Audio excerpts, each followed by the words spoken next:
Welcome to Fiction Audiobooks. If you enjoy the content, like and subscribing would be greatly appreciated. If you have any recommendations for novels, comment below.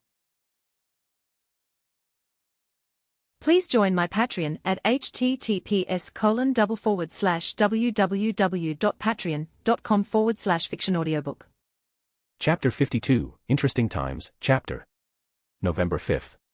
15. Ilium, Tessale System. Nos Astra. I lifted the teacup and took a sip, enjoying the floral note of the tea. Slowly placing the cup back on its saucer, I looked toward my hostess and asked, "Now that we finished with the obligatory small talk, why don't we start with the reason why you invited me?" Ayala Nessera sent me a smile that conveyed her nervousness, and fidgeted in her seat, not knowing how to start. "Well," she began, and while her stutter wasn't as prominent as at other times, she still spoke slowly and deliberately to not let it pop up. "There are two reasons why I asked you to come." She took a sip of her tea to fortify herself. "On the one hand, it's about the property you asked me to purchase for you on Thesha." "Let me guess, it is not going to happen," I finished for her with a sigh. "Correct," Ayala answered with an apologetic smile. "It started out well, but some matriarch got interested in the property as well, and if a person like that gets interested, there isn't much I can do. I'm not even halfway into my matron phase, and my influence on Thesha is almost non-existent. At least in comparison to those living on the planet. There aren't many people in the galaxy who can compete with an Asari matriarch in the influence department. At least among those that aren't matriarchs themselves." "Too true," agreed Ayala. "I still remember when I was a young maiden and took my first steps into the realtor business. I had to compete with dozens who had been in the business for decades or centuries. To get even a foot in the door is still one of my proudest accomplishments." A small secretive smile played over Ayala's lips, a smile that held a hint of an emotion I couldn't place but sent a short shiver of unease down my spine. I soon shoved the thought away, thinking that I had imagined it as she sent me a radiant smile and asked, "If you want I could still try to find something on Thesha for your use. I can't promise that its location will be as good as the previous one, but it will still help you get an in on Thesha. And that's what you're angling for, right?" "No, there's no need for that," I answered after thinking the question over. While it would give me an opportunity to expand into the heart of Asari territory, I felt that I was stretched too thin. After the current crisis on Ilium was over and done with, I wanted to concentrate on the Citadel and the Alliance again. Thesha would probably require as much focus or even more than Ilium had. Furthermore, the core worlds of the Asari territory brimmed with Eclipse presence, and after I finished cutting them to size, I wanted to take a break from them. And throwing myself into another fight with them was the last thing I wanted to do right now. "If that's your wish," responded Ayala, nodding her assent. "But I will keep an eye on the situation and inform you if I hear about a good opportunity by chance." "That would be wonderful." I took another sip of tea, emptying the cup. "But you said there were two reasons. If one of them was the broken deal, what is the other?" The moment I mentioned her second reason, I knew something was up. Ayala's body language clammed up tight, and her eyes flitted from one side to the other without focusing on anything. If nervousness became visible from one moment to the other, I had no doubt it would come from her like a thick cloud of haze. "I have been contacted by Quintinius," she said quietly.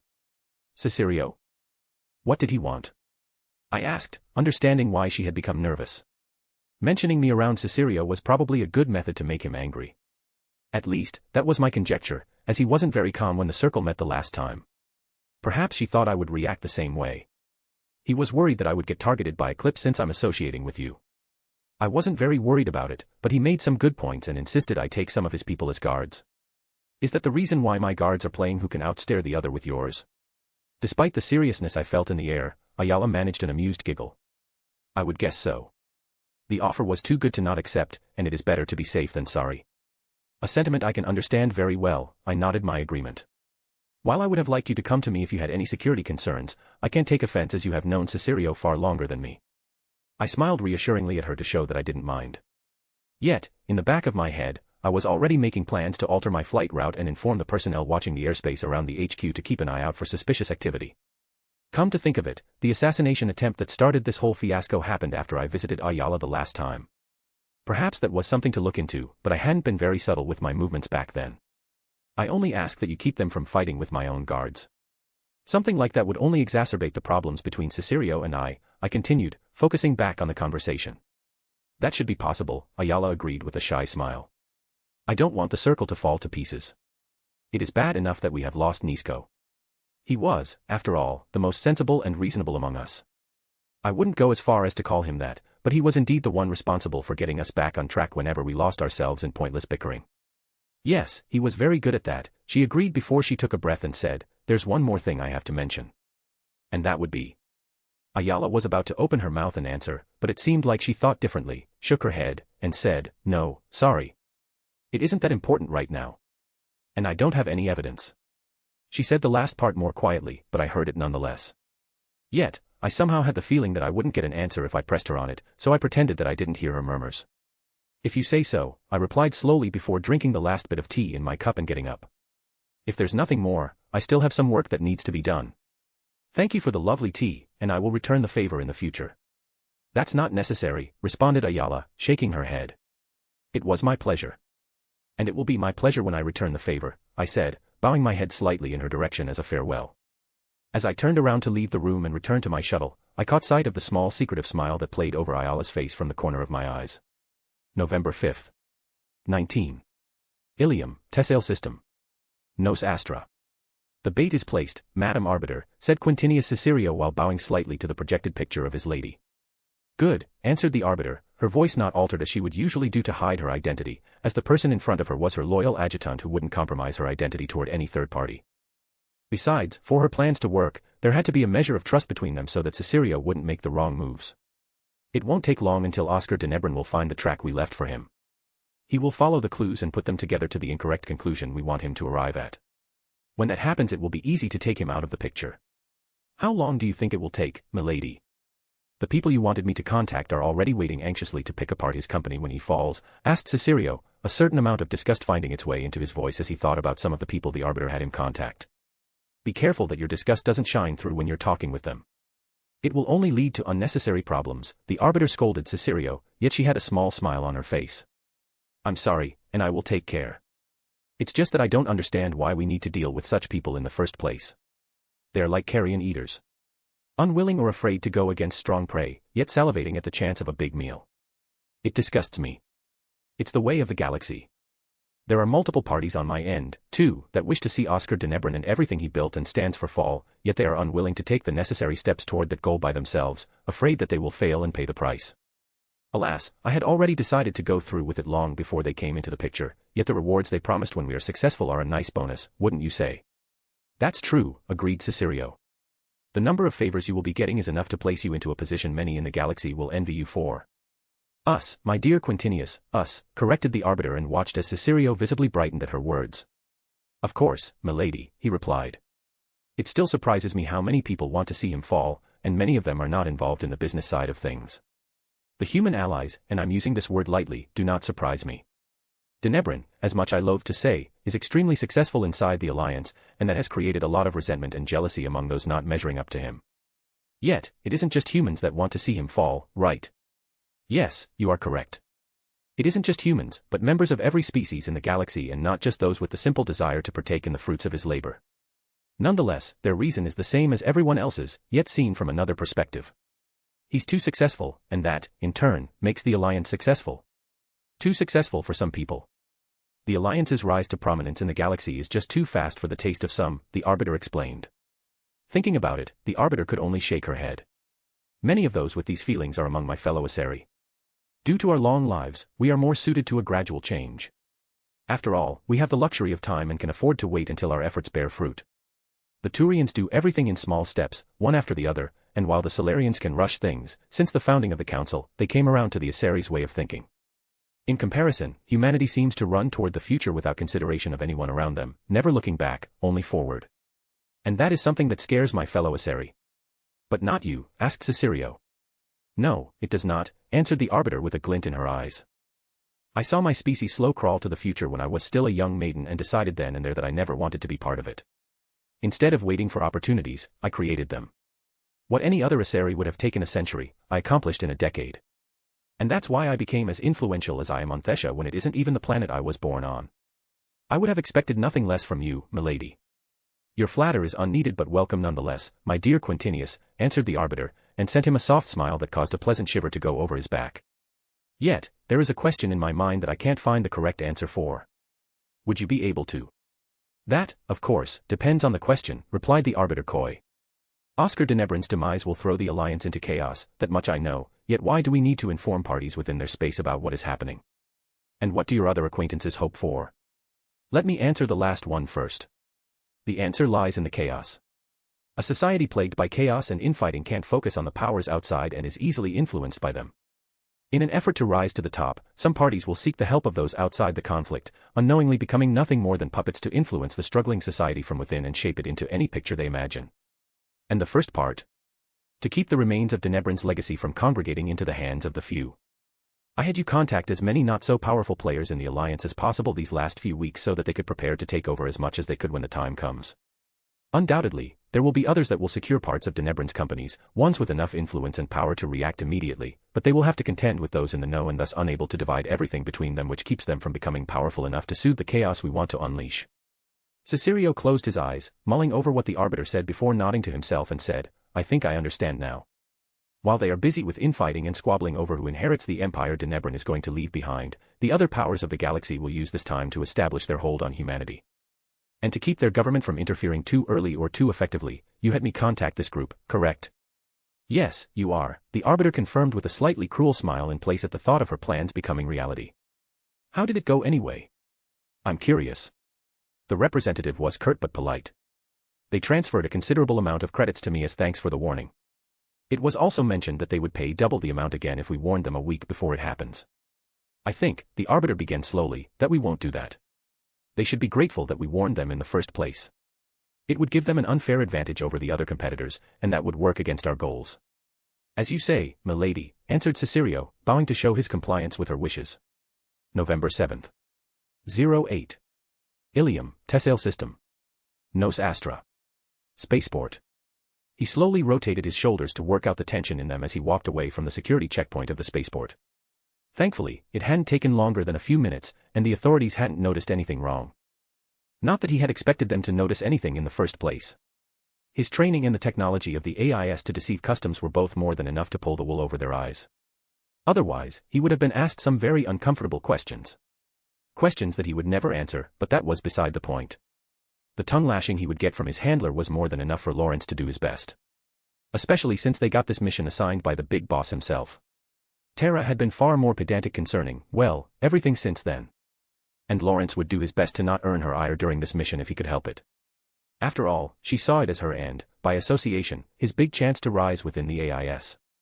It didn't matter as much for him to rise toward a higher position within the AIS as for Terra, but in the last 6 months, she had been his handler, operator, and support. She had become a good friend, and he wanted to help her realize her ambitions. Besides, it wasn't like he would get another position anyway, or wanted one in the first place. Becoming one of the first field agents of the Artemis project was more than enough for him, and not a position he wanted to give up for the foreseeable future. Being on the field and doing work that supported and protected humanity with his own 2 hands was what he wanted to do. Like his father before him. Lawrence walked through the busy halls of the spaceport, ignoring the commotion of the arriving and leaving travelers rushing to and from the different space lines connecting the most important worlds of the known galaxy with each other for those without their own starships. Those starships were usually filled to the brim, and the companies flying the routes had to send at least a ship a day to keep up with the sheer demand. Thankfully, due to the number of travelers, it was pretty easy to disappear in the mass as just another simple traveler, something a private flight would never allow. Furthermore, it was easier to slip something through customs due to the fact that the personnel had to check so many people without making them wait too long, which affected their efficiency. An advantage that a private ship or material transporter wouldn't have. The method still wasn't perfect as to get through the immigration process. One's identity, even if it was a fake one, and a picture of one's person would be entered into the system. That way, there would be traces of one's person being left behind after the job. And while there were ways around that, Lawrence didn't see the need for an overcomplicated entry for what he was here for.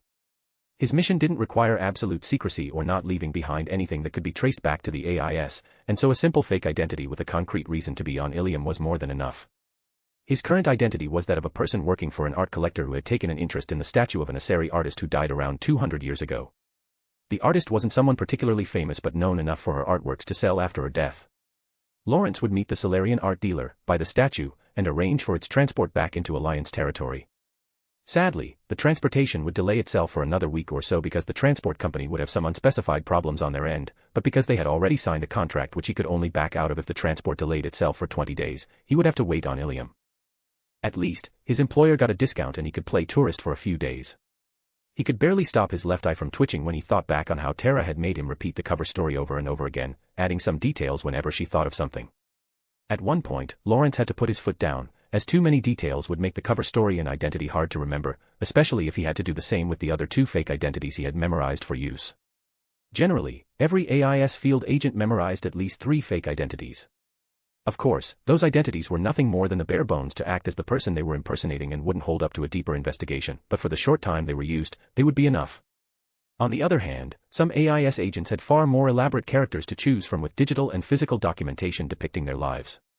But those were only used if the agent had to go deeper or longer undercover than for the short-time mission people like Lawrence got. For example, every AIS agent who infiltrated Cerberus on a deep level had such an identity. As Lawrence left the spaceport building to find a cab to fly him to his booked hotel, he saw a man walking through the crowd who had taken the same spaceship to come here as him. Normally, he wouldn't have taken notice of him as the man was completely unassuming if well dressed in his 3-piece suit with a wine-red dress shirt, but during the flight, Lawrence had noticed that the man's eyes were always on the move from one person to another as if he was analyzing them and deciding if they were dangerous. Furthermore, while the man's posture was seemingly relaxed, there was a certain tension that would allow him to spring into action the moment it was needed. Lawrence would quit his job immediately if that man didn't work in intelligence too. Yet, he didn't know which organization the man worked for, and as long as he didn't interfere, Lawrence wouldn't do anything more than inform Tara, so that she could send a memo to the higher-ups. After all, the man could also work for the AIS and was here for a completely unrelated mission. Something like that wasn't unusual, and Lawrence and Tara had no need to know about any other ongoing mission within their operation zone. Finding an empty cab wasn't hard, and the moment Lawrence sat down on his seat, the driver fired up the engine to bring him to the address Lawrence told him. With a wave of his hand, he closed the semi-transparent window between him and the driver before activating his Omni tool and calling Tara. "Hey, I just wanted to let you know I arrived just fine, no problems or anything like that." "Good to hear, seems like I worried for nothing. But you know me, I don't like these public transports." The extranet reviews range from "it's good" to "barely survived a pirate attack and was stranded in space for days," came the melodious voice of Tara from his earpiece. He could even detect an undercurrent of worry mixed with relief in her voice, something Lawrence knew to be fake. "You worry too much sometimes," he replied, keeping up the guise of this just being a normal conversation between 2 good friends, or perhaps lovers, from the same workplace. The Ilium route is always protected. With all the traffic between here and the Citadel, not to mention all the trade that goes along the route, there are probably only a few routes with better protection. I know, Tara replied, letting out a sigh as if she was tired of their argument. "Anyway, I got contacted by the art dealer a while you were in transit. He said he got another few pieces that our employer may like and that you're free to look at them. I didn't make any decision on your behalf as you know what he liked the best. I'll take a look at them. Perhaps there's something among them that he would like. I've accompanied him often enough to know what he would choose if he were here." A smile hushed over Lawrence's face. Apparently, the AIS crew that had transported his mission gear to Ilium had included a few more items that could make his job much easier depending on if he needed them in the first place. "That reminds me, I think I saw someone that looked like John at the airport. It's crazy how you can be so far away from the Alliance and still run into someone who reminds you of one of your friends." There was a moment of pause on the other side of the channel before Tara responded, "John, huh? Haven't talked to him for a while. I'll ask him if he wants to have dinner with us when you come back." Tara paused for another second. "I've got to go back to work. It was good to hear your voice, stay safe out there." "I will. See you in a week or so if nothing comes in between," said Lawrence and closed the connection. He relaxed against the seat, letting his head fall into his neck, closing his eyes while letting the last part of their conversation go through his head. Most of their conversation had been in code so that anyone listening in on their conversation would only hear a normal chat. Saying that he met someone who reminded him of a friend was a code for the fact that he saw someone he guessed had similar training to that of an AIS field agent, while the name John came from the old placeholder name John Doe to tell Tara that Lawrence couldn't identify the group the men belonged to. In the same vein, Tara had told him that she didn't know of any other operations in the area but would look into it. In the meantime, he should proceed with their mission as that took priority. Hopefully, it wasn't anything serious as Lawrence was exhausted and couldn't wait to finally arrive at his hotel room and have a chance to relax and sleep. Fighting, sneaking around, and all the other stuff a field agent had to do were no problems but traveling long distances in a packed spaceship. That was exhausting as hell. Chapter 53, Interesting Times, Chapter. November 8th. 12. Ilium, Tessale System. Nos Astra. Ad Astra HQ. He stood on the steps of the main entrance to the Ad Astra HQ building, looking up its impressive height. It was a massive building, housing hundreds of workers and other employees. Even the reinforcements of security officers that still trickled in with every passing day would have a place to stay in the building's barracks. Workplace, hospital, residence. It was all that for Ad Astra's employees and more. It was a veritable fortress, a bastion of humanity on a world otherwise inhabited by aliens. Was it any wonder that Gregor was in awe? Even should Ilium's alien population turn hostile against the humans living here, this fortress could give them shelter and defend them until help arrived, even if this help had to travel through the whole galaxy. If he didn't have his current position, Gregor would have sent in his application to work for Ad Astra years ago. Yet, if the chance to change his employer came across, he would stay with his current one without hesitation. He knew what he was doing was for the benefit of humanity. To help his species rise to the top of the galactic hierarchy. And today, he would do his part so humanity could rise to greater heights without problems. All he had to do was to step forward and speak a few words, and he would help keep history on the right course. When Gregor started moving, every single one of his steps was sure and steady. Furthermore, his heartbeat, which had risen as he thought about what he was about to do, calmed down to his usual pulse rate. Even his mind felt more tranquil than before as he took the last steps and stopped right before the main entrance made out of glass. Still, he had something to do before he could go in. His hand went into the pocket of his trousers and took out the small pin badge, which he attached to his suit jacket's lapel. It was a small pin painted with 3 colors, black, white, and yellow. Everyone who knew of his organization would recognize the symbol, and it should give Gregor enough legitimation to secure a meeting with Oscar Denebron. Or, at least, it should get their notice and call security on his case, where he could explain his appearance. After all, there had to be a reason why a member of his organization would approach a well-known public figure in the open. The moment he stepped inside the building, Gregor felt eyes scanning him, deciding if he was an apparent threat or not. At first, it seemed like they were dismissing him, but after he managed half the way to the reception desk, the feeling returned, much more intense than before. As he reached the receptionist and was about to ask if it would be possible to meet with Mr. Denebron, another person stepped forward from the side and said, "Hitomi, take a short break. I'll cover for you." Hitomi, the receptionist, looked confused to the side, but after seeing the smiling expression of her substitute, she gave a single resolute nod and answered, "I'll be back in a minute or so. Take care, Ms. Ludendorff." Without looking back a single time, Hitomi left Gregor and the newly arrived Ms. Ludendorff alone. Her steps seemed unhurried, but they still had a sense of urgency behind them. This and the fact that the substitute arrived the moment he was about to arrive at the reception desk told him that the personnel overlooking the lobby had identified his affiliation and commenced with a standard protocol concerning potentially dangerous people. "Now," Ms. Ludendorff began, "may I have your name, and could you state your purpose for coming here today?" The smile she gave him was practiced well, and if Gregor hadn't as much experience with such things as he had, he wouldn't have seen that it was fake. After all, he saw a similar smile in the mirror when he practiced his own. "Gregor McConty, I would like to speak to Mr. Denebron. I have some information my employer would like to share with him as it concerns the future of his company," Gregor answered, trying to convey his sincerity with his eyes. "And may I ask the name of your employer?" "I think you know it already," he replied and tapped his badge lightly with his finger, bringing her attention to it. Ms. Ludendorff nodded at his explanation. "Very well. Please take one of the elevators to your left. Someone will wait for you upstairs." She pointed toward Gregor's left, and he could see the 5 elevators at the side of the lobby. "Thank you, ma'am. Have a good day," and with his farewell given, Gregor turned to walk toward the elevators, almost missing the minuscule bow, and whispered, "Goodbye" from Ms. Ludendorff. When Gregor got closer to the elevators, one of the 5 doors opened without prompting, and a wry smile appeared on Gregor's face at the blatant invitation. He didn't doubt that whichever elevator he chose would still stop on the same level, yet picking a different one just to be petty wouldn't help in the slightest. Right now, he was here to meet with one of the most powerful humans alive, and acting immature wouldn't help him to get the meeting. Thus, he walked into the open elevator cabin and stood in the middle of the small space. He put the hands in front of his lap with his fingers entangled. A simple gesture of goodwill and the signal that he wasn't here to cause any trouble. His entangled fingers would make it hard to grab any weapon quickly or attack one of the security officers Ad Astra was sure to send his way.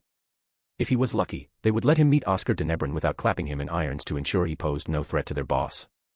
After all, Gregor didn't want to meet one of his heroes looking like a prisoner. That would be awkward. The elevator's door closed with a hiss, which sounded ominous to his ears somehow, and the cabin started moving upward. It was a smooth ride, and if there wasn't a window showing that the elevator was indeed moving, Gregor would have believed it was standing still. Especially as the display didn't show any floor number. It was probably a precaution to keep him from orienting himself within the building. Yet, in Gregor's opinion, it was useless as he could estimate the floor by looking out of the window and comparing the altitude with nearby buildings.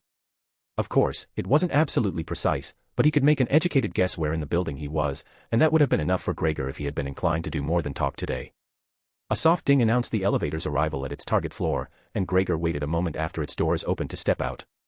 His fingers still entangled in front of his lap, he slowly turned his head around to survey the welcoming committee. After a quick head count, he could see at least a dozen Ad Astra security officers with their weapons on display, but thankfully not trained at him. The men standing in front of one of the two groups that blocked Gregor's potential escape routes down the two sides of the corridor wore a slightly altered uniform, identifying him as the captain of the unit. "Are you here to escort me to Mr. Denebrin?" asked Gregor, already knowing the answer but trying to be polite. "No," came the gruff answer of the captain. "We're here to bring you to the interrogation room. There are some questions that have to be asked. Starting with your reason for coming here." "Then lead the way," replied Gregor, his tone still impeccably polite as he had expected something like this to happen before he could meet with Oscar Denebrin. Since the beginning of Ad Astra's mini-war with Eclipse, the security around Denebrin had been beefed up like a bodybuilder on steroids. It would have been a wonder if a member of an organization that had the reputation of a terrorist group would have been able to meet with the boss of Ad Astra without any prior security checks. Anything else would have been plain stupid. The captain signaled him to follow and turned around. The 6 security officers on his side of the corridor did the same and started walking. Having no other choice, Gregor started to follow them, keeping close to them while the remaining security officers took up the rear.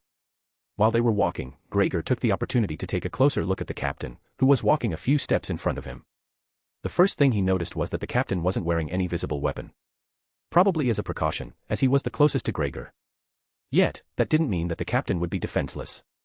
People in his position were trained in hand-to-hand combat, and the hundreds of different functions an Omni tool could be equipped with meant that, in present times, nobody was truly unarmed. The walk didn't take long until they arrived at a scanner. It created a blue field spanning the whole width of the corridor, similar to a gateway. One look was enough for Gregor to determine that it was supposed to check for hidden weapons. The sound it made whenever one of the Ad Astra security officers went through was more than enough to confirm his hypothesis. The captain of the unit went before Gregor and made it through without a problem. If that was because he didn't have any weapons or an identifier that recognized him as a member of Ad Astra, he didn't know. Afterward, the captain turned around and beckoned Gregor to go through too. With a smile that held some hidden smugness and an expression that said, "I told you so," Gregor went through the scanning field, and the tone it made was only slightly different from the others. The captain gave a single nod and held out a bracelet for Gregor. "It's an Omni-tool neutralizer. As we can't know if you're using an implanted chip for yours, we would like you to wear this. Your cooperation will be noted." Without hesitating, Gregor took the bracelet and clasped it on his left arm. A minor shock went through his arm, and he shook it to get rid of this feeling. "May I try to activate my Omni tool?" he asked, curious if this bracelet did as advertised. "You may," came the curt response. With a flick of his wrist, Gregor tried to activate his Omni tool as he had done thousands of times before, but this time, he failed to draw even the slightest reaction out of it. "It's secured to my Omni tool.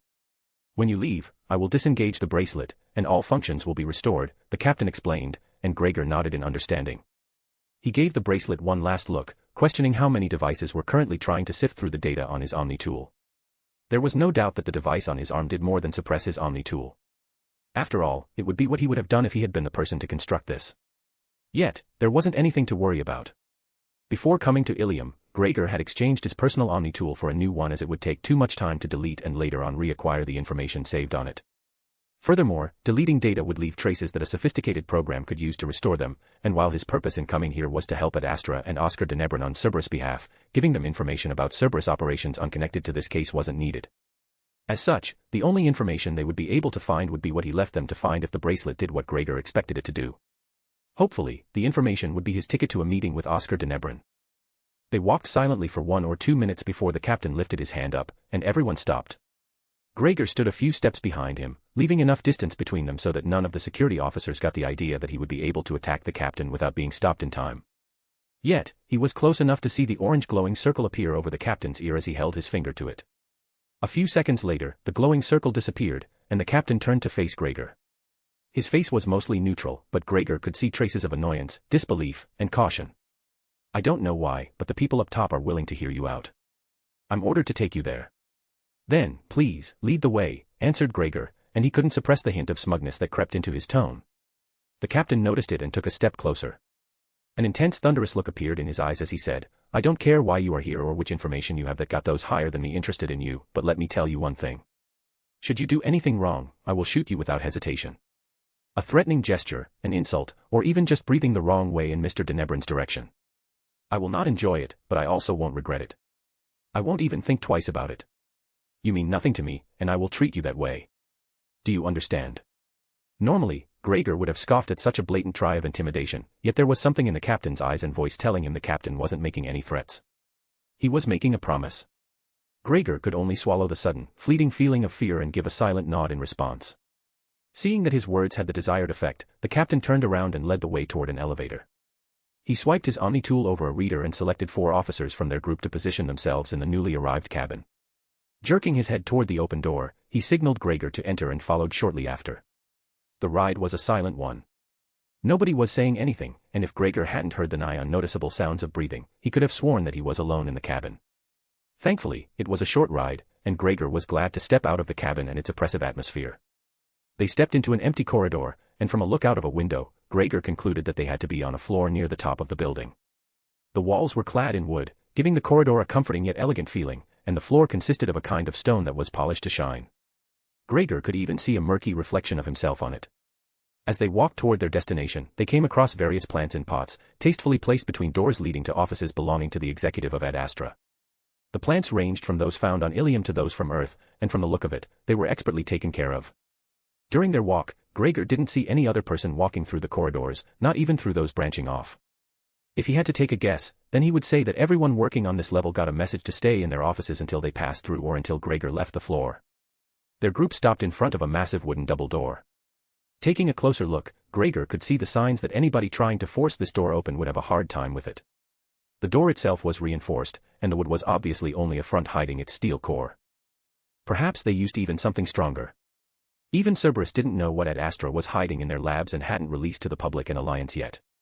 After a second look, while they waited for the doors to open, he also noticed the small, barely noticeable emitters placed around the doorframe.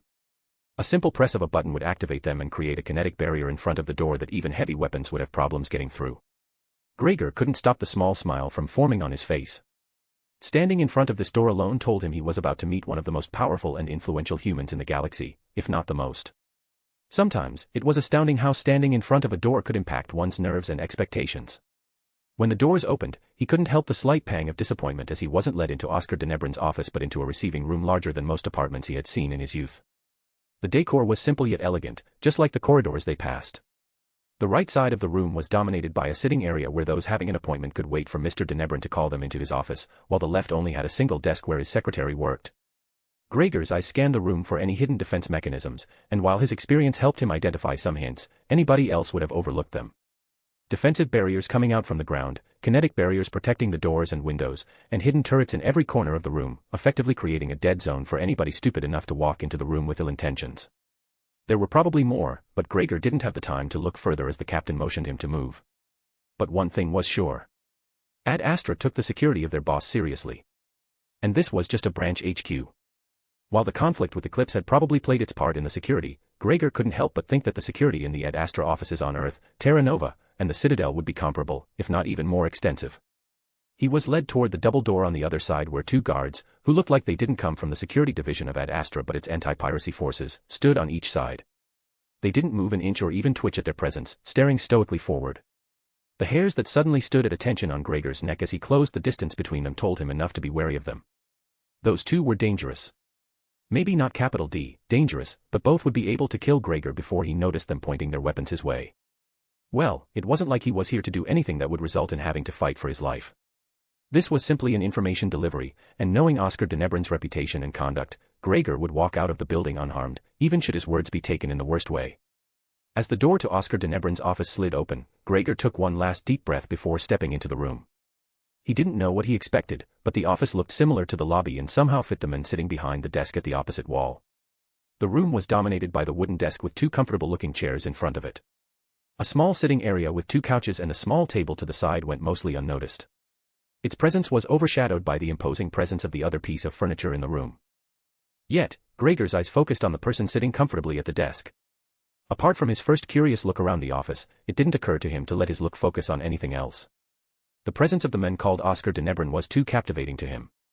It felt like he was frozen in place by the cool look in de Nebrin's eyes that felt like he was laying open every secret Gregor held.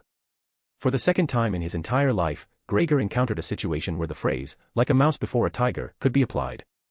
The only other time had been during his briefing for this mission as he talked with the leader of his organization, the Elusive Man, and that had been via hologram. This time, it felt far more intense. "You asked for a meeting," said a woman in an elaborate uniform, showing her position of commander, who stood a step behind de Nebrin's left shoulder. "Mr. de Nebrin is willing to hear you out, as it is not usual for Cerberus to act so openly." Only his year-long experience with intense meetings stopped Gregor from flinching. He had been so focused on the men before him that he had overlooked the woman, whom he identified as Commander Abebe, the commander of the Ad Astra security forces, standing behind him. Of course. Thank you for the opportunity, Gregor responded with a dip of his head to show respect. He put on a slight smile that every trained negotiator attained with enough time and practice to put the opposite party at ease.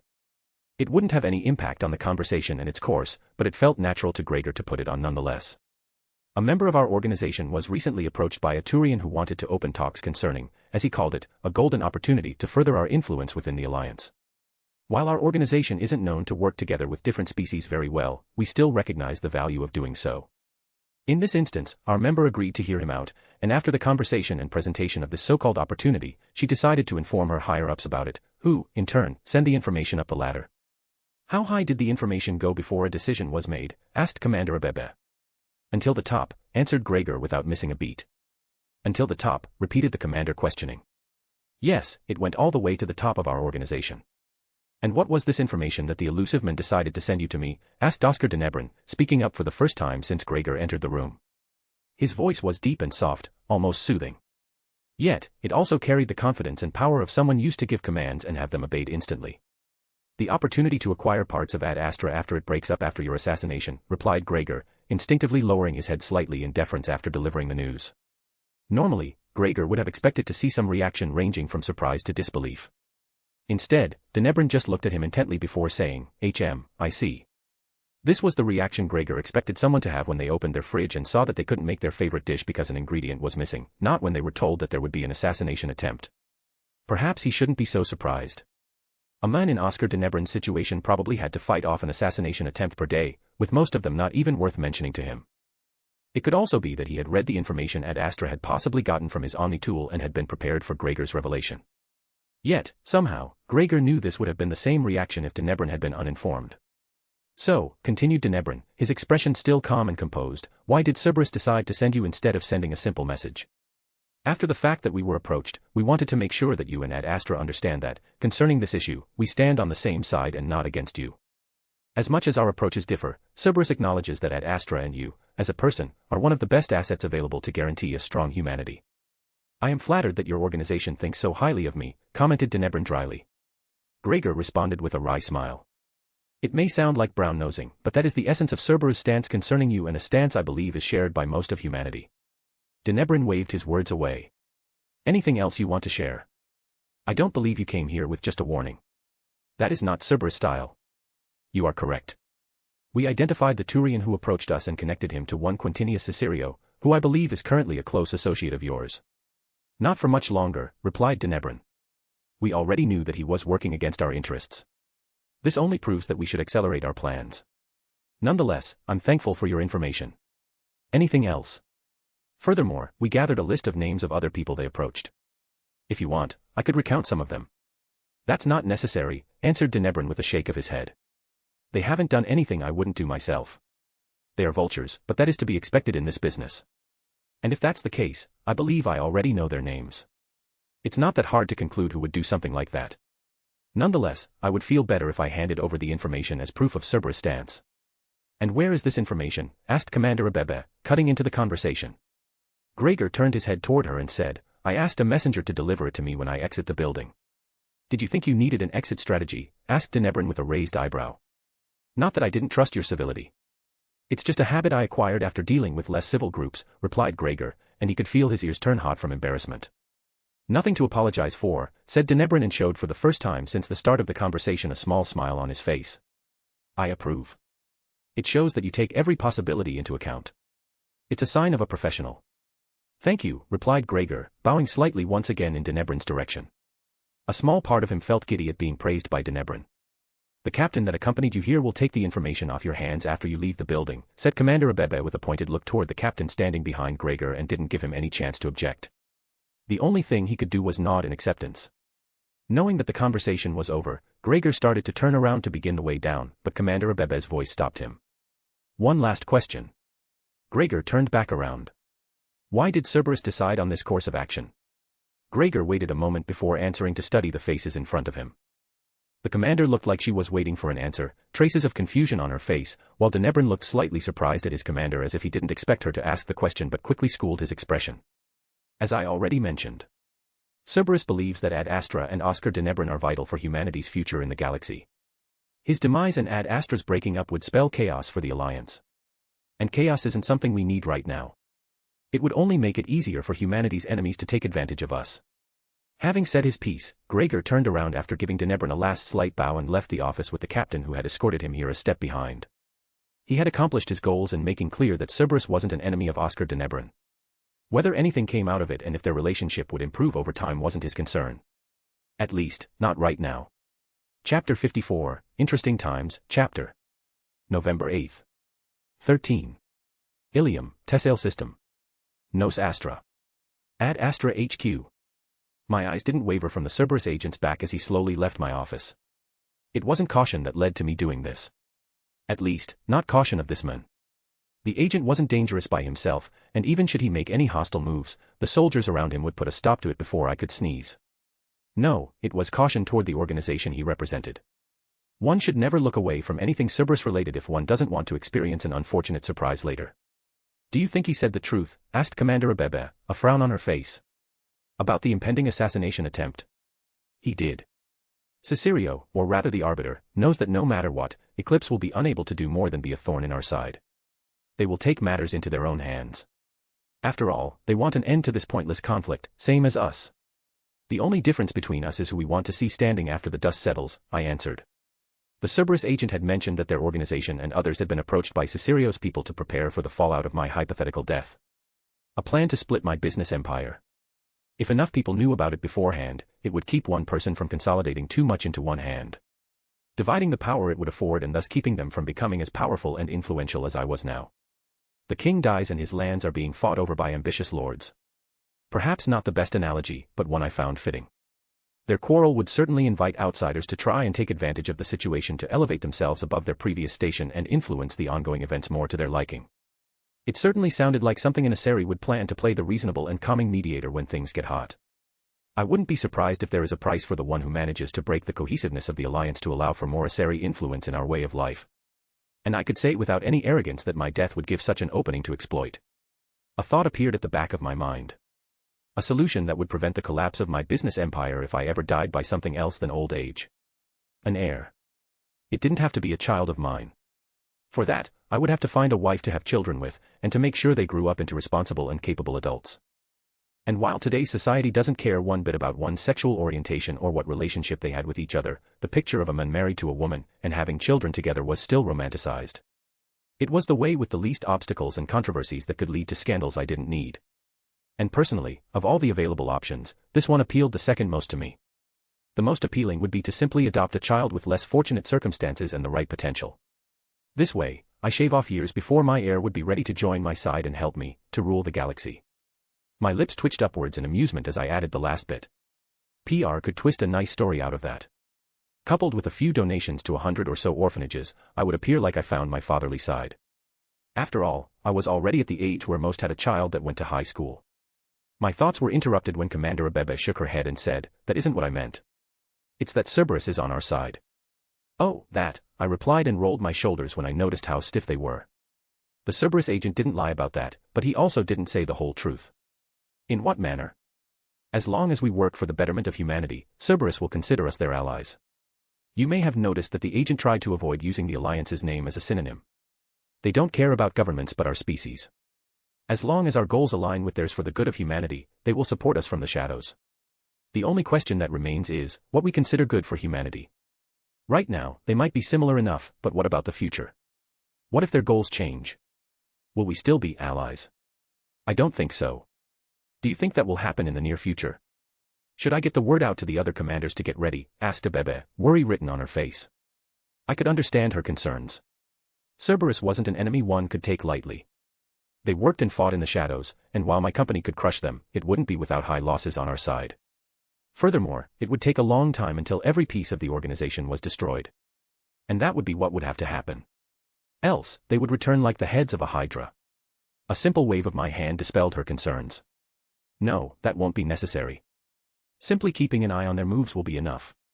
From what I know, something monumental will have to happen for such a shift in priorities. Yet, that can change as fast as I could change the direction of our company. The elusive man and I are in similar positions and can make decisions at the drop of a hat. The only difference between us is that some people in the Alliance government would have some things to say if I suddenly decided to stop producing starships in favor of creating toys. I added the last part to lighten the mood, and from Abebe's raised eyebrow at my comment, it worked. When I saw her rolling her eyes at my grin, I knew that there would be no more doom and gloom atmosphere inside my office. At least until the next crisis wandered over my desk. Nonetheless, I continued as if nothing happened. We will have to act in the near future. If Cesario is planning another assassination attempt together with the Arbiter, we should accelerate our plans and give them an opportunity to act. And by doing that, we will control the when and where, finished Commander Abebe. It won't be easy to create an opening that doesn't seem like a trap to them. Otherwise, they won't take it, and we will squander our advantage. If they realize this, we will not be able to control the next attempt. Correct, I nodded. Right now, we have a rough time frame. The people they contacted in the Alliance and elsewhere will not wait forever, and if it takes too long, they won't believe it will happen at all. My guess is that they will be ready to act upon their plans in 3 months at the latest. This means for us that we should target the end of the year for our counter, right? It would be for the best, I agreed and closed my eyes to concentrate on the different things that had to be done beforehand. We should take care of the eclipse situation before we spring our trap, too. Otherwise, they could throw a wrench in our plans. And I would like the situation to be done with. Every day we continue this fight, more of our people land in the infirmary, and I'm sick of writing condolence letters to the families of those whose lives end before they even get there. When I opened my eyes and looked at Abebe, I could see how done she was with the situation. There was anger and exhaustion equally in every new wrinkle she got since the fighting began. The situation will be resolved very soon, I assured her. Furthermore, when the pain in the neck we have to deal with here on Ilium is gone, I expect that Jonah Ceteris herself will want to speak with me. Why would that psycho want to speak with you? Asked Abebe, puzzled. The only thing I expect from her would be cries of vengeance for going against her. Oh, that she will do, too, I answered lightly. But I don't think that she will be able to act upon any threats against me in the near future. From the latest reports, it seems like Eclipse's presence within the Alliance territory is non-existent, and even in the closest territories, it is dwindling by the day. She will have enough trouble consolidating her remaining assets and be very cautious about provoking another retaliation from Ad Astra. Ceteris will not be able to do anything but try to make peace if she wants to keep control over Eclipse. They may fear her, but with what we're doing, it won't take long before her men fear us more. And that is something she knows. Does she? Questioned Abebe, and I could understand her hesitation. Jonah Ceteris was not, by any application of the word, a stable person. It was the reason why she got her power and how she held it for so long. I count on it, I answered, sounding more confident in my answer than I truly was.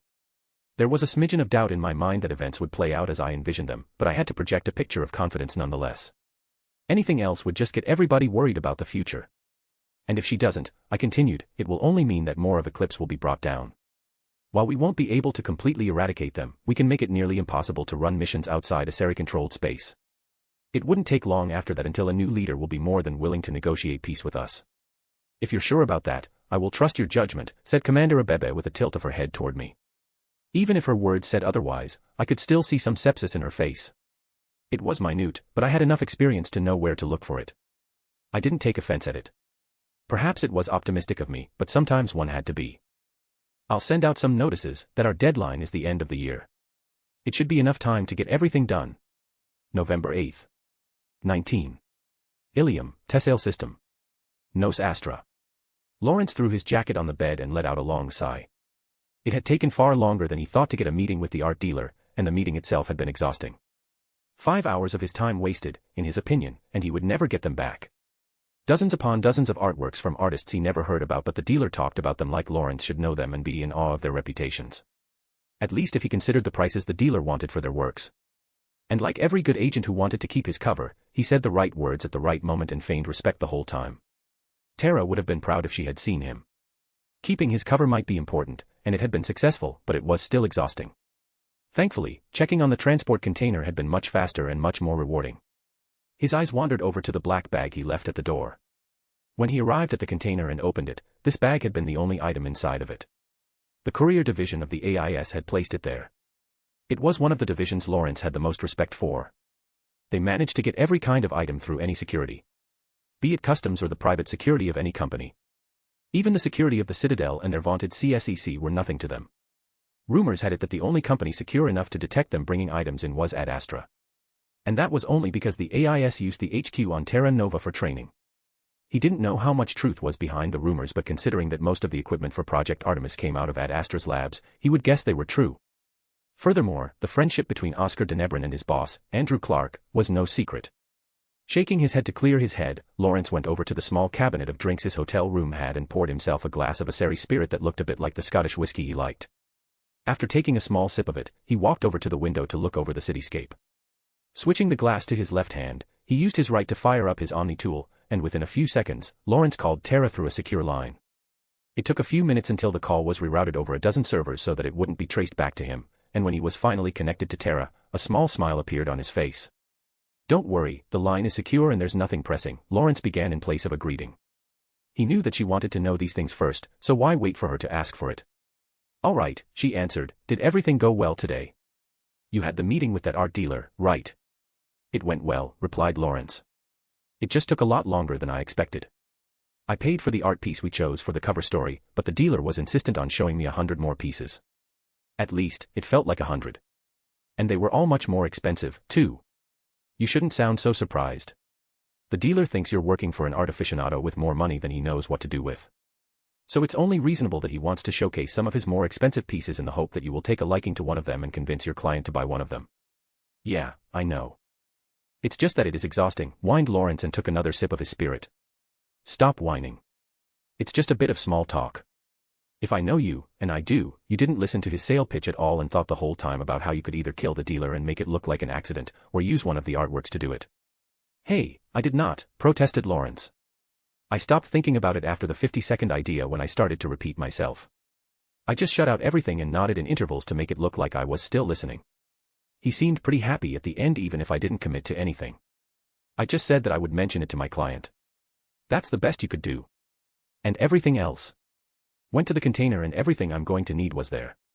Talked to the workers there and was informed that I store our client's art piece there. They assured me that it would be even insured if anything happened. You only need to arrange the delay from your end." "Yeah, about that," started Tara, and Lawrence got the feeling that something had changed with their mission. "We got a deadline." "A deadline," he repeated. "When?" "End of the year. It would be preferable to do it quicker. But that could also change into a date." "Fuck," he cursed. A date was the code word for taking out a target at a specific time.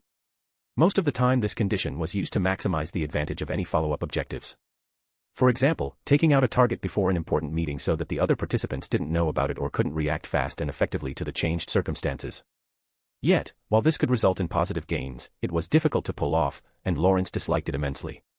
A deadline was difficult enough as one had to plan for any eventualities within a time frame and had to adapt to changes and outside influences almost immediately. Furthermore, the better secured a target was, the longer the surveillance would take to find a moment to strike. A date ramped up the difficulty. Not only did one have to do the same things as for a deadline, but plan everything to conclude on a specific day at a specific time at a specific place.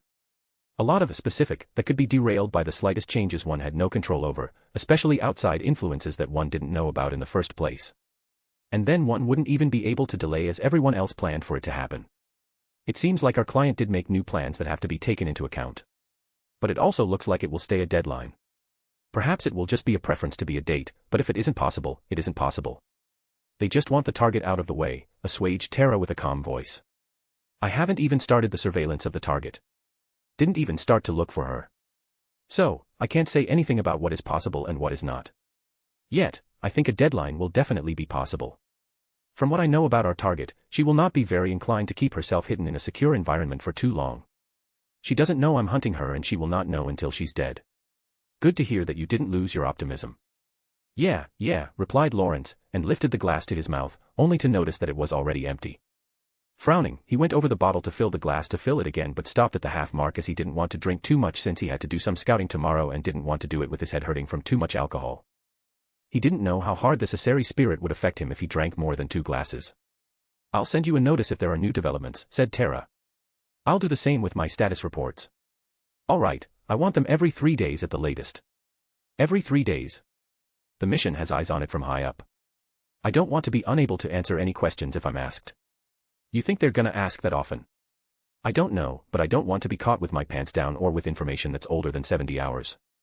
Understandable, grunted Lawrence and sat down on the bed, finishing his glass and putting it on the night table closest to him. Sounds like you want the conversation to end, said Tara, and he heard a bit of a teasing note in her voice. "You know I can talk with you forever." "I can't get enough of your lovely voice," Lawrence replied, trying to tease back while trying to hold back the yawn threatening to escape. "Sure," she said and stretched the word. "Luckily for you, I can get enough of your voice, and my limit is already reached for today, so I'm gonna let you sleep. Don't forget to send the reports." And without waiting for his reply, Tara closed the connection. Lawrence could only shake his head and quietly whisper, "That woman," to himself. He let himself fall backward onto the bed. His body relaxed almost involuntarily when he felt the softness of the mattress. "Tomorrow's gonna be a busy day, too," he said to himself quietly, before closing his eyes and drifting off to sleep. 3 days later, Lawrence was slowly getting frustrated. He had scouted 4 different Eclipse bases and not seen even a hint of his target. Despite their file on her saying otherwise, it seemed like Iori was more cautious than expected and knew how to keep herself hidden. It could also be that Lawrence had been just unlucky and had scouted the wrong bases. In the end, the reasons didn't matter, only that he still had no idea where she was. How could he learn about her habits and routines to find the perfect moment to strike if he was unable to even locate her? He took a deep breath and told himself to calm down. Impatience and frustration wouldn't help him in the slightest. Only persistence and attention would be able to, and those would suffer if he let his negative feelings cloud his judgment. For now, he would continue to stick to the shadows and observe the different hideouts from afar and infiltrate them if he saw an opportunity. Yet, if he didn't find any lead in the next 4 days, he would proceed to the next phase of information gathering and grab one of the more important-looking Eclipse members for a nice chat. That approach would be more hands-on than he liked at the current progress of his mission, as the chances of them realizing that there was a new player would rise significantly, making no progress at all was even more undesirable. He placed the last camera for this base in front of him. Should his target approach the base from any direction, the cameras he placed would send a notification to his Omni tool that their facial recognition software found a match. Until now, none of the cameras placed at one of the other 3 bases had sent him any notification. Perhaps he should start to trail different Eclipse members in the hope that they would lead him to bases Ad Astra didn't know about. Shaking his head, Lawrence discarded the idea. At least for now. He only had 2 more bases to visit and put up surveillance before he had to start looking for more. Finding one's target was methodical work and not something where one just hoped to get lucky by going off the script. Of course, he had found his targets by pure happenstance once or twice, but more often than not, he found them by working slowly and covering all possibilities. And this time would be no different. This mission was too important to simply leave it to luck. Besides, he didn't want to face Tara's anger when he made his next report. Checking his Omni tool if the data link was established and went through the right proxies took only a minute, and after he finished up, Lawrence started to move out of the area, careful to not be seen by anyone or anything. While Lawrence could do so with his eyes closed, at least in his own humble opinion, he did not take any chances. He never let his guard down or allowed himself a single second of inattention. Only when he decided that he was far enough from the Eclipse base did he let his guard down and take on the posture of a tourist looking around the city of Nos Astra for the first time. And while it was his first time visiting the city, and the planet in general, he didn't think much about it. To Lawrence, it was just like any other city above a certain population figure. The same noises, the same kind of people, the same atmosphere. If he visited one of the bigger cities back on Earth, he would get the same experience. The only difference would be the paint job. As he walked through the crowds, his Omni tool suddenly started to notify him of a message. Pulling the message up, he saw that it came from one of the cameras he placed yesterday, and excitement started to swell up in his chest. Maybe he would get lucky after all and Iori showed up at one of the bases. His hopes were quickly dashed as his eyes scanned over the message and he saw that it wasn't a match for her. Yet, it wasn't without any success as her face wasn't the only one the cameras searched for. Instead of his target, one of her lieutenants, whom the AIS had previously identified, showed up. If he got there quickly enough, maybe he could follow the lieutenant back to another, more important base. Throwing his previous idea to stick to the plan away without a second of hesitation, he started to move more quickly toward the taxi stand. It would take him around 7 minutes to arrive in the vicinity and another 5 to arrive at the base if he moved quickly. Thankfully, Lawrence had his camouflage equipment on his person, or else he wouldn't be able to move just as quickly and stay inconspicuous. And even if this proved to be a wild goose chase or the lieutenant was gone before Lawrence arrived there, taking this chance was better than not. If it led to nothing, he still could return to his original plan. Yet, he didn't know if it was just a passing feeling, but he believed that would be the breakthrough he needed to get on with his mission. Chapter 55, Interesting Times, Chapter. November 20th. 14. Arcturus System. Arcturus Station. Andrew turned his head slightly towards the right and tensed the muscles in his neck. He heard a satisfying crack and repeated the motion toward the other side. While keeping most of his focus on the words spoken by the other people in the meeting room, he slowly tensed and untensed every part of his body to get the blood flowing. Long meetings like the one he was currently participating in had the disadvantage of making his body stiff, especially the parts where he had been hurt by more than scrapes. Reminders of an active youth, he told himself whenever one of them hurt more than usual. Andrew's eyes wandered toward the head of the table, where a middle-aged woman with light blonde hair and sky-blue eyes sat. She didn't look a day over 35, and while Andrew knew her correct age, which was also public knowledge as a person of public interest, he would never mention it out loud. Some things just weren't done among colleagues. One of her hands held her chin up while the other lay flat on the table, her fingers thrumming rhythmically. It wasn't a nervous habit but something she did whenever her focus was divided between listening and thinking further about it. And that concludes my report about the readiness of our inner colonies, Madam President, finished Lincoln Finner, the Secretary of the Interior. Thank you, Lincoln. How long do you think you will need to finish the report for the outer colonies? You mentioned earlier that the report would take some more time, responded the woman at the head of the conference table, Miriam Leblanc, the current president of the Alliance. We should get the last pieces of data at the end of the week, and I don't think it will take more than another one after that to get everything compiled in a report. Have it on my desk the day you finish, and I'm sure the others will appreciate it too if they get a copy. That will not be a problem, answered Finner, slightly bowing his head towards her. Andrew sighed mentally in relief that he wouldn't have to listen to another report from Finner in the near future. The man might be competent and knew what he was doing, but he also was one of the least gifted oral narrators Andrew had the displeasure to meet. It wasn't like the information wasn't there.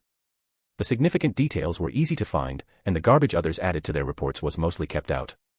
Yet, Finner somehow made it possible with the sound of his voice alone to make it sound so dull that one couldn't wait until it was finished.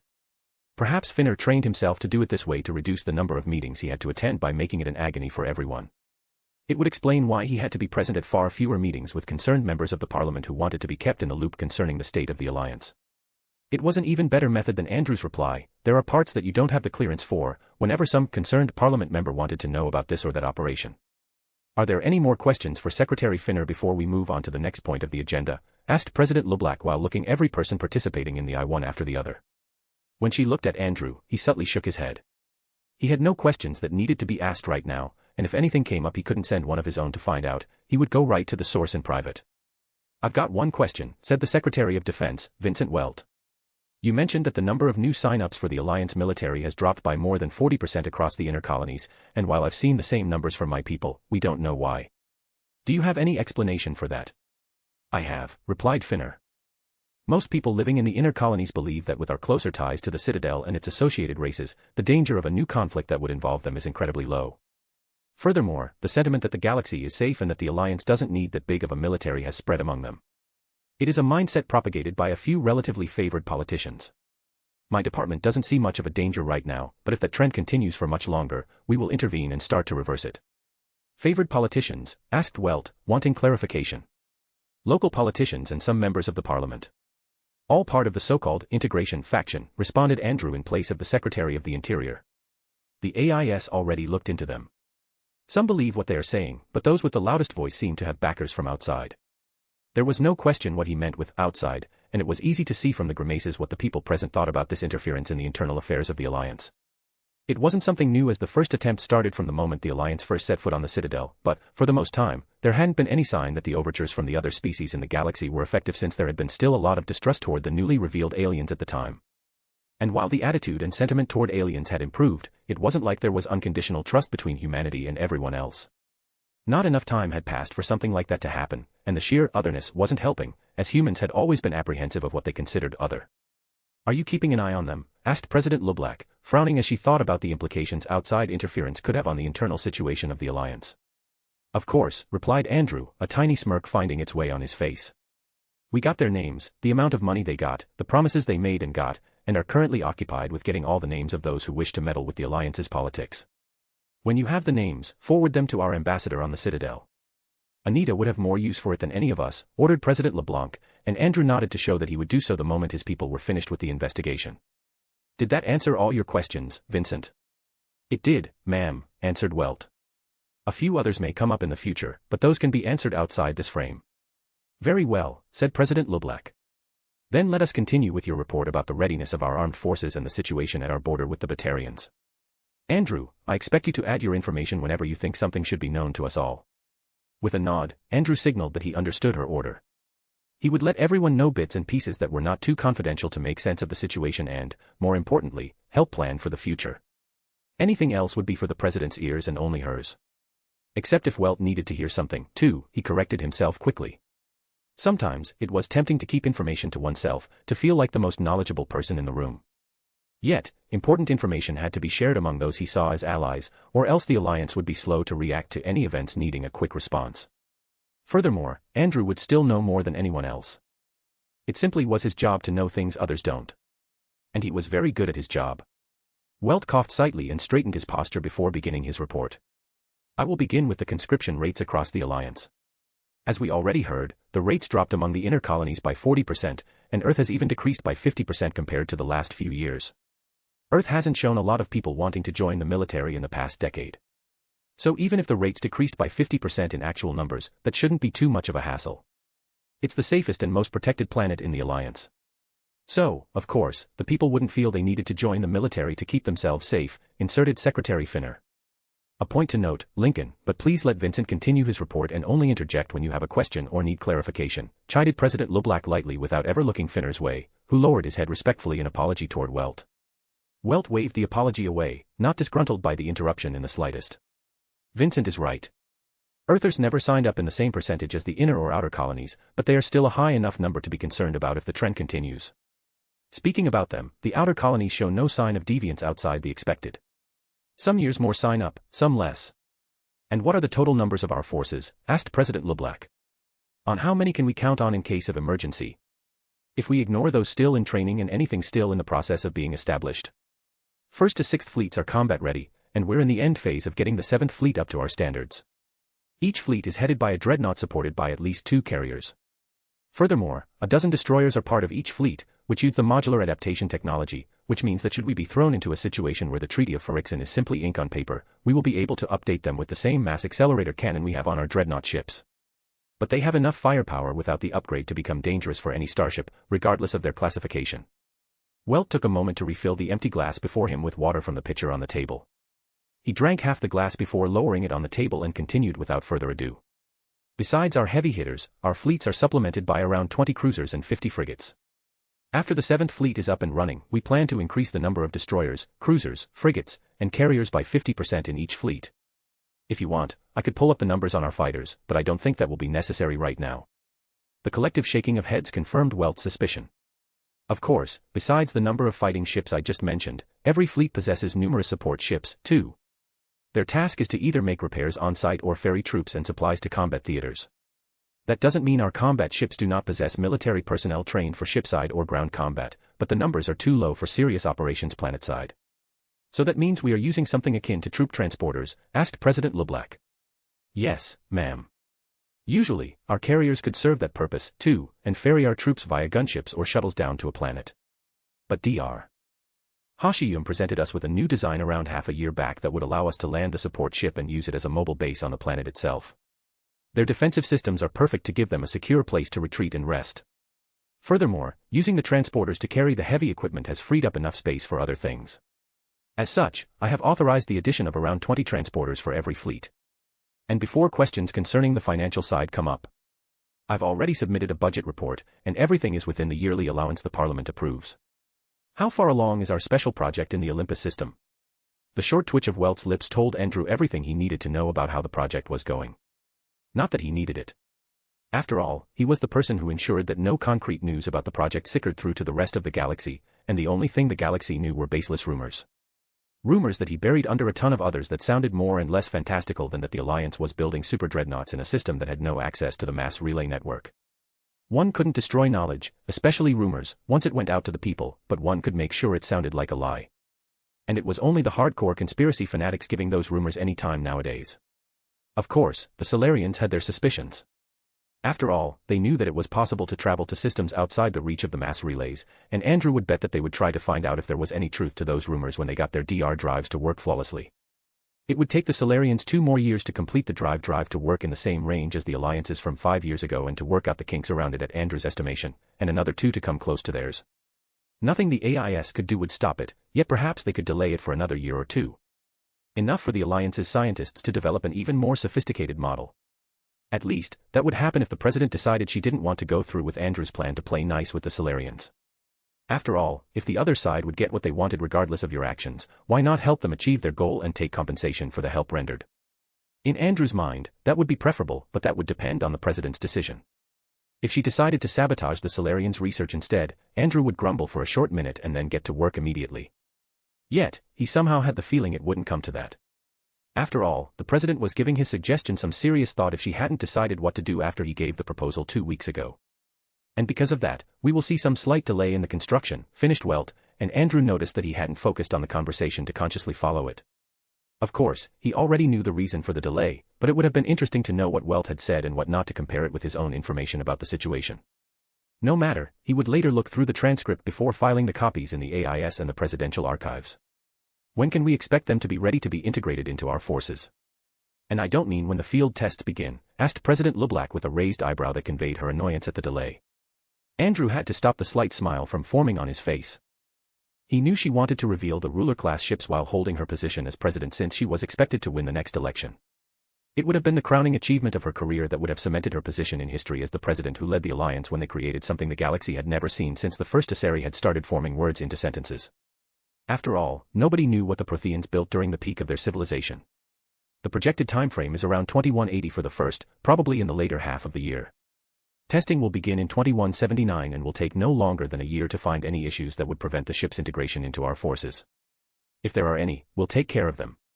It should help with getting the other two ready for deployment.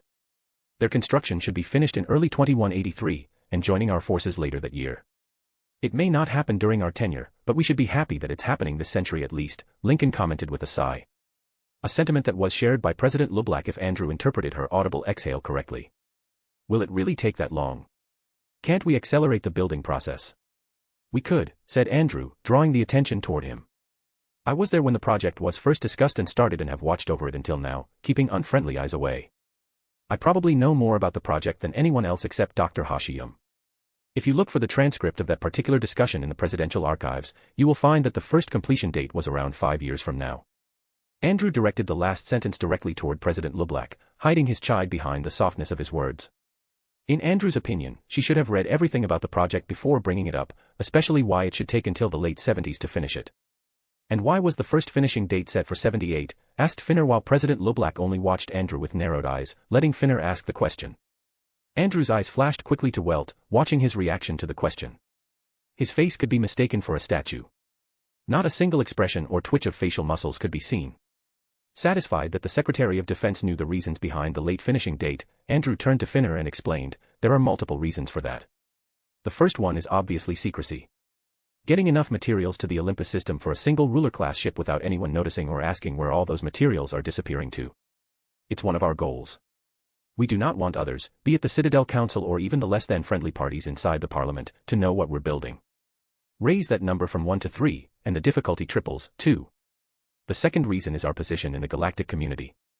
Those agreeing to the project in the first place desired to ensure that there wouldn't be any immediate hostile actions from the others when we unveil the ruler class. That's why your predecessors tried to build closer ties with the Turians. If we could get friendly relations with them, they would not decry our actions as acts of war or try to take them away. They will want our help to build one for themselves. Furthermore, as it will cause tensions anyway, unveiling so much firepower will do it. No matter the circumstances, we wanted to give the Alliance more time to build up its power base to have a better chance at defending ourselves should the worst-case scenario happen and a war with the Citadel break out. Do you think a war will happen? Asked President LeBlanc. Yes, said Andrew without hesitation, shocking two people in the room. Perhaps it will not be called a war, but we will take serious military actions before the turn of the decade, maybe even before its halfway point. Our enemy. President LeBlanc's words were short and commanding, exactly how Andrew expected from a leader who focused on her task of protecting the people who looked towards her for guidance. The Batarians, answered Welt in Andrew's place. They want to take us down a peg or two and can barely wait for a chance. Shouldn't they still be concerned about the anti-government elements inside their territory? Asked Finner. Not as much as we hoped, replied Andrew. While they started strong, especially with outside help, he didn't mention the help came from the AIS as that was implied and would only lead to negative consequences if mentioned aloud. The Batarian government and military were surprisingly apt in finding and taking them down. Our projections show that in a year, most of the anti-government movement's leaders will either be dead or imprisoned. The rest will disappear into insignificance and do nothing more than be an occasional thorn in the hegemony's side. Not even with support, asked President LeBlanc. Not even with support, confirmed Andrew. Yet, that does not mean we will have to fear an attack from the Batarians. At least, not for the next 2 to 3 years. While the anti-government movement couldn't accomplish its stated goals of changing the government, it still managed to destabilize it and the region where the revolution happened enough that the Batarians would concentrate on fixing the damage first before anything else. It should give us enough time to prepare for anything they will do. And the AIS believes they will use their connections with the pirate and slaver gangs in that part of the galaxy to plan an attack. Plausible deniability, asked Finner with a raised eyebrow that conveyed his thoughts about that strategy. Flimsy plausible deniability, but yes, answered Andrew without missing a beat. It worked for them before, and that was when they orchestrated an attack on a minor Asari colony. If the Council isn't willing to act when it's one of theirs, I don't believe they will look twice at our case should we bring it to their attention. Then we will have to do it ourselves, decided President LeBlanc with an edge to her tone. Will we be able to do it? She directed the question toward Welt, who looked back with hard eyes. Without a doubt, ma'am, he answered, and not even a speck of uncertainty could be heard in his voice or seen on his face. Even should the AIS fail to find out where and when the attack happens, we will repel them with minimal casualties. Our patrols can reinforce any colony at the border with the Batarians fast, and our colonial defense systems will give the attacking fleet a pounding before they arrive. Counterstrike options. Quick and merciless, answered Welt. But I believe Andrew already has a target in mind for such an operation. I have, confirmed Andrew with a nod. 3 worlds with hegemony support but not officially part of it. Just as the hegemony would call it a pirate attack, we would call it an anti-pirate and slaver operation. If hegemony personnel is present during our counterstrikes, they will probably have switched sides and turned traitors to the hegemony. After all, the hegemony wouldn't work with such people against the Citadel law, would they? It seems we have the bare bones of a plan for when needed. We will talk about it more when we're closer to the actual event. Let us shelve this topic and move to the next point. President LeBlanc shifted in her seat and looked at Andrew. When can we expect Mr. Denebron to return to Alliance-controlled territory? He sorely missed. Andrew knew that this question would come. It was no secret that the two were friends, and Oscar was far too valuable to let him out of the Alliance's influence. Yet, he was too powerful to dictate his actions or even think about restricting his freedom. Oscar had made himself into the nightmare of every leader.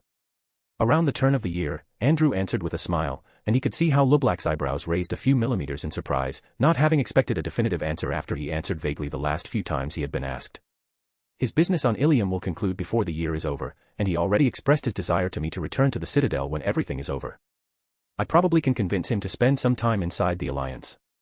After all, he is due for another visit to the university he founded.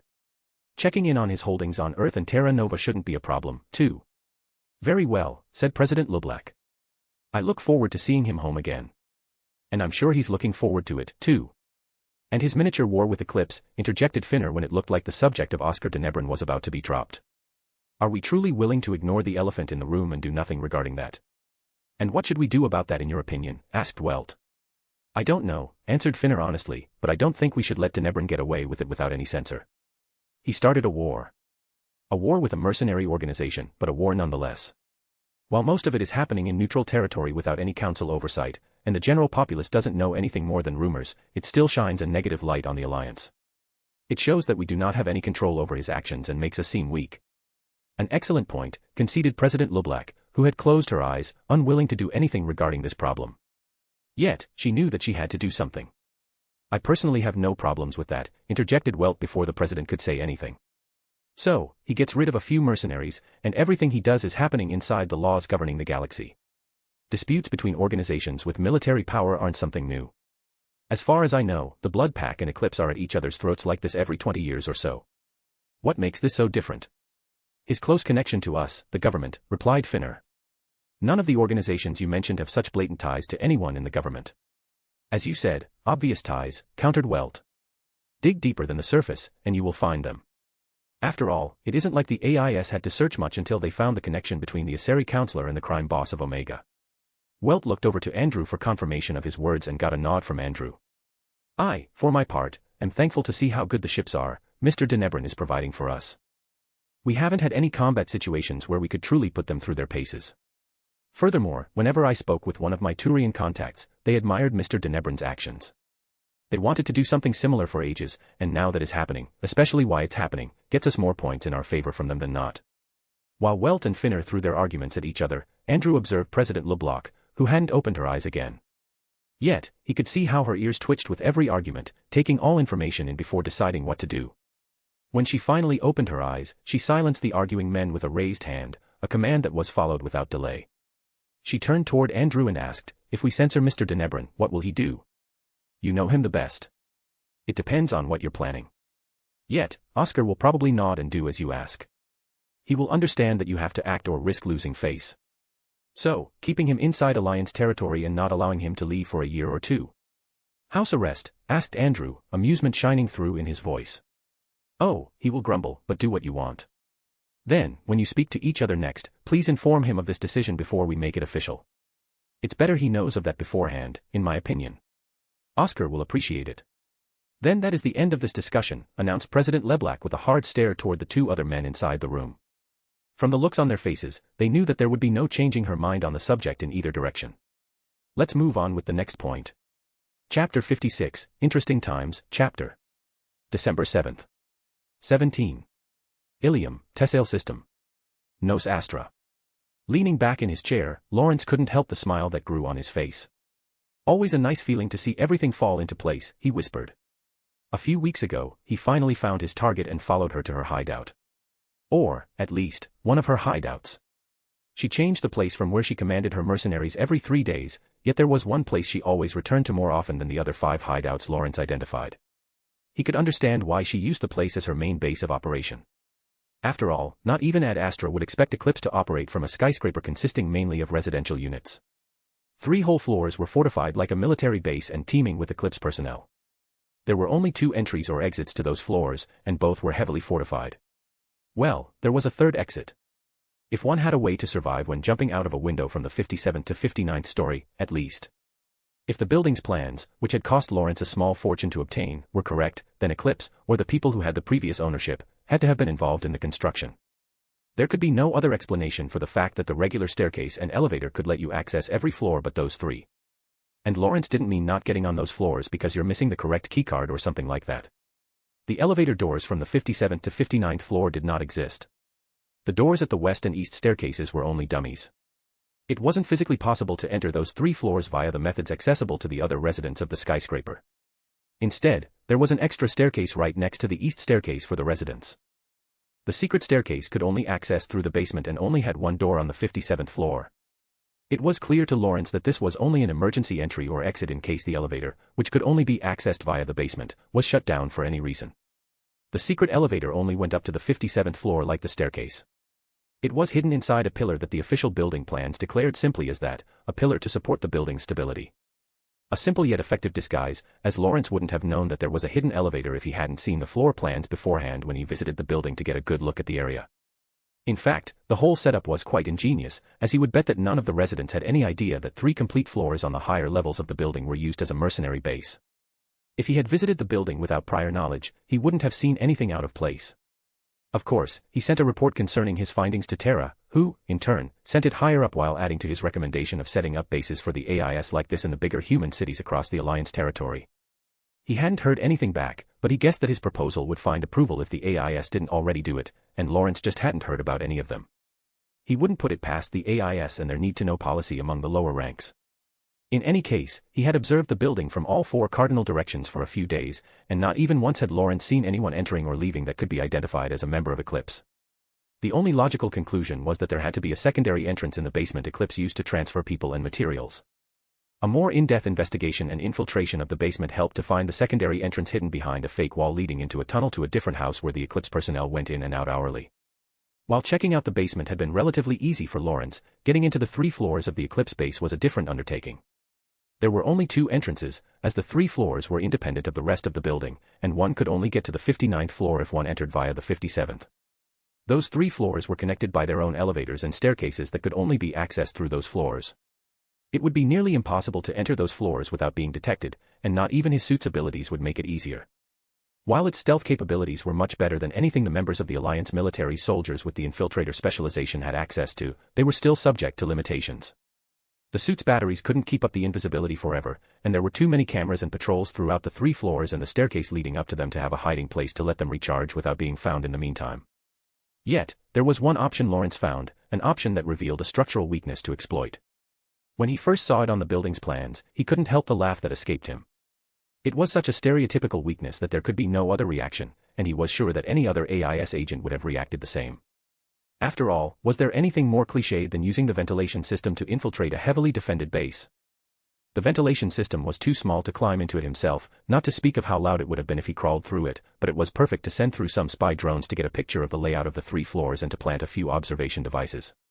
Lawrence didn't even wait 2 hours after finding this weakness before leaving his hotel room with his equipment. And, now, he just had to sit at his desk and could observe everything that was going on in the eclipse base from afar.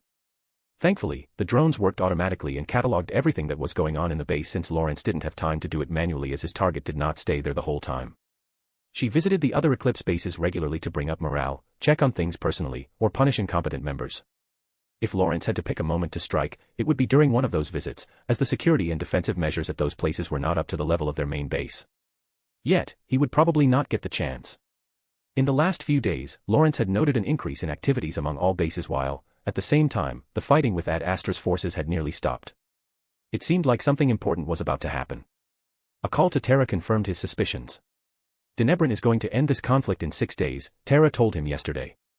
It seems like he's about to confront the person who employed Eclipse and take them out of the game. He wants Eclipse's leadership in shambles before that. Can you make it happen? If they are about to clash for the last time, Iori will not move from her fortress. I'll have to get here there, and that could be a problem. You having a problem, she asked, not believing that Lawrence would have any problems taking out a target. After all, his records didn't show a single mission that hadn't been completed satisfactorily. I could do it, he reassured, his pride rearing its head, but it would be easier with a team. The risk of the target escaping is too high if I go in. She mostly stays on the 3rd floor, and I would have to fight my way up from the 1st. Furthermore, detection is unavoidable as there aren't enough places for my suit to recharge. Can't you hit her from the outside? There should be enough positions from where you could make the shot. The position is not the problem, Lawrence corrected. The command room has a window to the north, and there is a high enough building in that direction to make a shot. The problem is that the window is made of bulletproof glass with a double layer of kinetic barriers. Eclipse didn't shy away from the costs when they updated their defenses. My bullets could punch through. They have enough power behind them for that, but they would veer off course and probably miss. Usually, I would install a remote trigger to deactivate the barrier since the glass alone wouldn't be enough to stop them, but without getting in there, I can't. And the drones can't do it. So, you're lacking the power? Terra asked, and Lawrence could hear that she was thinking about something. Yes, he answered tentatively. I'll contact you again tomorrow. I've heard about something that should help you with that. Without waiting for a response, Terra closed the connection, leaving Lawrence to wonder what she meant. He hadn't heard back from her until now and could only guess what she was doing. As if the universe heard his thoughts, his Omni tool started to flash in short intervals, indicating a call for him. Activating the features for a secure line, Lawrence took the call and asked, "Found what you were looking for?" "I did, and you're going to love it," answered Terra, who didn't seem surprised at his lack of a greeting and responded likewise. "Am I?" Lawrence raised an eyebrow in question, something Terra couldn't see but could definitely hear in his tone. "Yes," she replied and left no room for doubt. "Is your line secure?" "I have a data package for you." Quickly opening another application on his Omni tool, Lawrence started the process to make sure that the connection on his end was secure enough to receive the data package without giving anything away.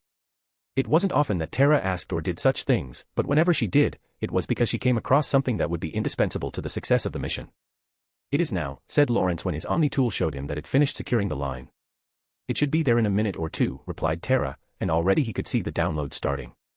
When it finished, Lawrence didn't wait a moment before opening the file and asking, "It arrived. What am I looking at?"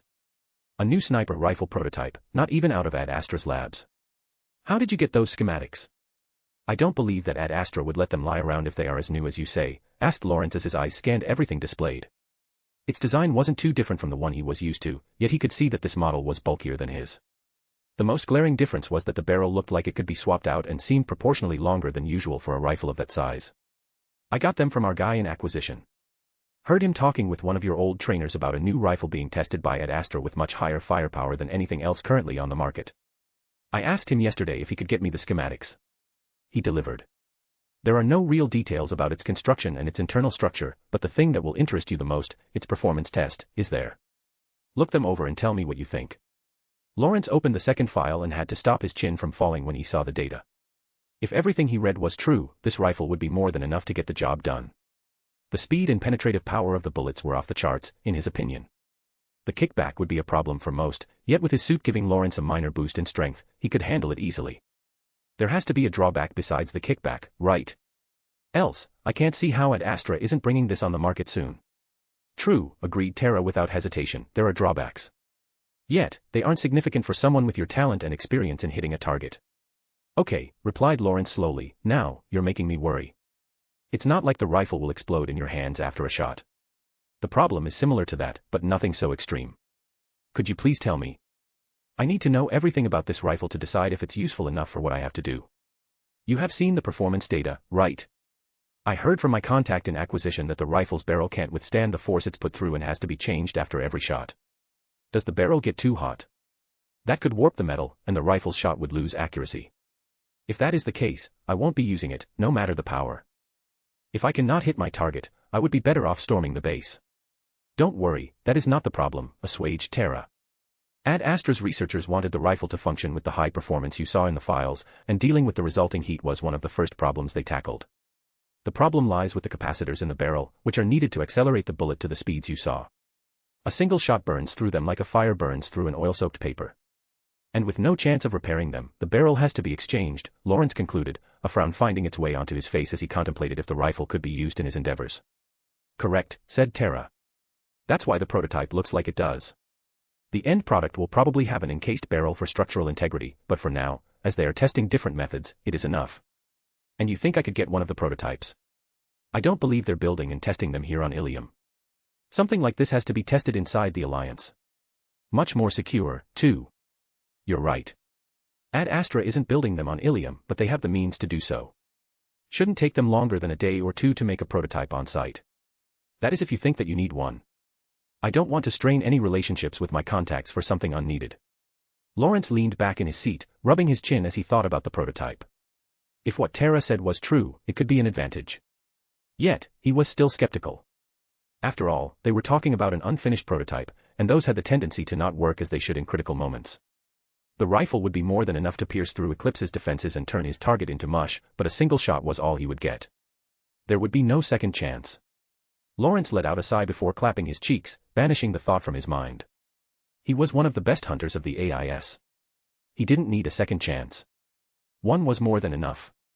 During the whole time he had been training for his position within the AIS, he had never needed a second try to get the job done, and the hunters were trained to never need a second try anyway. They were trained to be the best of the best, and the simple thought of not making it on the first try was already a sign that they were losing their edge. That was one of the first things they were taught by their trainers. And Lawrence definitely wasn't losing his edge, and he would prove it to the person who mattered the most. Himself. Ask them to build it, said Lawrence, deciding to use the prototype rifle. I need 3 barrels. 2 for testing the rifle, and 1 to get the job done. I'll send you the details where you can pick it up tomorrow. They are already making it, replied Tara with a tone that told Lawrence that she knew he would go for the option she offered him. He good-naturedly rolled his eyes. Sometimes, it seemed like his handler knew him better than he did himself. December 10th. 21. Ilium, Tessale System. Nos Astra. His hands slowly and methodically dismantled the rifle in front of him. He held every single part up to his eyes, inspecting them for any faults. There would be no room for any kind of equipment failure, not now. Laying the pieces carefully down on a small blanket, Lawrence pulled out a cloth and dribbled a few drops of oil on it. As if the rifle had been his longtime partner and not just a tool he possessed for less than 2 days, he took great care of giving each piece the attention they deserved. At first, Lawrence had been skeptical about the rifle's performance despite Tara's assurances. Yet, when he met a team of Ad Astra's soldiers in an abandoned dockyard in the dead of the night to test it, he fell in love with it. He wore his nanofiber suit underneath his regular clothes, giving his strength a minor passive boost, and the kickback of the first shot had taken him by surprise nonetheless. Even the rocket launcher he tried during his training days hadn't thrown off his aim that much. Lawrence accounted it to his surprise, if only to spare his pride as the Ad Astra soldiers snickered around him as he was thrown on his butt. Thankfully, they had brought 2 more barrels than Lawrence said he would need, and after firing his 3rd shot, he could say with certainty that even if Ad Astra scientists never found a way to make a barrel hold out longer than a single shot, this rifle would and should become a part of every AIS hunter's equipment. It was simply perfect for them. The bullet was heavy and fast enough to simply ignore any obstacle in its way. The perfect tool for the assassination of a single target. When he left, Lawrence asked the Ad Astra soldiers to pass on his thanks to the genius who thought of such a wonderful toy, and they only smiled and said they would. After that, Lawrence didn't waste any time and traveled to the Eclipse base, intending to decide from which position he would strike. In the days before, he marked a few of them, but deciding which would be the best should only be done on the day of the strike. After all, the conditions were ever changing. It would be embarrassing to be found by an unscheduled cleaning crew only because someone important was visiting the location in the next few days. That had happened to one of Lawrence's colleagues, and the story never failed to elicit a chuckle whenever it was told. It took him half of the early afternoon to decide on a skyscraper half a kilometer south of the building Eclipse was occupying, and another half an hour for the place within the selected skyscraper. Yet, he couldn't have found a better place as Lawrence had a free view of the level where his target would appear later on. Closing his eyes, Lawrence emptied his mind of superfluous thoughts. This wasn't the time to indulge in reminiscence. Right now, he was nothing but a hunter. A hunter making sure that his tools of trade were in optimal condition. Slowly and carefully, he put every part of the rifle back together, and when he finished, his hand ghosted over it only a hair's breadth away. A swipe with his Omni tool to check if everything was correctly put together, to which the hunter nodded satisfied when he got the readout. He placed the rifle at his shoulder, his eye perfectly in line with the scope. It didn't take him long to survey the outside of the room where his target would appear, as he wouldn't be able to see through the mirrored windows the conventional way anyway. This was more to check if anything had changed and if the sensors of his scope picked up any data that deviated from the one he picked up yesterday. Any deviation could cause him to miss his shot. Yet, the hunter's sensors did not pick up any changes. He didn't feel any relief at that, but he would have felt annoyance if it had changed. Details changed, that was a fact of life, but that didn't mean that one desired them to change, not even for the better. After all, it would undo any previously made plan and could cause failure. The twitch of his ring finger activated the camera he painstakingly directed through the ventilation system to see into the room of his target, and with his middle finger the 4 small drones that had attached themselves at the 4 corners of the room's window.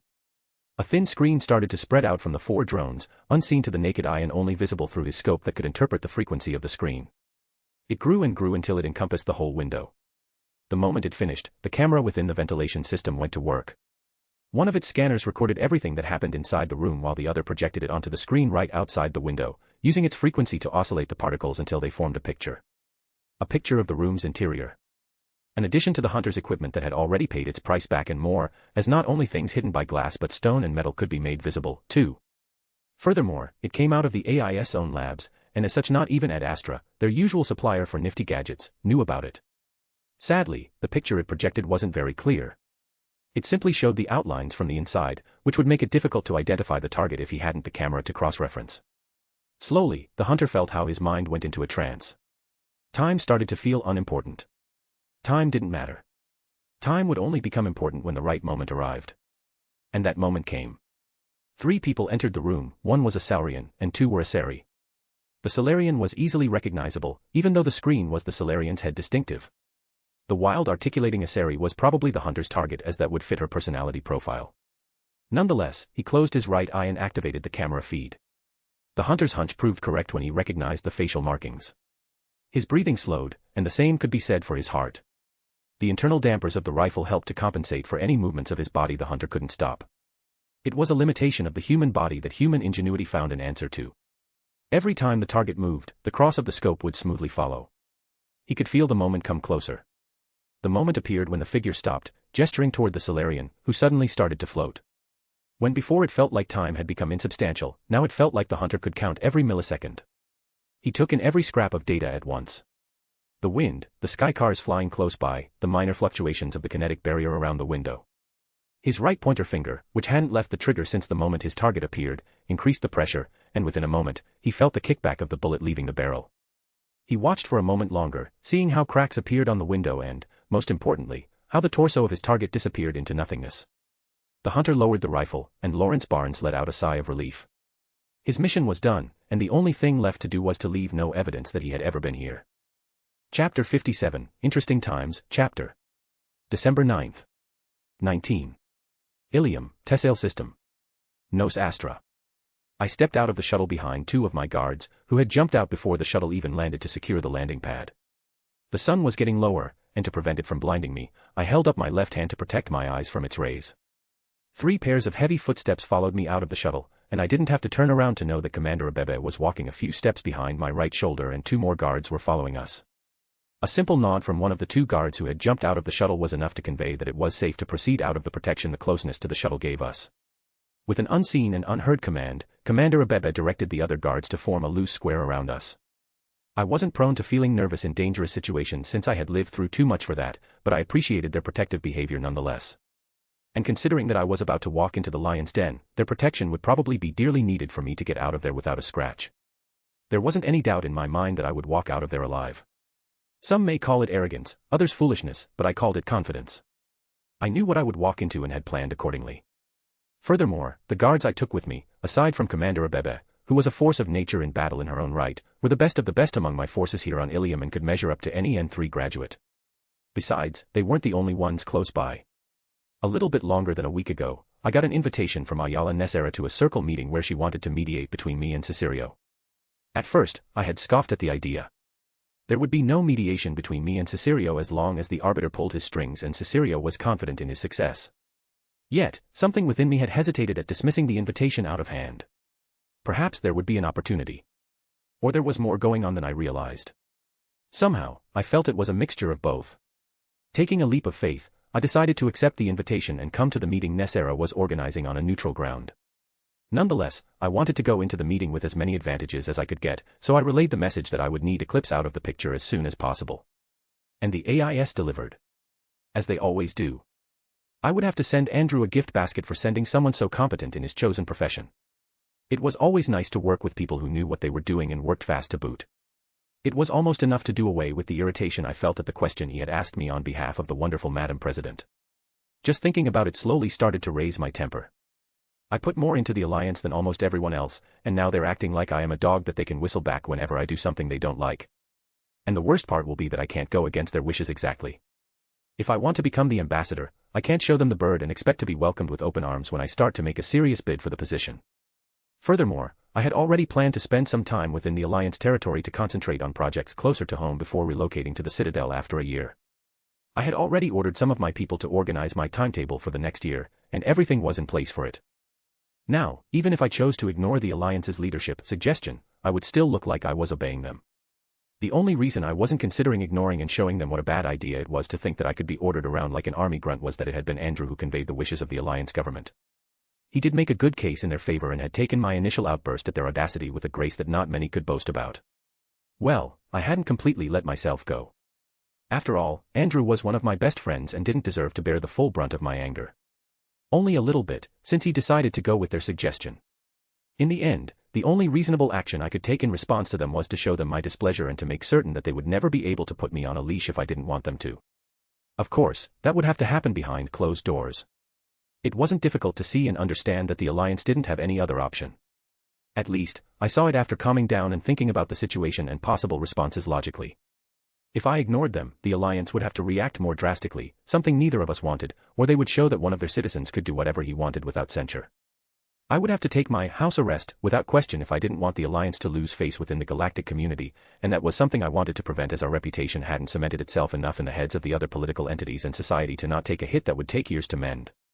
Nonetheless, it annoyed me, and I would hold a grudge, even if it was petty since they had no other choice.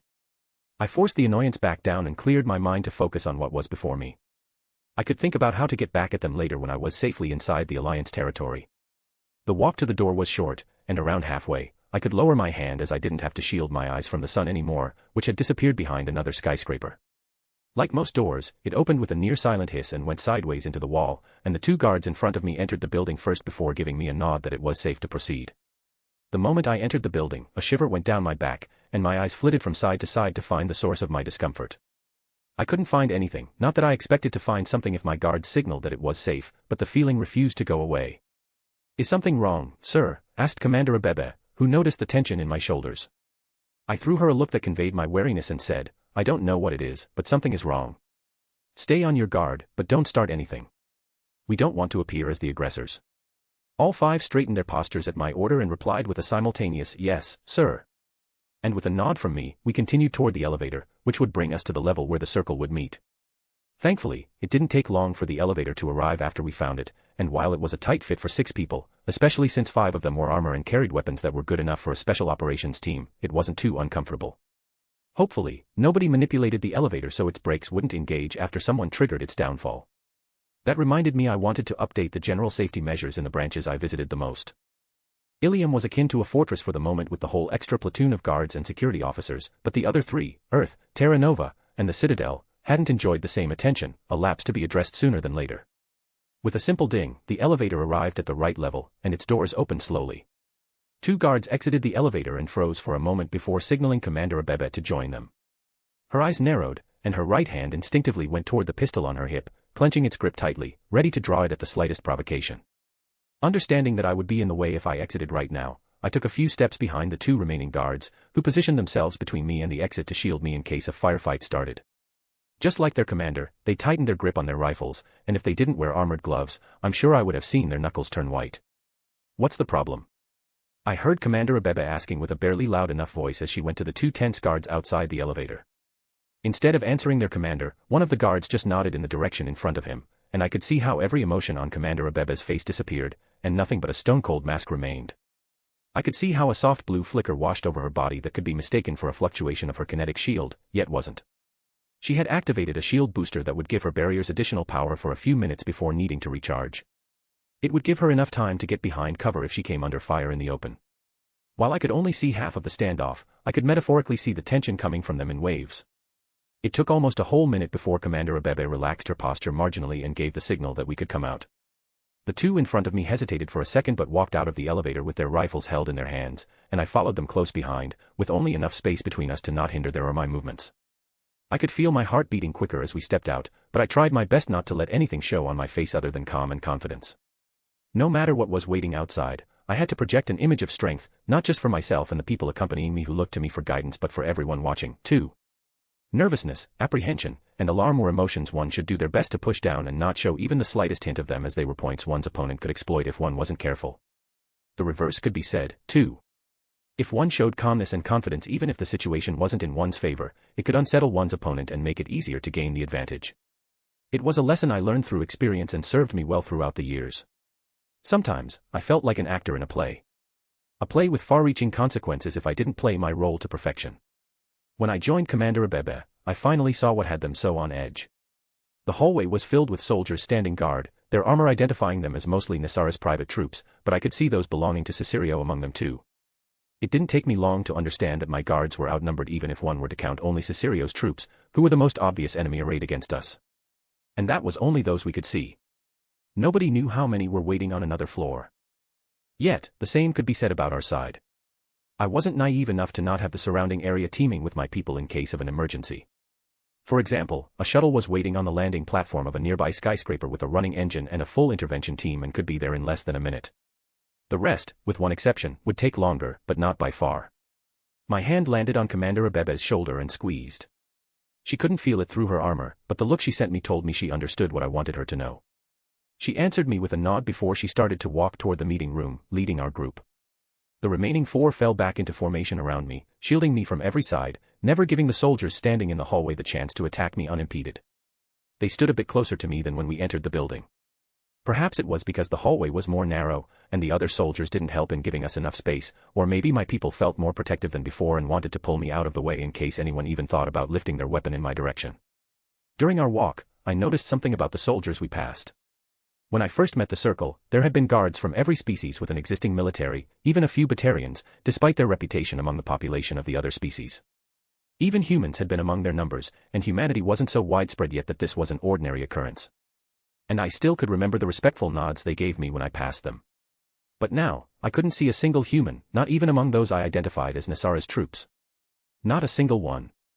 It wasn't like the sudden insight stopped me in my tracks, but there was a feeling in my gut that couldn't mean anything good. There had to be a reason I wasn't seeing any humans, and that reason couldn't be anything good. Of course, it could be that the humans had been in the employ of Nisko Ran, and they left after his death. Yet, I didn't think that this was it.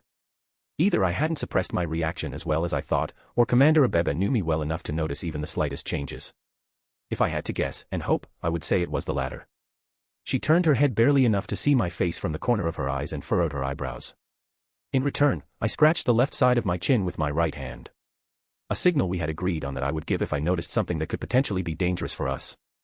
Sadly, I wouldn't be able to communicate what I had noticed, but a warning was better than nothing. Commander Abebe nodded almost unnoticed, and if I hadn't looked for it, I wouldn't have seen it.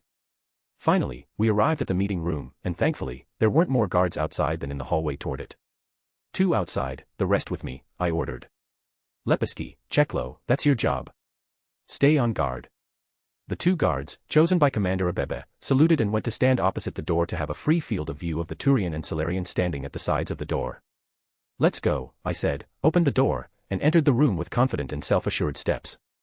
My eyes slowly observed the room while the remaining 2 guards took their positions beside the door, and Commander Abebe stood to my right. The meeting room was spacious. The wall on the other side was made out of glass, and while I couldn't see any other doors into the room other than the one I entered through, there could be hidden doorways for soldiers to enter the room.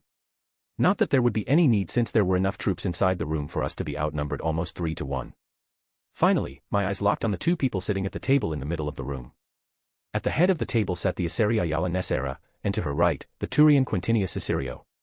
They were sitting closer to each other than one would expect for a meeting with the declared goal of mediation, as it would imply that there was already an understanding between one of the parties and the mediator. The correct answer to something like that would be to take the seat on Nesara's other side and the position opposite Cicerio. Yet, I took the chair directly in front of me, at the other end of the table, where I sat in direct opposition to Nesera. And if that wasn't a statement, I didn't know what would even count as one. Nesera, Cicerio, I greeted with a polite nod at each of them. Do we wait for Detiovi or begin without her? The purpose of this meeting is to mediate between you and Quintinius. I do not think Miralla's presence is needed or beneficial for this. She's close to you, and you have worked together on a few projects. I don't think it would be fair to Quintinius if you have an ally and he doesn't. And the arbiter isn't an ally. I countered while raising my eyebrow. Cicerio scoffed at my reply. But she isn't here, is she? Not that I can hold it against her. After all, you wouldn't hesitate to try and kill her. I'm surprised that you didn't try it with me. First of all, I replied, I'm civilized. Starting a fight when someone asks for a peaceful meeting is the opposite of that. Secondly, I wasn't the one who started the fight, but I will be the one to end it. And on my terms at that. So, you're here to dictate your terms to me and the arbiter. Quite arrogant of you. Arrogance has nothing to do with it. It is simply a fact that my position is much better than yours, and it is only a matter of time until you have no other chance but to surrender. Cicerio threw me a scathing look that promised me a painful death, but I sent a smile in his direction in response. His promises didn't intimidate me in the slightest, and there was no lie in my words. It was only a matter of time until there would be nothing the arbiter and her loyal dog could do against me.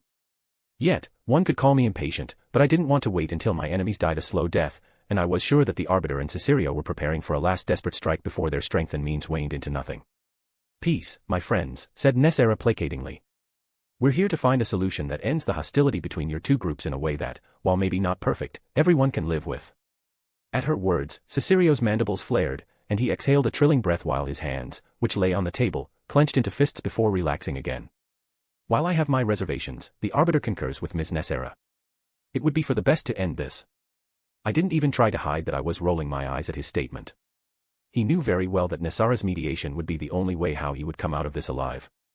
The only reason why he was angry was that it hurt his pride. Everything could have been avoided if he and the arbiter had looked farther than my species, and they would have seen the amount of resources and people I could call on beforehand.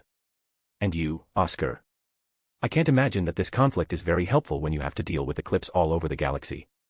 I mean, the portion of Eclipse here on Ilium is leaving after their commander's death, but the rest of the mercenary organization is still your enemy, right?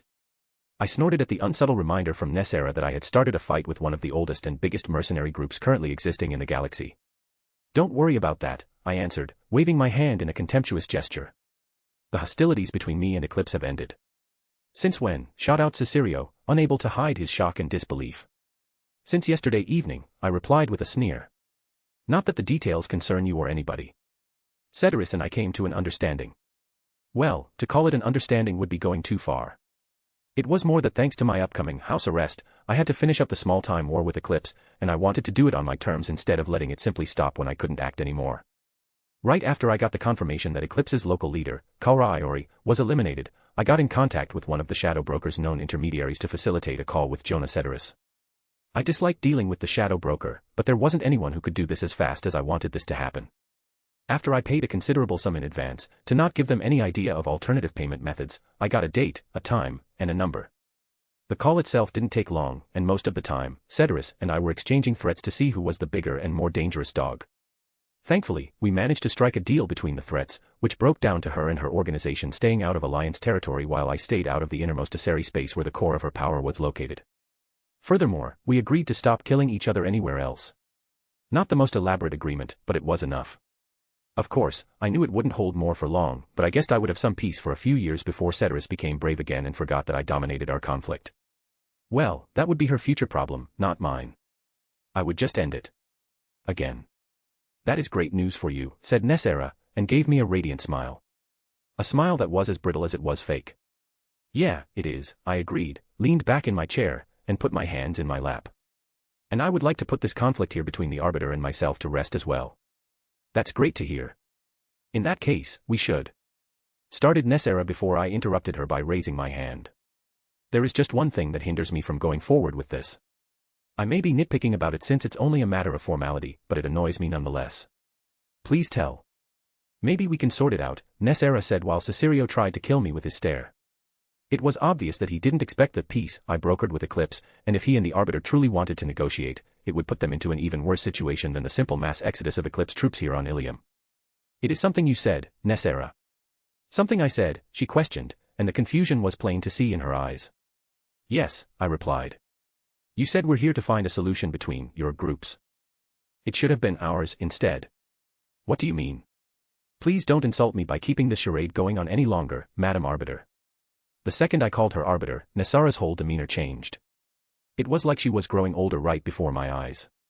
No, she wasn't growing older, but it was like growing more mature in seconds. In truth, she simply let any pretense and mask she showed me since I met her for the first time fall and showed me her true face. Cesario, on the other hand, seemed more nervous and fidgety than before. His eyes flitted back and forth between me and Nessera, yet he calmed down a bit after Nessera put a hand on his shoulder. Congratulations, you found out the truth. But I don't think it will help you much. How would you humans say? You're the fly in the spider's web. We will see, I responded to the obvious threat and smiled confidently. Chapter 58, Interesting Times, Chapter 58, Ilium Arc End. December 9th. 20. Ilium, Tessale System. Nos Astra. How did you find out? Asked Nessera, also known as the Arbiter, as she leaned back in her chair and interlaced her fingers in her lap. I have to say, it took me some time to connect the dots. You did your best to obscure your traces, and many of those my people and I found did lead to nothing. Yet, you got too greedy and contacted the wrong people with your plans. I copied her by leaning back in my chair and adopting a relaxed posture as if my guards weren't outnumbered by hers in the room. Well, it wasn't you personally who made the mistake. It was your pawn over there. I waved my hand in Cesario's direction, who sat to Nessera's right. You, spat Cesario and jumped out of his chair, clearly angry because of my taunt. Nessera put her hand on his arm and said, Calm down, Quintinius. Mr. Denebrin is trying to make you lose your cool. Please don't play his game. He knows he's in a bad position and tries to find his feet again. At her words, Cesario visibly calmed down and sat back down. I couldn't help the smirk that appeared on my face. He was utterly under her thumb, and when I directed the smirk at him, I tried my best to convey my thoughts to him. It seemed to work as his mandibles flared, and his eyes were windows to the anger and hate he felt toward me, but he managed to control himself better this time. Perhaps it had something to do with the fact that Nessera still had her hand on his arm. What kind of mistake did my dear Quintinius commit? My smirk turned wolfish, and I tapped my foot twice on the floor. Cerberus, I simply said and enjoyed the widening of Cesario's and Nessera's eyes. It seems like they like me more alive than dead.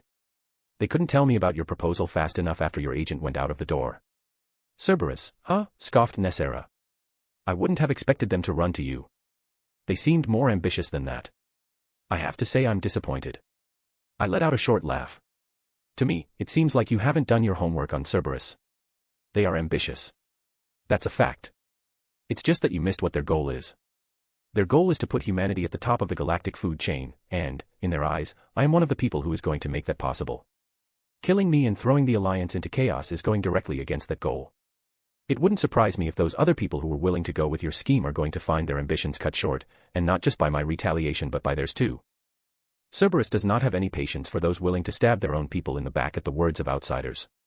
The look Nessera sent me would make lesser people freeze in their place and unable to speak another word, but my smile only got bigger. In fact, I felt downright giddy. Nessera, in her persona as the Arbiter, has given me much grief, and any chance to stick it to her was very welcome. Of course, I let nothing of that show on my face other than the smirk I continued to hold to show that I wasn't intimidated by her and her show of force in the room. Nessera's face looked placid as she asked, Yet, even if this organization talked to you, there wouldn't be anything leading toward me. Even if you found everyone else we contacted.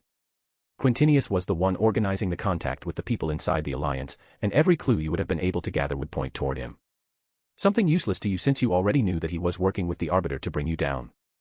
Oh, how I would have liked to have a wine glass in my hand to swirl it around like in those old movies to waste time before answering. I may be getting on in the age department, but my taste for the dramatic and flair was growing, too. At least, I felt so. In another decade or so, I could see myself turning around in a swivel armchair with a black cat on my lap that I was petting while explaining how my plans came to fruition. The thought struck my mind, and it didn't want to leave. Why were we doing this? I was doing it because I sent out a signal to my troops to prepare to attack when I tapped my foot on the floor to activate the transmitter in my shoe. It would probably take a few more minutes before everyone was in place, and they would only attack when I tapped my foot twice again. Of course, that depended on the factor that the signal could get out of the room. If they took the precaution of proofing the room against signals, that would be useless, and I would have to rely on the scouts on the skyscraper opposite the room to read the situation correctly. After all, the visual signs I would have to give to communicate with them were extremely obvious so that no small gestures I did by chance could be mistaken for a sign to intervene. You are right, I returned to the conversation by acknowledging Nasara's conjecture. Everything led back to Cicerio, at least from those contacted within Alliance territory. But these people weren't the only ones you contacted, right? Otherwise, you wouldn't be able to weaken the Alliance as a whole if its power was simply shifted within. You needed people from outside to change the political landscape. I could see how my words affected her as the anger in her eyes lessened marginally, and disbelief joined with it. After all, you wanted to improve your standing with the matriarchs around Asari space. That's why you're planning to kill me in the first place instead of simply taking over all my assets here on Ilium. And you weren't as careful with them as you should have been. Cicerio couldn't take your place then since they wouldn't have taken you seriously, and you wanted them to know that it was you who created the opportunity for the matriarchs to take advantage of a weakened and disarrayed alliance. Nasara was about to say something, but I held up my hand to forestall her retort. I know what you're going to say, and you're right. None of the matriarchs talked to me, and I didn't even try in the first place. But I didn't have to. The kind of moves they would have to make in order to take maximum advantage of my hypothetical death have to be prepared in advance. I just had to look at who prepared, when they started to, and the people who met them in the months before that. And guess whose name appeared on the flight schedules of planets far away from Thesha when you said you were trying to find somebody willing to sell me some property? And by the way, it's a rhetorical question. Instead of getting angry and screaming at me, Nasara started to clap slowly. The sound of the clapping echoed through the otherwise silent room. It was a ghastly sound, and I had to admit that it sent a shudder down my back. My smirk left my face, but a small smile returned to it after I noticed the trick she was using. She used her biotic powers, a relatively minuscule amount, around her hands to make the slaps sound more powerful. I was sincerely impressed by her control over her biotic powers. Any time before, I had only seen their use in combat situations or, very rarely, in construction zones. Yet, none of those had the sheer finesse I was seeing right now. It seems like I underestimated you, said Nasara. After all, you didn't suspect me for quite some time, so I thought you didn't look through my acting. You had me fooled, I admitted easily and without a hint of shame or hesitation. For most of the time even. The first time I was attacked by your forces was when I came back from our first private meeting, so you were on the list of suspects. But I falsely thought nobody would be so stupid to make themselves the prime suspect on purpose. If that was your plan, then I applaud you. The flattery is appreciated but unneeded. I just saw a chance and took it. The rest is a coincidence. I hummed at her reply. Can we finally get on? While it's amusing to see you two exchange words, I would like to return to my business. I still have to coordinate the people to take over Denebran's business, ma'am, interjected Cicerio with a deferential nod to Nasara. I had almost forgotten that he was even inside the room, Nasara's newly revealed presence drowning his without any effort. Patience, my dear Quintinius. Everything is going well, said Nasara with a smile and snapped her fingers. On both sides of the room, a portion of the walls went sideways to reveal pathways where 3 soldiers each came through with rifles in their hands. My 2 guards immediately raised their weapons and pointed them at the newly arrived troops, ready to shoot at the slightest sign that they were going to attack us. Commander Abebe's hand also went towards her hip and her pistol, but my left hand shot out, and I grabbed her arm. She shot me a disbelieving look, and I shook my head in reply. Right now wasn't the time to attack as we were even more outnumbered than before, and our extra equipment wouldn't stand up to these numbers of opponents. Despite her visible reluctance, Commander Abebe nodded and moved her hand away from her pistol, but I could see her clenched fists. She would have loved to draw her pistol and start shooting everyone not on our side to be done with this situation. It wasn't like I couldn't understand her. If our positions were reversed and I was tasked with Abebe's protection, I would rather take action and take out any threats in the near vicinity than wait for something to happen and have to react instead of acting. Yet, the time wasn't right. I raised an eyebrow and asked, a show of power and intimidation. Haven't we already established that you have more people here than I do? Your people are well trained. Almost as good as professionally trained soldiers. I feel safer if my troops outnumber yours by a larger number. Otherwise, I don't like their chances against yours, admitted Nasara. If her troops had any reaction to her words, I couldn't spot any. In any case, a slight smirk returned to my face. Well, thanks for the compliment. I can't take full credit for their abilities by myself, but I convey your admiration to the people in charge of their training. How nice of you, but that will not be necessary. Or rather, you will not have the opportunity to do so, Nessera replied with a smile that was simultaneously angelic and cruel. Or did you think otherwise? I already thought this was going to be your plan, but I hoped you wouldn't go down this route. It is so uninspired. Not every plan has to be refined. Sometimes, it is better to make your hands dirty and return everything to its starting point. The circle can be re-established with new members. I have done it 4 times over the last 300 years, so why not again? Return to the beginning, huh? Will you kill Detayoev, too? I questioned. That is already in motion. Detayovi has a meeting, and sadly, her shuttle will have an engine malfunction that will end deadly. Thankfully, some of her assets will be transferred to the circle accounts, so not everything is bad. I blinked. Nothing more. While I had a beneficial working relationship with her, and we had been lovers for a time, there was no reason for me to try to prevent her death. We were using each other to get what we wanted, and sex had been just an optional feature we wanted for the fun of it and not because we had any deeper feelings for each other. Besides, what could I realistically do right now? Call her while more than a dozen guns were pointed at me. Whether she lived or died would be up to her, and I knew she would have the same opinion if our roles were reserved. Furthermore, after today, our paths would probably only cross during social functions on the Citadel since I wouldn't need her help with anything anymore. So, you're committed to making a clean sweep. Otherwise, you would let Detayovi live since she never directly went against you or your goals. That's correct, replied Nessera. The circle can be rebuilt with new people. Perhaps under a different name, but it will continue. With your assets and the promises of the matriarchs, the new circle will be more influential and powerful than before, added Cicerio, probably already thinking he would live like a king and as one of the most powerful arms smugglers on this side of the galaxy. Instead of being annoyed with him and his boasting, I gave him a pitying look and smile. So, you have the delusion that you will be a part of the future she envisions. Cicerio, you are a poor fool. What are you talking about? Of course, I will be, he objected and turned to look at Nessera, who also gave him a look that wasn't hard to interpret. I'm sorry, my dear Quintinius. But Oscar is right. I said I would start anew, and I mean it. She jerked her head in his direction, and every single one of her guard in this room raised their weapon and started to fire at him. His personal shields didn't stand a chance and broke before he even had the chance to fully comprehend Nessera's words and what was happening around him. Personally, I hope that he quickly died before he could understand that he never was more than a convenient pawn for her and that the words she used to make her promises to him had been the only payment he would ever get from her for doing the dirty work. If it had been me, I would have given him what he wanted. Good and loyal service should be rewarded, but not with a bullet in the back. Cold, I said from behind Commander Abebe, who had positioned herself between me and the rest of the room when the shooting started. Nessera simply shrugged at my comment, ignoring the guns my guards pointed at her, something hers did not, and replied in kind by pointing theirs at me. He was useful for a time, but I didn't see any value in a long-term partnership. And his crush was starting to annoy me. It had been cute at the beginning, but it got old fast. Using it was convenient, but over the centuries, I had much better partners than him. And I mean in every category that counts. That's more than I ever wanted to know. As long as it doesn't concern me, I don't want to know what you do behind closed doors, I replied with played and exaggerated disgust. Impressive, said Nessera. A dozen guns pointed at you and not even a blink. The same guns that just killed a man, and you still can joke around. Is it just you, or are all humans so nonchalant and unconcerned about their imminent death? I would say it is just me, I answered. And you seem to think that I will die today. You don't. Nessera asked, surprised. I would not have thought you would deny what is right before you. And what is right before me? People with guns. You. Nothing insurmountable. Nothing insurmountable. I admire your bravery, but I have to say it is futile. I narrowed my eyes. This conversation's topic was too focused on me and Nessera's desire to kill me. I still didn't know if my people were in position, and I had to prolong our talk to be absolutely sure that I wouldn't be left with only 5 people on my side, 2 of which weren't even in this room.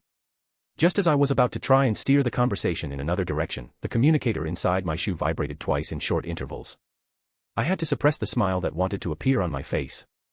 Any sign that things were going to go my way wasn't something I should show right now if I wanted to keep the advantage. Tapping my foot 3 times in response, I gave the order to slowly advance and take out as many hostiles as silently as possible to have an easier time when the situation went hot. Furthermore, they would be quicker at my position. It has nothing to do with bravery, I replied to Nessera, slowing my speech minimally so that nobody would notice but still waste some time. I simply have confidence that I will walk out of here alive. Maybe with a few hairs out of place, but alive nonetheless. Quite the confidence you have. And as I said, admirable. It's a shame you are in my way and in the way of the plans for the alliance of others among my people. If you weren't, you could have been great. That's debatable. I would say I did a lot to get the alliance to where it is right now. And most people in the alliance would say I am a great man. I should say that I am not, but I am not a person known for false modesty. I leaned forward, putting my elbows on the table and sustaining my chin on my hands. You mentioned plans for the alliance. Care to elaborate? Nessera copied my posture with an added smirk. Why so curious? It isn't like it will have any use for you. Like you said, curiosity. Knowing things is something vital to people like us. You should understand. I don't think you are that different from me in this regard. It is like an itch we have to scratch. And since you are so sure that my death is imminent, treat it like the last request of a dying man. Well, you are not wrong about the itch you're talking about. You never know when some knowledge becomes useful, she mused. And while you're right that one shouldn't deny a dying man's request, the knowledge wouldn't be of use to you. For me, it simply is that you're an obstacle and an opportunity to gain more power and wealth here on Ilium and back on Thesha. For others, they want control. Control over the alliance. I don't really buy into it, but a group back home sees themselves, and the Asari as a whole, as the guides toward the right future for the galaxy, and the alliance is too strong and independent for them. So, they're looking for ways to gain influence over the direction the alliance is going to evolve in the future. And you're the lever they want to pull to gain that control. So, typical Asari arrogance? I asked. I wouldn't say that, Nessera waved my comment away. We are perfect for such a position, but I don't see the appeal in trying to direct you hairless monkeys toward a fraction of our greatness. Hairless monkeys? I wouldn't have expected you to be a speciesist, I commented.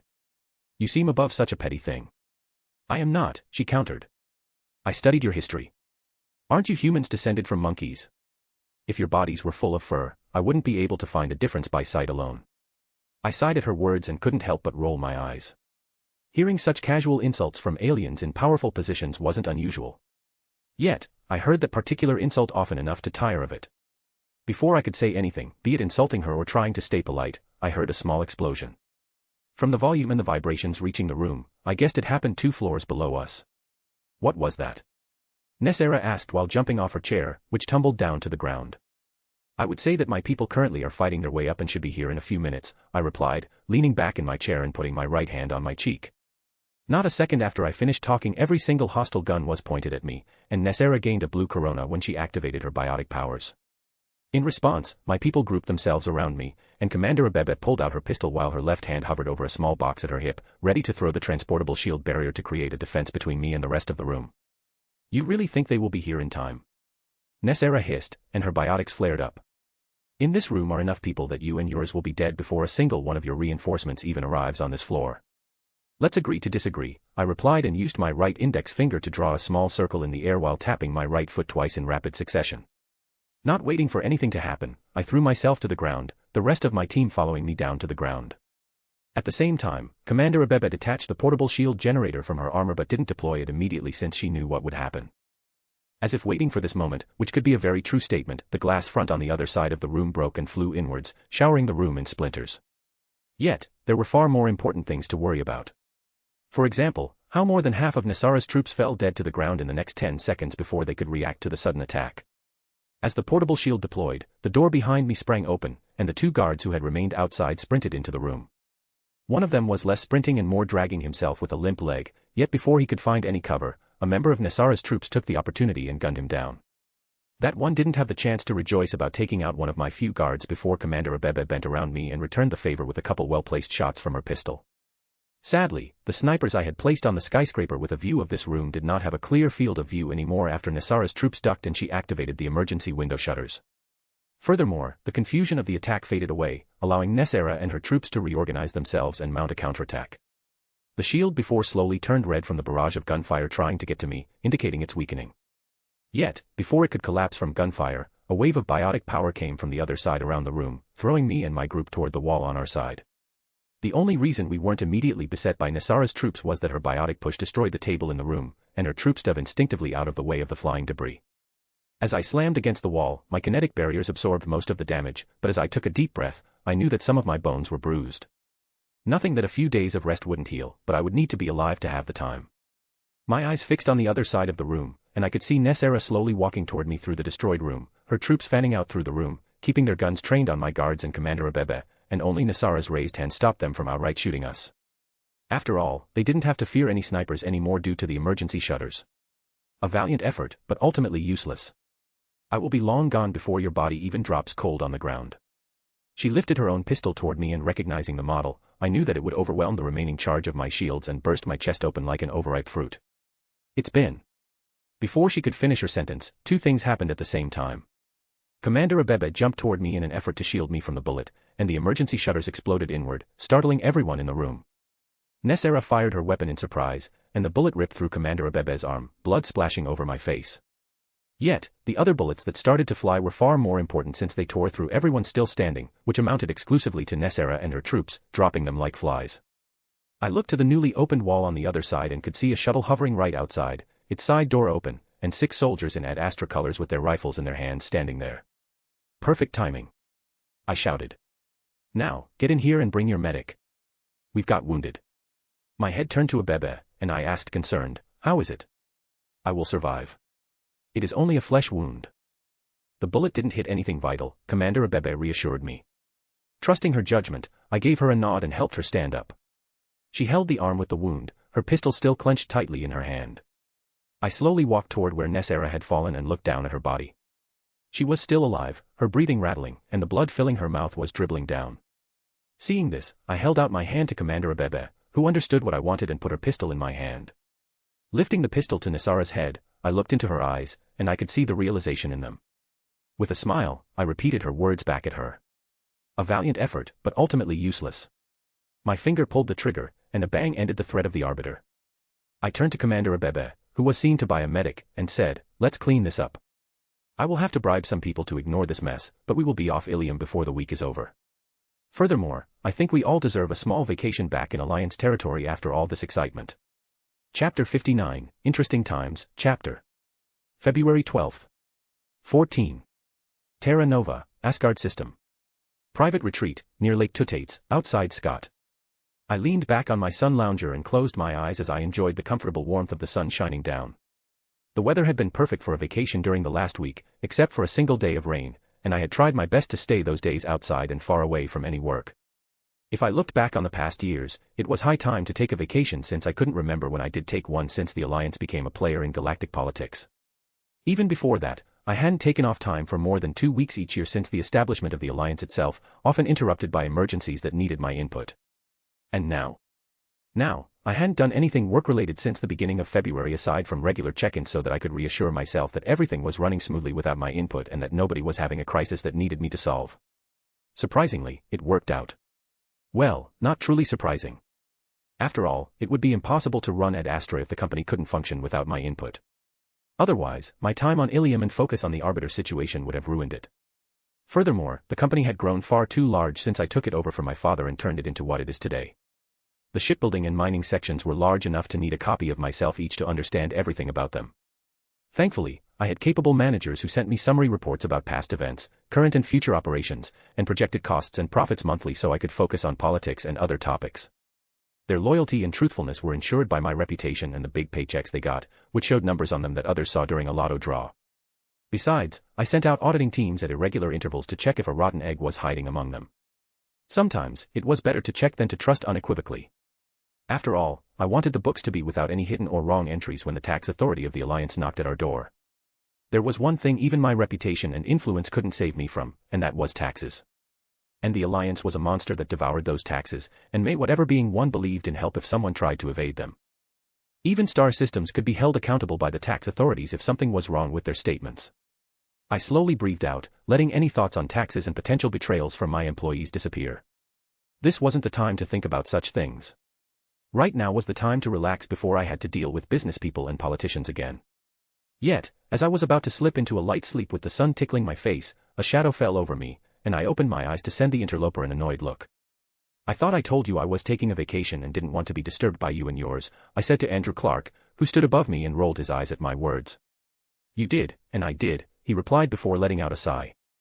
Yet, that was before you arranged a meeting with every leader of the different oppositional political factions and our former president. So what? I asked. Is the current head of government so insecure in their position that they have to send the director of the Alliance's intelligence services to me just because I'm going to talk with their political enemies and the person they replaced? They did request me to ask what you're doing, that's true. But that is only part of the reason why I am here today. Concerning the political leaders, officially, it is simply to understand their positions and perhaps find a way to compromise on certain political agendas. Finding solutions everyone can work with is hardly perfect, but it was better than the alternative. And Michael. That is simply a meeting between two old friends, and we're going to simply discuss some things. Loudly. And in public. Is that your revenge for them trying to put you under house, or territory, arrest? Asked Andrew with a raised eyebrow. It certainly is not. I protested vehemently and had an expression of overblown indignation that even a toddler wouldn't have believed. I am above such petty revenge. Well, commented Andrew and sat down on a chair nearby, at least you're not actively plotting to overthrow the government. If I tell our dear president that she has to do some publicity work, everything should be fine in a few months. As long as you're not publicly endorsing a new candidate for the presidential position. Elections are in, what? 2 years? I asked, sending a look to Andrew. 2 years, he confirmed with a nod. They are in 2 years. Enough time to do damage control and for the whole thing to blow over. Sometimes I believe you're forgetting how much sway you hold over the public. If you wanted, you could start riots in the streets throughout the Alliance territory, calling for elections tomorrow. And that's why I am not going to do that, I stated, waving his concerns away. Just don't tell our dear Madam President and let her sweat a little. I just stopped a plan to throw the Alliance into chaos, and I am not throwing it into that state by myself. Not as long as it wouldn't help the Alliance to emerge stronger. But you would if you believed it would help the Alliance. Of course, I would coordinate with you first, I assured Andrew. Having the spy faction on my side would help to kick it off and end it without too much blood spilled by our citizens. Blood is going to be spilled in the future in any case. So, please don't start anything. I have enough work to do without adding any madness to it. I looked up at the tone Andrew was using and saw him grimacing at something unseen. You know something I don't? I asked, trying to find out about whatever was going to happen that caused Andrew to make a face so full of exhaustion and weariness. At the end of the year, or the start of the new one, a combination of slavers and pirates is going to attack one of our colonies. Hard. Is that confirmed? I asked, my focus sharpening despite my unwillingness to do anything work-related at the moment. Andrew shook his head in response. Nothing concrete. It's more the rumor mill working with a lot of signs that there is some truth to it. Yet, we can't find anything solid other than that the Batarian hegemony is sponsoring one of their own to build up a fleet from the less-than-savory elements of the galaxy. Can we make a preventative strike? We have no idea who the head of the operations is, and at this moment, the hegemony would simply replace him with another. Furthermore, there are talks that we should let the attack happen. Of course, only for a short time before our fleets rush in to push them out of the targeted system and colony. To have a reason for a far more damaging counterattack. To show the galaxy how far we have come since we held our own against the Turians at Shangxi and that they shouldn't mess with us. I could see the positives in letting the attack happen, yet it left a stale aftertaste on my tongue. From a purely logical standpoint, it would be great PR for the Alliance. The commiseration from being the victim of a slaver raid, the relief and the sense of security created by liberating the colony in a timely manner, and the vindictive feeling of striking back against the scourge of the galaxy that is the slavers and pirates running free. Each of those points alone could be exploited for propaganda. On the other hand, you had the morale factor to consider. Nobody but a sociopath could see the amount of people that would suffer from an attack by pirates and slavers and think them nothing more than numbers on paper. Perhaps it was easy to decide such a thing, yet it was an altogether different thing to live with the consequences, especially if they stared you directly in your face, as the people who had the power to let the attack happen would have to visit the affected world to save face and to keep the morale in the Alliance high.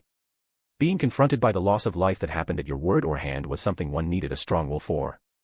Yet, perhaps I shouldn't preach on the subject too much since my hands weren't exactly clean, and I dirtied them for, as some would call them, lesser reasons like greed. Besides, I once shot a Batarian pirate with my own hands just to desensitize me to the act of killing, to harden my heart, and to become ruthless when needed. I would lie if I said that it didn't have its uses, yet the aftertaste of such an act wasn't something I wanted to become accustomed to. A leader who didn't blink at such acts and saw them as ordinary wasn't the kind of person I wanted to put my complete trust into, and would be someone I would never turn my back on since I wouldn't know if a dagger would find a way into it if this hypothetical leader found it necessary to advance its goals. Again, maybe I was a bit hypocritical and should take a look in a mirror, but I was human. I was allowed to be hypocritical. It was basically hardwired in our DNA. In the end, the people who managed to balance both the logical and moral sides were those who got far in life and managed to gather loyal and competent followers around them since they generated a certain kind of charisma that made people believe in them. Perhaps that was why I was so grateful to see my mixed feelings reflected on Andrew's face at the impossible decision he had to advise the president of the Alliance on. Doubly so, since he was the director of the most powerful and influential intelligence service within the Alliance, after all. I would have hated to have a sociopath in that position.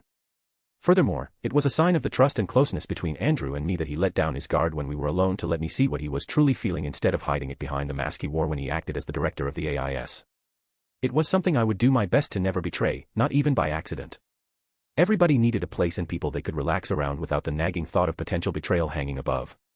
That Andrew could do so around me was something of an honor to me, and I naturally responded in kind. All of the above and more, answered Andrew after a short pause with a sigh.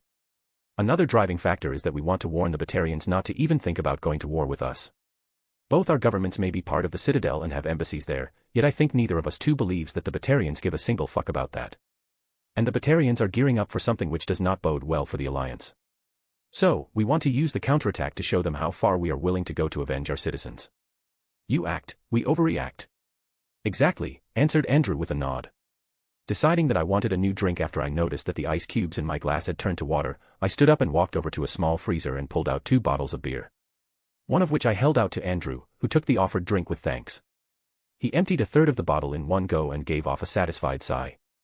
We should change the topic, Andrew declared, holding the cold beer to his neck to cool it down. Talking about raids and our hypothetical reactions is not a topic I want to think or talk about for too long. Instead, I wanted to ask how it goes with your cleanup on Ilium. Found anything interesting? The spoils are SOSO. I could grab everything that the Circle put its name on quite easily since I am the last living member of this club and had all the appropriate codes and rights, yet anything the Arbiter put down as her private property, even Circle resources, is a bit trickier to get to. And don't get me started on what belonged to her and the others under their public personas. If I didn't already have agents in Cicerios and Detiovi's organizations, it would have been near impossible to grab as much as I did before the other sharks in the sea noticed they were up for grabs. At least, Nessara's holdings under her Arbiter pseudonym were hidden enough that it took longer for them to notice that there wasn't a person holding the leash anymore. The only regret I have is that my analysts took too long to break through her encryption to get everything she had to her name. Did you get at least a good yield? Probably, peanuts in comparison with what you already have. I shook my head in response. You're right.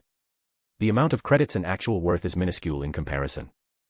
If it was just about that, my Ilium adventure would have been a complete disaster since after subtracting everything I put into it, only 1/3 to 2/5 remain as profit.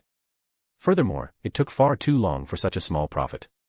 Yet, you don't seem too unhappy about your gains, Andrew deduced from my expression and tone, pointing his half-empty bottle in my direction.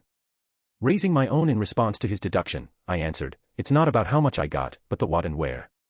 Among the various investments of the Circle, there wasn't a single one that would give me a controlling interest or even a major voice on any company board, yet they were various and diversified. I've got now a foot in the door all around the galaxy, so to speak.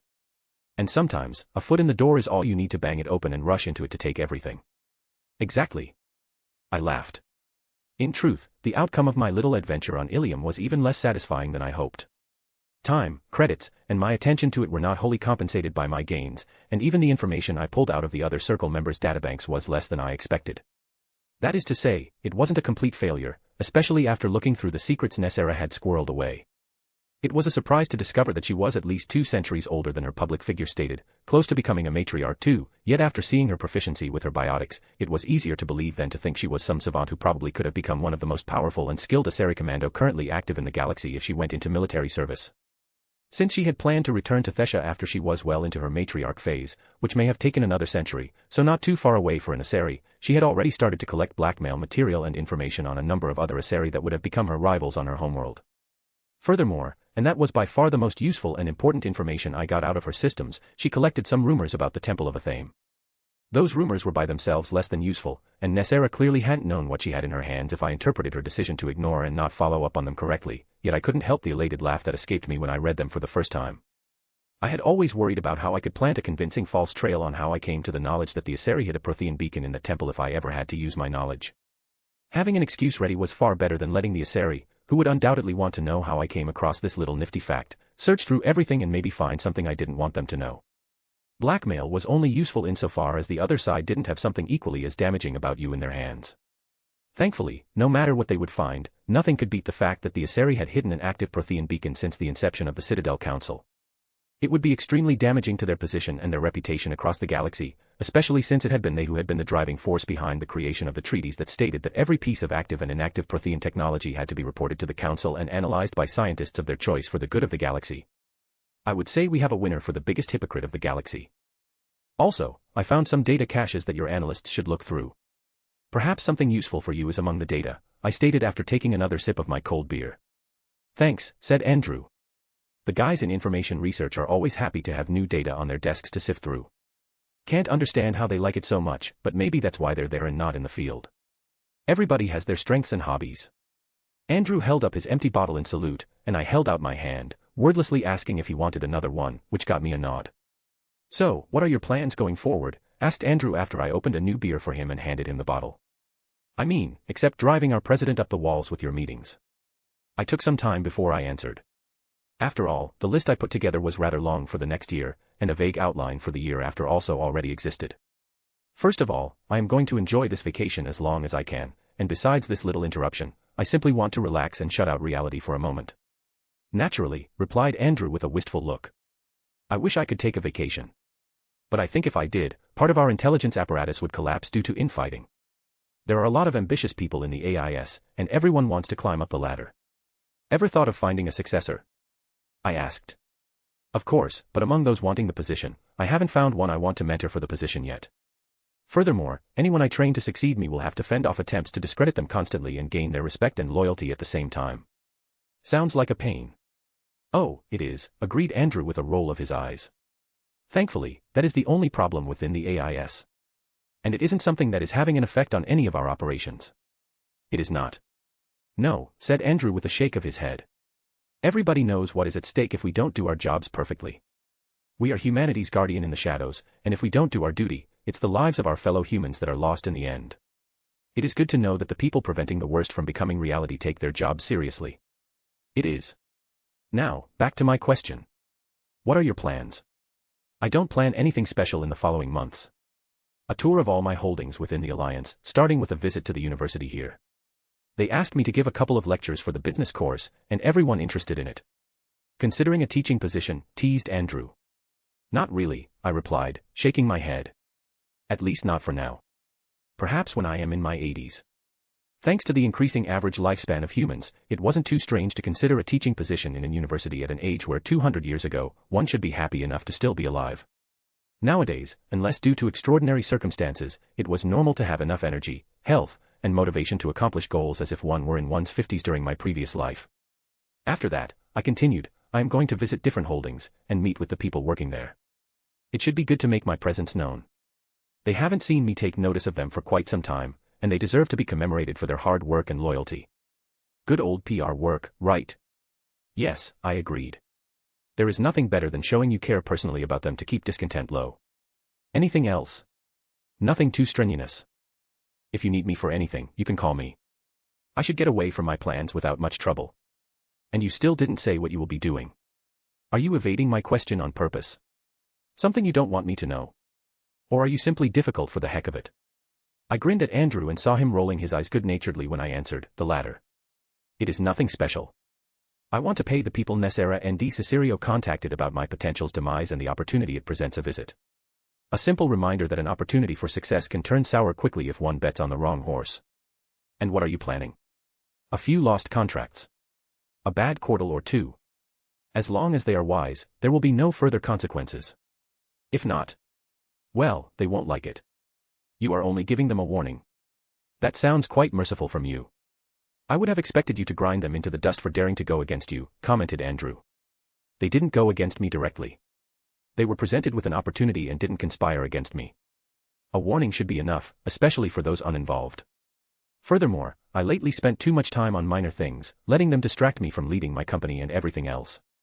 I am not going to repeat that mistake if I can help it, I responded with a wry smile. Hopefully, I would stand by my words. One could never know what the future brings, but I would do my best to concentrate on my goals and evaluate chances more thoroughly before jumping in. Well, said Andrew, holding up his beer, at least I won't have to deal with the fallout of you going on a rampage through the Alliance's business world. Now, why should I go through a rampage through my kingdom? I asked, clinking my bottle with Andrew's. To our kingdoms, he raised a toast, which I returned with a smile, and despite my unwillingness to acknowledge it, I was quite eager to get back to work. Chapter 60, Interesting Times, Chapter. June 14th. 15. Terra Nova, Asgard System. Scott. And on that note, we end today's lecture. Furthermore, this was the last of my guest lectures for the foreseeable future, as I don't know when I'll find the time to continue. Nonetheless, I thank you all for the attention and enthusiasm you showed during my time here. I wish you all the best for your future endeavors. I inclined my head lightly toward my captivated audience, which applauded politely. Giving the students a last smile and wave, I left the podium and the room before I was intercepted by the university's dean. A good lecture, Mr. Denebron. Are you sure I can't convince you to at least think about giving more lectures? A genuine smile appeared on my face as I shook his hand. And as I said the last few times, I don't have the time to come more often after this semester. I plan to travel quite a lot and probably spend a lot of time on the Citadel. The commute would be too much. Perhaps during my twilight years. You can't take offense at me trying to get you to stay here. You may be the main sponsor of this university, and your name is deeply entwined with it, but having you as a professor would be a boon to our reputation. I couldn't help the small laugh that escaped me. I liked Dean Korha. He didn't mince his words and never tried to ingratiate himself with me during the time I spent here at the university. No, I can't, I admitted. But your administration would probably start to hate you for that move. Think about all the applications you will get if I teach here. Dean Korha faked a grimace at the thought. You may be right about that. We already get too many applications per year, so we have to employ more people to administer the entry tests. And we had to increase our standards before the applications even get through the first selection. Really? I didn't know that. Was that in the information package you send every sponsor? We did. It should be under the point of administrative changes. Well, I should probably read them by myself instead of letting my aides give me a summary, I replied awkwardly. And I meant it. Nothing was more embarrassing than not knowing what was happening at an institution you helped found and financed since its inception. It is of no consequence. Should anything important happen where we need your help, I will leave a personal message. Dean Korha assured me. You know that we hold our educators to a high standard and expect our students to respond to it to ensure that our graduates are among the best. Of course, I know, I said. I was part of the committee that decided the direction this university was to develop. And I helped to recruit the first professors. You should know that. You were there. I am sorry, apologized the dean. I sometimes fall back into the habit of explaining and repeating everything. Perhaps a holdover from when I was a professor, too. With a wave, I showed that I wasn't offended and that he should continue, which he did. Thankfully, we succeeded, and by now, we are among the best universities inside the Alliance. And due to our success, we get far more applications than we can handle. We have to reject more than half of all applications. Yet, we have the best of students. Always wonderful to hear. After all, a lot of your graduates are applying to my company, I said and looked behind the dean, where I saw a student standing at a door and outside the circle of my bodyguards, looking toward us. And it seems like one of your students wants to talk to us. Dean Korha turned around, and his face brightened when he recognized the student. He waved and called, Miss Pandy. Come over. Realizing that I may not like to talk to a student, Dean Korha turned to me and raised an eyebrow questioningly. I nodded to his unasked question, and he repeated his gesture of calling the student to us. May I present to you Mr. Denebron, one of our brightest students in the engineering track. Ms. Bina Pandy. The young woman who stood before me came barely up to my chest, and I had to look down at her tanned face to look into her dark brown eyes. Black horn rims dominated her face, but the glasses made her eyes look bigger than normal, and besides the emotions in them, I could also recognize the immense intellect of the person before me. I was always a champion of the saying that the eyes were the windows to the soul, and I saw the confirmation of it once again. Her black hair fell around her shoulders, but the most attention-grabbing thing about it was the bright blonde streak that started at her left front and parted her hair into two parts. It's nice to meet you, Miss Pandy. It seems like Dean Korha thinks highly of you, I greeted her and held my hand out for her. She looked unsure if she should take it and loosen her grip on the datapad she held to her chest, but decided to take it. I could feel her hand tremble in mine, and I shook her hand firmly but gently to reassure her. It's nice to meet you, too, Mr. Denebron. It is an honor, MS. Pandy replied, and even her voice shook with nervousness, made even worse by her accent. I smiled reassuringly, trying to calm her down. The honor is mine. I always like to meet with the new generation, especially the best of tomorrow. My words had the intended effect and caused her to blush. Thank you, she whispered. Now, Ms. Pandy, Dean Korha brought himself back into the conversation. What do you have there? He pointed to her datapad. Is that the reason why you approached us?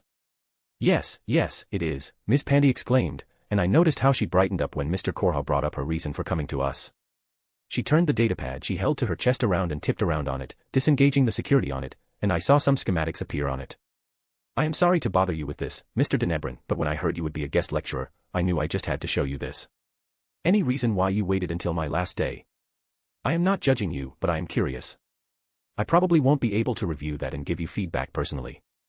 She looked down momentarily and whispered, it is a bit of a hurdle to overcome to talk to you as a simple student, and I wanted to check over the data and tidy it up. I nodded and smiled when she looked back up and said, understandable. I, too, would be nervous to talk to you if our roles were reversed. Stand proud, Ms. Pandey, Dean Korha reassured her. You're one of our best students, and every single one of your professors has nothing but the highest praises for you.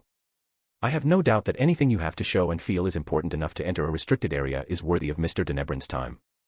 I couldn't help the small chuckle as I saw how her eyes widened when she realized what she had done. I am sure that the Dean will overlook this fact as a favor to me. But only if you show me what you have. The Dean agreed with a nod, and Ms. Pandey took a deep breath before she turned her datapad to me and started to talk. I've been working on this for 2 years now. Ever since I talked with Dr. Hashiyam when he held his lectures here. Dr. Hashiyam is always a welcome guest at our university, and whenever we can announce that he's going to hold a class, we have to link the screens of 2 more lecture halls to accommodate all students who want to participate in the course. We even have to hold a lottery for the main lecture hall where he talks. Takahashi is as popular as ever, I snorted, remembering when I first met him, and back then, I never thought that he would become something akin to a rock star in his chosen scientific field. He was a genius, of that I had no doubt, yet he didn't give off the impression of being able to handle public speaking well. Nowadays, he looked respectable instead of someone who hadn't bathed or showered for a week. It's nothing, I waved off as I noticed the questioning looks they sent me. It is an old memory between Takahashi and I. I rolled my eyes at their continued looks and gestured to Ms. Pandey that she could continue. After one of the tasks he set for us during his lecture, he invited me and some others who accomplished it to Dr. Hashiyam's specifications. During the conversation, he discussed a project he was working on for you. It concerns the possibility of syncing multiple smaller E0 cores to achieve the same effect as a gigantic one. Furthermore, we discussed the way to accomplish the task, and I am sure Dr. Hashiyam already managed to do it. But ever since then, I couldn't get it out of my mind, especially since E0 cores and connected technologies have been the topics of my bachelor's thesis. It is my specialty. My master's thesis is going to be in that field, too.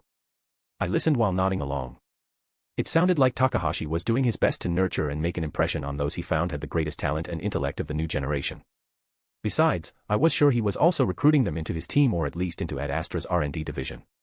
Perhaps I should ask him about it when I visit Reach sometime during the next 2 or 3 months. I worked on that project during my free time and found a way to reduce the energy upkeep of the cores while keeping their output at the same level. If you want to take a look, she said and swiped over her datapad before holding it up so that I could take a look. It would be false to say that I completely understood everything I saw, yet my understanding was enough to get a good picture of what Ms. Pandey had created. A good enough picture to know that this was revolutionary and something that Takahashi would want to see. I didn't have any way to contact Dr. Hashiyam personally, and I didn't want to send in my work through channels where I don't know through how many hands it's going before it reaches him. I nodded along with her words. She understood how valuable her work was and the possibility of a leak in the communication chain. Having those schematics in the hands of Cerberus, people willing to sell them outside of the Alliance, or even an organization from outside, would be disastrous. I understand your caution. It was correct for you to wait. This, I pointed at the datapad, is probably more valuable than a cruiser or 2. And if you want, I will make sure it will get to Dr. Hashiyam with a courier I trust unconditionally. She hesitated for a moment before turning the datapad around and tipping furiously. After a minute, she nodded to herself and handed it to me, saying, I trust you, sir. I secured the schematics with a program that a friend and I developed together, and the password is the word Dr. Hashiyam said to me when I asked how he chooses his tea, followed by the word in binary. Perhaps it was a bit extensive on her part concerning the security, but if it gave her peace of mind, I wouldn't say anything and take the datapad with a nod. I will give it to my courier, who usually handles all the communication between me and Dr. Hashiyam that can't be conveyed through the extranet. She will get it to him promptly. I'll also tell him that you can temporarily be added to the list of people who can send messages to the secure location he's currently working at. At least until you graduate. After that, it will be your decision. Thank you, Mr. Denebrin, she exclaimed, and a bright smile, which lit her whole face up, appeared. Yet, there was a question in her eyes that she decided to speak out loud. But what are you meaning by my decision?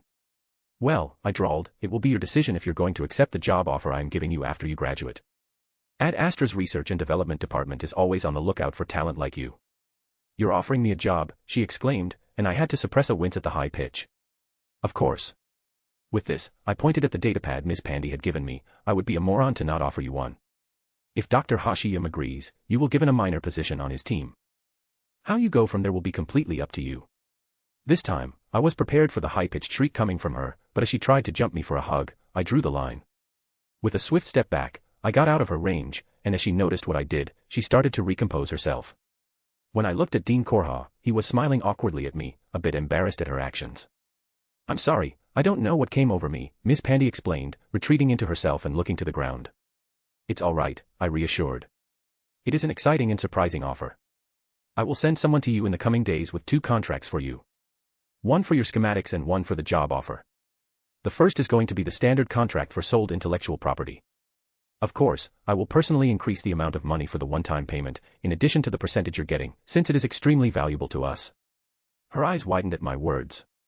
Apparently, Miss Pandy hadn't even thought about getting compensated for her work. You agree to sell these schematics, your research, and everything connected to it to Ad Astra, right? I had to ask the question. It was the right thing to do.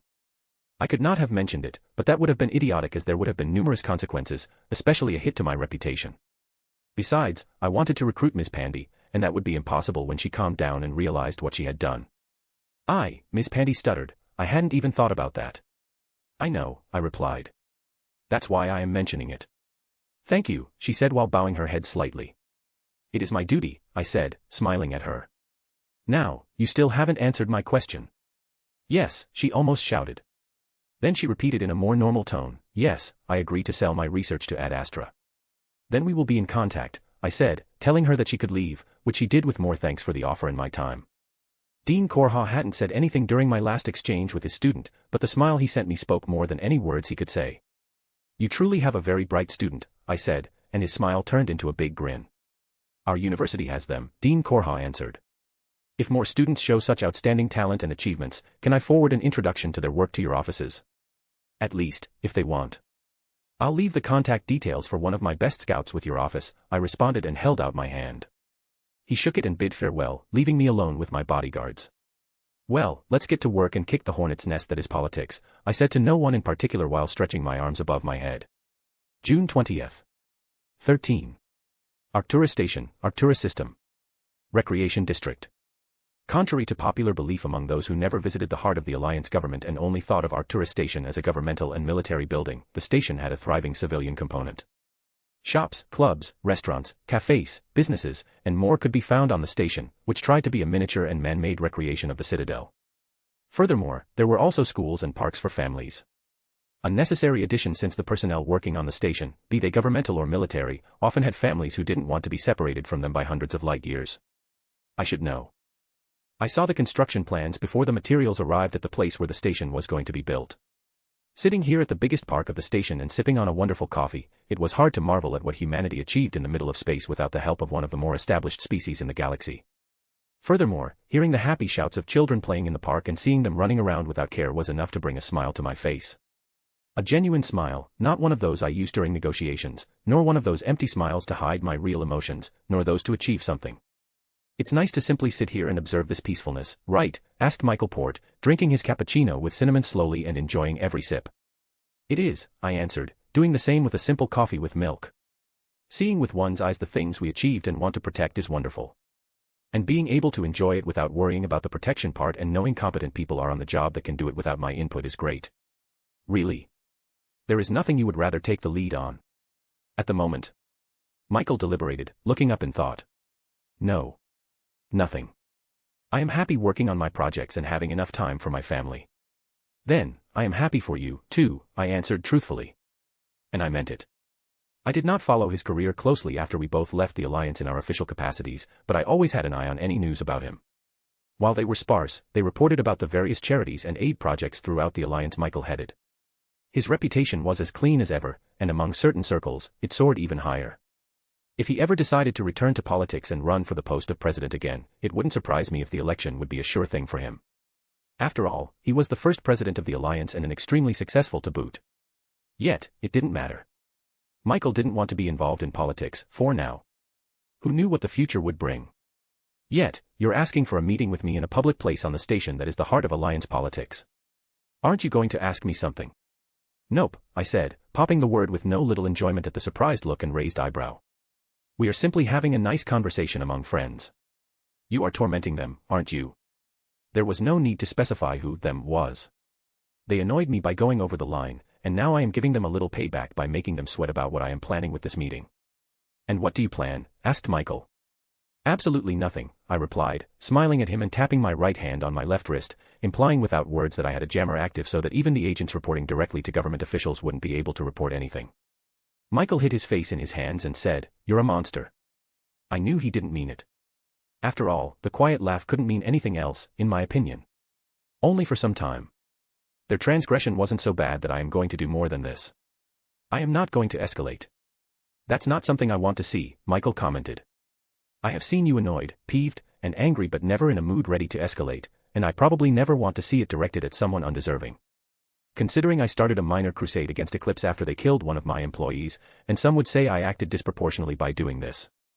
But at least I evicted Eclipse from the Alliance and made sure their organization never would be able to take root inside our territory. And that could only be a good thing. Yet, I knew I couldn't prevent some mercenary outfit from operating inside the Alliance territory, which would mean I would have to devote a considerable amount of my time to this project. And I didn't want to start another project like the one on Ilium.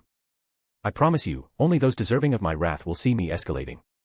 And currently, there is no one deserving of it, so it won't happen anytime soon. The galaxy sends its thanks, replied Michael, eliciting a short laugh from me. Now, how do you want this little play of yours for our dear observers to continue? My smile widened when I heard him. His consent and willingness to play along were nice. Nothing difficult. In essence, we simply continue doing what we're doing, perhaps drinking another coffee, and afterward, when we see each other off, we smile and shake hands. And if you could do me the favor of not answering any questions when they're going to ask what we talked about, that would be great. Simple enough, Michael answered and exactly did as I asked. Furthermore, I think it will have some positive effects for me, too. How so? I asked, having not expected Michael to get something out of this. There are some bureaucratic hurdles some of my projects are experiencing, and this little play could help to accelerate the process or let them completely disappear. I wouldn't be surprised if certain people thought that this would make me more agreeable to not do what they think you're asking me. Lifting my coffee in acknowledgement of his goals, I replied, well, in that case, I am happy to be of use to you. I help you, you help me, and nobody has to suffer more than a few sleepless nights worrying about our plans. And my projects are going to help a lot of people. Do you want to hear about them? I could use another coffee, I said, putting down my empty cup, but sure. Tell me how you and your wife are making the galaxy a better place. And he did. Michael started to tell me everything about all his ongoing projects and even managed to get me to agree to some substantial donations. I didn't know how, but he did.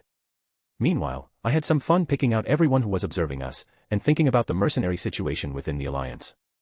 Perhaps I should look into the situation and pick out one of the established organizations with morals and a work ethos I could agree with. Maybe I should search for Zaid Massani if he started the Blue Suns, or recruit him into one. Chapter 61, Interesting Times, Chapter.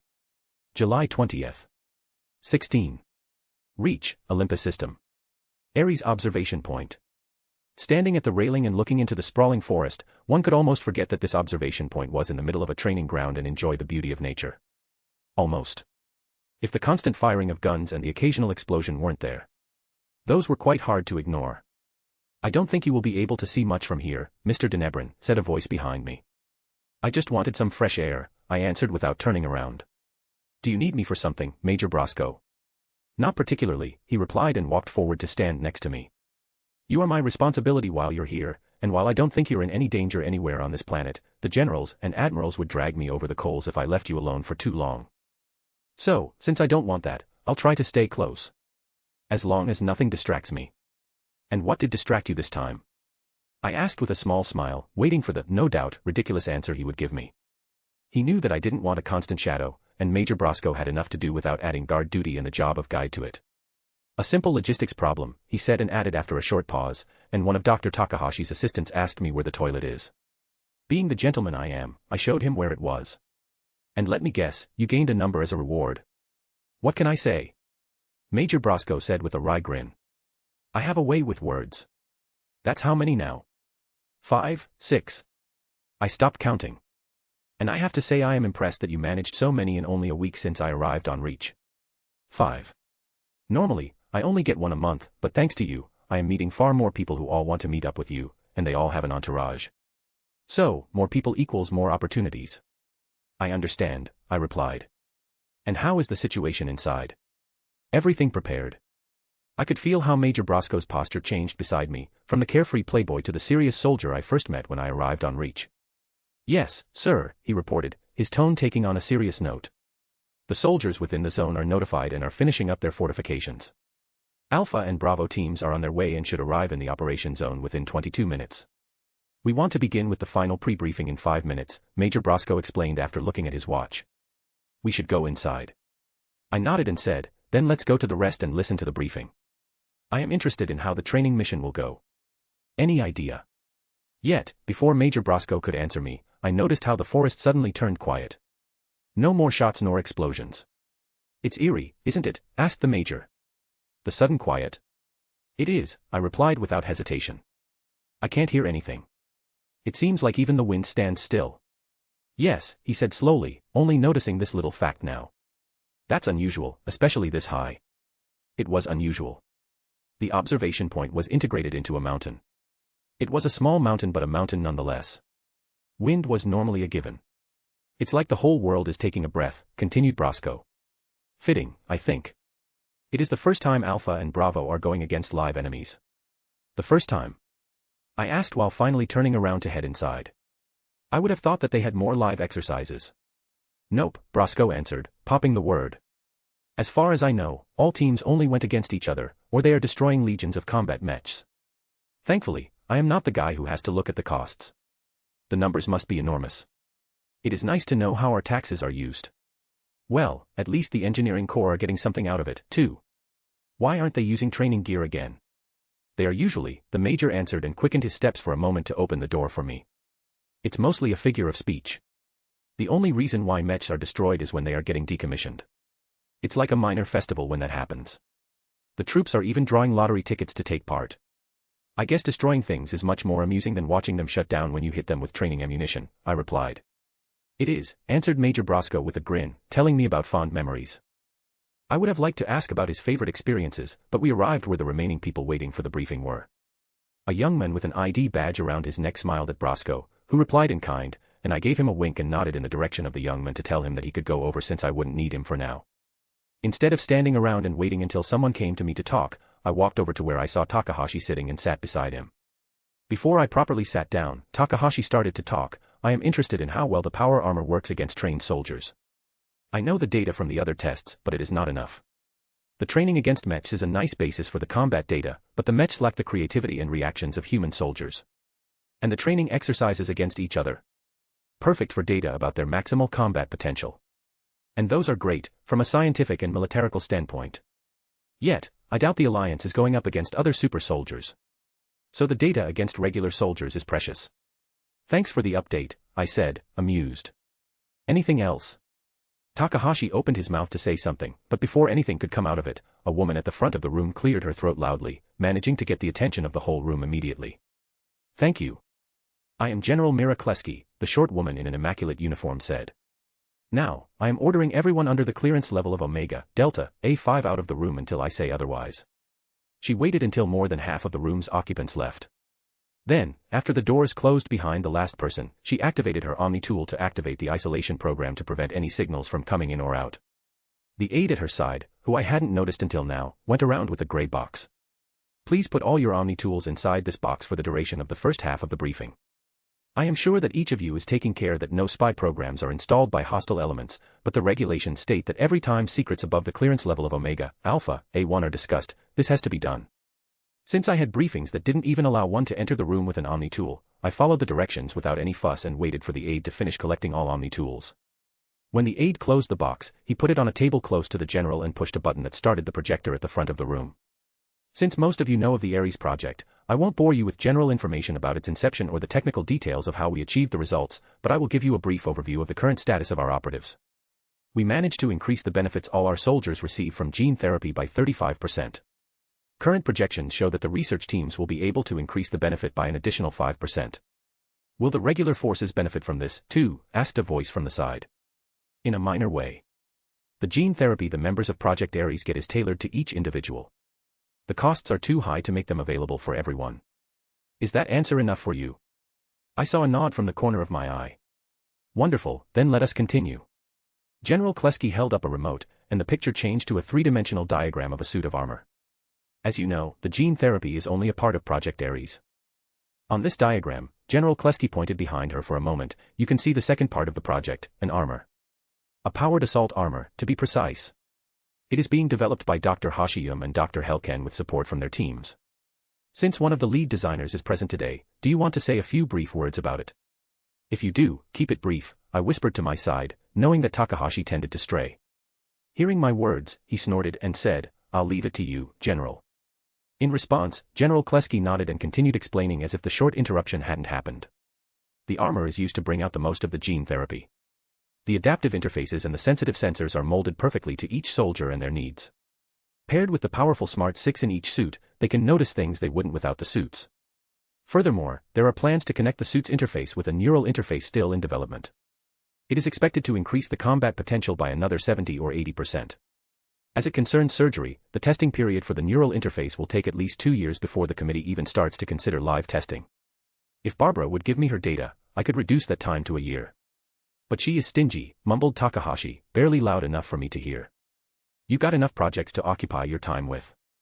Don't you think that your current projects deserve your full attention?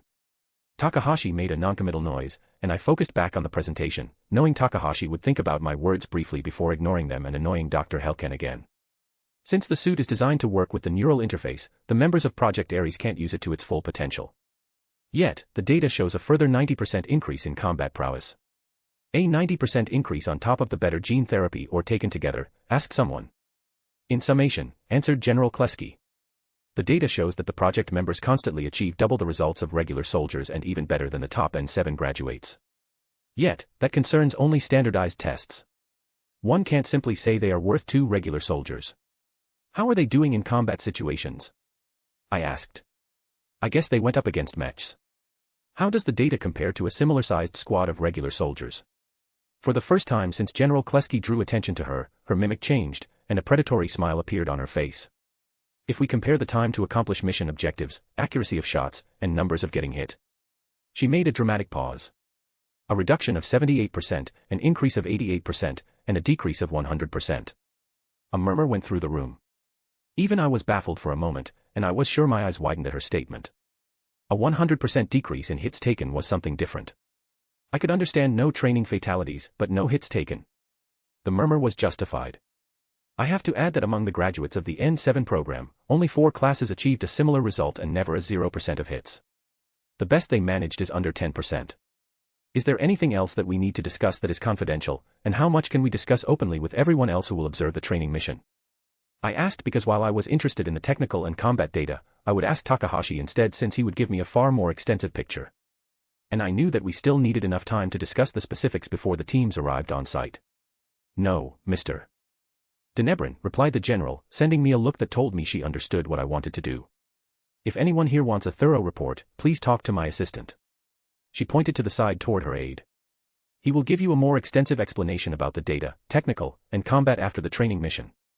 If there are no more urgent questions, she waited for a moment, looking around the room, then we will lift the shielding and ask the rest of the observers to enter. Please remember that you cannot discuss any details with people outside this room and not mention anything about the additional gene therapy. After a few seconds of observing to see if we understood her orders, and after seeing that we all understood, she pressed the button to lift the security, and her aide went over to open the door. I looked around the room and watched the people, trying to guess how many would disobey her orders and talk. My bet was on Takahashi, who would tell his team. Yet, that didn't count since the 2 teams he was leading knew at least half of what we discussed each since they were working on the projects. But I would guess that 1 or 2 would talk, and as long as it was someone with a high enough clearance level, there would be a simple clap on the wrist. If that wasn't the case or the idiot talked with someone that could be taken as a potential enemy of the Alliance, for example, someone from a different species or Cerberus, something like that would be followed up with a trial before a military tribunal for treason. And, oh boy, that wouldn't end well for the affected person. The guys sitting on that tribunal always stroke the word mercy from their dictionary when it comes to traitors against the Alliance. Some thought the threat of a harsh punishment alone was enough to keep them from spilling Alliance secrets.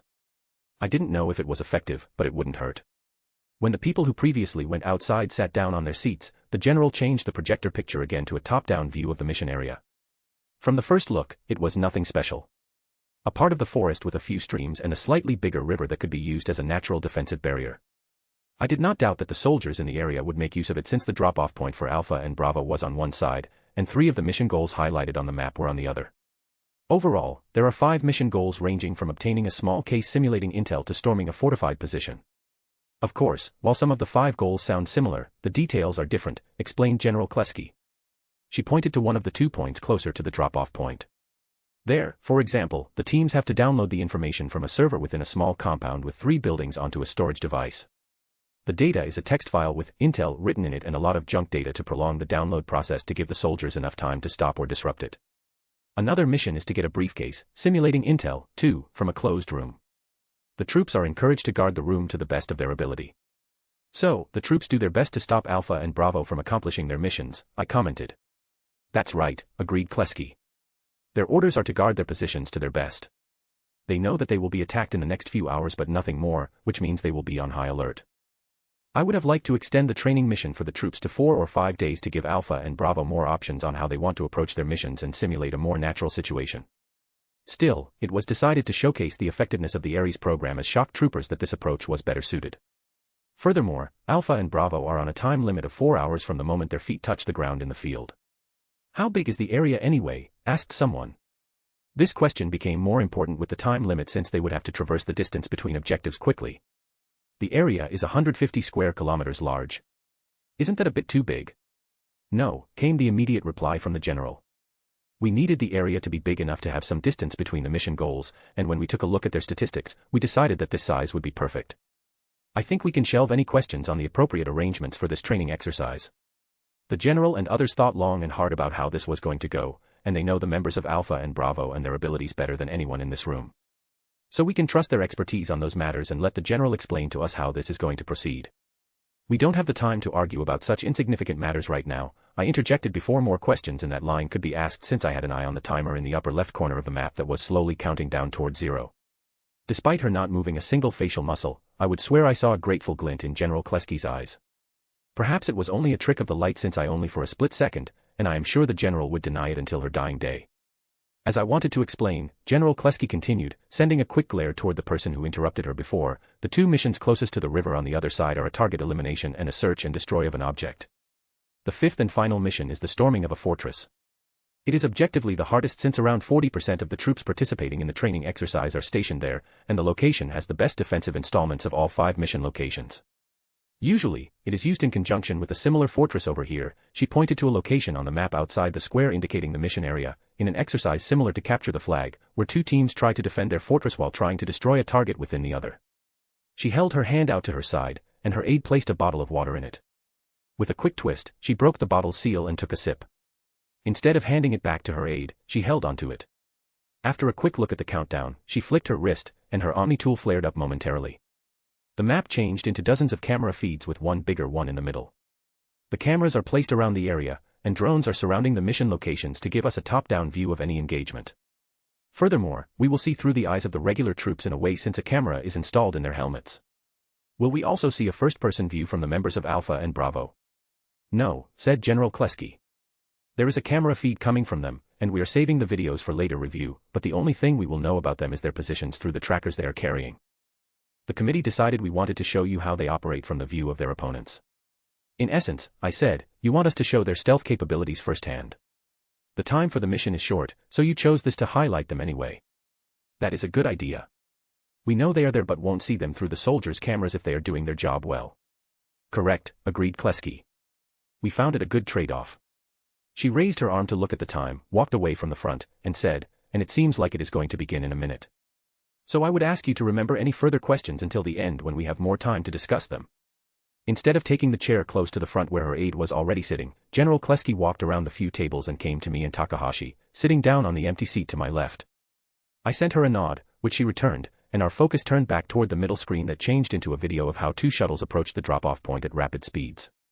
They arrived over the point and lowered themselves barely enough to be covered by the tree line before the camera changed and showed how the doors of the 2 shuttles opened, and 12 dark figures dropped the last 10 meters to the ground.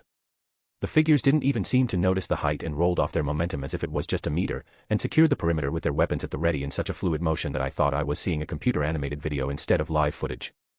An ESO-powered gravity nullifier, whispered Takahashi. The same tech we're using in the pods of the drop troopers, just smaller and less powerful.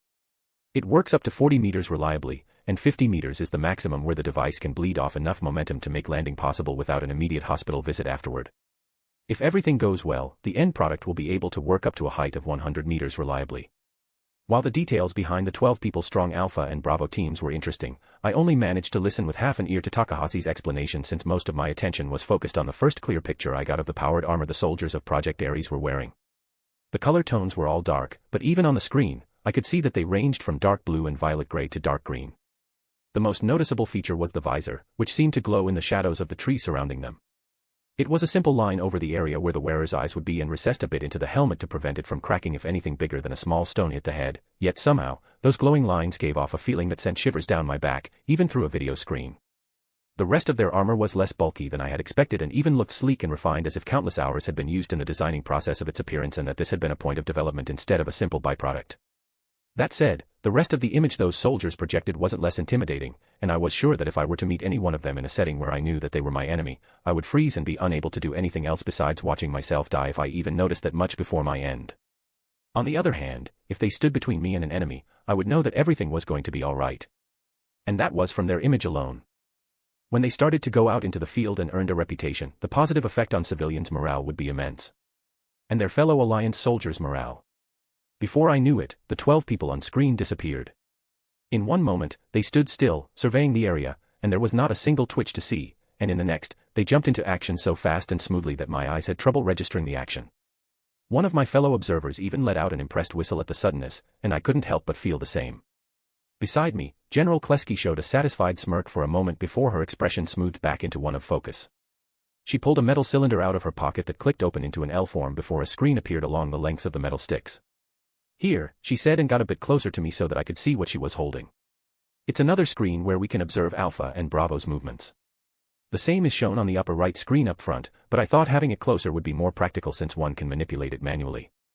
Putting 2 fingers on the screen and pulling them away from each other, Kleski showed me what she meant by zooming into a specific part of the map. Yet, what caught my attention was the rapid movement of the position markers of Alpha Team. They are moving quite fast, aren't they? What is their average speed across uneven terrain? Something between 8 to 10 kilometers per hour. They could go faster, but that is the speed they can hold consistently without losing their stamina and becoming unable to battle, whispered General Kleski. 8 to 10, I repeated in a harsh whisper. How are they doing that? Especially with their armor on. That has to weigh them down immensely. The genetic enhancements are one reason. Instead of increasing every aspect of their physical attributes, which they also do, they mainly focus on their endurance and stamina, making it possible for them to go on far longer than the average soldier without losing their breath. The other reason is something I already mentioned, added Takahashi from my other side, having listened to my conversation with the general and deciding to take part. The gravity nullifier has a low-power mode that passively reduces the weight of the armor down to a fraction of its real weight. In the end, despite its appearance, the armor does not weigh more than those worn by the security forces used on Alliance ships, who already wear some of the lightest armor in the Alliance. But how long is the battery going to hold if it passively reduces the weight the whole time? That has to put a limit on the time they can spend in action. And if they overstep that limit, can they still move inside their armor, or will they be crushed by it? The energy source currently holds on for 2.5 days in a high-stress scenario. By that, I mean the energy source has to power all passive systems and recharge the shield capacitors every 3 to 4 minutes. And even then, it didn't stop because there was no more energy. Parts of it broke down because of the stress. Furthermore, I can reassure you that the soldiers still can move inside their armor without the passive reduction of its weight. Enough to fight or get out of it. Deciding that I had asked enough questions for now, I simply nodded, showing my understanding of the situation, and started to wait for one of the teams to arrive at their first mission objective.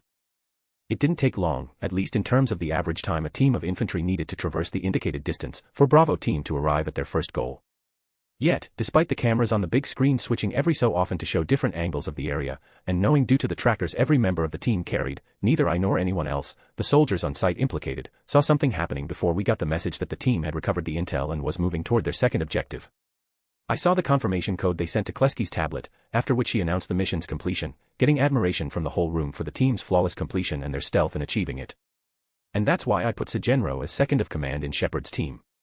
She is their infiltration specialist, while he is more of a frontline leader. They complement each other quite well, I have to say, said Kleski more to herself than to me. Yet, one name caught my attention, and I had to ask. Shepard. Is he the team leader of Bravo? I think I heard that name before. A lie, but also the truth. After all, while I hadn't heard that name in this life before and never thought to look for it without a good reason, perhaps in fear that my actions somehow caused Commander Shepard, hero of the galaxy, to never exist, I simply had to ask right now, finally getting some information on such an important figure. Doesn't surprise me, replied Kleski nonchalantly. Almost their whole family is working for the Alliance, most of them in the military branches. Mark Shepard, the leader of Bravo, is a former Marine who enlisted the moment he finished high school. His sister, Jane Shepard, is a member of the Navy and, as far as I know, got recommended for the N school. Their mother, Hannah, is an XO of one of our lighter carriers and is slated for the promotion to captain of a destroyer after she finishes her tour as XO under Admiral Hackett, which she starts in a few months. She took a short break, and I could see her ordering her thoughts. I think the father, Thomas Shepard, is working as the lead engineer on an Alliance construction project, but don't ask me where. The only one currently not working in any position within the Alliance is the youngest daughter, Nicole. She is going to college on Earth, but rumor has it that the AIS already approached her. I guess they didn't want to feel left out. I didn't know how I stopped myself from staring at her slack-jawed. Instead, I stared at her with both eyebrows raised in shock, which got me a curious look in return. I see, I slowly said and turned back to the big screen at the front. The pictures it showed did not register with me, my thoughts going in a whole other direction. 5 Shepards. 5. Looks like the Spacer Origin got a huge upgrade. Chapter 62, Interesting Times, Chapter. July 25th. 20. Terra Nova, Asgard System. Scott. Ad Astra Headquarters. 5 Shepards. Even days after hearing about it, I hadn't processed it completely. After all, how did one process the fact that there wasn't just one candidate to become the hero of the galaxy but 3? Yet, what did that mean? I mean, it definitely wasn't canon anymore. Not that I was particularly surprised by the fact since I had done my very best from the day I approached the Alliance to throw that path out of the window, to bury it, and to let it die an unremembered death, but to have one's actions thrown so blatantly into one's face. That was something else. Until now, the changes hadn't been visible and impactful enough for me to notice without being able to brush them away or ignore them. Sure, there was that first victory against the Turians at Shang-Chi, but did that really change anything? Or the fact that we could travel independently of the relay network? Or that we were building bigger ships than the Destiny Ascension? Or. All these small thoughts came to my mind, and maybe, for the first time since I started my second life, I realized how much had changed from canon. Intellectually, I had always known, yet it wasn't the same. I somehow felt free. Freer than ever. Perhaps knowing something fundamental, like the number of existing Shiords, broke the last remaining chains that held my subconscious to the belief that canon still existed. Yet, that brought new thoughts to my mind, too. Would the Reapers still act the same way as before, or would they change their approach? Will the events from the first game still take place, or will something different happen? Is Saren still a bad guy? Did the events of Shang-Chi still happen that brought him on the path that led him towards the Reapers, or will there be someone else who will be the Reapers' puppet trying to facilitate their return through the Citadel relay? Did the Protheans even manage to reprogram the Keepers, or was the Citadel a ticking time bomb? When that last thought crossed my mind, I shook my head decidedly. If I wanted to go forward in any way, I couldn't doubt everything. At least not what was in the past. That wouldn't help me in the slightest with my plans. I would create a contingency plan just in case I had to flee the Citadel in a hurry, a contingency that wouldn't just be useful if the Reapers used the station for their reappearance but for any reason when my life was in danger. Yet, to prepare for their arrival, I would assume that everything before my birth, or my starting to cooperate with the then newly created alliance, was within the canon timeline. Furthermore, most of my ongoing plans and operations grounded themselves on this assumption, and stopping them now because I started to doubt everything would cost me enormous sums of money and the time I invested in them would be lost without return. And if I was wrong? Well, it would suck, and the difficulty level would rise high above insanity, but we humans were tenacious. And it wasn't like we would become like fish in a barrel. After all, should the worst-case scenario happen, where the Reapers shut down the relay network, the DR drive would still give us the option to fight back on multiple fronts and travel between different systems, even if the time needed to get from one end of the galaxy to the other would rise. Furthermore, hiding in systems with inactive relays or where there were none in the first place would increase the time we could use to rally ourselves and prepare to push back against them since the Reapers would be limited by their drives that took ages to travel the distance between systems. I knew that a branch of the military was already constructing small bases with enough raw materials on hand to serve as forward or fallback bases in case of war with the Citadel. In fact, I was one of the first supporters when the idea was first pitched to me during my time in the government, and I can't say it was a bad idea to support it. The Solarians would probably be the first to copy that idea, even if their goal was to create outposts for the STG to spy on us and all other inhabitants of the galaxy. That reminded me to throw the idea for better scanning and detection tech toward the R&D departments and see what they could come up with. My hand slapped against my cheeks to refocus myself. Thoughts were coming and going rapidly, jumping from topic to topic without a clear red string, and that wasn't something I could allow myself to do. At least, not at the moment. With a sigh, I stood up from my chair and walked over to the hidden cabinet in one of the walls where I stashed my most expensive and favorite drinks. A simple push with my hand on the wall was enough, and the fake part went in and slid to the side. Grabbing a bottle at random, I poured myself a generous helping and downed it in one go before I filled my glass again with half the previous amount and drank more slowly, this time even tasting the more subtle notes of the drink instead of simply the burn of alcohol. Turning away from the cabinet, I walked over to the other side of the room, where the wall was made out of glass, giving me a panorama view of the city of Scott. I didn't know how long I stood there and watched the shadows wandering through the city as the sun slowly disappeared behind the horizon and the lights of the Scott turned brighter and more numerous, yet I knew I felt myself becoming calmer. It didn't feel any more like a cloud was lying on my thoughts, making them fuzzy and elusive. Perhaps knowing that one of the major facts of the canon timeline was now completely different and unrecognizable hit me harder than I expected. Enough to get me to doubt everything else. Shaking my head and letting out a sigh, I couldn't help but think back to the time before the Mars ruins were discovered when I thought I had been born in the future and that no extinction-level threats were waiting in the shadows. Sadly, going back to that time or ignoring what was to come wasn't possible, so I would go on and see the events of the game, or at least something close to them, as the most probable outcome and leave enough room in my plans for improvisation and adaptation. Lifting my glass in salute to the last rays of the sun, I said, one day ends, and another begins. And I will see that cycle long into the 23rd century, that I promise. July 26th. 13. Omega, Sarabarik. Sometimes, Levin couldn't help but think that luck was getting crazier with every passing year. Yet, behind all that craziness was a sharp mind.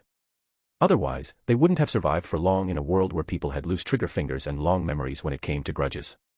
Or they would have died the first time when one of Luck's plans inevitably went wrong, and they had to improvise. Luck could only explain so much before that explanation became ridiculous.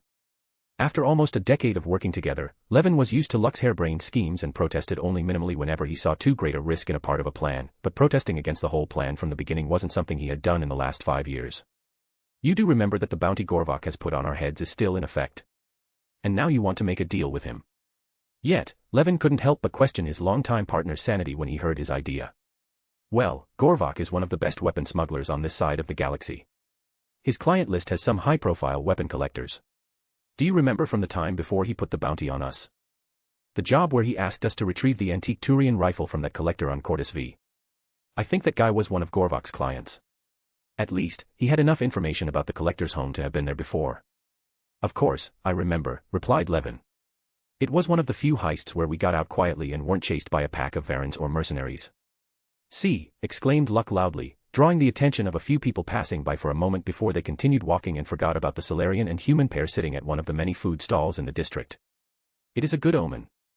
Most of the jobs we took that involved Gorvok went without, well, almost without, a hitch. This one will, too. You forgot the last one, said Levin, his voice as dry as the something he was chewing on. He grabbed the accompanying sauce and put a generous helping on his meal. That one went wrong in such a way to tilt the scale in the other direction. I mean, he did put a bounty on us. A small one that hasn't attracted any serious bounty hunters, but it is a clear sign that Gorvok has it out for us. Instead of answering, Luck continued to eat his meal, ignoring its dryness as if it wasn't there. After swallowing, he said, he's just angry that we lost him money. And with this job offer, we are bringing him an opportunity to recoup his losses and make more credits than ever before. The big boss has pockets deep enough to drown someone in credits. After the two of them had started to work for Oscar Denebrin, Luck had started to call them an Big Boss at some point, and Levin had cheerfully copied the nickname. It fit, and Levin didn't want to find out what would happen if they let his name slip to the wrong person or at the wrong place. The consequences to their health could be fatal if someone in Denebrin's entourage decided to do some damage control before the Big Boss reputation took a hit from employing two two-bit criminals. Luck didn't think anything drastic would happen if it came out. Such news was easily dismissed by the public after all, but he agreed to keep quiet for Levin's peace of mind. Anyone else would still fit the bill. Without the possibility that we may be shot on sight before getting a word out, I may add. Why are you so fixated on Gorvok? Is that your idea of hitting two birds with one stone? A confused expression appeared on Luck's face, and Levin explained, it's a human idiom. It means accomplishing two goals at once. Getting a supplier for rare weapons and getting rid of the bounty at the same time. Because if that is your plan, I can understand it, even if I don't like it. Yeah, that's part of the reason, but there's something I heard when we made a pit stop at the spaceport of Virtus that got my attention, and it would be something that would net us an enormous bonus from the big boss. Luck's expression turned more serious, and his eyes flitted from one side to the other, making sure nobody was paying them undue attention before gesturing to Levin to get closer. Whispering in a low volume, Luck explained, I heard Gorvok got his hands on a few pieces of collector tech. I don't know if it is a weapon or something else, but I think the big boss would want it nonetheless. After all, those pieces are among the rarest and most advanced in the galaxy. Levin fell back on his seat with a stunned expression. Collector tech.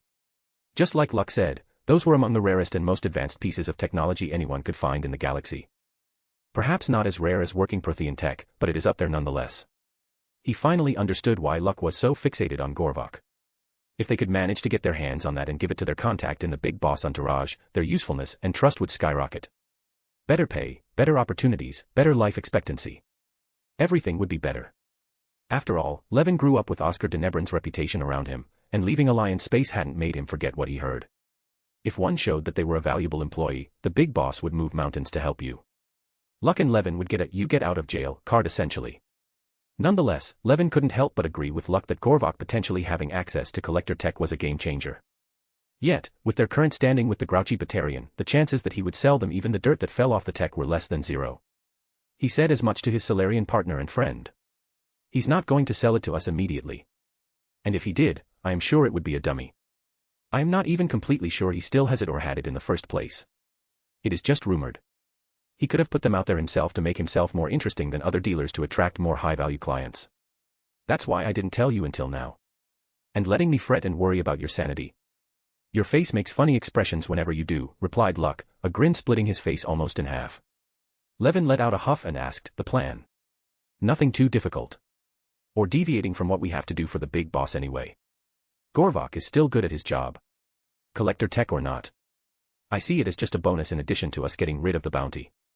And if we get the tech, and it is still a dummy. Well, drawled Luck, a hint of dark satisfaction flashed in his eyes, it won't be us with the bounty then. Don't forget, we are only the intermediaries for our client, and those will be the ones Gorvok will have ripped off. And I don't think that they will take that lightly. Collector tech is expensive after all. Furthermore, from what we heard, the big boss doesn't hesitate to escalate things. Just ask Eclipse. There was not a single person in the Terminus systems who hadn't heard how Oscar Denebrin had ripped the oldest and most established existing mercenary outfit a new one for daring to hurt what was his. He hit hard enough that even Jonah Cedrus wasn't willing to continue what could have become a full-blown war. Of course, there was no evidence that tied Denebrin officially to the disappearance of Eclipse's bases and the death of hundreds of their members, but the underworld knew who was responsible, probably through rumors planted by members of Ad Astra. It was enough to give the whole galactic underworld a good wake-up call to what it would mean to go against Ad Astra and Oscar Denebrin. Until then, he was seen as powerful but harmless. Yet now, there would be immense hesitation in accepting any contract or job that could bring one into conflict with the human company. The number of companies and organizations that managed to do that to the underworld could be counted on two hands, even for the species with less than 10 fingers. You are hoping that Gorvok does something stupid, don't you? Asked Levin, but there was no accusation behind his words, perhaps only a bit of anticipation. He's good at his job, but he never was the smartest tool when it came to those he didn't like. You know we can't just drop the name of our employer. He would not like that. It is not like we would have to, argued Luck. We simply have to report what Gorvok did or did not do.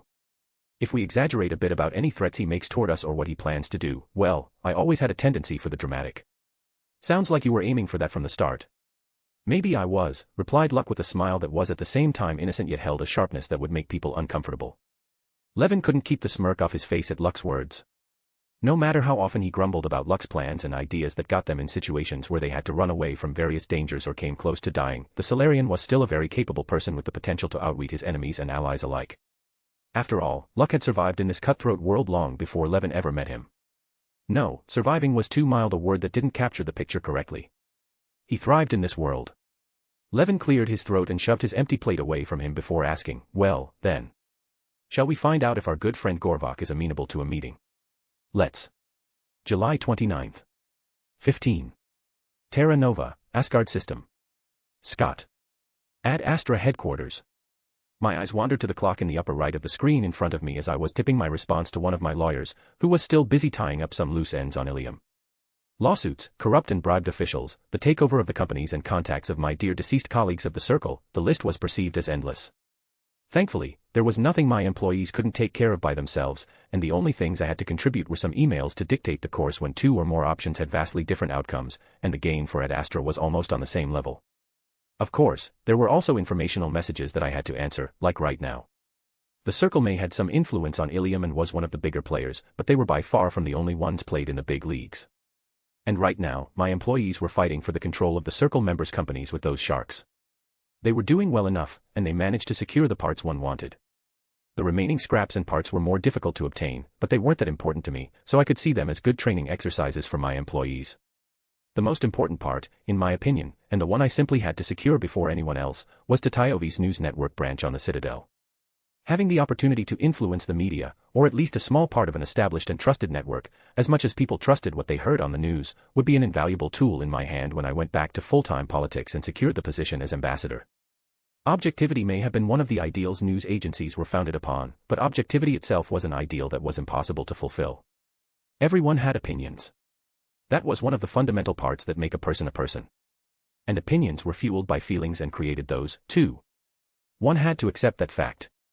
The only possibility of getting a truly impartial recounting of events was if someone had no feelings and no goals, and I, for one, would never be able to trust such a person. Furthermore, it wasn't like I was the only one who would use the media to further personal goals. Doing something like that probably dates back to the time when, for the first time ever, a person spoke to a crowd. The bigger the agency, the more one could expect that there was someone with an agenda behind it, since there had to be a person who controlled the flow of money. The governments, private persons, or interest groups. All of those had reasons to push their agenda through, and to find out what this agenda one had to observe what was reported in the news, how it was reported, and, most importantly, what wasn't reported. There was a reason why I kept a whole department whose only job was to analyze the different media outlets and the news they reported. I was thrown out of my head when the intercom on my desk buzzed, and the voice of my secretary sounded out from the small device. "Mr. Denebrin. Your 16 o'clock appointment has arrived. Should I lead her in?"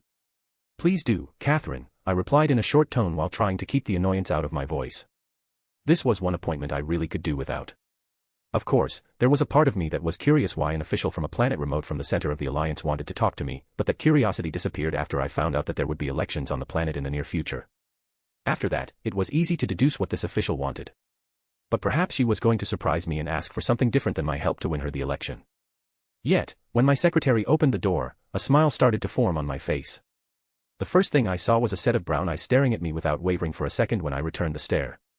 The determination in them wasn't what I had expected, and I was positively surprised by it. Especially, since it seemed like she wasn't going to ask for my help to win the election. Or any kind of contest. Someone with so much determination in their eyes had enough pride in them to never think of asking for help and indebting themselves to someone. That woman before me would win by herself and only accept things she gathered with her own hands. "Seems like this is going to be more interesting than I thought," I whispered to myself, low enough that the two approaching women didn't hear anything. Louder I asked, "Now, what can I do for you, Miss Abernathy?" Chapter 63, Interesting Times, Chapter. September 2nd. 13. Eriadu, Juka System. Eriadu City, capital. Main Plaza, Hotel Karuska. And I promise when I get elected, I will make sure that Eriadu's voice is heard in the parliament. I will make sure that those in the parliament who would like to see us under the heels of aliens in the name of mutual cooperation to line their own pockets will not get away with their schemes. For a strong humanity.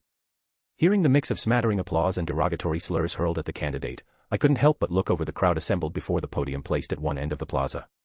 The people's mood was heated, and a single spark could ignite it into a bonfire if mishandled. Thankfully, I was out of the way if that happened, but my place at the window of the hotel's wonderful restaurant gave me a good enough overview. "It seems like the people of Eriadu are really engaged in politics," I commented to my opposite. Normally, I would applaud them for being so interested in it, yet somehow, this doesn't seem normal. Most of the time, you would be correct, but this time, the race for the parliament seat is more heated and contested than ever. The two candidates are both widely popular, my opposite explained. Both? Or just one? I questioned, staring my opposite in the eyes. While the other has some very loud and extreme supporters. What could you possibly be trying to imply, Mr. Denebrin? I waved my hand toward the crowd outside the restaurant's window. If one were to check the passports of all people present, how many would state that Eriadu isn't the planet where they are allowed to vote? Are you accusing the candidate of the Terra Firma party of something? If I wanted to accuse him of something, this wouldn't be it. There is no law against traveling to different planets to support a candidate of your choice. As long as that support is moral. It is unusual for a candidate you can't vote for, but not illegal.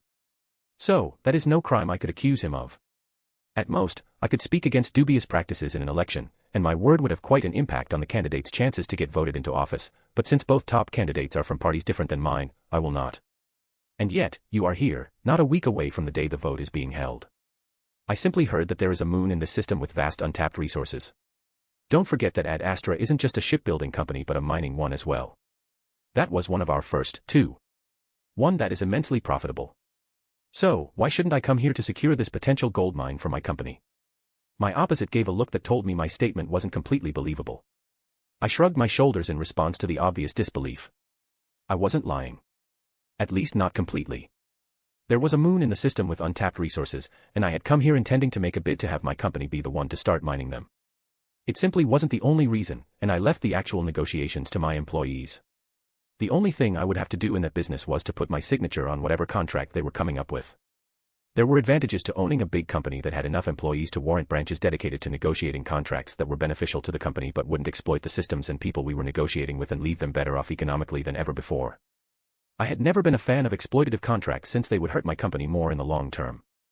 Of course, a single contract could net the company more money than 2 or 3 combined if the terms were wholly in the company's favor, but I hadn't been aiming for a handful of contracts since I took over from my father. I wanted as many as possible. People were far more willing to negotiate with me when they knew they would get a cut of the profits that wouldn't leave them one step away from having nothing at all. Furthermore, having a good reputation had the added benefit of people coming to us with opportunities, so we didn't even have to look for them in the first place.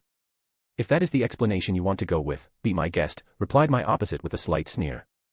Yet, if you think that your presence can get the candidate of the Alliance Humanist Party back into the race, you are mistaken. That is not possible. The candidate is so far back in any survey that it would need a blatant manipulation of the vote to get him into office. Now, why would I do that? I asked with a grin, knowing that my opposite's thoughts went in the wrong direction. Wasn't that the party you belonged to when you were a minister? It is no secret that you want to return to politics in the near future, and if you manage to turn around a hopeless situation into a glorious victory for your party's candidate, it would give you a perfect opening to return in triumph. My grin only widened as I heard the words coming out of my opposite's mouth, and I couldn't help the amused snort when a glare was sent my way. I am not here to support one candidate or another.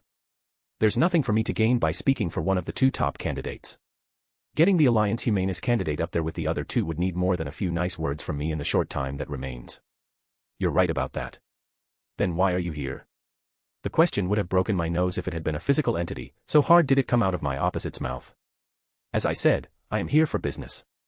I never lied about that. Had a meeting with the planet's governor about that and all.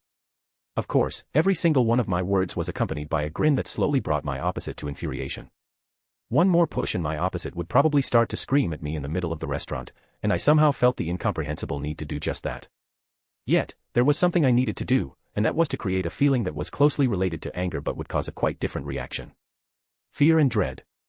Maybe there was one thing I mentioned that could impact the election. It shouldn't normally.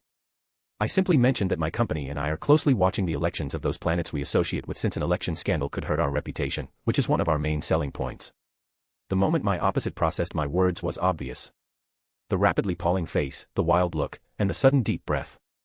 Is something the matter? I asked with overblown worry, mocking my opposite. You suddenly don't seem well. Should I call a doctor, or do you simply need to lie down for a moment? I should go. I remembered that I still have an appointment to go to. Let me guess, I tipped my index finger against my chin, with the candidate of the Terra Firma party. I know you're a member of his campaign team from outside the party. If something were to come to light that would put the candidate in a bad light, I am sure you already know who he's going to blame. After all, how could he order or ask others to do something that could endanger the whole party and elections across the Alliance territory?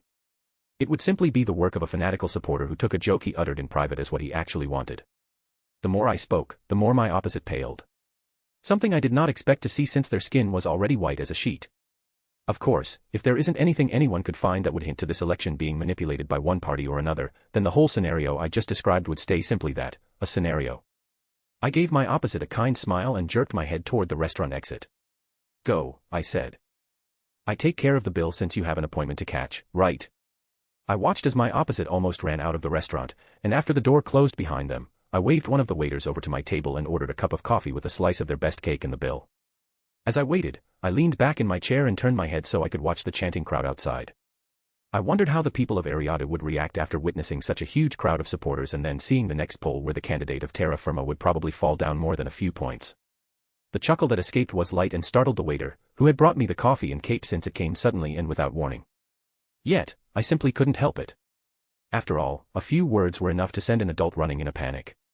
When Ms. Abernathy arrived a few days ago in my office and asked for my help, I thought it was to ensure she won the election here on Ariada by helping her boost her popularity and votes. That hadn't been the case. Instead, she asked me to ensure that the election process was free from corruption and foul play, a request nobody had asked me before. Most would come to me and ask for help to win, yet she asked me to make it fair. Of course, in the end, it would amount to the same thing since she was ahead of her opponent in the polls and the number of votes. Nevertheless, the way she asked for my help made me eager to give her my help for fewer conditions than otherwise.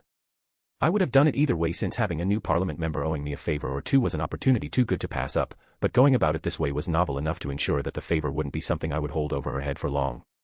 It also helped that I liked her as a person more than the candidate from terra firma and that the policies she wanted to pursue during her time in the parliament were far more beneficial to me and my company than the course terra firma was currently on. That was the reason why I was here personally instead of sending one of my employees to do the job. Besides, I was getting bored on Terra Nova anyway, and the chance to wreak some havoc on someone's plan sounded like a good idea to have some fun.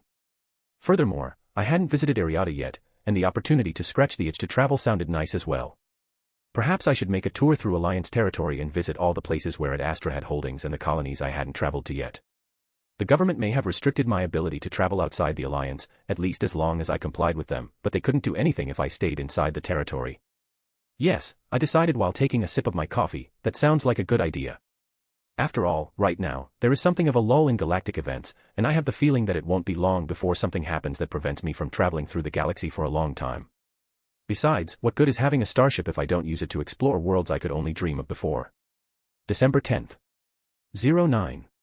Citadel, Widow System. Presidium. Counselor Tevos walked through the scanning area, the door in front of her opening after the devices didn't detect any weapons on her person. Not that she needed any to be deadly. No Asari was ever unarmed. In her youth, she had been an Asari commando and could quite literally flay someone with her mind alone if she so wanted. She walked into the secured room as if it belonged to her, the hem of her gown slightly dragging behind her on the floor. The two lightly armed Solarians to each side of the door were given only the barest of glances before the Asari counselor banished them from her mind. Besides the fact that they posed no significant threat to her, the Solarians would never attack her so openly or when most of her trusted aides knew that she was meeting them.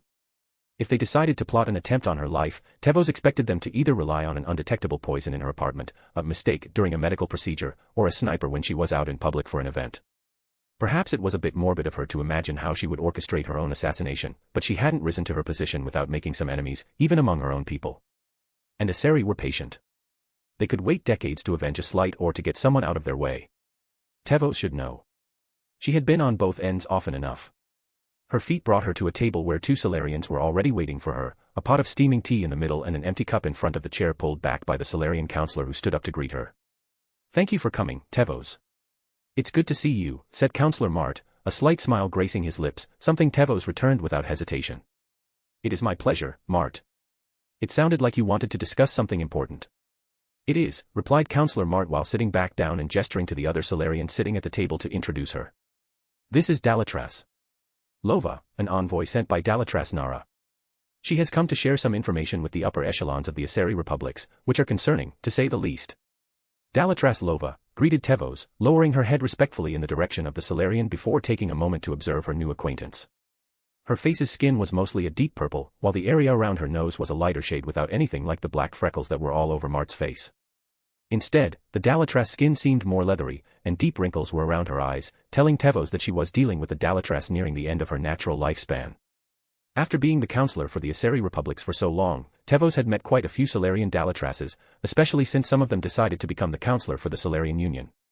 Yet, it wasn't usual to meet one outside the territory of the Solarian Union unless they decided to hold that particular office. So the Dalatras presence here on the Citadel had to be for an important reason. "Counselor Tevos, it is nice to meet you," the Dalatras returned the greeting politely.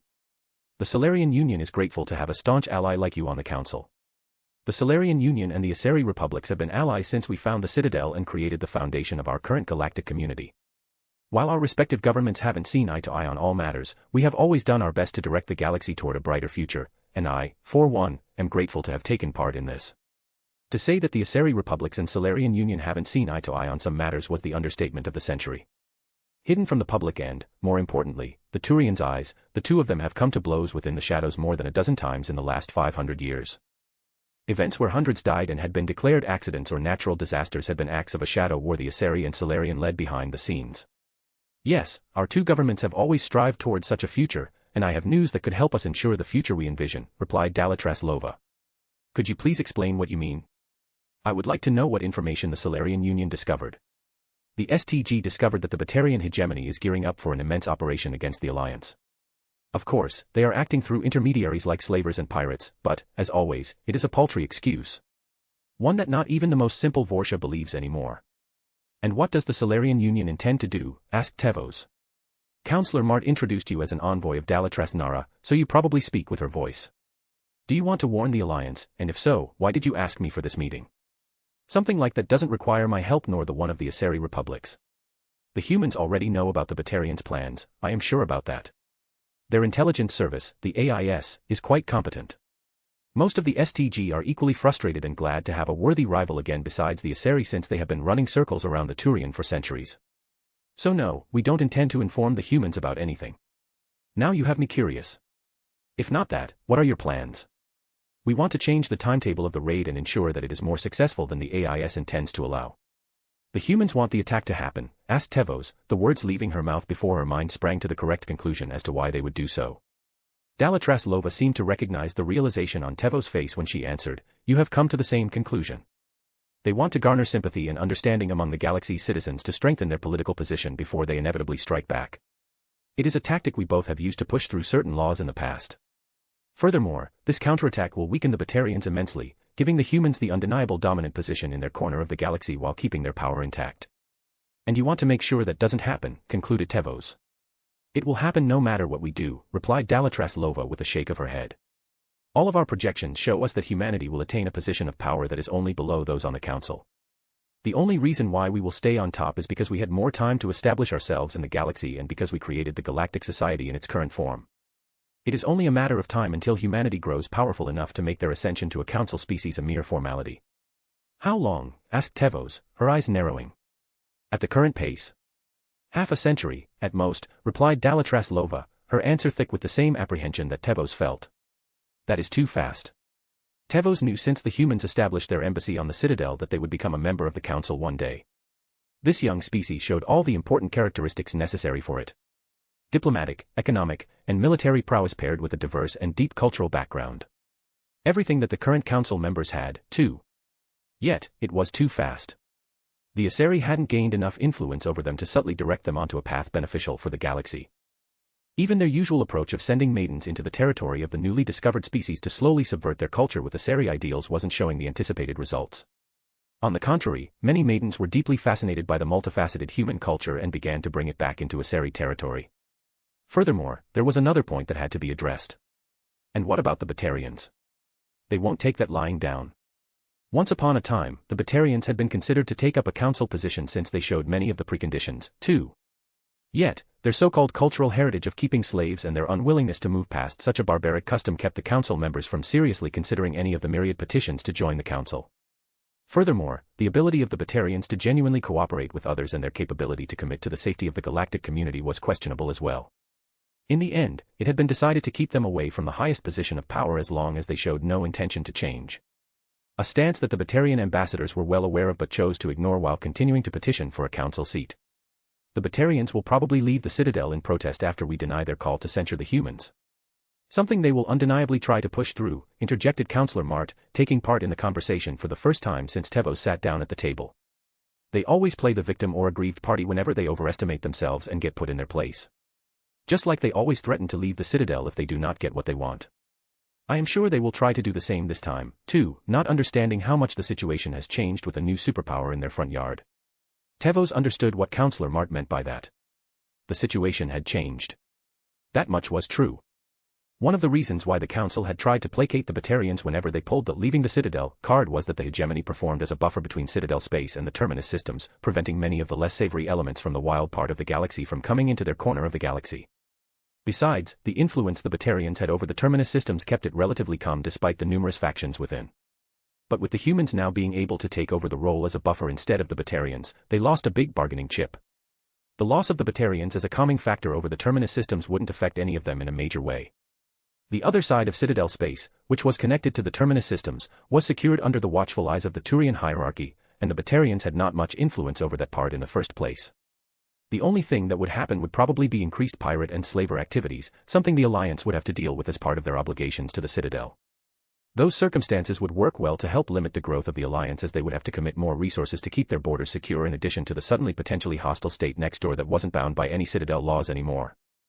Of course, a war could break out due to the rising tensions between the two species, yet Tevos was confident that with Turians and Solarians helping humanity in small ways and the Asari swooping in at a point in time when the humans expended an appropriate amount of resources to negotiate a peace treaty, the situation would be easily controlled in a manner that benefited them. "Very well," said Tevos, "should it come to this, I will follow your lead, Mart.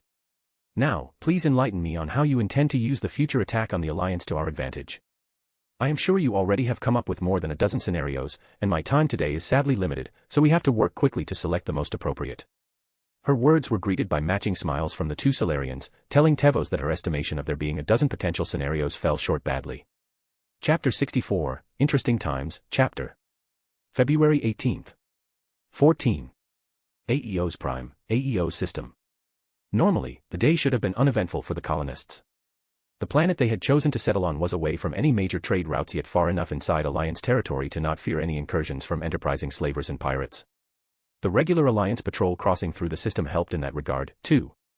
Furthermore, the colony was far too small to be an attractive target, especially given the associated dangers anyone with nefarious intentions would have to face.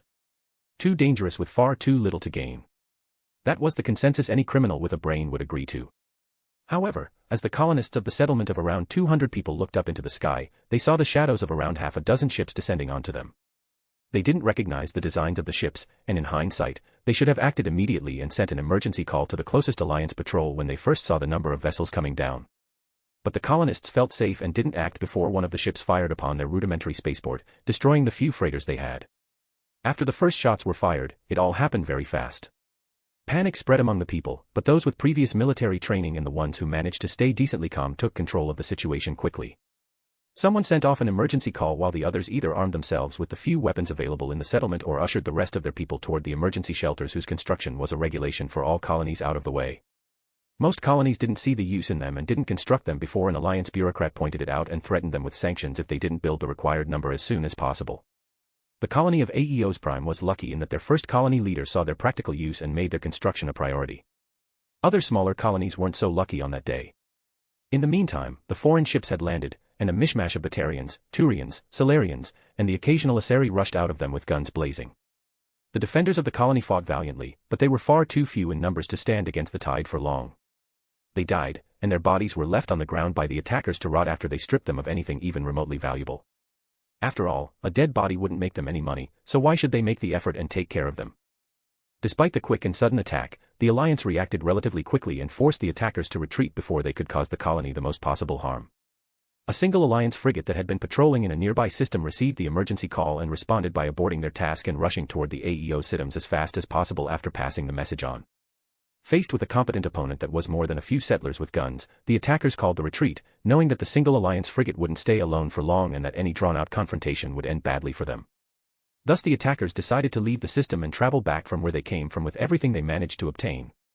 Faced with the difficult decision of either following them or making sure that the people of the colony who remained were safe and cared for, the captain of the frigate decided to do the latter since the possibility of running into an ambush without any support available was a threat, and if it came to that, the captain would lead his crew into death without accomplishing anything.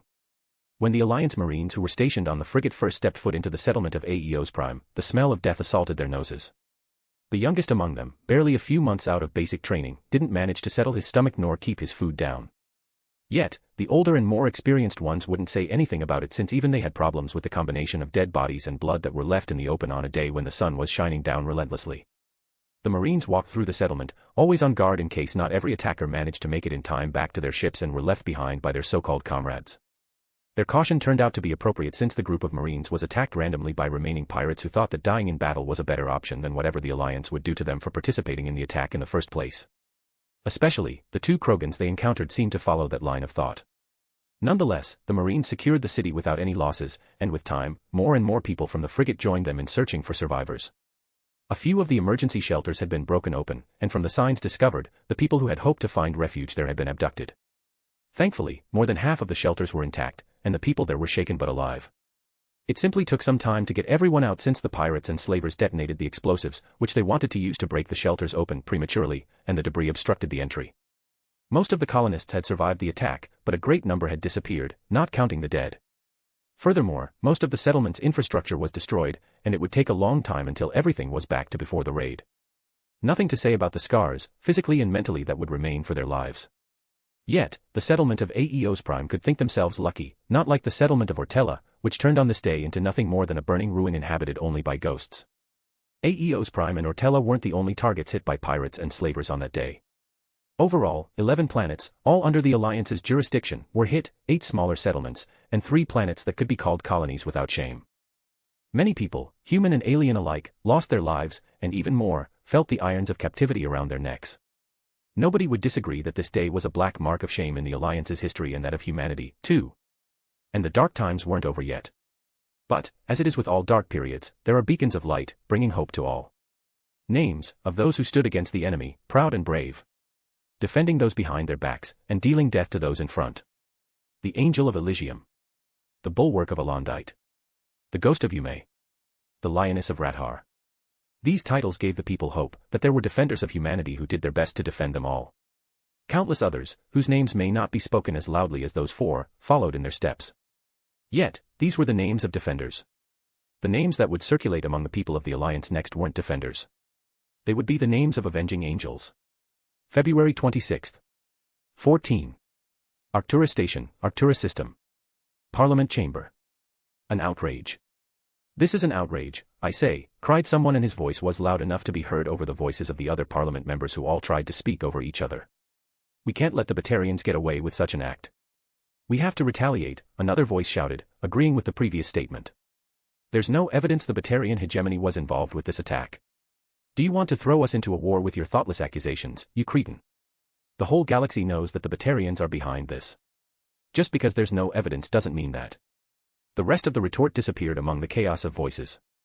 My eyes wandered to the section of the Parliament chamber where the current government sat, and I saw that the most influential were furiously discussing the events of the last days. They were joined by Andrew, whose face showed an expression of cold fury that looked like it was made from stone. I could understand his feelings. While he, and through him, the upper echelons of the government, knew that the attack was coming, it should have happened in a few months after every piece was in a position to timely intervene and keep the destruction and death to a minimum. And now.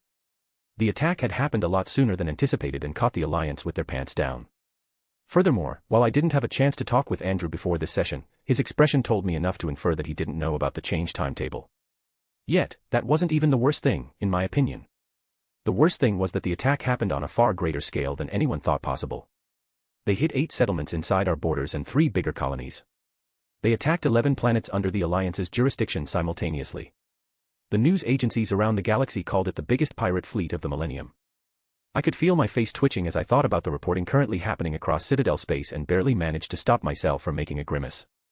While most smaller agencies were running pieces that highlighted the devastation and the tragedy of the attack, some of the more influential news agencies had subtle and not so subtle undertones that called the Alliance's ability to protect their own citizens into question. One even outright asked if the Alliance wouldn't be better off becoming a protectorate of the Council. Thankfully, nobody but the most disinclined toward critical thinking were following that particular opinion, especially as the news agency wasn't something that could be called intelligent. Nonetheless, the last few days were filled with meetings that had me trying to direct the public opinion, inside Alliance and Citadel territory, toward an outcome that wouldn't be as hurtful for the Alliance's reputation as it could be. I was somewhat successful, but the only thing that could truly turn around the narrative was the reaction of the government, but how they would react, and how fast, wasn't decided yet. To call what was happening in the Parliament chambers a madhouse wouldn't be far from the truth.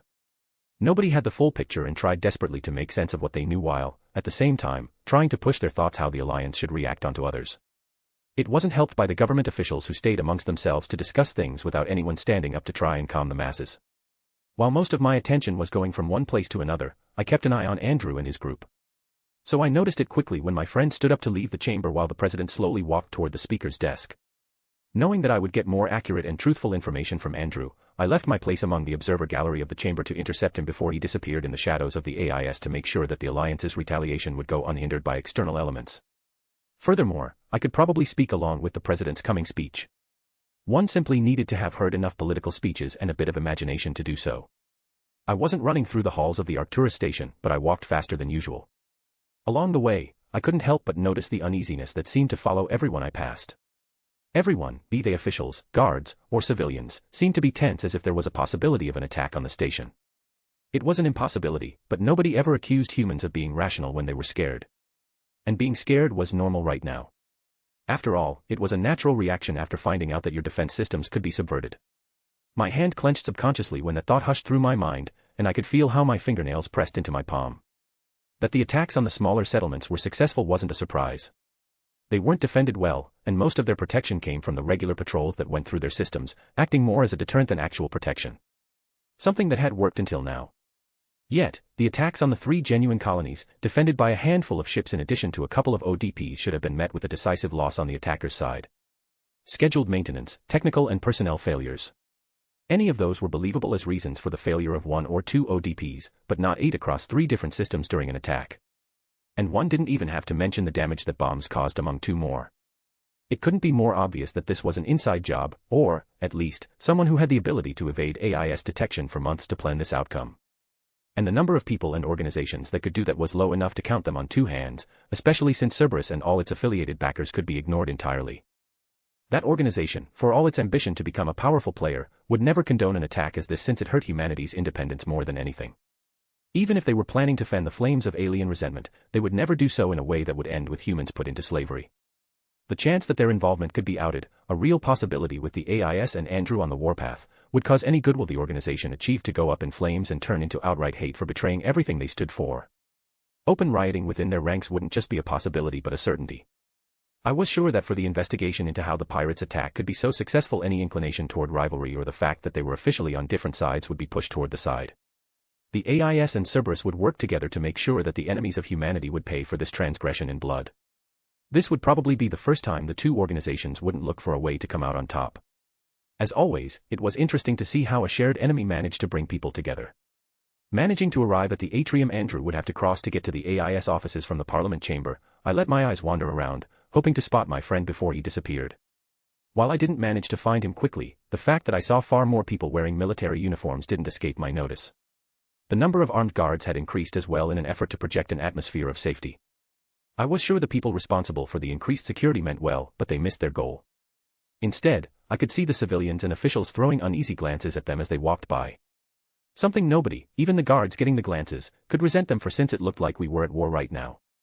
In this regard, I wondered what the security of the Arcturus station would be like when the Alliance truly went to war. I imagined it would be similar to the situation right now, but somehow more oppressing and intimidating.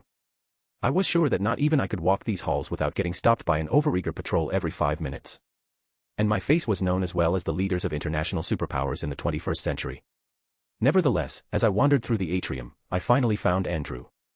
He was in a heated discussion with someone, but they were too far away for me to hear anything. Something that wasn't made easier by the armed guards standing around them, making sure that nobody could get close enough to eavesdrop.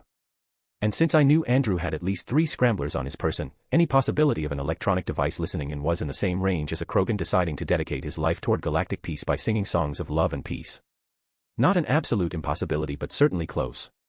As I got closer, one of the guards standing around Andrew stepped into my path, and held his hand up in the universal sign for stop. I respectfully followed his unspoken order a few steps before him and waited patiently for Andrew to notice me. I could probably force the issue, but, right now, I was practically a civilian with no governmental authority, and the guard had the right to detain me for 24 hours if I made a nuisance of myself. Seeing a detention cell from the inside wasn't on my to-do list for this year. They probably wouldn't have done it, but that kind of incident wasn't something the Alliance or I needed right now. A show of unity was needed, and no matter how annoyed I was because of my house arrest, I would do my best to support them, no questions asked. After all, a crisis wasn't the best time to continue to play petty games with each other. Besides, it wasn't impossible that the leaders of the Alliance decided to lift my punishment afterward due to the enormous amount of help I would give the Alliance. While I was busy checking my Omni tool if any important messages had arrived, Andrew finished his discussion with the nondescript woman. Truly, the woman Andrew spoke with was the definition of forgettable. No facial characteristics stood out, and her plain brown hair was in a hairdo that I probably had seen a dozen times when I walked here. Her clothes were a simple business suit, neither too cheap nor too expensive, right in the price range anyone with some responsibilities but without any true power would wear. I wouldn't be surprised if I could only remember that Andrew talked with someone but wouldn't be able to give the slightest description of that person's appearance in 5 minutes. Finally, after the woman departed, Andrew looked over to me and gave his guards the signal to let me pass. Yours, or Cerberus, were the first words I spoke when I got close to Andrew, nodding in the direction his conversation partner disappeared to. Cerberus, confirmed Andrew, his mouth a thin line. Came with words from Tim personally. He ordered every Cerberus operation that works against the AIS directly or indirectly to stand by and concentrate on the attack. Furthermore, he assured me that there was no Cerberus personnel was officially involved, but that he couldn't say if some rogue elements did it anyway. Cerberus will share everything they find with the AIS unconditionally until we sufficiently punish the guilty parties. Parties, huh? I said. I guess you don't only mean the pirates, slavers, and the Batarian hegemony with that label. You would be correct with your guess, Oscar, growled Andrew, his voice taking on a tone that sent shivers down my back, and I wasn't even the target of his anger. I can admit that my agents dropped the ball on this occasion. We knew that in the last few months, the slowly growing pirate army got some Solarian gangs to join them, and a handful of Asari mercenaries that usually work in another part of the galaxy, but my agents didn't put a high priority on that. It would also explain how their intelligence countermeasures got better. They did it slowly enough so that we didn't get suspicious. One of the reasons why you didn't know the number of targets, I think. Also correct, confirmed Andrew. This last month we got more misdirecting and outright false information than at any point since they started to plan the raid. The only organization I can think of that would be able to fool you so completely has to be the STG. And it was them. Andrew's exclamation was followed by a string of curses that shouldn't be repeated in polite conversation or in the vicinity of children. I couldn't help but raise an eyebrow at his outburst. It was the first time I saw Andrew being so open with his anger. Yet, it was also the first time I witnessed him being put in a losing position without room for arguing, so I could understand his feelings. So, what's the plan? I asked calmly, trying to keep my friend focused. It seemed to work as his face relaxed and he returned to a calm and even expression. Right now. Find out everything about the attack and where they took our people. Numbers, equipment, locations, backers, support, financiers, buyers. Everything, Andrew started. Then we will help the military plan the counteroffensive, and make sure that we take back every single person those slavers took from us. Even if we have to go to Karshan and free them from the hegemon's palace. And what about the suspected involvement from their new backers? I inquired, curious how Andrew wanted to deal with the Asari and Solarian involved in this mess. First we find evidence of their crimes, then we strike back, replied Andrew, and his voice took on a dark undertone. Find evidence to make sure there won't be any political retaliation after your revenge. Among other things, was Andrew's answer, leaving the rest open for interpretation. Well then, I said, and turning to leave, if you need my help for anything, you have my number. And I mean anything. My last sentence was accompanied by a deep look into Andrew's eyes, making sure that he understood that even if he needed a dreadnought yesterday, I would do my best to give him what he needed. Thank you, replied Andrew genuinely and nodded at me. The guards let me leave without any issue, and I slowly made my way toward my offices here on Arcturus Station. There was work to do and I was sure there would be a whole lot more in the coming days. Chapter 65, Interesting Times, Chapter. March 6th. 15. Arcturus Station, Arcturus System. Secure War Room. Andrew watched as the last stragglers entered the room, arriving shortly before the doors would be closed and only opened after the first part of the meeting again. A security measure that would only be helpful if none of those present would talk to outsiders. Considering that he smuggled in a Cerberus agent as one of his officers to coordinate with Harper, he shouldn't be judging others. Yet, it was one thing creating a security leak where you knew where the information would go and another to have one where the leaked information would go who knows where. It should have irritated him that he trusted Cerberus more than some of the present Alliance members, but he felt weirdly nonchalant about the situation. Perhaps the constant stream of information from Cerberus over the last week was the reason. It didn't mean Andrew was willing to trust Cerberus in any important way, but it showed him that if humanity had to close ranks in a crisis, he could count on the rogue organization to do its part. That was the only reason Andrew had been willing to take the Cerberus agent into the meeting. Giving them information about the upcoming operation should keep their relationship amicable whenever another crisis pops up. Shortly before the clock struck 4 o'clock, every officer, whether Navy, Army, Marine, or Intelligence, took their seat. When the clock hit the full hour, the door to the war room was sealed magnetically and would only open again when the commanding officer of this briefing willed it. The room was circular and arranged like someone had put circles with different radiuses above each other. One could even liken the room to an upside-down cone, giving everyone in the room a perfect view of the hollow projector in the middle of the room, no matter if the projected picture was of the voluminous or flat variety. As a semblance of quiet embraced the room, the relatively new fleet admiral stepped forward, capturing the attention of every person present.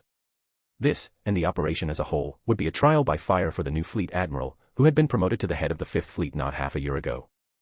The operation would be highly publicized, and the fleet admiral would have to manage the egos of the officers of the different branches under his command. Yet, with his track record of successful operations and skillful political maneuvering, Andrew was sure Fleet Admiral Hackett would be up to the task. "Thank you for coming. I will skip the remaining pleasantry since we all know what is at stake," said Hackett gruffly, his tone a pleasant mix of commanding yet not too forceful, a perfect fit for Hackett. As you all undoubtedly know, a coalition of different pirate and slaver groups attacked the Alliance and abducted people numbering in the thousands. The reminder that countless people were captured and likely forced into slavery during and after the attack caused every face in the room to turn grim and the mood in the room to turn even more serious than before. You should all have read the briefings and memos about the background of the attack, so we won't go over it. We all know who the backer of the attack was, but there isn't enough evidence or probable reason to justify an all-out attack, at least not for the politicians. Rest assured, all parties have been identified, and the elements within the Alliance who sold out their fellow humans for profit will be appropriately punished. The same can probably be said for the outsiders. Hackett's last sentence was accompanied by a nod toward Andrew, who sported a bloodthirsty grin that sent shivers down the back of more than one of the hardened soldiers in the room. Andrew knew he looked a bit deranged at that moment, but he didn't care about that. The memory of how every trickle of information led to a clearer picture of the hows and whys was a good one. Furthermore, the AIS got most of the people involved on the Alliance's side, and they either got arrested for treason or quietly disappeared, either through the AIS or Cerberus hands. Yet, there were still more on the AIS target list, with the STG leading the way and the Asari Republics, Solarian Union, and two-thirds of the Council following close behind. Of course, the Batarian hegemony was somewhere on the list, too, since they were the instigators behind everything, but they were easy targets compared to the others. Besides, an all-out war with them wasn't an impossibility right now. After all, the counterattack could lead the Batarians to do something drastic. "I can't say much," Andrew commented, "but the Fleet Admiral is correct. The AIS is still on the case, and we will shift more resources toward it after we do our part in this operation." "Director Clark," Hackett said with another nod toward Andrew, acknowledging his comment. "As you heard, the AIS is working on it. That way, we can focus on our operation. And we owe it to our citizens to give this our best." A series of nods around the room followed after Hackett's statement, one Andrew could wholeheartedly agree with.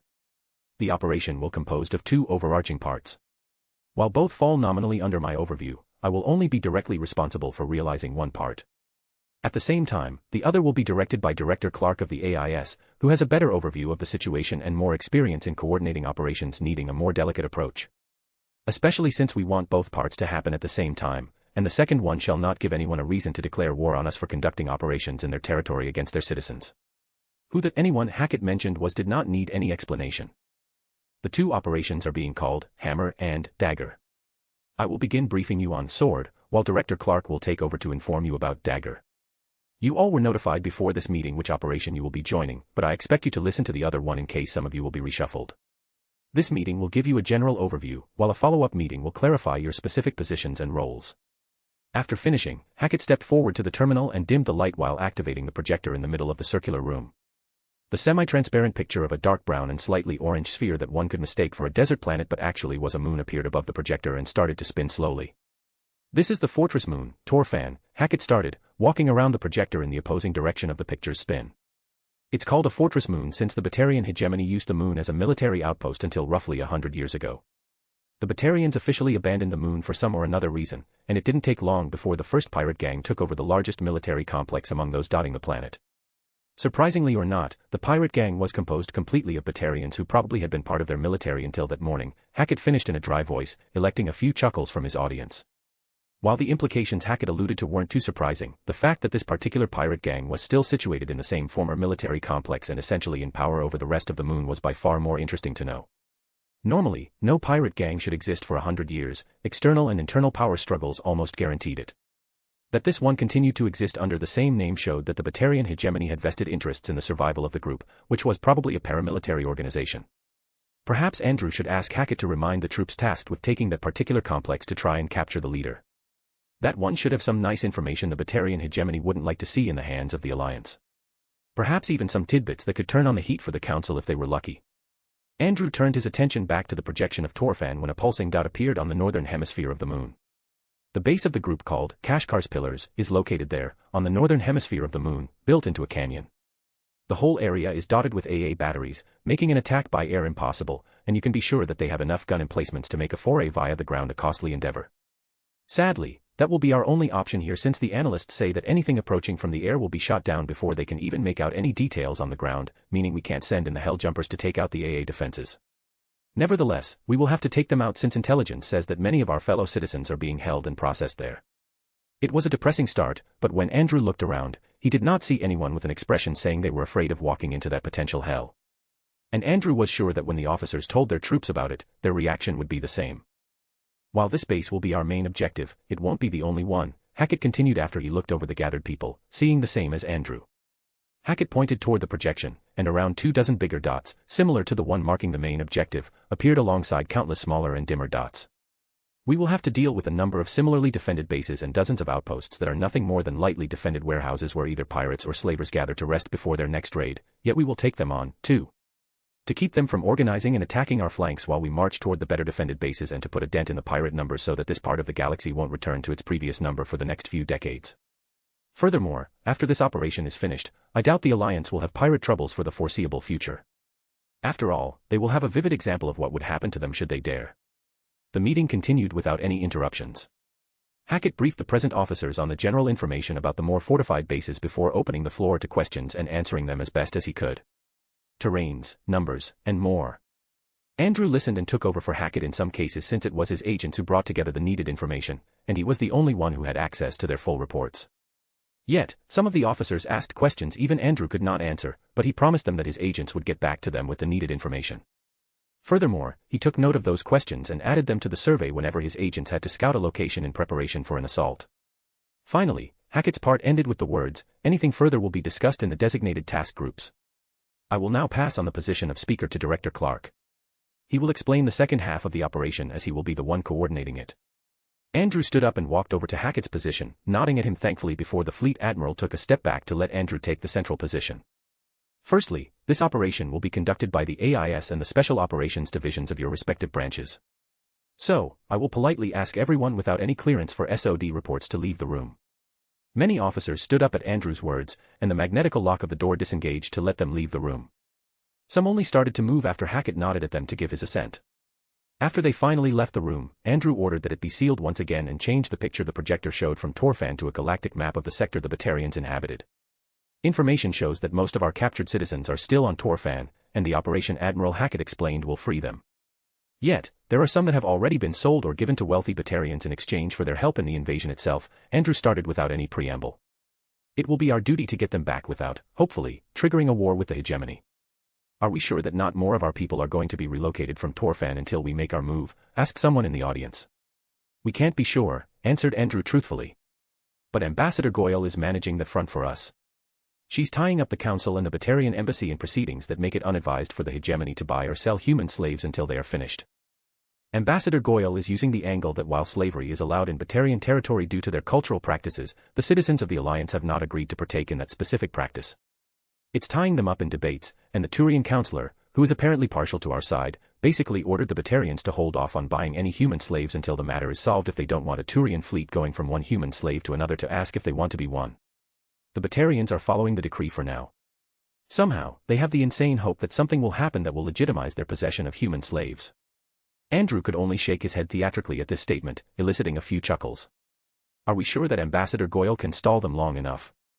Yes, replied Andrew to the next question without hesitation.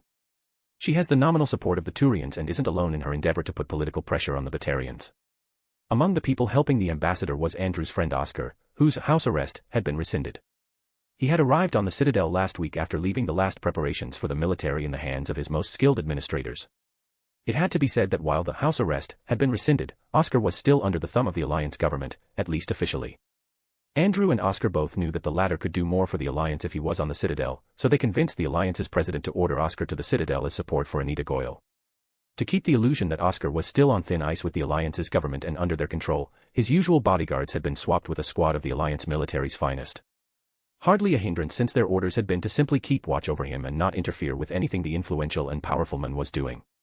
For now, let us not worry. Our politicians have our back in this and will continue to support us even if we are identified during or after our operation with evidence to back up their claims. And don't think for a moment that we can keep them from guessing it was us. After all, there is no other group but us interested in bringing the already sold slaves back home. Well, that statement was only a half-truth, as the Cerberus agent still sitting in the audience was proof of. The rogue human organization had an interest, too, perhaps an even greater interest than the Alliance, as it would mean a huge popularity boost for them among the populace if they managed to take credit for the rescue operation.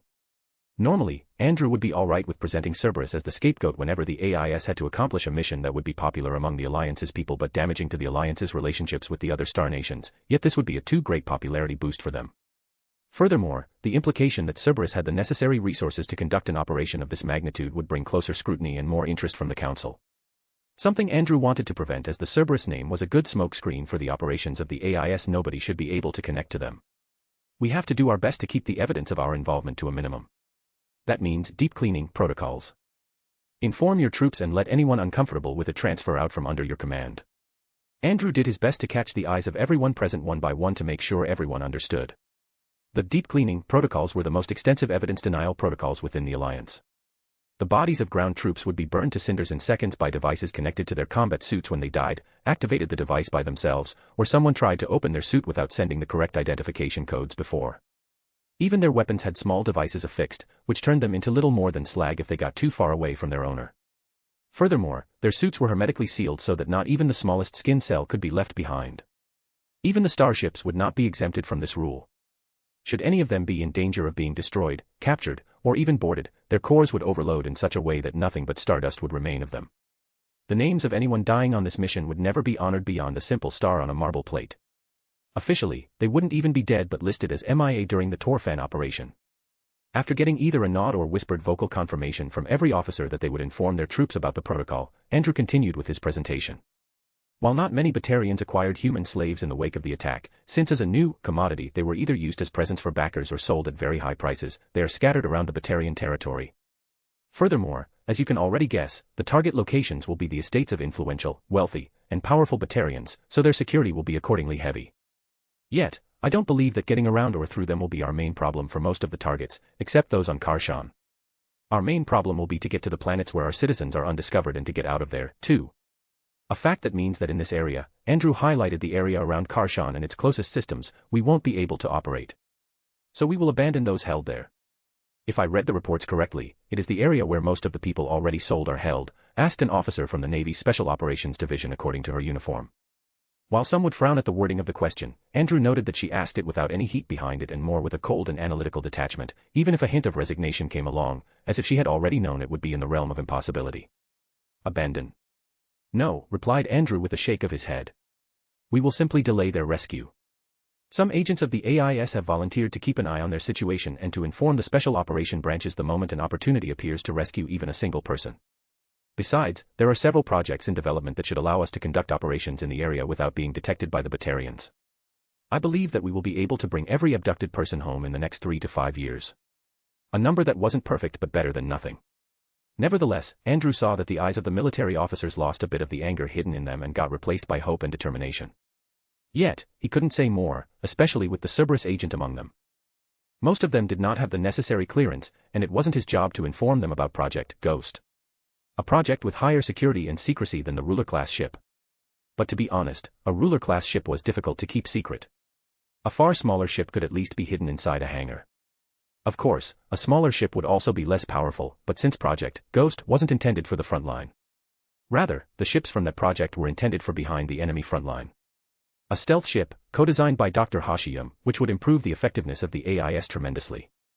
Scouting deep into territories without being noticed and then sitting in the middle of their networks, able to access them more easily than ever before. A metaphorical shiver went down Andrew's back when he thought about the possibilities. Focusing back on the meeting, Andrew continued to name the targeted systems and the officers assigned to them. He wouldn't dictate the approach of the strike teams as the teams themselves knew their strengths and weak points the best and could create a plan suited for them when they knew the plans for the locations. The only thing he hoped would be that the political side of the aftermath would be handled well by their assets on the Citadel. March 6, 19. Citadel, Widow System. Human Embassy. I fell into the seat in front of Anita's desk, sighing before looking at Humanity's ambassador, who sat on the opposite side. Right now, she looked as exhausted as I felt and probably looked. Hard day for you, too? I asked despite knowing the answer already. Anita gave me the appropriate look at my question. The look that said if I was seriously asking her that question. You should know the answer already. After all, I am sure you had to deal with similar people as I did today. Now, shall we tell each other what we managed in the last few hours? Not that much, I admitted. At least not much more than we already managed. Public opinion is against the Batarians all around the station, and that stance is spreading throughout Citadel space. I talked to some people close to the local leaders of anti-slavery movements. They want to convince them to hold another rally in front of the Batarian embassy. Of course, they expect certain concessions if they are successful. If we get media coverage, those could be powerful pictures we can use. Nothing concrete, but better than nothing, Anita said. Having the public on our side during the aftermath will make things easier. The council will not be able to censor us. At least not without serious pushback all around the Citadel. And among their home territories. That is far more important to us. The Turian government will be pressured by their people, which will put pressure on the Turian councillor, who is already something akin to a friend in this case. And the Turian councillor will help us with the other two, I finished for her. Correct. Anita leaned back in her chair, tipping her fingers on the table rhythmically. I just can't decide whose hands we want to play the little notes Andrew gathered into. I hummed at Anita's musings. Andrew did good work by finding indicators that the Solarians and Asari were involved somehow in this mess. The question was now if it would be better to let the Turian councillor know or to give hints to the two other councillors, letting them think we had more in our hands than we did. While the latter could be more effective if they called our bluff, they could prepare and erase all traces before the Turians could use it. Furthermore, if the Turian councillor decided that the actions of the other two were necessary for the greater good of the galaxy by trying to limit and reduce our advancement as a great power, things could go sideways quickly. Those tree species stood side by side for centuries, deciding together how the galaxy should be run. Power struggles between them were common, but ultimately they would stand together if something were to threaten one's dominant position within the galaxy, as that could negatively impact their own position. Let's sit on it for now, I suggested, getting away from Anita to explain my reasoning. Right now, neither of the councillors knows that we have hints of their involvement. They may suspect that we have knowledge of something, but they can't be certain. As such, they can't move boldly, as that would give us more credibility. Helpful, detrimental, or nothing. Those are the three outcomes that could happen. And your suggestion is probably the best. It is the only outcome we can control. Any other move and the outcome becomes uncertain. Besides, just letting them think about what we may have in our hands should make them more cautious than otherwise. Anita sighed. I think after this mess I am going to resign.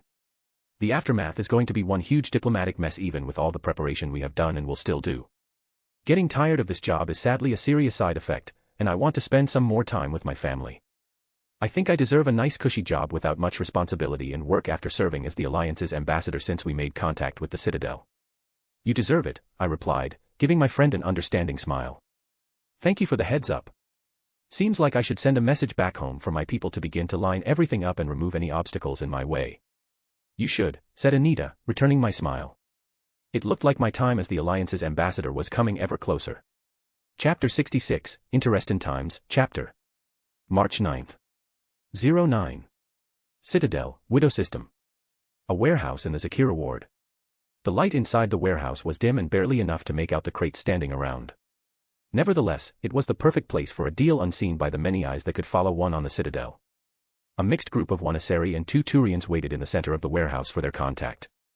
They didn't have to wait for long before two humans stepped out of the shadow and approached them slowly, showing that their hands were empty except for a case in one of the humans' hands. You're late, said one of the Turians. And where is your boss? I thought we would be meeting him, added the Asari.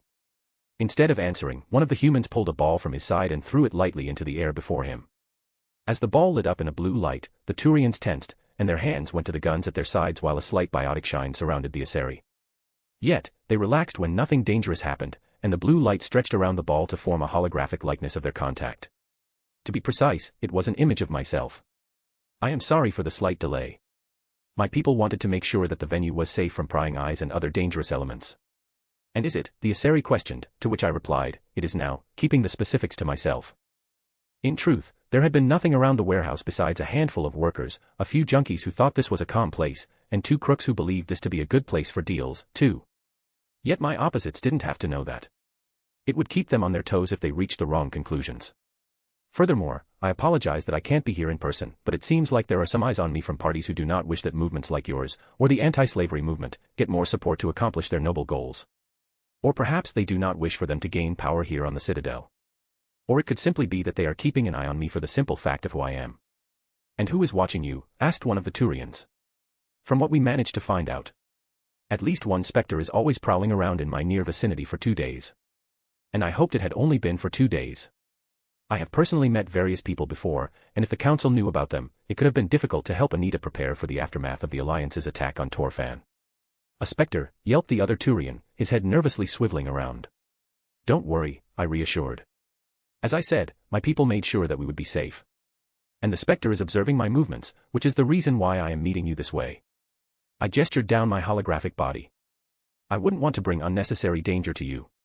It's much appreciated, replied the Asari. But why would the council want to move against us? Until my species appeared on the galactic stage, the power structure has been a constant for hundreds of years. The galaxy, despite having its own share of problems, was a quiet place. And now, we humans are shaking things up, and the previous status quo is breaking apart at the seams. You see it with the Batarians. They're losing power, and I believe it won't be long before they leave the Citadel. You have to know it, too. Else, why would you protest in such a magnitude not seen since the Great Slavery Raid of Itokia? My question put them in a contemplating quiet. Despite seeing them only through the drone cameras, I saw the understanding in the Asari's eyes. She closed them for a moment before opening them again and saying, while a debate on the hows and whys with you would be very interesting, I have to ask, do you have the donation? Instead of giving her a verbal answer, I gestured to my agent with the case, who immediately understood what was wanted from him. He walked forward with the case before putting it on the ground and opening it. With a quick turn of the case, the opening was presented to the Asari, and I said, 250.000 credits in 5.000 partitions. Of course, they're untraceable. This is a security measure for you and me. While I am a great proponent of your cause, I would rather stay in the background. I don't want your movements accused of being my pawns or other such things that could devalue your work. Of course, while what I said was the truth from a certain point of view, I was also doing the thing I was denying. Those movements were my pawns. I was using them to create a mood on the Citadel against slavery and the greatest proponent of the practice, the Batarians. Also that the Alliance wouldn't lose its reputation after the counterattack. Was I feeling bad about it? Perhaps a bit. But not enough so that I would lose a single minute of sleep because of it. Doing the right things for the wrong reasons still made the galaxy a better place. Wasn't the agreed amount 200.000? Asked the Asari. It was, but I thought you could use some additional funds. And as an apology for not being here in person, I replied, giving them a light smile. Furthermore, 50.000 credits were nothing to me. Even if most of my wealth was bound to my company and not freely available to me to do as I please, the amount of credits that my company generated daily was staggering. After all, they generated 25 credits per second of personal wealth for me, and don't get me started on the credits per second of Ad Astra. Something between 100.000 and 120.000, I believe, at the last count. It seemed a lot, but in the end, one had to remind oneself that Ad Astra had its fingers in dozens of highly lucrative enterprises that were essential for the Alliance's colonization and militaristic expansion efforts. Furthermore, those were simply the largest divisions. One had to add the different branches that dealt with cultural and luxury goods from the Alliance territory that we exported into the greater galaxy, too. In short, the 250.000 credit donation I gifted them would be recouped in less than a day. If there is nothing else, I think we are done here, I said, and without waiting for an answer, I cut the connection to the drone and watched how the 360-degree screen lowered itself around me. Without waiting for the room to power itself down completely, I went over to the door, punched in my code, and entered my office, which was adjacent to the private, secure communications room. What's next on my agenda? I asked Catherine, my secretary. And what is our new observer doing? Is she still watching us from the building next door? Yes, sir, answered Catherine. She is still observing the entrance to the building and has enough equipment directed toward this office to make any AIS agent jealous. While I can accept the thought of having operatives that work without being restricted by the law, it is still disconcerting when they are being used against you. By the way, Mr. Denebron. We got a message from Ambassador Goyle concerning the Spectre. And how did the Council respond to Anita's inquiry? The official stand is that the Council got credible information about a threat to your life and a possible terrorist attack on the building. The Spectre is here for your protection and, until the danger has passed, will keep an eye on you. Of course, the Council declined to reveal their source. Furthermore, they wanted to order the same protection detail for Ambassador Goyle. As a precaution. I barely refrained from wincing after hearing Catherine's comment and the cold tone she adopted when talking about it. While I doubted that the Council would ever consider making it an order, it was probably a strongly worded suggestion. A suggestion hiding a threat and an insult at the same time. They basically implied that the Alliance was incapable of preventing danger to their ambassador even with prior warning without the Council's help. Furthermore, having a Spectre looking over the shoulder of the Alliance's official representative was a huge intrusion into the rights of the Alliance, as Spectres were agents of the Council first and foremost. Anita didn't have any other choice, and she personally wouldn't even contemplate one, but to decline their offer of protection. Otherwise, she would be declaring to the whole galaxy that the Alliance was unable to protect one of their own. If the Council was callous enough, they would order the Spectre, the one they wanted to assign to her protection first, to assassinate her. It would set a precedent that could allow the Council to assign every ambassador a Spectre as protection while ignoring any protests. After all, the Council knew better what was needed. Yet, that would be a stupid move on their side, and the Council was many things, but stupid wasn't one of them. The AIS had already proven that they could sniff out Spectres within the Alliance's territory and around persons of interest to the Alliance, and there was no guarantee that they wouldn't find a Spectre assassin, too, even in a place like the Citadel. The Council could disavow their agent as much as they wanted if credible evidence was placed before them, the end result would stay the same. Rumors that the Council used their agents to eliminate political headaches would turn from the quiet whispers they were right now into accepted truths, and the rights and freedoms of the Spectres would be restricted harshly. It was also possible that a neutral committee would be created to review the actions of Spectres and decide if they were appropriate concerning the threat they dealt with. All those were things the Council never wanted to happen. As such, they would stay far away from the idea of taking Anita out of the picture. As for me, well, Anita's protests would probably show an effect in a week, but I had no official role within the Alliance's government, for now, which could be used to shield me from Spectre observation. The Council could spin a story of well-meaning action as they knew my worth for the Alliance and speak of how they simply wanted an asset of the Alliance, one of their fellow Citadel members, safe. A load of Verendung, but not easily disproved. For now, I would have to accept the Spectre following my every step. Yet, that didn't mean they had to hear the words I said or what I did with my hands. It wouldn't be easy to trick the Spectre into not seeing the things I was doing correctly, but not impossible either. Misdirection, misunderstanding, and plain hiding would be my modus operandi for the coming days. In short, I would be doing my usual paperwork that came with running a multi-system spanning company while trusted operatives would further my plans. I will leave the matter in Anita's capable hands, I commented, and from the look in Catherine's eyes, she understood that I couldn't act against the Council's wishes as a civilian. Now, what is my next meeting, and do we have time to visit that small cafe we found at the edge of the Presidium?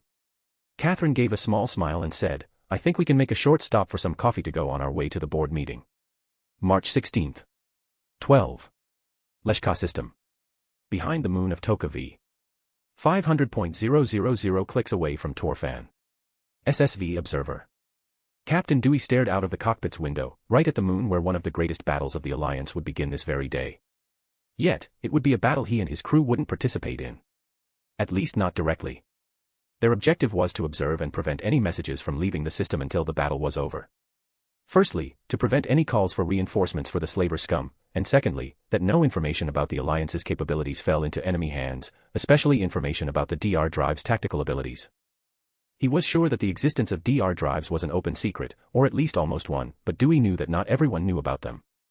Furthermore, the Alliance had never used them in any large-scale offensive until now, and as such, nobody knew their tactical and strategic value.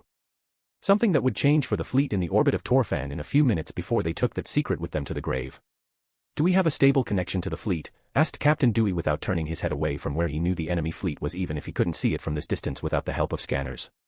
Yes, sir, answered his communications officer, her voice calm and collected like the rest of the bridge's crew. Thanks to the relay satellites we dropped, we have minimal interference from the nebula surrounding the system. Furthermore, checks confirm that our channels are still hidden from enemy scanners. Good. As long as the enemy doesn't actively scan in our direction, the readings of the gas giant should hide our signature from their passive scanners. His eyes flitted to the right, eyeing the gas giant that reminded him of Saturn for a moment before they returned to looking straight forward. Do we have any word from SSV Manchester? Are they finished? No, sir. They haven't reported in. Give me an update the moment the confirmation hits the network, Captain Dewey ordered. Perhaps he was a bit impatient, but there was probably nobody on the bridge, or even the fleet, who wasn't slightly impatient for the mission to begin. It had been difficult for Captain Dewey to hold himself back since he was first told about the counterattack, but his iron discipline and training helped, yet his temper had been on a hair trigger for some time now. He even snapped a few times at minor mistakes made by his crew but apologized shortly after. They were quite understanding. After all, some of them had also lost relatives during the Great Raid, as some called it. Captain Dewey had lost his uncle and his family, who thought they were safe on one of the more developed colonies.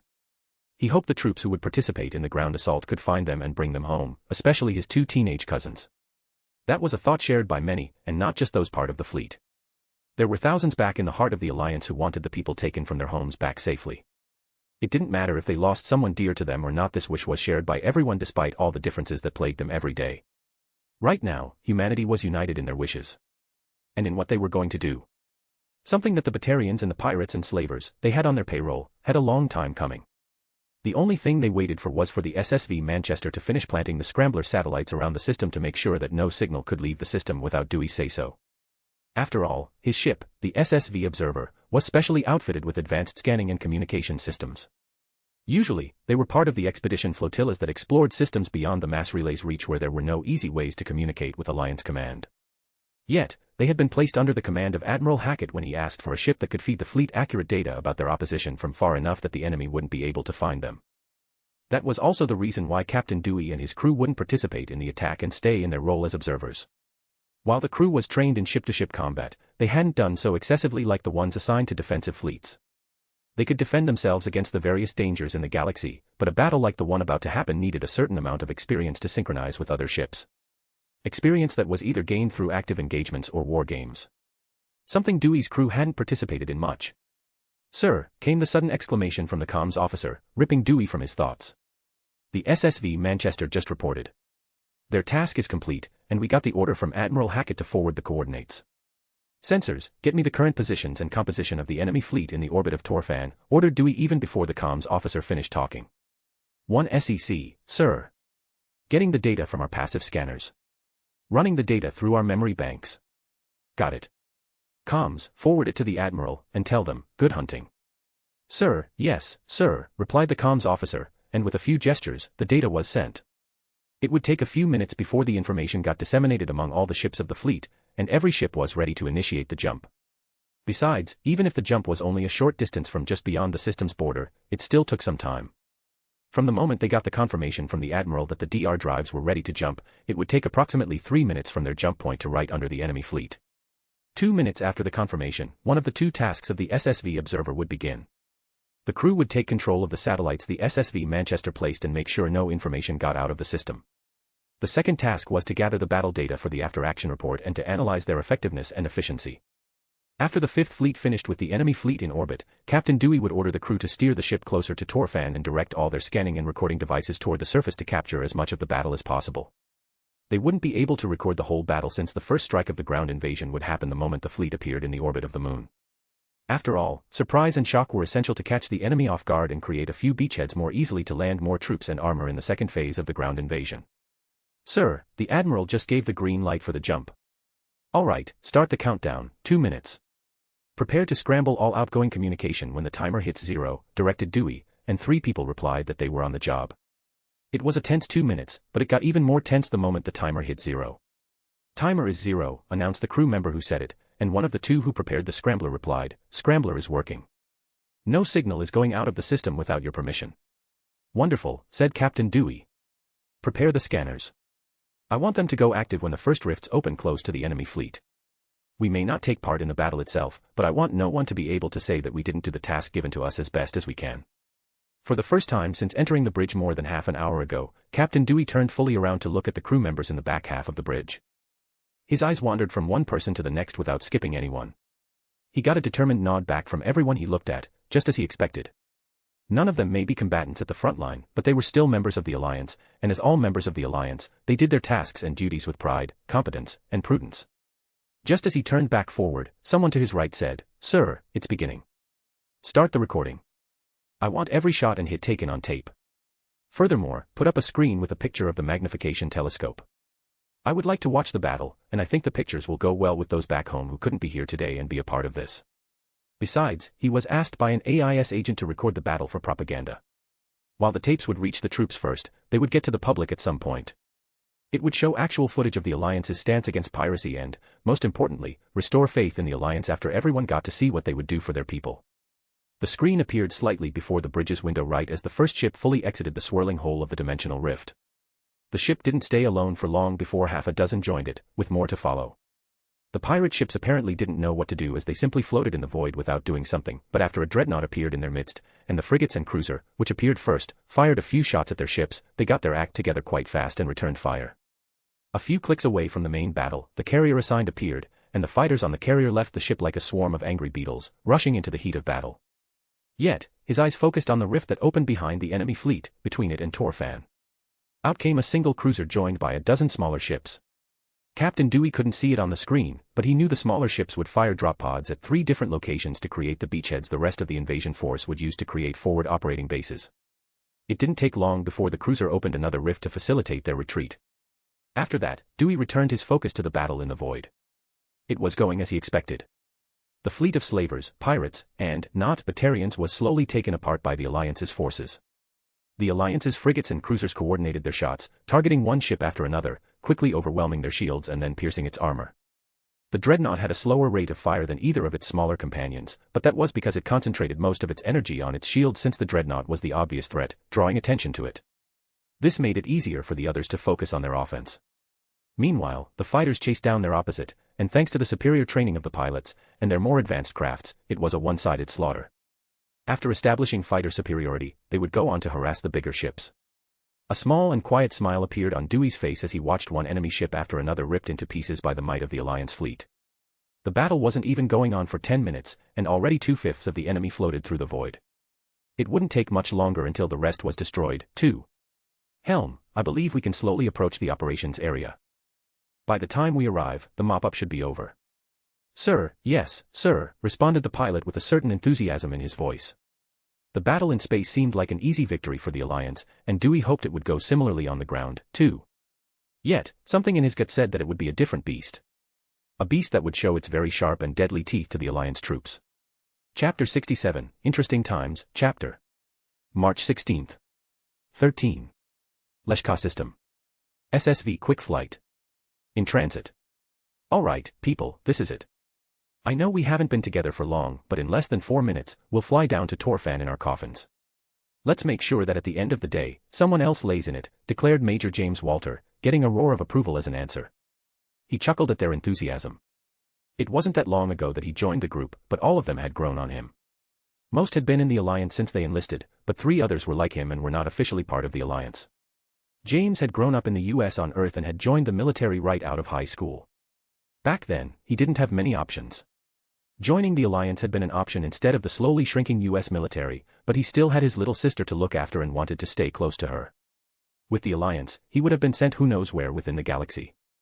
At least this way, James was still in the same country. Imagine his surprise when he found he liked the military and was good at his job. What first started as a job to support himself and his sister became part of his life. James climbed through the ranks and took training opportunities whenever they were offered, which resulted in his superior officer recommending that he join the Alliance's N School in Rio. Despite what most thought, the N School wasn't just for members of the Alliance but for everyone within any human military force that showed potential. And James showed potential that he realized. After finishing the first step and getting his N1 designation, he joined the Special Forces and got chosen for Delta Force after a few years and another few higher N-rank designations. While in his opinion, best Special Forces group of the US, he also got the coveted N7 designation. Something that less than a dozen people outside the Alliance's military achieved. Yet, it was not with the US military he was with at the moment but the Alliance. It started when the first reports about the Great Raid came in. James, like hundreds of others, ran to get information about friends or family who lived on the invaded colony planets. It was extremely distressing to find out that his good friend from high school, David Chapeska, and his wife had been on the list of people who disappeared. David had been the one who looked after James' sister when he couldn't be there until she got old enough to look after herself. He owed it to David to do everything he could to get him and his wife out of the hell they found themselves in. That was why he went to his superior and requested to temporarily be transferred under Alliance command.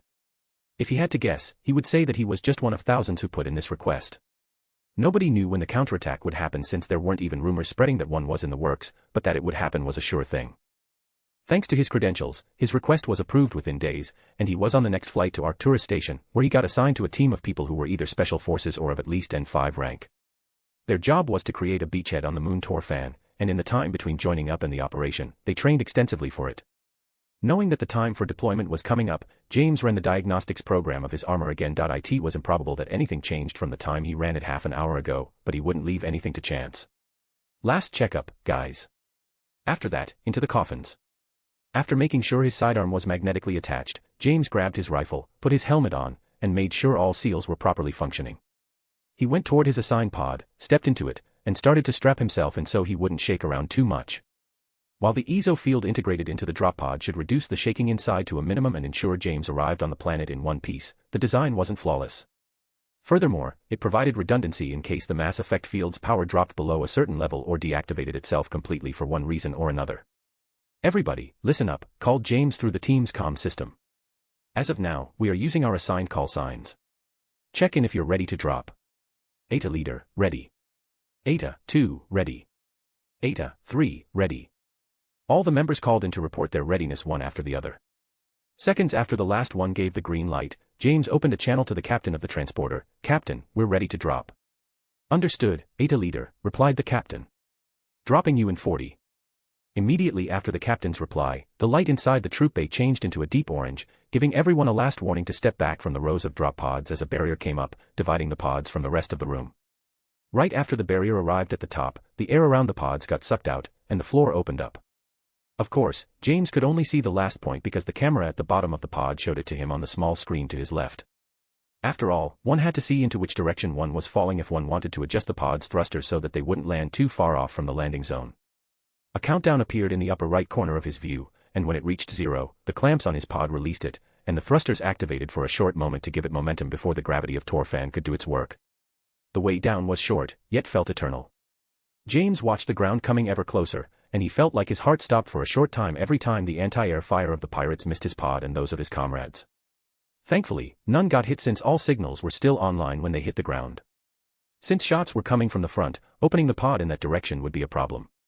After releasing the straps and a few hand movements, the back of the pod shot out, and James moved backward slowly, holding up his rifle. Going around the pod, James started firing in the direction the shots came from, laying down suppression fire. Shortly after, his teammates joined him, and the fire from the other side weakened until it was only a fraction from before. "Eta 6, Eta 7, get to the supply pod and put up the barriers," James called over the comms and got a positive reply from them. "Everyone else, keep the enemy occupied. The Navy should be finished soon, and reinforcements are on their way. But we have to make sure the anti-air will be able to shoot them out of the air. Eta 2, Eta 3, when the barriers are up, we will place signal disruptors further to the front. Those should make it possible in combination with the scramblers on the shuttles, that they can land with minimal danger." "Understood." While most of his attention was on the enemy, keeping them down and killing one whenever he had the chance, from the corner of his eyes, James kept a sliver of attention on the progress of Eta 6 and Eta 7. The two soldiers ran to one of the 4 pods that had come down without any soldiers within but equipment and ammunition. They each grabbed a pair of poles around a meter in height and moved them toward the front. One half of the pair got stabbed into the ground, and the other 1, 2, 3 meters away. Deploying barriers, called out Eta 6, and an orange semi-translucent barrier appeared between the 2 poles. "Get into cover," ordered James, thankful that the team had some additional cover than just the drop pods and the few natural barriers around. Crouching behind it certainly beat laying on the ground to make a target as small as possible. While most of the team went behind the covers and switched to their long-range weaponry since they could now take a bit more time to scout targets and eliminate them without compromising their safety, Eta 6 and Eta 7 were still on the move to connect cables between the poles and the drop pod where they came from to connect them with the internal generator because the batteries within the poles wouldn't hold long from the constant energy spent by stopping bullets. Of course, that was only the first piece of equipment they would put up. The other drop pods had other parts that would help make their landing zone into a well-fortified position, including 2 mounted cannons and a few artillery pieces. Furthermore, the disruptors were inside them, too. Eta 3, James said before taking a moment to punish the Batarian, who didn't keep his head fully behind cover. "Grab the disruptors. You're going to be our pack horse. Eta 2, you're his bodyguard and keeping our 6 clear. 5, you are in command while we're away." He got a positive reply from everyone, and they started moving without hesitation. It didn't take long until he got a tap on the shoulder. "We are ready to go, leader," said Eta 3. 2. "Also ready, sir." "All right, then let's move," said James, and moved slowly to the side where he noticed some large rocks that would work as cover during their advance. "We're going to lay down suppression fire in a minute. The first mounted cannon should be up by then, making it easier on you." "Good, 5. Call through the comms when the artillery is ready. We're moving." Running in a crouch was never a fun exercise, but it kept their profile low and difficult to hit by enemy fire. Dirt was thrown up in splashes all around them whenever a bullet hit the ground close to them, and from moment to moment, James was notified that a few hit his shield, and its energy was going down before rising up again. The lowest it got was down to a third. The rate of enemy fire was simply too high to get through without getting hit. Thankfully, their 3-person team made it close to the first location for the targeting disruptor before the enemy wisened up and targeted them specifically since they were a closer and easier target than the group at the ever more fortified landing zone. "How long is it going to take?" James called through the comms. "Shouldn't the cannons be up already?" "Had a few technical problems, leader. But now, we have both up and running." "Get ready to move," replied 5, and a moment later the sound of a heavy and quick-firing gun sounded in the distance, followed by the enemy fire coming to a sudden halt. Taking the opportunity, James and the other 2 sprinted to the first location, and Ada, 3 pulled one of the disruptors off his back and planted it in the ground. After a few hand movements, the disruptor lighted up blue, showing that it was now active and a small orange kinetic barrier sprang up around it to protect it from errant explosions. "First position clear, 3 to go," said James. If their progress now was any indicator, this whole invasion was going to be over sooner than anyone expected. March 18th. 04. Leshkar System. SSV Kilimanjaro. In orbit of Torfan. This invasion wasn't going to end any time soon. That was the conclusion Admiral Hackett came to after looking over the data on his pad. The pirates' bases were even more fortified than previously thought, and the people on the ground were paying the price. He couldn't even fault the AIS for giving faulty information, as most of it was correct. Yet, the number of anti-air and the strength of their shields were higher than expected. And they couldn't even use their frigates in the atmosphere to bombard the shields, going around the Citadel edicts that prohibited orbital bombardment since the fortification's defenses would shoot the frigate out of the sky before it could fire even one shot. Hackett gave the pad to a passing serviceman and put his hands together behind his back while staring out of the bridge's window down to the moon's surface. His right thumb massaged the back of his left hand, trying to get rid of his anxiety out of view from the rest of the crew. Showing any signs of nervousness or doubt was unacceptable in such a situation. Any doubts or second guesses shown by the commander-in-chief could affect the whole operation, especially the soldiers' morale. The space battle had been a breeze. The pirate fleet wasn't even able to destroy one ship of the Alliance's fleet. Of course, the surprise effect from coming out right under their formation with target information already entered into the systems destroyed any chance the pirates had to create an opportunity to strike back effectively. After all, their heavy hitters were targeted first and destroyed in the first moments of the engagement.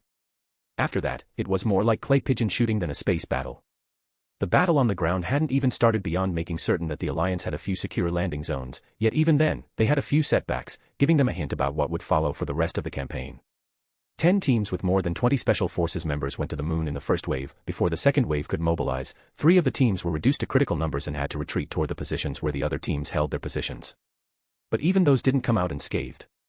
The other 7 had taken losses, too, before being reinforced. Afterward, the attacks against the smaller pirate holdouts and bases went as expected, with minimal losses in lives and equipment. Still, they hadn't been a concern in any of the briefings before the operation either.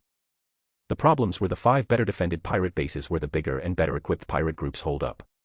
One of them was, of course, the suspected hegemony group, and, instead of simply hiding behind their walls, they managed to convince the surrounding pirate groups to abandon their hideouts and congregate in their base. Detrimental to the Alliance's hopes, the other 4 groups followed their lead and did the same, making any attack a costly endeavor. Just like the advanced guard discovered. The direct way wasn't going to work. It would be pure attrition, and while the numbers were on their side, Hackett wasn't going to send good soldiers into the jaws of death for negligible gains. Yet, even the generals, majors, and anyone else with a modicum of tactical knowledge had no better idea than to throw people at the problem. The longer he thought about it, the harder Hackett pressed his thumb into the back of his hand, hoping the pain would help him to focus on other ideas. It didn't. "Sir," came the confused voice from one of his sensors officers. "What is it, son?" asked Hackett, secretly glad for the distraction. "A ship just entered the system. It has the correct identification codes for the zone, but the name doesn't show up in any list." "So, it is either AIS or Black Ops," Hackett thought, but out loud he asked, "What's the name of the ship? And what class is it?" "It is a frigate, sir. Evermoon class." Evermoon class. The name sounds familiar, but I don't think I've seen it within the 5th Fleet. It is a rather recent class. Built by the Olympus shipyards. And only a handful at that. I only know about them because I spent 6 months there around a year ago before being reassigned to the Kilimanjaro, sir. And the name? Ares 2, replied the sensors officer, and the Admiral's heart skipped a beat. He couldn't be sure just from the ship's name, but Ares was used in conjunction with one of the Alliance's special projects. Hackett hadn't asked, or even thought, about a single team to be attached to his command as the people in charge of the project hadn't greenlit their deployment into active zones. Of course, he wasn't directly involved with the project and only got sporadic updates about their readiness like everyone else not part of the very elective circle composed of the director of the AIS, the people in charge of the project, the minister of the defense, and the office of the alliance's president. Another option was that the name of the ship was simply coincidental and it had nothing to do with the special project, but Hackett didn't believe in coincidences. Furthermore, Ares II wasn't a conventional name for an alliance frigate. Instead of mulling over the possibilities anymore, the admiral, after thanking the sensor officer, went over to the comms officer and said, "There is a new ship in the system, call sign Ares II. I want you to hail them." "Will do, sir," said the rather young comms officer. It took only a few seconds before the connection was established, and Hackett got a nod that the other ship would hear him. "This is Fleet Admiral Stephen Hackett of the 5th Fleet, Commander-in-Chief of this operation. You are entering a restricted zone. Identify yourself." "Omega 5-6-1, Alpha, Alpha 5, responded a female voice immediately. Recognizing the code, Hackett said to the comms officer, "I need you to leave the station to me for now. Disconnect completely.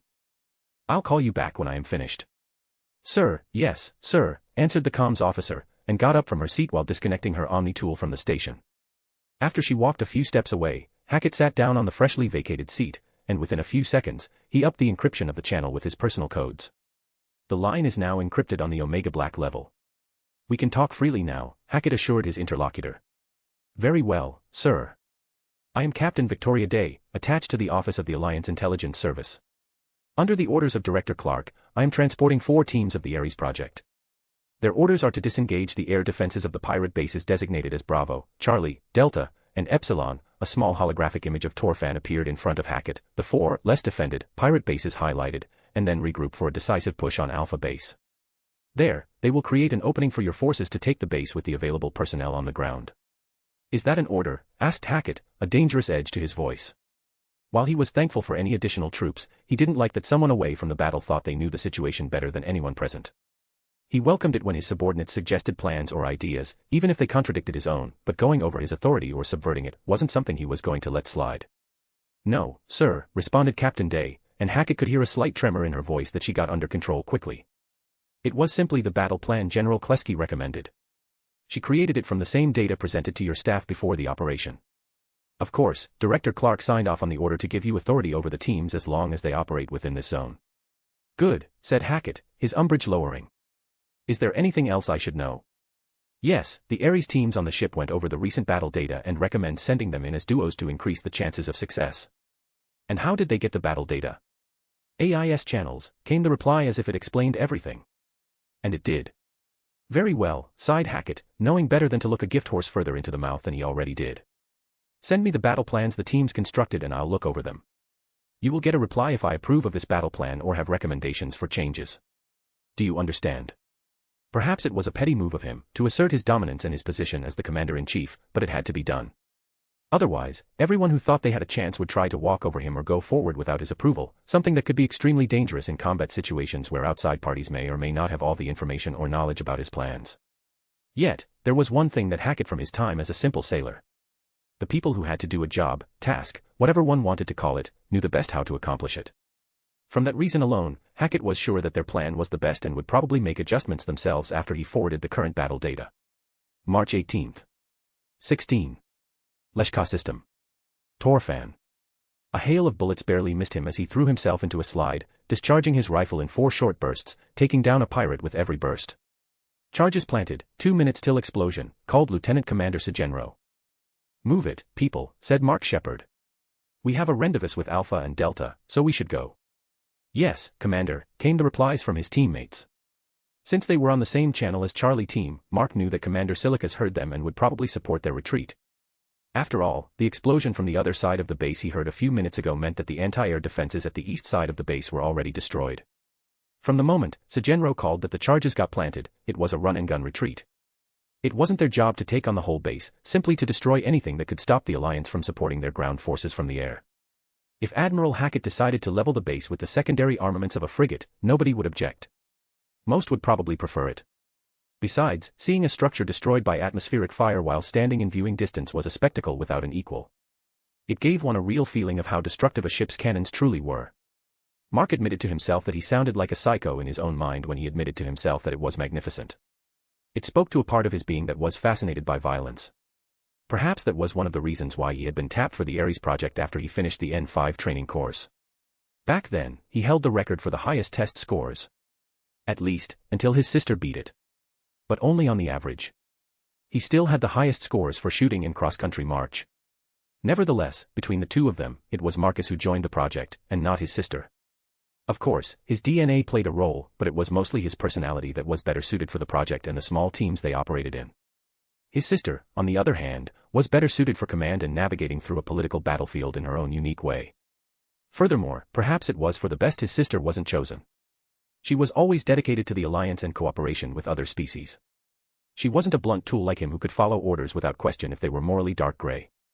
After all, she was a bit of an idealist and probably wouldn't feel comfortable with the changes the project brought to his body.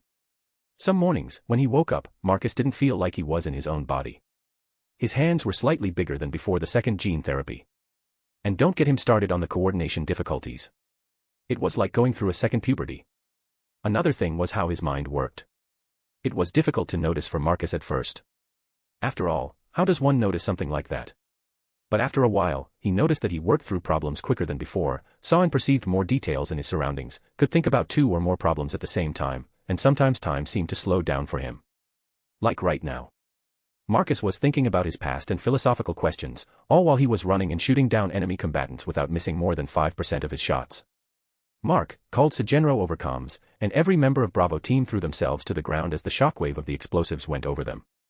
Just a few seconds later, Marcus was back on his feet and covered his teammates as they did the same.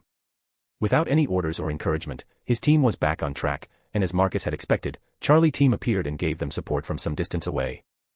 Their retreat was quick work, and Marcus slid down next to Charlie's leader and said, "Thanks.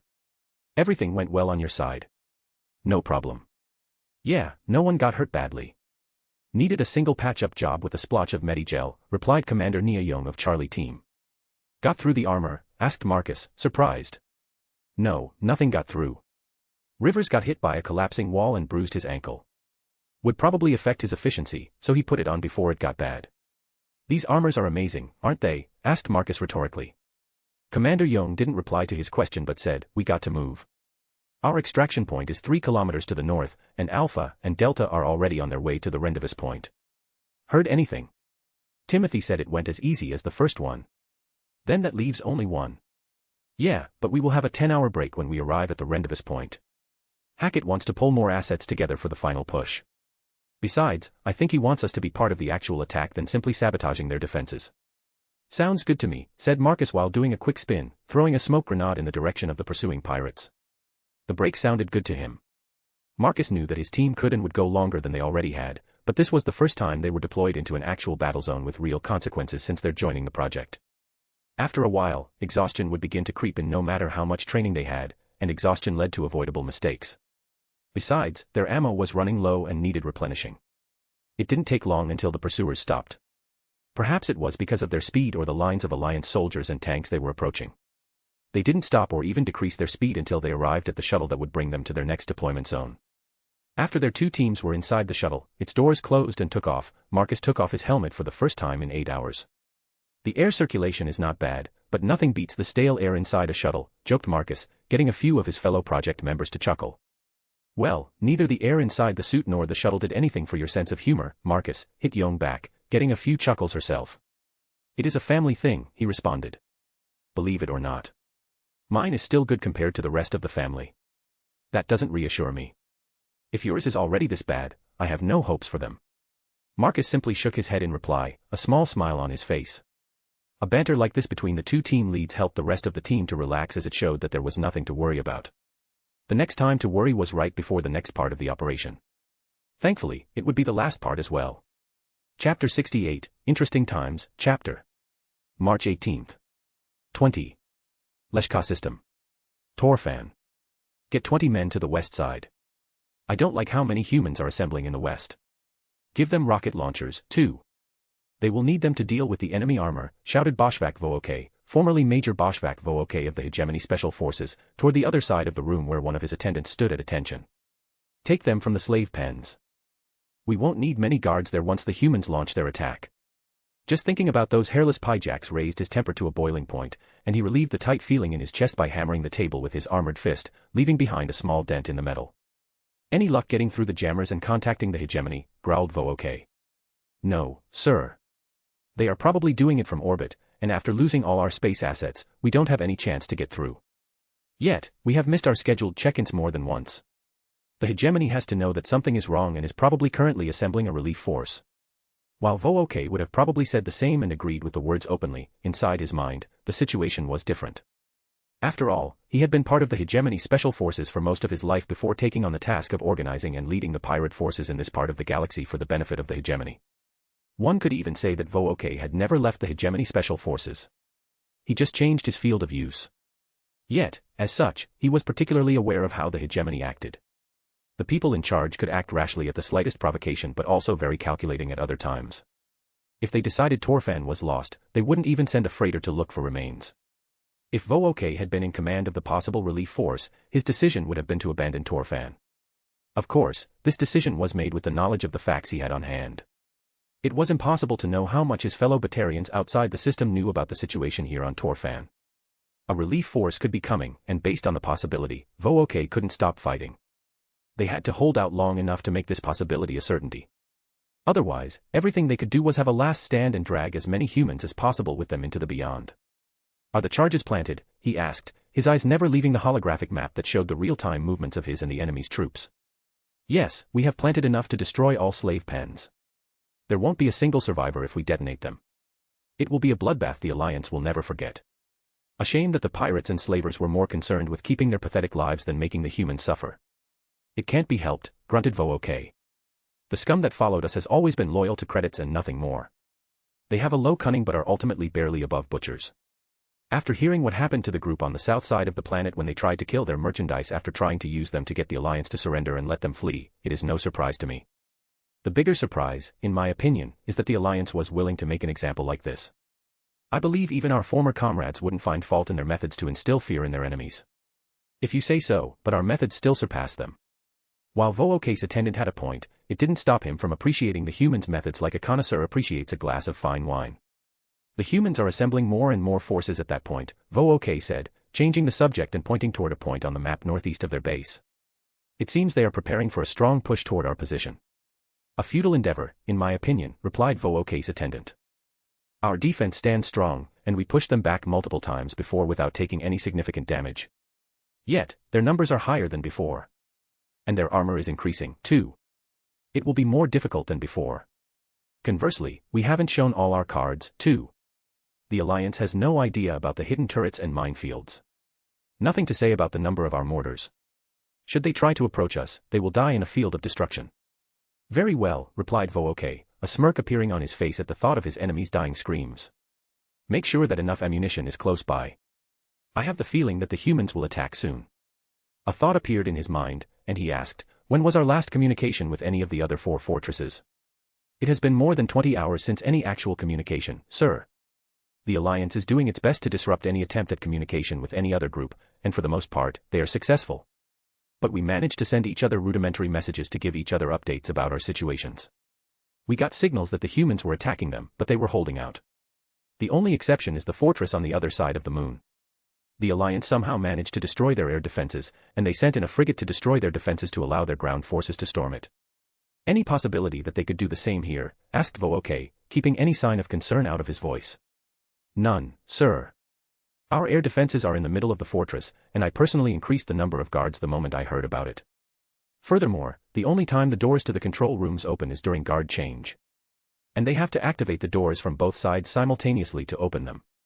It may seem overly cautious, but Vo-OK was rather paranoid than being hit where it hurts and leaving them open to the Alliance's attack unopposed. Furthermore, this much was standard protocol for the HSF and any facility under their control. Usually, he didn't have any need for the protocols from his time with them. Leading a pirate crew, even one sponsored by the hegemony and mostly made up of former military forces, was by far more relaxed, but he did his best to make sure that if the need arose, things were ready to go into lockdown without any problems. His predecessors did it, and Vo-OK's successors would do it, too. He would make sure of it. If he was being honest, though, he would have made their fortress even more secure than it already was, putting their defenses on the level he was used to, but that would have shredded the veneer of deniability they had to keep. So he had to keep them on the level they were at, or else someone higher up, someone with more political ambition than brain, would have used Vook's desire for more security to advance their position by making Vook into a risk for the hegemony's reputation and ending his career prematurely with a bullet to the head. Something he did his very best to avoid since he walked into the barracks the first time as a recently joined soldier. But, right now, he wished he had done it anyway. It would raise their survival chances immensely. Good, how far along is the data purge? Asked Vook. Despite hoping that there would be a day after tomorrow and many after that, he had ordered a complete purge of any data they had. It didn't matter what kind. They all got deleted. Anything that connected them to the hegemony was gone first, of course, but it didn't stop there. Information about other pirate groups, data about resupply posts in mostly abandoned star systems, names of informants, shipping lists, sales, hell, he even ordered to delete their own inventory lists. A mistake, he later conceded to himself, since nobody would have any idea anymore what they had that they could throw at the Alliance. Knowing when to ration their Medigel even more than they already did would save lives down the line. Everything critical is gone. We did the usual. First, scrubbing the software, then destroying the hardware utterly. Nobody, not even the best Solarian techs, can pull anything from those servers. Good, now. But before Vook could say anything else, an explosion shook the room, and he had to grab the table tightly to keep himself from falling to the ground. His second close-by didn't have that luxury, fell to the ground, and cried, "What is happening?" Vook's first thought was the Alliance had started to bombard them with artillery, trying to soften their defenses before committing their forces to an attack, but their scanners would have caught the projectiles long before their base got hit and at least sent an alarm so they could prepare for impact. Yet, that didn't happen. Besides, it had been a single explosion, not the barrage one would expect from artillery fire, and the accompanying shockwave didn't feel like it had come from the outside. Inside. Vook whispered before roaring, it came from inside. He had never activated his Omni tool and made a call this quick before in his entire life. He tried to establish a comm channel with any of the guards he knew were positioned within the control room, but Vook only got back the static noise of a dead channel. Fuck. The turrets are down, came a cry over the general communications channel after his comms changed to it due to the high priority marker of a message. Dread gripped Vook's throat with an icy hand. The worst-case scenario had happened, and their main defenses were now out of commission. What is the Alliance doing? He closed his side of the general comm channel and changed to a direct link with their scouts. They are starting to move. I see vehicles coming in our direction at top speeds. And not just APS. Their tanks are coming, too. Dozens of curse words were now coming from Vook's mouth. He was already mowing, grabbing his personalized rifle from another table while he changed back to his previous comms channel and sent a signal for them to be quiet. He didn't wait for them to be completely quiet. Instead, he used his admin clearance to turn their micros off and his own louder. Everyone get ready. The humans are coming. Kill as many as you can before they get to you. For the glory of Karshan and the hegemony. Vook roared and a cacophony of answering roars sounded over the channel after he returned the settings to their previous position. His aide was walking beside him as he moved out of the room and toward where he knew he would have a direct view of the place where the Alliance's attack would hit. He could have stayed back in his little control room and directed the battle from there, but Vook wanted to be in the thick of the fighting. After all, it would be the last time in his life that he would have the chance to do so, and he didn't want to go out of this life without killing a few of those despicable humans. Go to the slave pens, he said to his aide as they got closer to a corridor that led into another section of the fortress. I want the Alliance to feel nothing but despair when this is over. This victory of theirs will be nothing but ash in their mouths. Kill all the slaves. Start with the humans and then everyone else. This fortress may be our graveyard, but it won't be ours alone. His aide nodded, understanding the situation as much as Vook, and growled, Your will be done, Commander. Long live the hegemony. The determined look on his aide's face told Vook that the task was in good hands. He stopped before the door that would lead him out onto the wall and into the fighting. A quick look down at the rifle in his hands to check if everything was all right and a deep breath were the last two things he did as a living person. Once he stepped outside, Vook would be a dead man walking. His steps didn't hesitate for a moment crossing the frame after the door opened. March 18th. 20. Leshka System. Torfan. Marcus' feet raised small clouds of dust whenever they hit the dry ground. And with his pace, it looked like a line of dust was trailing behind him. Yet, his own trail couldn't compare to those of the tanks. Theirs were absolutely massive and could be compared to a smoke screen. Something the ground troops were using to their advantage and keeping themselves out of sight during their advance. The order to attack came through a couple of minutes ago, and already they had advanced a third of the way to the Batarian fortress. Shots and explosions hit the ground around them, but without their turrets, the Batarians wouldn't be able to stop them. Even the walls before them wouldn't hold back the tide of Alliance soldiers coming to end the pirate threat of Torfan once and for all. A frigate was coming to their support, and a single shot of its low-power Mac would crack the fortress wall open like an egg, giving Marcus and his team an entry point into it. Once inside, they would ignore most of the fighting and run toward their objective, the slave pens. They had to get there fast to back up the two operatives that had snuck into the fortress to sabotage it and keep the slaves safe until Marcus and his team arrived. He didn't doubt that the two operatives would accomplish the second part of their mission as they obviously had the first, but they were trained for infiltration and assassination rather than straight-up combat like the members of Ares. After all, while their program was also called after a Greek deity, it was the goddess of hunters, Artemis, instead of the god of war, Ares, who was their patron. And that should tell one enough about where their specialties lay. Not to say the hunters weren't capable of combat. They were rather good at it, too, but Marcus had trained with some of them and knew that Ares was better if they had to hold a position against an enemy for a prolonged time. Yet, on the other hand, if the hunters could choose their terrain, one would never see them coming and would be killed before ever seeing them. That was an experience Marcus had first-hand knowledge about, too. It had helped with a lot of the arrogance he had accumulated after being in Ares for a year and feeling like he could crush any enemy. Many of his friends and peers within Ares had felt the same way. A risk that could cost them their missions and lives if it wasn't curbed early on. Thankfully, the people in charge took note of the problem and started to remedy it with training missions like a game of cat and mouse with the hunters. There wasn't a better way to crush arrogance than to put someone against an opponent playing to their specialty. A mortar hit the ground close by, and Marcus' shields flickered for a moment from the shrapnel before returning to their optimal level. The defensive fire of the Batarians, especially their accuracy, left a lot to desire, but it wasn't outside what Marcus expected from military forces as well. They simply didn't integrate this into their equipment as much as the Alliance did and couldn't leave the calculations and adjustments of the mortars to a machine. Despite that, some tanks were hit nonetheless.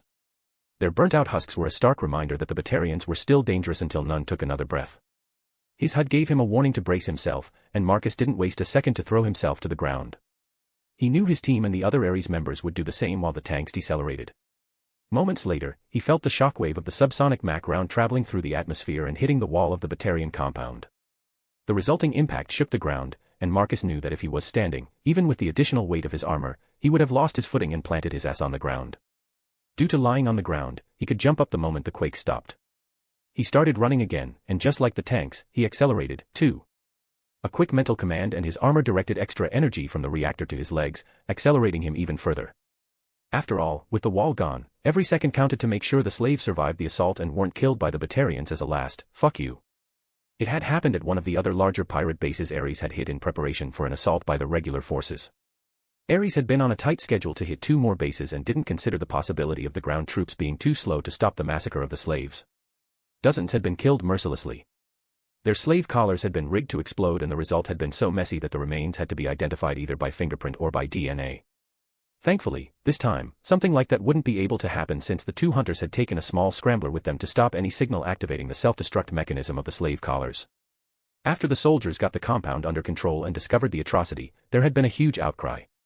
And no holding back their darker impulses anymore. It didn't matter if the pirates or slavers had been captured or surrendered themselves willingly to the Alliance forces, none got spared. They had been all summarily executed by revenge-driven men and women. And those around them. They did nothing but stare with empty and emotionless eyes at the execution. Personally, Marcus couldn't fault them for their actions. And he didn't want to either. He knew that he and the people under his command would have acted the same way, perhaps even a bit more brutally than a bullet to their heads. A side effect of the Ares project was that when they let their emotions run wild, what could easily happen in extreme situations, they ran wild. Especially with the enhanced strength their armor granted them, it was easy to rip someone's arm off. Marcus even heard through scuttlebutt that Admiral Hackett, when he heard about the situation, simply blinked and responded with a single nod to acknowledge the information before proceeding to ignore everything concerning it. That said a lot about how much anyone cared about the fates of the pirates and slavers here on Torfan. Technically, the execution of prisoners would be categorized, and should be categorized, as a war crime and the people involved put before a war crimes tribunal before being sent to prison, but Marcus doubted that would happen. While the Alliance would normally adhere to their regulations and any galactic agreements religiously, they weren't saints either and had more than one skeleton in their closet. Hell, most of Marcus' genetic enhancements towed the line of what was and wasn't allowed, and others probably were so illegal that even thinking about doing them would carry a prison sentence. Thankfully, the people working on the biomods knew what they were doing and encrypted them. Even finding Marcus' blood and analyzing his DNA wouldn't help finding out what had been done to him. Furthermore, he didn't know either, only the guys in the lab knew, so he couldn't even spill his secrets if he wanted to. Of course, with enough time and material, everyone could crack open the code, but that would still be a time-consuming effort. Anyway, the soldiers who had executed the slaver prisoners would probably only get a mark in their files. Going against regulations was the most probable. After all, that remark could mean 1,000 things and none. Like any military, current or past, the Alliance military had thousands of regulations, and without specifying them, nobody could ever be sure. Besides, if it ever got out, the Alliance could still prosecute them if it became necessary to save face in front of the galactic community. Until then, it would be overlooked quietly. Yet, the soldiers would probably see the mark in their files as a badge of honor, or shame depending on the soldier's personality, and brag about it. Maris audio sensors captured the sound of howling turbines before a message hit his comms. Be advised. Doing a strafing run in Sector C, came the calm voice of the leader, at least Marcus guessed it was the leader, of the 3 gunships approaching at high speeds toward the pirate fortress. Despite the warning, neither Marcus nor any of his team, or the members of the second team a few meters behind them, slowed down. They were still far enough away that there was no danger of being hit by friendly fire. The gunships raced over their heads, and soon after the familiar sound of miniguns firing echoed through the air. It was impossible to see if any pirates got hit by the strafing run, but the fire coming from their front was lessening until it was a pittance. Right now, they were a few dozen meters in front of the supporting tanks which had stopped after 2/3 of the way to the compound, having arrived at the most effective range for their cannons to attack, and give support for the troops slowly coming up behind them. Seeing an opportunity, Marcus opened the team channel and said, "Overclock the speed enhancement. With the counterfire down, we have an opportunity to hit them hard and get into the base before they regroup. On my mark." Normally, he would have asked his second for an opinion, but the time wasn't on their side. Every second counted when taking advantage of an opportunity. "Mark," he ordered and activated the command. His world appeared to blur, and the hole in the wall got closer much faster than before. The boost only worked for 3 seconds, a security feature that had been hardwired into the armor to prevent the reactor from overloading or burning out, but it was enough. They had arrived at the entrance. His HUD informed him of the aftereffects of the sudden energy surge, saying that his systems were only working at 68% effectiveness and activated the countdown until everything was normalized. While overclocking a specific part of the armor system, be it the speed, strength, reflex, or even the neural enhancement, would push them to the next level, beyond even the already impressive improvements, it was a double-edged sword. After all, it could take up to 2 minutes for everything to get back to normal. Perhaps even longer than that if one was in serious combat. Something we would undoubtedly be in a few moments. Still, getting in quickly was worth it. The mission could not fail. His team pressed itself to the wall on the right side of the gigantic breach. "Move fast, move deadly," said Marcus over comms. A phrase he always said whenever they had a mission where speed was essential. A quick look back toward their approaching allies showed him that it would take time for them to arrive. Nevertheless, they had to move now. And move they did. March 19th. 04. Widow System. Citadel. I was on my nth cup of tea for that night when the message arrived in my personal account. Opening it caused a predatory smile to break out on my face, especially when I got the second email. A different source, a different part, but still pertaining to the same operation. Rolling my right shoulder to loosen my muscles, I said to myself, seems like I should get some sleep. The games will begin in a few hours and it's going to be much fun. Chapter 69, Interesting Times, Chapter. March 20th. 14. Widow System. Citadel. Presidium. Meeting Room, A21. A simple room with no other purpose than to hold meetings within. A large table with a wooden top, surrounded by decently comfortable chairs. 18, to be precise. 8 on each side, and 1 at each top of the table. And utterly dull, in my opinion. There wasn't even a single painting on one of its walls to give the room a splash of color. The most colorful things were the brown wood of the table and the deep red seat cushions. Everything else was a neutral gray. Drawing my index finger along the wood's pattern was at least more interesting than listening to the Asari walking the length of the room up and down on the other side of the table. While I had promised Anita that I would help with the aftermath of the Alliance's rescue mission on Torfan, dealing with self-important idiots was never engaging. And the Asari before me was, in my opinion, trying to become the embodiment of the word. The moment she had arrived 15 minutes late, mind you, she had started ranting about how it was an insolence to deal with me and not with the Alliance's ambassador personally. Besides the fact that Anita was in a meeting with the council at this moment, the Asari, one Elia Volas, wasn't that high up in the hierarchy of the embassy of the Asari republics. She was in the top 3, that much was true, but that still made her only the 4th most influential Asari on the Citadel if one only counted the official positions. And even that position was a bit shaky if my information about her was correct. After all, one only had to look toward the consort to know that there were Asari with more influence and soft power than she. Yet, she was still notable enough to warrant this meeting. Thus, it had become my task to meet with her instead of one of the office drones at our embassy. As Volas was about to start her rant once again, and from the looks of it, from the very start, I decided that I had enough and slammed my hand, which had previously drawn along the wood patterns, flat on the table. The sudden slap got her to flinch, and I could see she was about to start reprimanding me for my rude and uncouth behavior, but she stopped with her mouth half open when she saw my cold stare. "I believe we don't have to go over your grievances again," I said, my voice flat and cold but with a certain edge within. "We both know that it is mostly hot air you are spewing right now. If you had really wanted a meeting with Ambassador Goyle, you would have scheduled it at a time when she wasn't in a meeting with the council. So, this is pure posturing. A power play. And not a very good one at that. So do us both a favor and sit down so that we can talk like the professionals we are." My words seemed to resonate with her. The slight anger on her face disappeared in an instant and was replaced with the mask of a professional negotiator. I could barely stop myself from rolling my eyes. The whole thing had been a ruse to get me to underestimate her. Or if it had been someone with a more nervous disposition to cave into her demands. A viable tactic that worked well if one had no idea what was going on. It worked even better when the two people at the table were from different species, since that meant less familiarity with the other party's idiocracies. To her disadvantage, I had taken the time to learn how to read the peculiarities of each of the three council species. Aseri had been the easiest since their facial expressions and body posture were very close to those of humans. "Very well. Let's talk," said Volas, her tone far more measured now that she had put down her mask. "I trust you know why we are here." "Of course. The information you sent with your request for a meeting was bare bones, but more than enough. Furthermore, after the news hit every station here on the Citadel, there is no other topic on everyone's lips than Torfan. I guess the Aseri Republics have something to say about the Alliance's actions." If she had been slightly less professional, Volas would have snorted at my question. "Something to say? You could call it that. I prefer to call it screaming, but that is simply my personal opinion. Matriarchs and influential matrons have been calling the embassy non-stop. And I am sure Councillor Tevos had to field more than one call from the most influential matriarchs. And most have the same question. What the hell is going on, and what are we going to do? Any ideas, Mr. Denebrin?" A pat on the back and an offer for a council seat would be a great start. "Of course. And should I make an appointment for a personal and intimate session with the consort for you, too?" "No, thank you. That is something I can arrange by myself." Our banter elicited a quick smirk from my opposite before it disappeared again, and I answered her seriously, "In all honesty, nothing much is going to happen, at least not between our two governments. Anything official would create a backslash for the republics, and that isn't something you would want. It would look too much like you were siding with slavers and pirates. And their image is universally despised within any civilized region." "That is true," agreed Volas easily with a nod. "And in the time before the Alliance's operation, public interest turned toward the atrocities committed by pirates against your people and any other member species of the Citadel.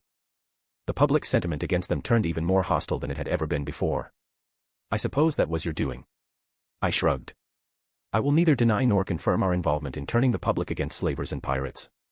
Saying those words was basically an admission. They had been used so often that they had become a synonym for, "Yeah, we did it, but we won't say it." Yet, there was a reason why they had become a classic. They couldn't be used against you. Those words were an admission without truly saying it, so nobody could say that you admitted to doing it. On the other hand, you didn't lie either by saying you didn't do it, and there wasn't a lie someone could use to hang you. As I said, there was a reason they became a classic. Furthermore, I wanted them to know. Anita and I prepared the public perception of our actions to our advantage without anyone realizing or doing something against it. Who was to say that we couldn't do it again? We showed them another avenue of attack if the Council decided to punish us and the Alliance for our, in my opinion, justified actions against the pirates and slavers of Torfan. They would have to use massive resources to constantly keep an eye on the media and the public. Paranoia would follow shortly, thinking that it was a plot conducted by Anita or me whenever the public turned against or criticized them on a topic. And in the end, it would be enough to point out that the Council was trying to control the media and the public to hurt them. Free speech and free media were still highly praised ideals in the 22nd century. "Of course, you won't," sighed Volas. Despite her sigh, her eyes never lost the slight glint, showing me that she understood at least half of the implications of our actions. "As far as I am concerned, and that will also be the official position of the Aseri Republics, the Galaxy and the Citadel can be glad to have such an opponent to piracy and slavery as the Alliance in our community. Yet, while we can understand the need for secrecy before such an operation, we are taking offense that so many military assets were mobilized without our knowledge. In the name of peace and transparency, the republics will impose an embargo on certain military hardware and raise tariffs on others for 1 to 2 years. The exact list of which items will be affected will be put together at another time. Depending on which items landed on the two lists, those sanctions were nothing but a light slap on the wrist. It stings for a moment, but no actual harm was done. Furthermore, the embargo on military hardware wasn't something that would impact the alliance in any meaningful way. The only hardware they imported from the republics concerned biotic chips for soldiers. Everything else was produced in-house. And the republics couldn't keep up the embargo for too long, before the alliance simply shifted the resources they used to import technology from them to developing their own. It was a pure symbolic action. In my opinion, the embargo would be lifted before even the first year was over, after praising the alliance for their cooperation and good behavior. The actual content of the lists will have to be discussed in detail, I said after thinking about Vola's words for a few seconds, but I don't think anyone in the alliance will object to them. A few members of the parliament will do so in their stead, but they won't do it too loudly either. It is simply a matter of principle for them. I am sure you understand. I have worked for our embassy long enough to know the type of person you're alluding to, Volas replied with a tone that spoke of the suffering and exhaustion she experienced at their hands. She lightly shook her head and said, "Yet, they are part of every functioning government, giving those in power the necessary push to do something or else be replaced by the loud complainers." "True," I said with a quick smile, before refocusing on my interlocutor. "Anyway, we've discussed the official response from the republics. Is there anything else the alliance should know before we end the talks?" "No, there's nothing," Volas answered, her expression absolutely calm. Her answer surprised me so much that one of my eyebrows went up. Normally, I would have expected a whole list of demands that I would have to strike down one after the other before agreeing to one or two to keep the peace between our two nations. My eyes narrowed in suspicion. There was no way that the official response was the only one. Politics, and especially backroom dealings, didn't work that way. "Really?" I asked, my eyes still focusing on Vola's face, hoping to find even the slightest reaction to my question that could give me a hint that something else was in the works. "Nothing," repeated Volas and stood up from her chair. After taking a step back from her chair, she said, "It was a pleasure meeting you, Mr. Denebrin. I hope we can meet again under more pleasant circumstances." She gave me one last friendly and composed smile before turning around and leaving the room, never turning around to give me another look. When the door closed and I was alone in the room, I slumped in my chair, letting out a long sigh. While the meeting went as I expected, the last bit had done a number on my nerves. It was still doing a number on my nerves if I was being honest. The possibilities were numerous.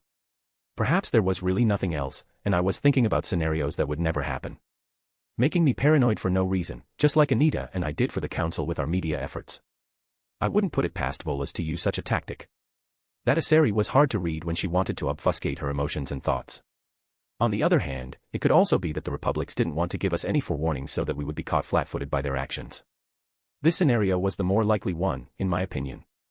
Especially since it was only a matter of time until the Batarians officially left the Citadel and its community. A fact that the Alliance was directly responsible for.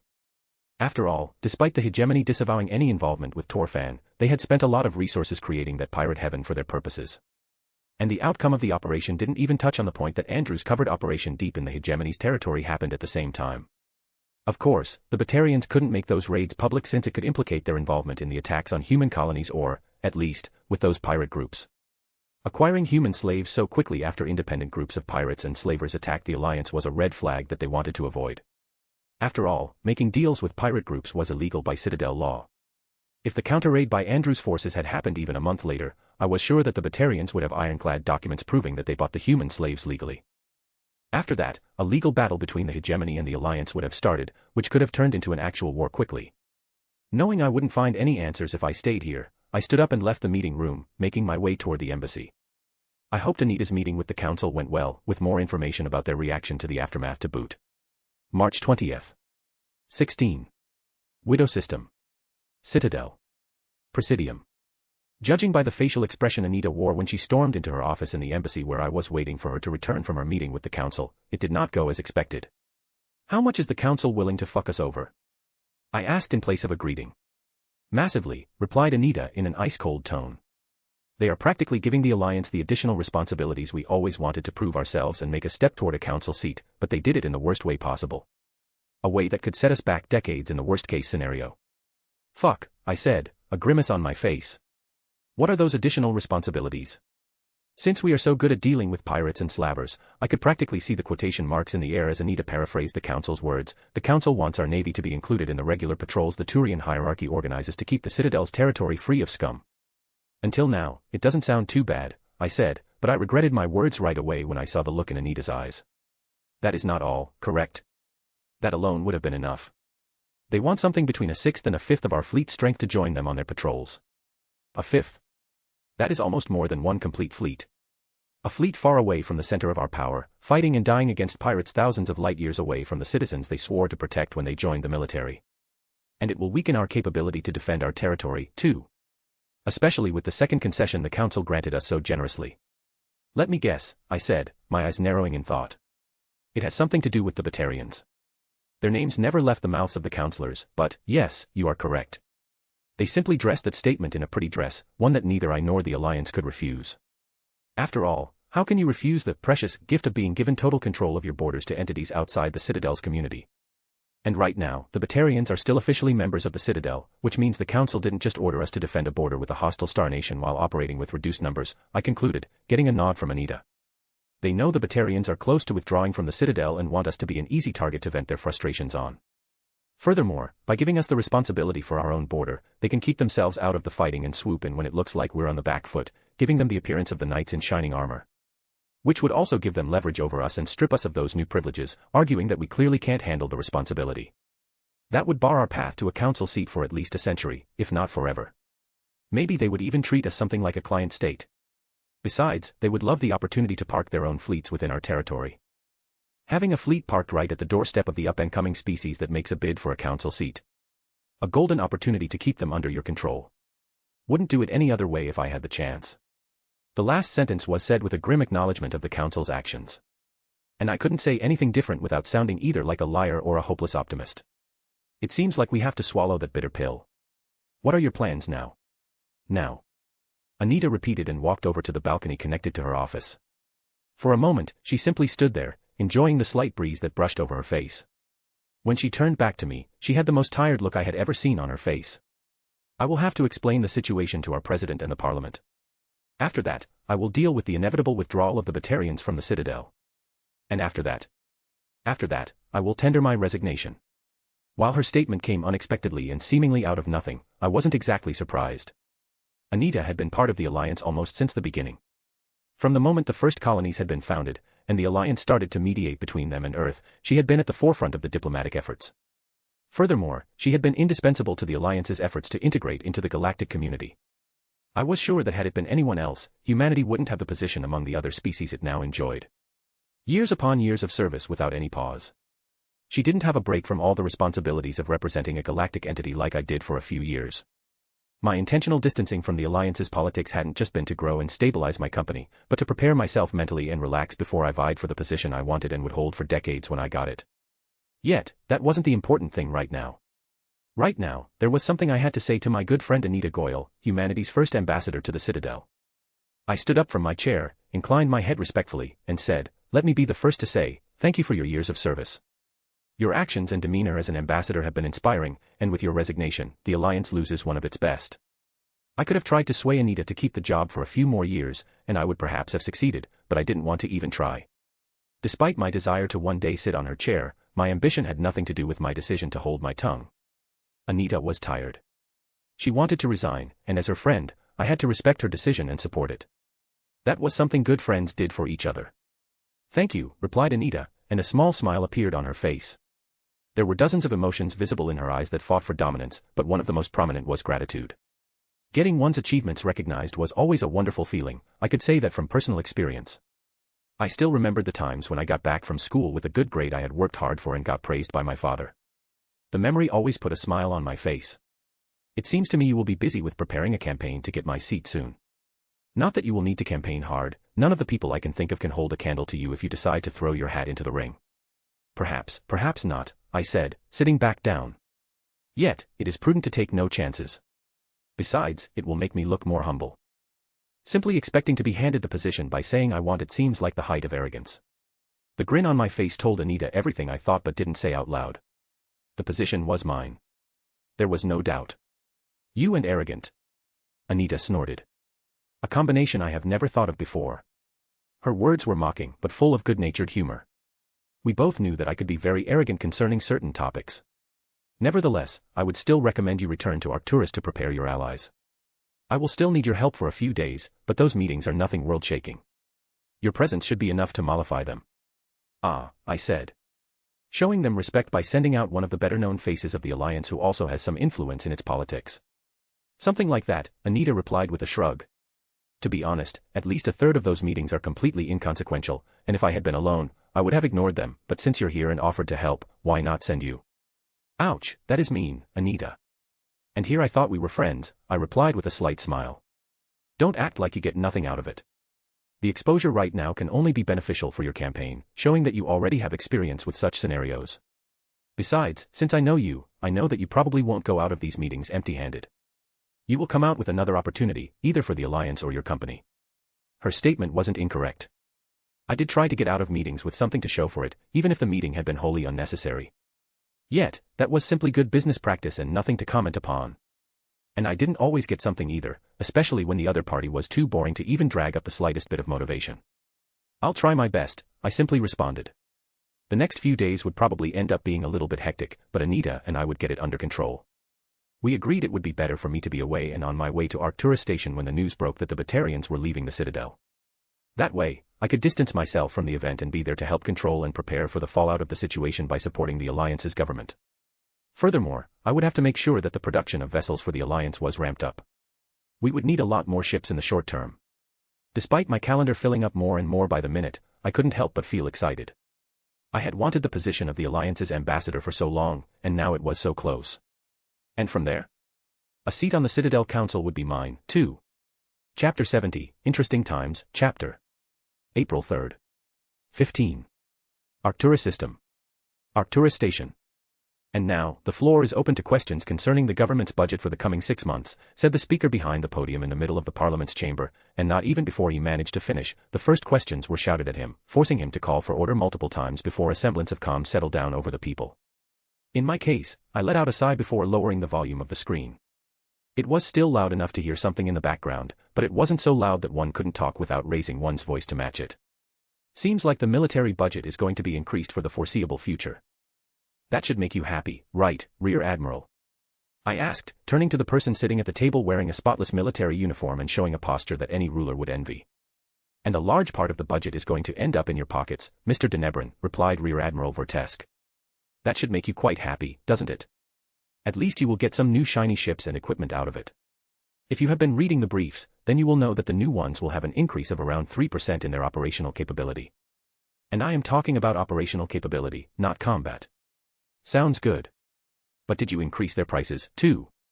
Not that much, only to account for the labor that went into improving their tech.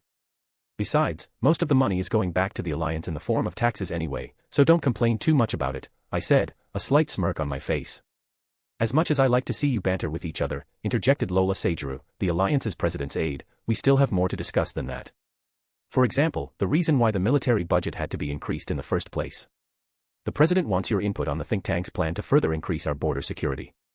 You make a good point, Ms. Seijiro, agreed Andrew, without looking up from his datapad, but I knew that he paid enough attention to everything that happened inside this room to not miss even the minute details. While the Batarian ambassador has their next meeting with the council in 2 days, where they will probably present them with the official notice of the Batarians' withdrawal from the Citadel, most of their assets have already vacated the station and Citadel territory generally. As far as Anita knows, their embassy is already empty. Not a single soul or the smallest data chip remains inside their old building, I said. We are also getting new information from the market. The Batarians are buying up resources that can be used for shipbuilding by the megatons. They are trying to get as much as possible before their import costs explode with their exit from the Citadel, said Suzanne Helder, the current economic advisor of the Alliance's president. We are tracking their Element Zero purchases, too. And in the last month, we have noted an increase of over 300%. The Batarians are probably using a good amount of their liquid assets. They are, added Andrew, and I am getting reports that they are contacting more and more merchants within the Terminus systems to open up new routes to get materials cheaper than if they continued to deal with the Citadel. The trades will be harder to track, too. It shouldn't matter if we track how much arrives at their shipyards. You have eyes on them, right? Asked Rear Admiral Vortesk. Yes and no, replied Andrew, his face showing no overt expression, but I could see a hint of frustration in his eyes when he looked up from his datapad. The Batarians are slowly dismantling the shipyards we know about and shipping the parts to different locations. It seems like they are building new ones, and right now, we don't know where. I don't know how long it will take to find them, especially since they are stepping up their security and anti-intelligence efforts. Shouldn't that just be a matter of one of our stealth ships following one of their transporters to their destination? Seijiro asked. As much as we wanted to, we can't follow all their transports, and we don't know how many of them are traveling to dummy destinations before returning. Furthermore, it seems like our cleanup on Torfen wasn't as thorough as we thought, and some sensor data found its way into their hands. In the end, it doesn't matter how, but we can't use them excessively. Otherwise, they will start to see patterns and know what to look for. And that will inevitably lead to them developing countermeasures. Yet, if they don't know what to look for, they can't develop anything. I finished for Andrew. In response, we would, of course, continue to improve our designs. The usual cycle of advancement in the field of military technology. Yet, that would take time. Time we can't waste. You can't even develop the stealth systems further by finding your own countermeasure since you can't predict how the Batarians or others would detect the stealth vessels, mused Vortesk. Correct, I agreed with a nod and held back a wince. Takahashi once gave me a whole lecture about that problem when I asked why that couldn't be done, and his lectures took a while to finish. Furthermore, he could get a bit insulted when you interrupted him early. It seems like we have to trust in Mr. Clark's ability to pierce through the Batarian security and secrecy. It may take some time, but I am sure that it will be done, said Seijiro, getting a nod in reply from the aforementioned men. Very well, I will inform the president later on. Mr. Denebrin, are you informed of the current goings-on in the political landscape on the Citadel? As I said, I am getting regular updates from Anita. In general, our position as anti-slavery is well received, and the population favors us for this stance. The council is acting publicly as if they are giving us their favor for taking that stance, too, but behind the scenes, they are trying to put us into a position where we would be dependent on their help to keep protecting us from the threat beyond our borders. Yet, it seems like their political maneuvering has put a third of the council into a difficult position. The Turian councillor is torn between keeping us in check with his two fellow councillors and his desire to keep the Citadel and all its members safe, and not putting them into a dangerous situation deliberately, despite further benefits down the road. This position is made even more difficult since the upper echelons of the Turian hierarchy are similarly torn. True, agreed Seijiro. The president's office saw a shift in the diplomatic channels after the Torfen operation. A shift that is both positive and negative. Some who barely spoke to us are now open for discussion, while others are slowly distancing themselves from the alliance. I am sure the pattern repeats itself inside the economic circles. It does, said Helder. Better deals on the one hand, worse on the other. The prices for materials have increased a bit. Yet, it is nothing we should be concerned about. When the Batarians are gone as a purchaser, the prices should go lower than they were before. The merchants know that they can make quick money right now, and they are hiking their prices up to make the most of the situation. I agree with Mrs. Helder. My economic team is saying the same. Thankfully, Ad Astra has a clause in their trade agreements that guarantees us the promised materials for the duration of the agreements and protects us from a price spike during that time. So it shouldn't have any effect on our operations even with the Batarians buying everything up. So, your recommendation is to do nothing, asked Seijiro, probably needing our confirmation to tell the president without any hesitation. Helder and I shared a look between us before giving Seijiro a nod, with Helder adding, yes, that is our recommendation. The situation will sort itself out if given enough time. Very well, I will tell your recommendation to the president, and the alliance will probably adopt a stance of wait and see. Seijiro looked around the table for a moment, and for a second her eyes went over to the screen displaying the ongoing debate in the parliament chamber, before saying, it seems like you, Mr. Denebrin, are already getting updated by Mrs. Goyle. That is good, that means you will be ready to take over her position in 3 months. I put on my best politician smile that said nothing at all and replied, Ms. Seijiro, please, the outcome of the vote is far from certain. The subject hasn't even been brought to the parliament, no other candidates have had the chance to throw their hat into the ring, and Anita hasn't even officially announced her retirement. So, we shouldn't talk about it like it is already a done deal. My reply got amused looks and snorts from everyone at the table, with Andrew even rolling his eyes before saying, looks like you brushed up on your politician speech already. Seemingly modest, placating every party, even those not present, and deflecting from giving a real answer. You will do great. Mr. Denebrin, said Vortesk, I have been part of the military my whole life.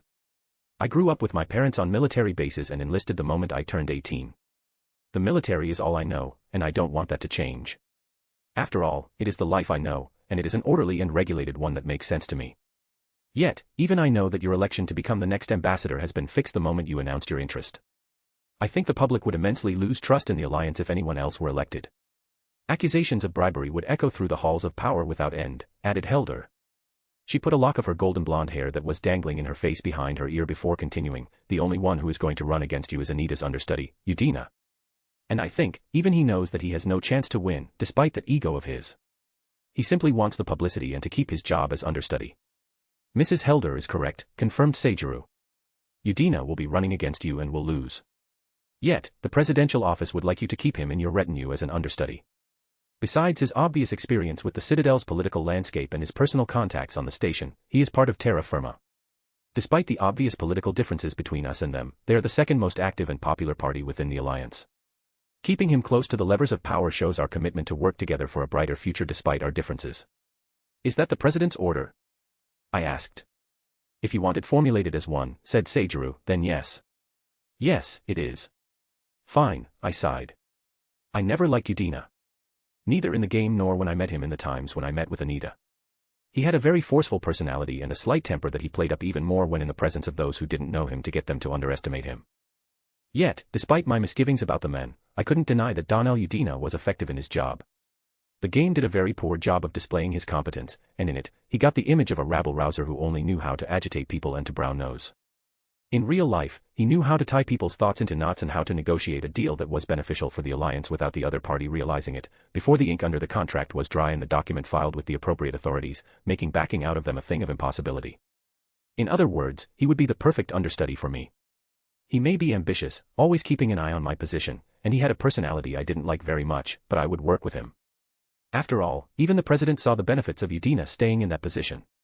Besides, the election period for the next alliance president wasn't even a year away, and a little over a year into my new position, the alliance would have a new head. Terra Firma was the only political party besides the one currently standing at the top that had any chance of becoming part of the government. It wouldn't surprise me if they provided the VP in an attempt to show cooperation between different camps. Furthermore, it would be a sign to the council that, despite humanity's love for quarreling, we could close ranks against outsiders when needed. Perhaps, I should mention it when I was going to meet the political leaders of each faction after I took the ambassador position. After all, I had already planned to meet them anyway to show myself as open to suggestions from every side, trying to represent humanity as a whole and being as neutral as I could be concerning internal disputes. That was how Anita had kept her position for all these years since our first contact with the Citadel. She kept everyone at home happy by listening to them and trying to come up with compromises where everyone got the feeling that while it wasn't perfect, it was good enough to say they got what they actually wanted, or at least close enough. Anyway, I said, while some people may think that I already have the position, it is still Anita sitting in that chair for now, and my power is restricted in that direction. The most I can do right now is to keep myself informed. I have enough to do with getting my affairs in order and finding trustworthy people to lead Ad Astra in my stead during my stint as the ambassador. The background checks you wanted are almost finished, Andrew mentioned. They should be on your desk in a couple of days. Thanks. That should make everything go smoother and faster. It is no problem. It would be far more problematic if one of the alliance's main suppliers couldn't work smoothly, and without people we couldn't trust in positions of power. I smiled and nodded. Despite my friendship with Andrew and the trust one had in his integrity, I would still make sure to double-check everything he sent me. Furthermore, I would give the people I selected the tools and means to fire back if anything happened, and some bureaucrat got their hands on those files and tried to blackmail them or tried to pull strings from the background. I believed in the idea of the alliance and would support it until the end, but Ad Astra was mine. The company was the foundation of my power and influence, my tool to create a better future for the galaxy. I wasn't about to let the company become anyone's puppet, even if I wouldn't officially sit at the helm anymore, and couldn't take more care of it with the probably crushing timetable I would have as the ambassador. Trust, but verify, and prepare for the eventualities. That was something Andrew had taught me, and I knew he expected me to do it. Otherwise, he would probably leave an unpleasant surprise for me to find, which wouldn't be actually damaging, but would remind me to stay on my toes. Anyway, started Vortesk, preparing to change the subject, can we please turn our attention to the border situation? While it is good that the Parliament decided to increase the military spending, I would like to know how quickly we can expect these changes to happen. There are 4 plans on how and what we can do to increase our border security, depending on how quickly we are getting the money. When Vortesk finished, I was just hoping that he wouldn't explain every single plan right now. May 10th. 10. Arcturus System. Arcturus Station. I sat among the members of the Parliament, listening to Udina's speech. He was making some good points, presenting himself very well before everyone, but there was something off about how his eyes didn't quite fit his expression. It was a subtle thing, almost impossible to notice, yet quite obvious when someone was looking for it. The fire that was present in his voice and mimic was missing from them. Instead, they looked resigned. Like someone who knew that what he was doing was pointless, but still decided to give his all to present everyone else with a good show. Anita had put in her letter of resignation the day after the Batarians officially left the Citadel and its community, and the selection process to choose the new ambassador had started almost immediately after. I put my name forward a few hours after the announcement and, as I had expected, Udina had put his forward, too. In fact, he was the only other candidate for the position, and for the last 2 weeks, he had made a compelling case why he should get the position. Every one of his speeches hit the right tones, he met with multiple people discussing his policy if he were to be elected, and he had even given interviews that went well enough. Had his opponent been anyone other than me, I was sure he would have gotten the position, no questions asked. Yet, from the very beginning, Udina knew that all his efforts were useless. 1,000 people listened to his speech, 10,000 listened to mine. He went to meet with influential parliament members. Those and others came to me. The outcome, like Seijiro and everyone else in the meeting a month ago had predicted, was clear from the very beginning. Yet, despite that, Udina gave his best, and I couldn't help but respect him for it. So, when he finished his speech before the parliament, I was one of the first to clap, and when our eyes met, I gave him a respectful nod, giving him the acknowledgement he deserved for his efforts. He returned the nod, and the look in his eyes, while a tad defeated, didn't seem to me to be empty, but full of a hidden fire. A fire that he would hopefully use in his future position as my understudy. When Udina left the podium, I got the signal to make my way up and start with my own speech. The discussions and the scattered claps from some people abruptly stopped the moment my feet hit the platform where the podium stood. I felt how every pair of eyes inside the parliament chamber focused on me, and how my back subconsciously straightened. Slowly, polite applause began, nothing overwhelming or cheers being screamed, like it had during some of the rallies I had participated in, but an acknowledgement nonetheless. When I arrived behind the podium and my hand went up, one of the universal signs that someone was asking for silence, the polite applause stopped, and I took a moment to look around the chamber. It had been years since the last time I stood here. Back then, I was a member of the government, and now, I was becoming one again. Thank you all for this warm welcome, I began warmly, a genuine smile across my face. It has been some time since I stood here, having the attention of such an august body. The last time was when I held my farewell address after years in the position as one of the Alliance's ministers. Back then, we had just joined the Citadel, and I did my best to help the Alliance integrate into this new galactic community. After some time, we thought we had done everything we could and that it was time to take a step back and leave the reins of the Alliance in new and just as capable hands. I made a pause after my sentence, giving myself time to let my eyes wander over the members of the parliament to let them have the impression it was them I directed my words to. Some even put out their chests in pride or nodded along with my words as if the Alliance's accomplishments had been their achievements, and I wanted to roll my eyes at their behavior. Instead, I took another breath and continued. And those hands proved their mettle, growing the Alliance and advancing our efforts to fit in this new galaxy flawlessly. Showing their abilities in the good and the bad times we went through as a species. And now we say farewell to one of our best. Mrs. Anita Goyle, our first ambassador to the Citadel. A few surprise discussions started among the members of Parliament. What had started with the usual pattern of any political speech had now turned to a farewell speech for Anita. It was a turn nobody had expected, and something that would hopefully stay in their minds. I was there when Anita Goyle took the position as the Alliance's first, and until now only, ambassador to the Citadel. Yet, I already knew her from before when the work she did wasn't as publicized and prestigious as the work she did as the ambassador, but just as important. Without Ambassador Goyle's work, the Alliance wouldn't be the powerful entity it is today. Without her, some of us wouldn't even be in this chamber. She worked tirelessly to connect each of our colonies with each other, laying the groundwork for our parliament. Ambassador Goyle created an environment long before her position on the Citadel where every member could state their grievances and problems and feel heard, and not ignored among the dozens of voices. She continued her work on the Citadel, and I can't think of anyone who would have been better than her to bring us into the galactic community. I took a momentary pause to let the cheers and applause that started after I finished my sentence settle down, before I raised my voice and exclaimed, "And I want to continue her work." My voice echoed through the hall over the few still remaining clapping hands. It was a powerful message. I had reminded the members of Parliament that I had been a supporter of the Alliance since its inception, helping to grow the government into what it is today, long before most of them even held a position in politics. The Alliance is a part of me. I did the best I could during those beginning years after the Mars discovery. I was there in the aftermath of the First Contact War and our subsequent contact with the Citadel, building the roots of our trade network with the other species inhabiting this galaxy. And while I know that some people call my distancing from governmental duties a betrayal, I said, narrowing my eyes for a moment, fixating my eyes on a handful of people in the audience who had said something to that effect, making them shift uneasily in their seats, I will show them what it means to sacrifice themselves for a cause. If you give me your trust in this upcoming vote, I will dedicate myself fully to the Alliance. I will do my best to smooth the way for the Alliance to become a member of the Council. A seat, I imagine, we will earn sooner than any other species in the galaxy. We are ambitious, intelligent, tenacious, and, most importantly, we don't know when to give up. And I, as ambassador, will make sure that the galaxy knows this fact. I will represent humanity's best qualities, and I will make sure that nobody will ever take advantage of us without us taking our own pound of flesh from them.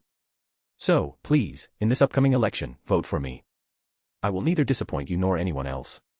After finishing my speech, applause once again echoed through the chamber.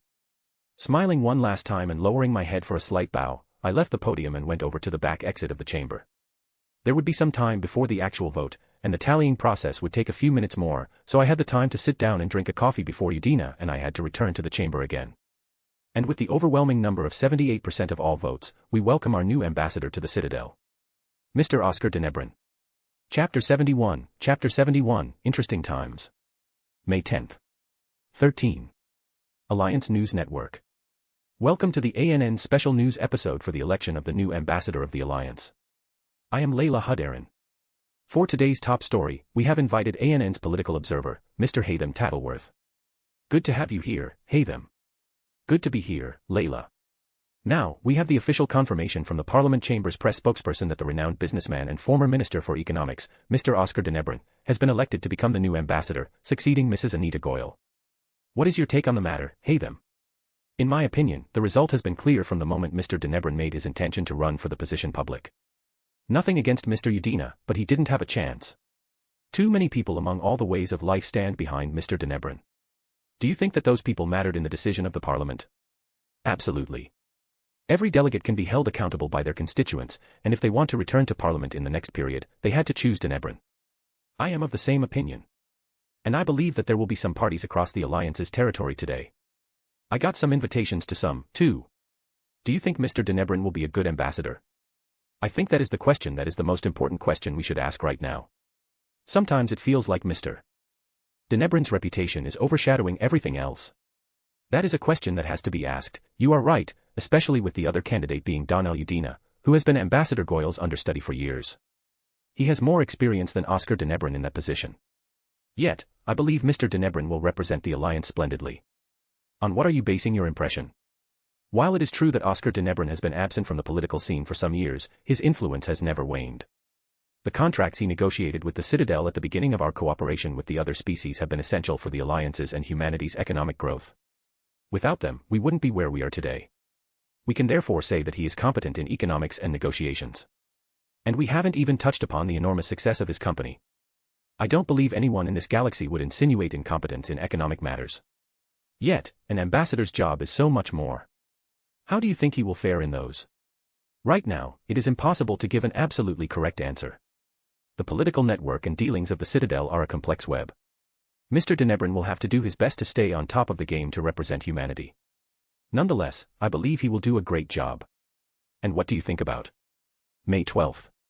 16. Citadel today. The new human ambassador? Well, Ms. Vicoria, that question will take some time to be answered. And I don't mean airtime. So, you mean Oscar de Nebron will have to prove himself during his time as ambassador, Ms. Vatola? Exactly. Humanity is still a very young race, and while Mrs. Goyle, as the first human ambassador, has done a wonderful job, it is too early to predict how the next one will act. Maybe he will be as good as Mrs. Goyle, perhaps even better, or maybe Oscar de Nebron will not measure up to her example. Despite the uncertainty, can you give us a personal prediction? Just your personal experience based on what you know of Oscar de Nebron.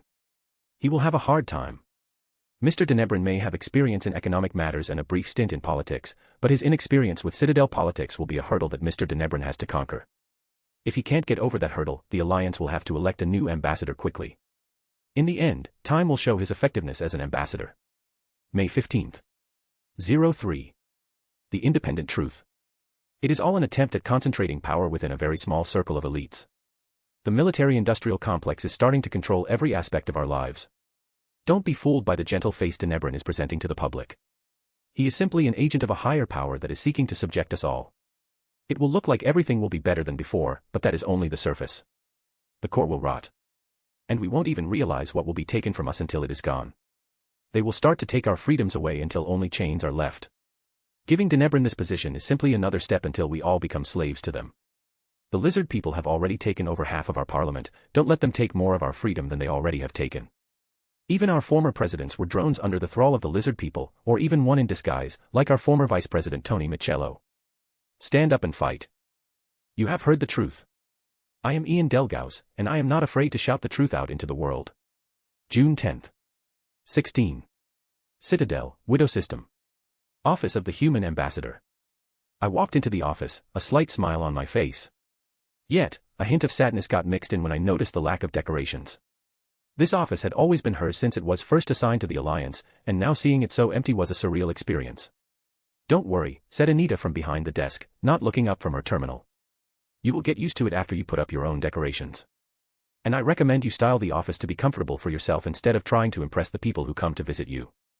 The imposing setting may look impressive, but it gets boring after a while. I made the same mistake at the beginning." "And you recommend the comfortable setting?" I asked. "You will spend a lot of time in this office, and you want to make your breaks as comfortable as possible. A conference room is much more suitable for having meetings with people you want to intimidate. It is easier to style the room to fit the mood, too. Your office would have only one setting for all." "Thank you for the tip, Anita," I replied and sat down on the chair opposite her desk, leaning back in it. "How are you feeling?" Anita stopped hitting her keyboard for a moment, a slightly vacant expression on her face. "It feels different," she said after a moment of silence, slightly hesitating. "It is difficult to put into words how I feel. On the one hand, I feel like a weight has dropped off my shoulders. I am even sleeping better. On the other hand, it feels like I don't really know yet what I am going to do with myself. I mean, this job was practically my life for decades. It is difficult to give it up." I gave her a comforting smile, but I didn't tell her that everything would be fine. Something like that, she had probably heard enough times that it sounded like empty words to her. Instead, I asked, "Any plans for now?" A genuine smile lit up on her face, and her eyes started to regain a shine of happiness. "I am going to visit my daughter. She just had her first child, and I couldn't be there thanks to that whole mess with the Batarians." "Your first grandchild?" "Yes, the first." "Then your job will be to be the best grandmother possible." "Something like that," said Anita. "I am going to visit them for a week or two, and then I am going to go on trips with my husband. Being a full-time grandma isn't something I want to do.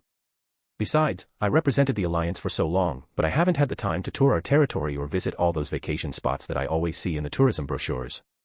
"Good, then my present is going to be useful," I said, and grabbed the 2 cards that were in the inner pocket of my suit jacket. "What's that?" asked Anita when I put the cards on the desk. "Cards that will get you some of the best rooms and service for free. I may not be heavily invested in the tourism branch, but having a hotel or 2 on the most visited planets is always a good investment, especially if you don't want to book a room at a place where you don't know if the rating is faked or not. It is easier to make sure the quality is up to par when you own the whole thing. You know, this could be seen as an attempted bribery if you did it a few weeks earlier. That's why I waited until now. I am going in, and you are going out." "The best possible chance to do this," I replied with a smirk. "Now, nobody can accuse me of trying to bribe you." Anita played with the cards for a moment before quietly saying, "Thanks," and slipping them into her pocket with a smile. "My husband and I will make good use of it. Don't forget, the extra services are also covered. I think you deserve to relax. Anywhere we should head to first?" "The wellness resort on the Ben," I replied without hesitation. "Beautiful lakeside hotel, good hiking trails, and the scenery is quite unique." "And unique doesn't mean dangerous like other planets." "Good, I don't want to land in the hospital just because I liked a blue rose and smelled it. There are enough horror stories about plants that look interesting or beautiful but try to kill anyone who gets too close to them." I let out a laugh. "Don't worry. Where the hotel is located, there are no dangerous plants or wildlife, and everything there has been extensively tested. If anything happens, even just an allergic reaction, the medical teams know what to do." "Good to know," replied Anita. "My husband has the unfortunate habit of being allergic to the most curious things. Never something dangerous, simply mildly annoying. A cold or a rash." "I am betting on a rash this time." "That happens often?" I asked, intrigued. After all, this was probably the first time Anita talked about her family life. Normally, she either talked about herself and her hobbies or about her work, never about anything personal concerning the people close to her. It was like she was opening up to me, now that she was going away. On the one hand, it made me happy that she saw me as a friend with whom she could talk about it, but on the other hand, it also made me a little sad since she had never talked with me about such things in all the years we had known each other. Yet, it could also be that she had tried her best to create distance between her work life and her private life, something I could never resent her for. "Yes," said Anita, with a slightly wistful smile. "He works as a journalist, under a pseudonym, of course, to keep our jobs and reputations apart, so he travels a lot. It looks like every other week, Ray has something else he is allergic to. I give it a 50-50 chance that he is allergic to something on the Ben, especially if we stay there longer. Hopefully, whenever he gets sick, it won't be so bad that he has to stay in bed for a long time. No, it is mostly just a day in bed where he works on his articles. Ray also said he writes his best articles at those times. Is he going to continue working when you go on your well-deserved vacation?" Of course, he is almost as workaholic as I. Yet, he knows when to take a break to recharge. Also, we took some time to talk about Anita's plans and a bit of her family life. I probably learned more about her private life in the half an hour we spoke than in the last few years. Nevertheless, all good things had to come to an end, and our conversation turned back to work matters. At the beginning of the next week, you will start to take up some of my work, and on July 1st, you will be officially the Alliance's ambassador. With every passing day, your duties will increase, while I will fade into the background, explained Anita, while tapping on her keyboard. So, I will have the chance to ask you for advice while I start to get acclimated to the job. That was my plan, agreed Anita. There is a reason why I asked you to come to the Citadel now instead of the time when you become the ambassador fully. She used her left hand to create another screen and turned it around to let me see what it showed. Here, look. I put together a schedule for you. It is light one, I don't want to overwhelm you right from the beginning. When I took a look at the schedule Anita put together for me, I couldn't help but stare for a moment. There were at least 3 to 4 meetings per day, each with a time frame of around an hour or longer. In between, Anita helpfully marked the times I would have to do paperwork. Light? I asked. It looks like a normal workday to me. It is a light one, assured Anita. You can expect around 4 or 5 meetings per day on average that are previously agreed on. On top of that, there will be 1 or 2 emergency meetings since everyone believes that they have an emergency. During her last sentence, Anita rolled her eyes, and I could hear the derision in her voice toward people with overly inflated egos. Right now, I will keep those away from you so that you can get into a rhythm. The week after your first, I will delegate some of those emergency meetings to you. Anything I will have to look out for. Any particular issues that are currently pressing. We still have to deal with the aftereffects of the Batarians leaving the Citadel and the treaties that have to be renegotiated. Furthermore, CSEC is going to have a new recruitment wave in a couple of weeks. There is a list of potential officers we want to push. The human proportion in the organization is less than the Alliance would like. Our influence is less than we would like, especially in the upper ranks. There are enough people back home who would like to change that. So, we are trying to push for people for the positions of lieutenant and captain. That will be difficult, I mused. Lieutenant is probably possible, but captain. We have not been part of CSEC long enough that the other parties who are invested in CSEC will allow us such a maneuver without heavy resistance. What would your strategy be? Asked Anita, interlacing her fingers and laying her chin on top. I would push for those positions, but simply for them to reject our proposal. As a compromise, we will request that more positions be filled with our recommendations among their investigators and detectives. That will reinforce our groundwork in the organization. And with every solved case, our reputation among the force and the public will increase, giving us more leverage and opportunities to push for our people to be promoted into higher positions, Anita continued, finishing my chain of thought. Correct, I nodded. If we want too much too quickly, it will only hurt us in the long term. We are still newcomers, a young species to boot, as the Asari would say. We shouldn't forget that the 3 council species have been the foundation of the Citadel for centuries and have not shared their positions of power with the other species, despite them being here far longer than us. Even the Volus, who have been cooperating with the Turians for a long time and have created the economic foundation that the galaxy is using, never had one of their own in the position of executor. The number of Volus captains in CSEC is also negligible. A good argument, Oscar. You are right, we should concentrate on the foundation. Making humans invaluable to CSEC should be our priority. Anita took a brief moment to think before she added, since you already have a strategy, you will take over the preliminary meetings on the 24th. Me. Already. You have an idea, you have a strategy, so why not? Besides, most of the meetings and decisions will happen when I am gone, and I would have to read you in on the situation anyway. Giving it into your hands from the beginning is the logical thing to do. All right, I replied, giving Anita a confident nod. Good, said Anita, giving me a smile with a hint of gratitude that I had taken over that task. In the meantime, you should take care of the organizational chores. You won't be able to furnish your office for now, but that shouldn't stop you from thinking about how you want to design it. We already talked about that, so you already know about my opinion on that. Loud and clear, I agreed. Comfortable over intimidating. Furthermore, you should get through all security checks and get your clearances. While I don't think that it will take too long, you never know how fast the people on the other side work. Your requests for clearance will be treated as high priority, but you probably know how fast even those are getting processed within the bureaucracy. Days or weeks, so I should get on it after I leave your office to be on the safe side. A good idea. Besides, you should probably go through the list of applicants for the position of secretary. You will need someone who keeps track of your appointments, meetings, and notes. I know that I wouldn't have been as effective in my job without them. Sadly, I had to replace them again and again since they either couldn't handle the pressure of the job anymore, had been bribed to leak information, or got a better offer from somewhere else, so don't get too attached to them. Do you have a list of potential hires? I asked. After all, they would have to be checked thoroughly by the AIS beforehand to be allowed to work here. Yes, we have such a list. You only have to go to our security office and ask for it. Chief Ludes will give it to you. You can strike up a conversation with him and get to know each other. After all, he will be your chief of security and responsible for your and everyone else's safety. Then I will visit him, I replied, giving it a thought, and slowly stood up. Right now. I think I should leave you to your remaining work. And get started with my own. Do you have a small office where I can set up? Not yet. I will get some people to set up an office, but are you sure? You still have some days to enjoy the sights of the Citadel. Your duties start in a few days. Personally, I wouldn't start early. I am too attached to my work routine to do nothing, I answered, giving Anita a wry smile. I already had a few free days after making sure that my company would run smoothly without me, and slowly, I am getting antsy. I need something to do. Very well, said Anita with a shake of her head as if she weren't able to understand my decision at all. Yet, I knew as a fact that she would be the same if she were in my position. I will send someone to show you a place where you can work when you come in tomorrow. The day after, a temporary office should be ready for you. Thanks, I will see myself out then and visit Chief Ludes. Until tomorrow. June 17th. 13. Citadel, Widow System. Human Embassy. Sighing, I threw the datapad on the table, disappointed with the last interview. The people who had been applying for the position of my secretary weren't bad, but none of them had been special in any way that caught my eye. Over 20 applicants interviewed, and most of them had the same resume. Elite university, one of the highest scores, and experience in this field of work.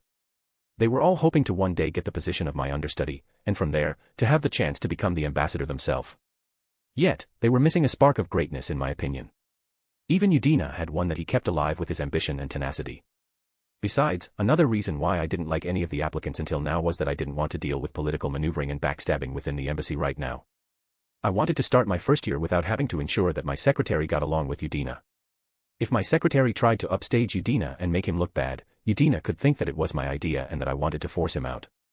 Something like that would damage our work relationship for years and would give outsiders the chance to exploit this crack in our armor for their own gain. I would rather deal with a spy trying to fish for my secrets than with a hostile workplace environment. Next. I called out, and I couldn't keep my boredom out of my voice completely. I winced when I noticed my faux pas, but returned to my gentle expression immediately when I noticed that the door opened. The moment she stepped into the room, it took a few moments before I knew that I would probably take her as my secretary. Well, after I made a call. Shoulder-length blonde hair that had been pulled into a ponytail. Her clothes were professional and were from a brand I didn't recognize, yet I could tell that they had not been cheap. Yet, the most striking characteristic was her dark blue eyes that I had seen before, and with another person, too. Despite the slight differences, I also recognized her facial structures. Nevertheless, I did my best to make sure that none of my recognition appeared on my face or that my body betrayed my thoughts. Good day, Mr. Denebrin, she greeted me, and her voice was tinged by her Australian accent. Good day, Ms. I let the last part of my sentence fade away to give her the chance to introduce herself, despite already knowing the name she was going to say from her application. Ms. Yvonne Orienda. It is an honor to meet you, she introduced herself. The honor is mine, Ms. Orienda. Please sit, no need to stand, I said, pointing to the chair opposite mine. Thank you. I am sorry, but I have to ask. Is that an Australian accent I hear? I asked. It is, she replied with a smile that would have most men melting in their seats. I am from Sydney, actually. You have a good ear. I am from Earth, too. Most people nowadays forget that I am old enough to remember a time when we humans were stuck in our solar system. Having to deal with people from all over the place was much easier back then, I said, playing up my age a little bit. Yet, what motivated you to leave Earth? From the resume you sent in, I can see that there would have been multiple companies you could have chosen. Companies where the chances for advancement would have been much easier and quicker. That's true, she agreed easily. Yet, one of the reasons why I rejected those offers was that they would have restricted me to Earth. I want to see a bit more of the galaxy before I hit my 30s. The cradle of humanity may be a marvel, but it is not everything. Besides, I don't want to do this job forever. A few years should be enough to write it on my CV, and use it as a qualification for my next interview. I couldn't help but let out a short bark of laughter at her reply. Bold, I said with a grin. Bold, but truthful. I like it. Now, let's talk about some of the other things that you wrote down. The rest of the interview went along the same lines as any of the others, sprinkled with the slight remarks from her that got me to chuckle from time to time. It seemed like she had researched what kind of person I liked and acted accordingly. After I finished the interview and escorted her out, I looked at my timetable. Seeing that a short break was coming up, I went over to my workstation to open up a secure channel. A few seconds later, Andrew's face appeared on my screen, and I asked without a greeting, "Why has Henry Lawson's daughter, Miranda, just auditioned for the position of my secretary, and why is she calling herself Yvonne Orianda? If you have nothing to do with her being on this list, I am paying for the Alliance's next 5 dreadnoughts out of my own pocket." Chapter 72, Interesting Times, Chapter. June 27th. 11. Citadel, Widow System. CSEC HQ. Thank you for accommodating us, Ambassador Denebrin. There is so much work that it's simply more efficient for us to meet here. Of course, it is no problem, Chief Tactilius, I replied, keeping my thoughts about this obvious power play hidden. There was no way that someone in his position wouldn't be able to make time to walk up to the Presidium. Furthermore, Chief Tactilius already had more than enough meetings there. He could have scheduled our meeting for a time he was already there. It gave me the chance to observe how CSEC is doing and look around your headquarters a bit. "And how did you like it?" asked Chief Tactilius while taking a seat and pointing to another for me. "Organized and busy," I said. "Like a beehive." "A beehive?" A bee is an insect on Earth. Their home is called a beehive. There is an idiom among us humans that uses the phrase, busy as a bee, to describe people who are very active or hardworking. "Ah, I seem to understand," said Tactilius, and I was sure that he didn't understand a bit but was too proud to say that out loud. "I am glad that you hold CSEC in high regard. Yet, we should start with the topic we are here for." A slight smile found its way onto my face. The fact that Tactilius changed the topic toward the actual reason of our meeting showed that I won the greeting.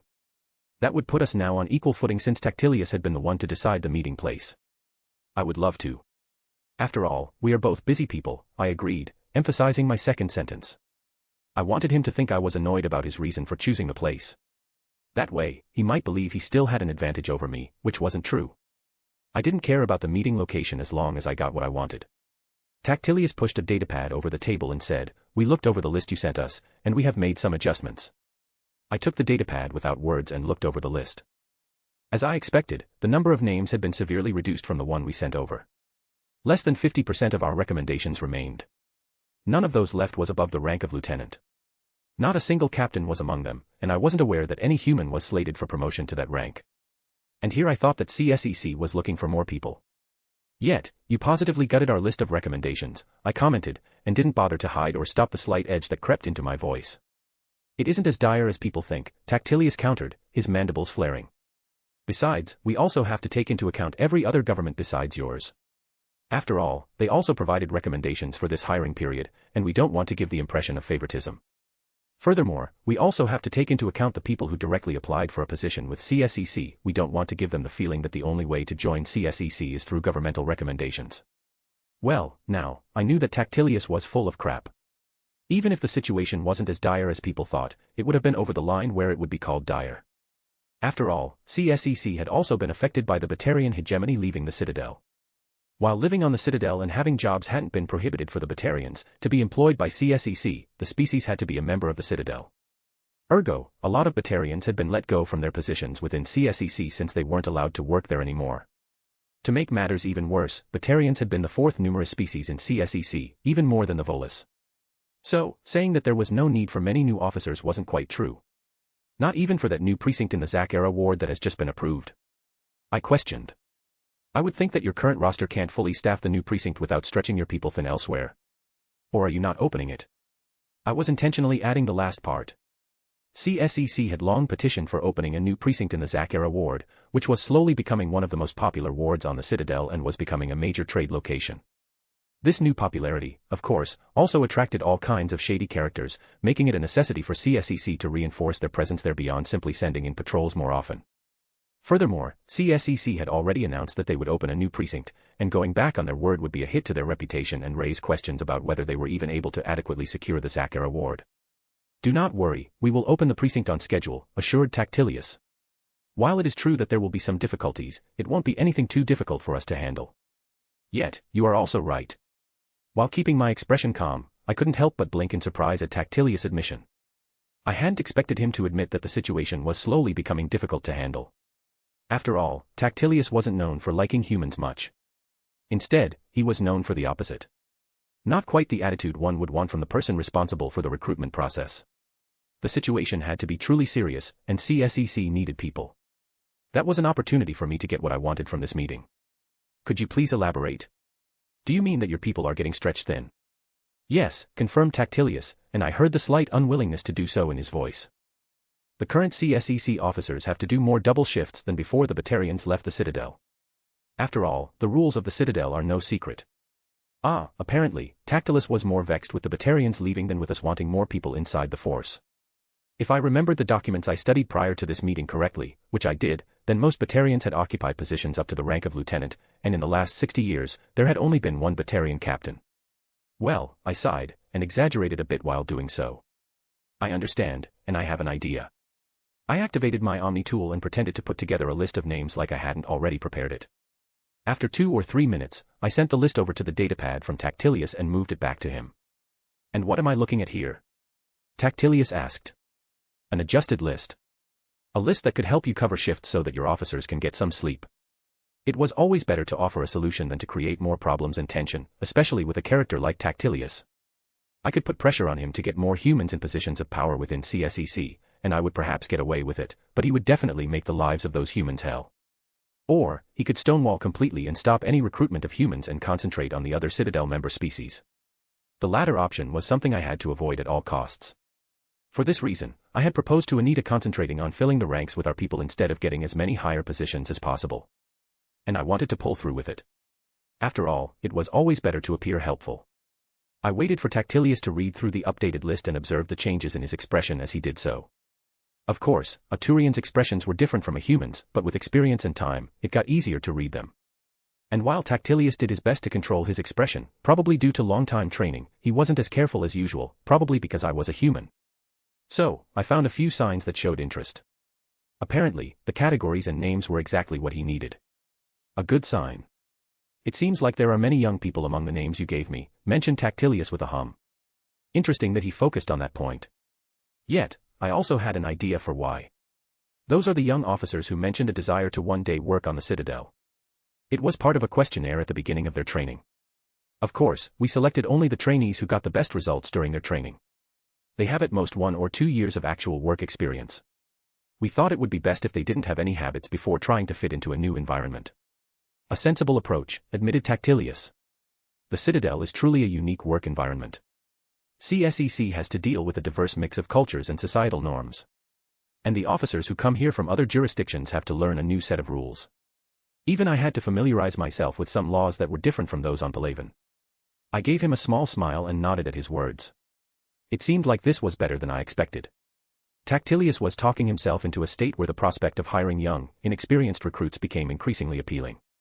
A process I didn't want to interrupt. Very well, said Tactilius, more to himself than to me, after a short minute of silence.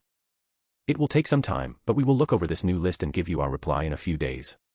When Tactilius was about to stand up, I held up my hand to stop him and asked, and what about those we recommended for positions other than new recruits? I want to go back and send a report to Arcturus that sounds more like a success for those politicians sitting in Parliament. You know how it is. Otherwise, they will make things difficult just because. Tactilius remained in a position half between sitting and standing up for a moment, blinking at my statement before sitting down again with a sigh.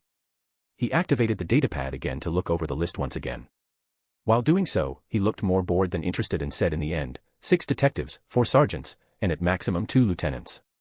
More I can't do. Sounds good to me, I replied. And I was truthful. The numbers Tactilius gave me were what I wanted. Of course, more would have been better, but becoming greedy and demanding more would probably have consequences that would impact my relationship with CSEC negatively in the future when I really needed something done. The goal wasn't to achieve the maximum benefit at all costs, and to burn bridges in the process. Instead, the goal was to maintain and reinforce those bridges. After all, when all bridges were burnt down, you had to expend disproportional more effort to get results, and if that didn't work, well, you lost your usefulness, and without that, you were quickly without a job in the field of politics. The Alliance is always willing to help and do its part in protecting the Citadel. I took a moment to decide if I should add anything, and in a leap of faith, I added, at least, that is the party line. We both know it is for the influence on the station. Tactilius looked at me for a moment, his eyes growing bigger and blinking at me almost for a full minute before he started to laugh loudly. He almost laughed for a full minute, his laugh slowly petering out. "Great," said Tactilius. "An ambassador who is not afraid to tell the truth. I always was of the opinion that you build the best working relationships by trying to be as truthful as possible. Of course, there are times when you can't do it. National, personal, advantageous secrets, and so on. But talking around a truth that both know, like most politicians do, is something I only try to do when it is necessary to be polite. And you decided that with me, you don't need to be polite. Rather, I believe you neither have the patience nor the inclination to listen to polite politician talk. You probably hear it every day, especially from people who don't know how to talk differently." "You can say that again," agreed Tactilius. "Even some of my fellow Turians talk that way with me, as if they have replaced the discipline they learned in the military with the doublespeak of the Presidium. It's rare when somebody speaks bluntly. Apparently, I won my gamble. Telling the truth bluntly could have backfired, but the risk had been, in my opinion, minimal. After all, every day, people like Tactilius and I had to deal with individuals who rarely spoke their minds bluntly, and after some time, we simply wanted people to be honest. It had to be even more agonizing for Tactilius, since the file I read mentioned he had been working his way up as a detective in his youth. He had worked hard to get the truth out of people who wanted to conceal their crimes, and now he had to deal with people who treated the truth like something to avoid at all costs and nod and smile while doing so. Tactilius would probably never see humans as anything but ambitious newcomers, or, at least, it would take a very long time until his opinion changed toward something more positive, but that didn't mean that his opinion of me personally had to stay in the same drawer. If he saw me as different, and I mean in a good way, that could help me the next time when a recruitment process came around. As I mentioned earlier, building bridges was crucial in my role. I would like to have someone speak with me like that from time to time, too. It gets annoying if you have to deal with it constantly. Yet, I said, I can find some beauty in the doublespeak. It is like a battle. From Tactilius' reaction, I could see that I had him interested. I like to imagine that it is my personal battlefield. I was never in the army since I didn't have any talent for a direct military role. Instead, I took on a supporting role to give our people the best chance at victory possible. I had to add the last bit to prevent Tactilius' opinion of me from going down. After all, despite it being a stereotype, it was true enough that Turians held big pieces on one's obligation toward the defense of their people. Now, I had to draw some comparisons to divert his attention back to my initial point. If you look for it, you will find that those battle of words have their own strategies and tactics. People try to gain or not lose something. Everyone has a goal. I haven't seen it that way before, whispered Tactilius to himself. An interesting perspective. I hope you don't take it badly, but I think I would prefer an actual battlefield or the battlefield of a criminal investigation. It is much cleaner since the good and the bad guys are cleanly defined. I let out a short laugh. Personally, I expected it. You seem like a straightforward person. More so than I am. Tactilius let out a small laugh at my comment. Without much more to talk about, our conversation continued on for a little while before I took my leave. As I walked out of the meeting room and through the halls of CSEC's headquarters, I couldn't help the smile that appeared on my face. I had accomplished all my goals and did, in my opinion, well in raising Tactilius' opinion of myself, so that he would probably give the Alliance the maximum number of positions he talked about. Furthermore, even if he didn't, and just gave us enough positions so that nobody at the embassy could cry about discrimination against humans, he would employ the rookies. I knew that without a doubt. And the rookies were the actual goal. After all, those rookies would be out on the streets in CSEC uniforms, showing the residents that humanity had more and more influence inside CSEC, and sometimes the perception of the public was enough to shift the power structures inside an organization. June 27th. 13. Citadel, Widow System. Presidium. Human Embassy. I let myself fall into my chair with a deep sigh. The softness of the chair's bolsters was heavenly. The money I paid for it, and the time it took to choose the right one, were already paying dividends. Well, maybe not the time. After all, the time it took hadn't been mine. Have I already mentioned that you have chosen the absolute best chair possible, Yvonne? I believe you have, sir. 4 times, replied Miranda Lawson from the chair across my desk. Then I believe I should mention it a 5th time. I like the number 5. It is so evenly odd. Having Miranda Lawson apply as my new secretary was something I thought impossible a month ago, yet it paled against the fact that I hired her. Furthermore, the fact that Andrew even told me it would be a good idea to hire her was also up there on the list of improbabilities. He saw it as a chance. It was Andrew who told me that Miranda had cut ties with her father, disappeared with something that had Henry Lawson furious, and, after some time, reappeared as a Cerberus operative. He was of the opinion that having a Cerberus operative, one who was apparently favored by the elusive man himself, close by was an opportunity. Her orders were probably to spy on me and report every one of my actions, and to perhaps try to manipulate me.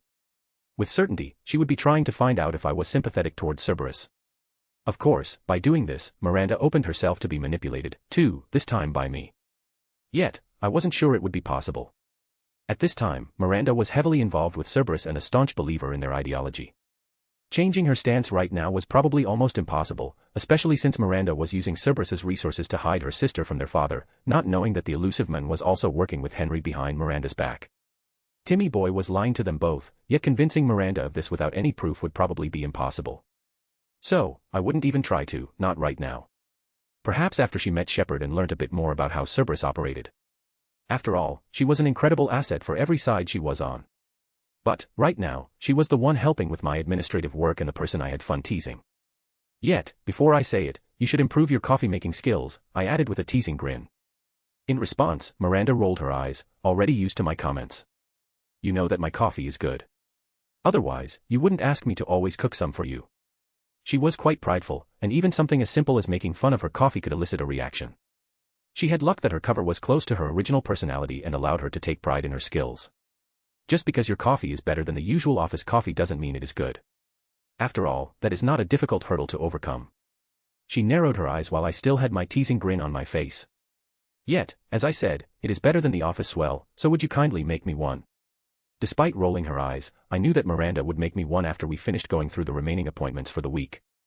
How did your meeting with Chief Tactilius go?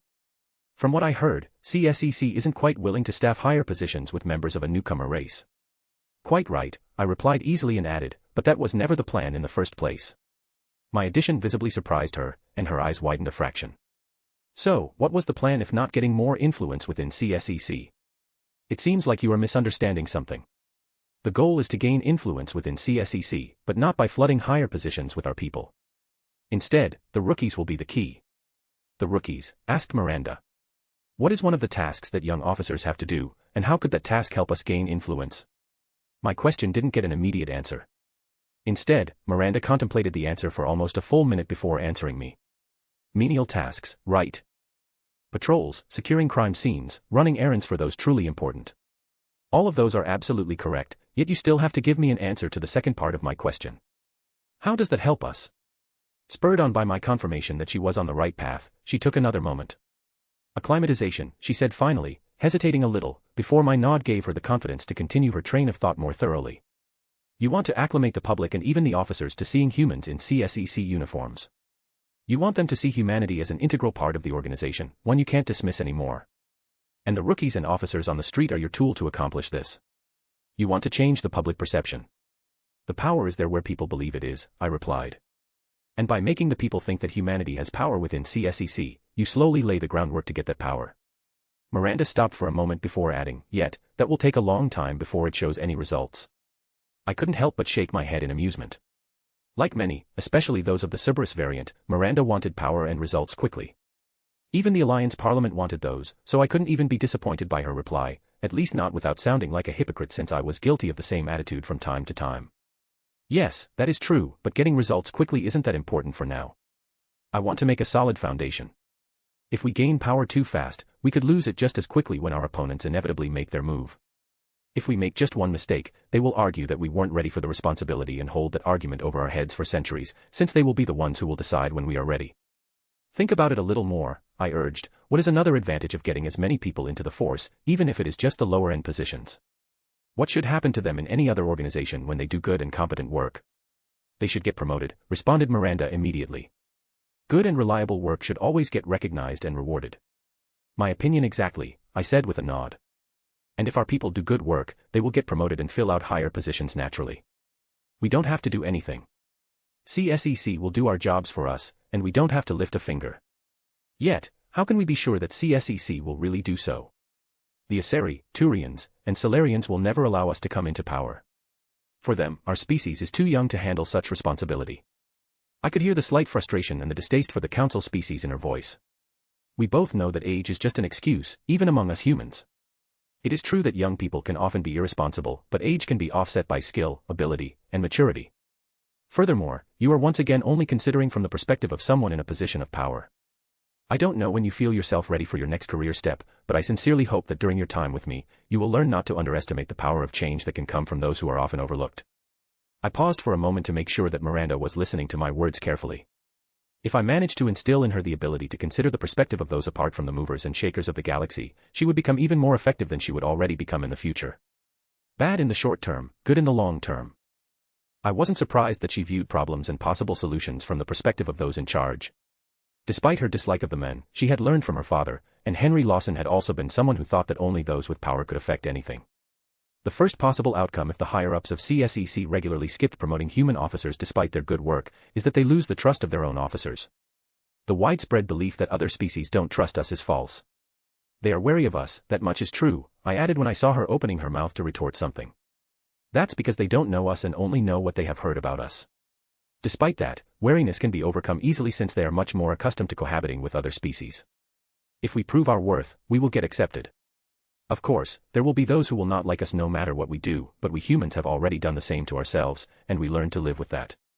I am more concerned with the human officers antagonizing the other officers, since we don't have a good track record of accepting people who are different from us. It took us long enough to accept the, in comparison, small differences between us humans, and there still exist some people who believe that they are better because of this or that stupid reason. Letting out a quiet sigh, I used the short break to organize my thoughts. But back to the point I wanted to make. The average member of CSEC doesn't care about species. They have probably seen enough crimes committed by every possible species, even their own, to stop caring about that. Furthermore, they have to trust their partners.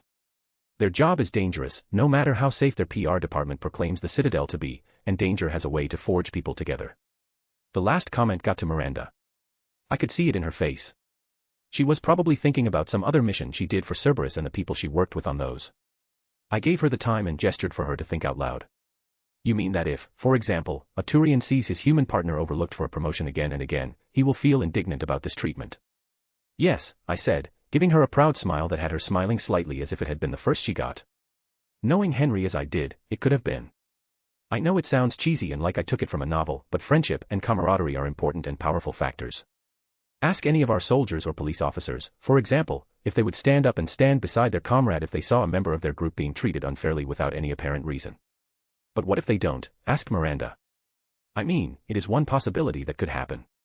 Yet, I don't believe that you are simply trusting the power of friendship. You don't seem the type without a backup plan. Well, I could be, right? No. I snorted at her bluntly delivered answer and replied, yeah, I am not. My backup plan is to collect evidence that our people are being overlooked for promotions and file a lawsuit with the Citadel courts for speciesism. That's it? Asked Miranda, her mouth hanging a bit open in disbelief. Yeah, that's it, I answered easily. The evidence should be easy to collect if they do that. There is also a precedent. The Hanner filed a lawsuit for the Drell and won that case. Furthermore, when we win that case, the Council will also be unable to overturn the decision without outing themselves for having prejudices against humanity, which could easily be expanded to include every other species that does not sit on the Council. Either they lose their positions quickly and their decision gets overturned by their replacements, or they will turn every other species against them. That sounds a bit too easy. Oh, it does. It is much more complicated to pull off, but doable. Sometimes, easy is the best way. Now, do I get my coffee or not? Miranda sighed, but stood up to get me my coffee. But before she left through the door, she said, when I come back, we still have to go through the remaining paperwork. Don't believe you have distracted me enough to forget that and make me do all the work. A little quieter, she added for herself, not again. Well, you can't get everything. Chapter 73, Interesting Times, Chapter. July 3rd. 09. Citadel, Widow System. Presidium. Human Embassy.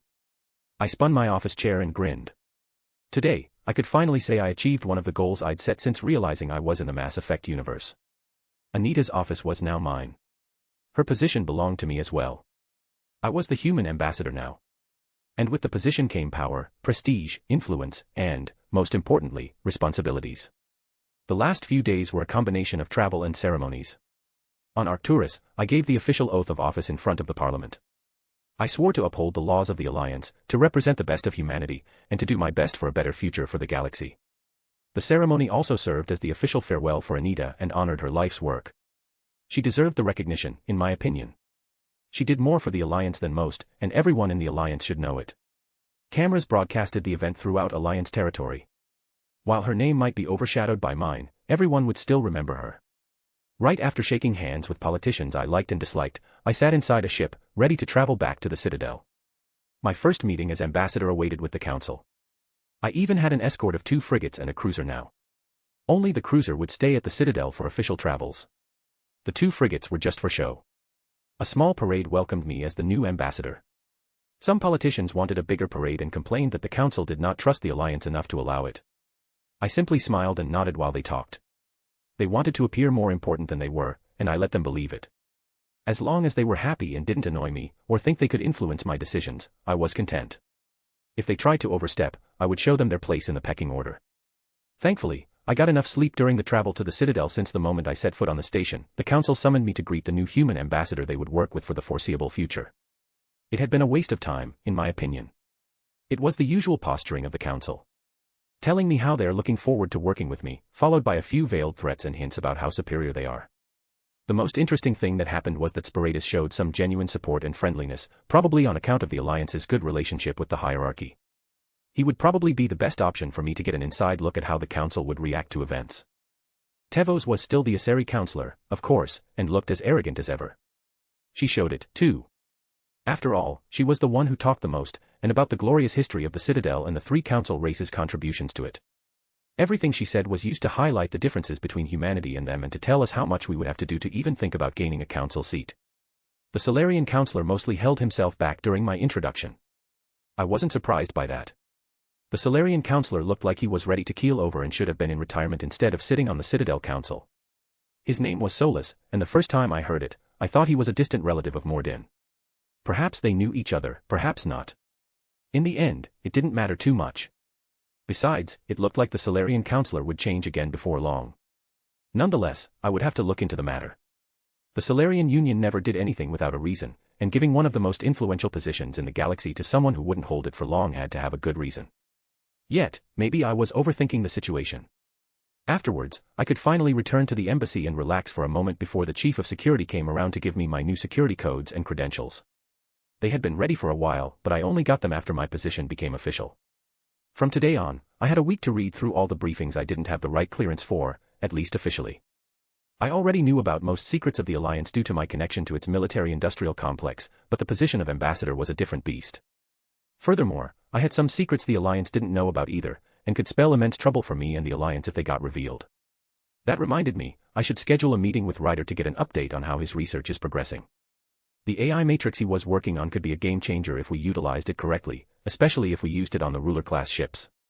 The projected personnel to man them was exceptionally high, and with the assistance of an AI, or even a highly sophisticated 6, would probably reduce that number to something more manageable. There were many things I had to do. Some were more important than others, but even those without any urgency had to be done. Like furnishing my office to my preference. Right now, it had only a desk, one I would change, 3 chairs, that were as uncomfortable as they looked, and my computer terminal. Thankfully, that would change in the next few days. "Come in," I called when I heard a knock on the door, and Miranda stepped in a few seconds later. "Can I do something for you, Yvonne?" We got a notification from CSEC. They looked over the revised list of applicants and decided who they would hire. "Don't hold back," I said. "Tell me how many or few they will hire." Miranda smiled and replied, "Don't worry, it's good news. CSEC will hire most of the younger applicants." "And the other positions?" 2 detectives and 2 lieutenants. "Not as good as it could be, but better than expected," I mused. "They will probably be shuffled around and sent to different precincts, but that will give us more exposure. More of the Citadel will get used to seeing humans in CSEC uniforms. The next step is to place those already working there in positions where they have some influence in the precincts. Better would be a position in their HQ, but I believe that will only happen in 2 or 3 years." Miranda hummed non-committally. Apparently, she still wasn't convinced by my approach of taking it slow and carefully. I didn't expect her to change her opinions or her view overnight, or even during the time we would spend together, but that wasn't my goal anyway. It was the seed of doubt that was important to me.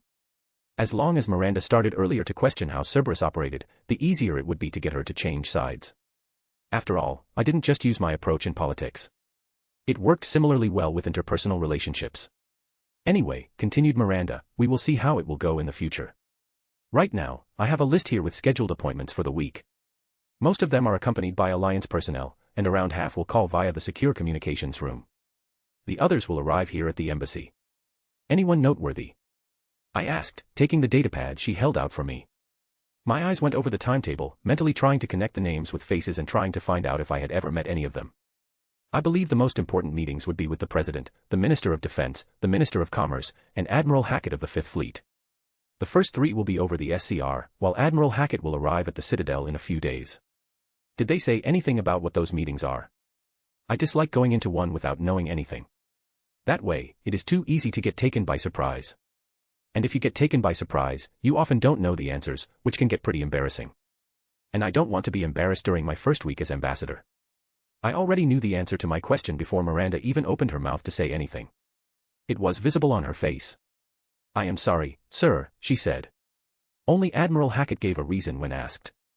And what did he say?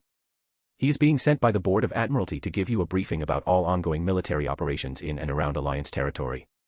And if he is coming, I am sure someone else will be coming to give me a brief about the operations Hackett doesn't know about. I scoffed when I noticed that Miranda's eyes widened slightly at my open admission about secret operations. What are you so surprised about? The fact that the Alliance is engaged in secret operations or that I am talking openly about it? Neither should surprise you. Every human nation during our past did things the public didn't know about until it was declassified, and I am sure that right now, every other nation is doing the same thing. Besides, it is more like an open secret. You know that it is happening, but you don't know what is happening. And it is our job to make sure that if that situation changes, that we manage the fallout. And to do that effectively, you will have to know about them in advance. Otherwise, you will have to scramble to get a response ready, concluded Miranda correctly. That is part of it, I agreed. On the other hand, it is the same for the operations that the public knows about. I need to coordinate our response with various departments, particularly our PR department, depending on the outcome of the operation, whether positive or negative.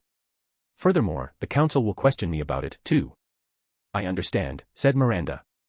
Sadly, you won't be participating in those meetings. Your security clearance is too low for that. But don't worry, Yvonne, you will still be allowed to bring us coffee, I teased with a slightly cocky smile that got me a roll of her eyes.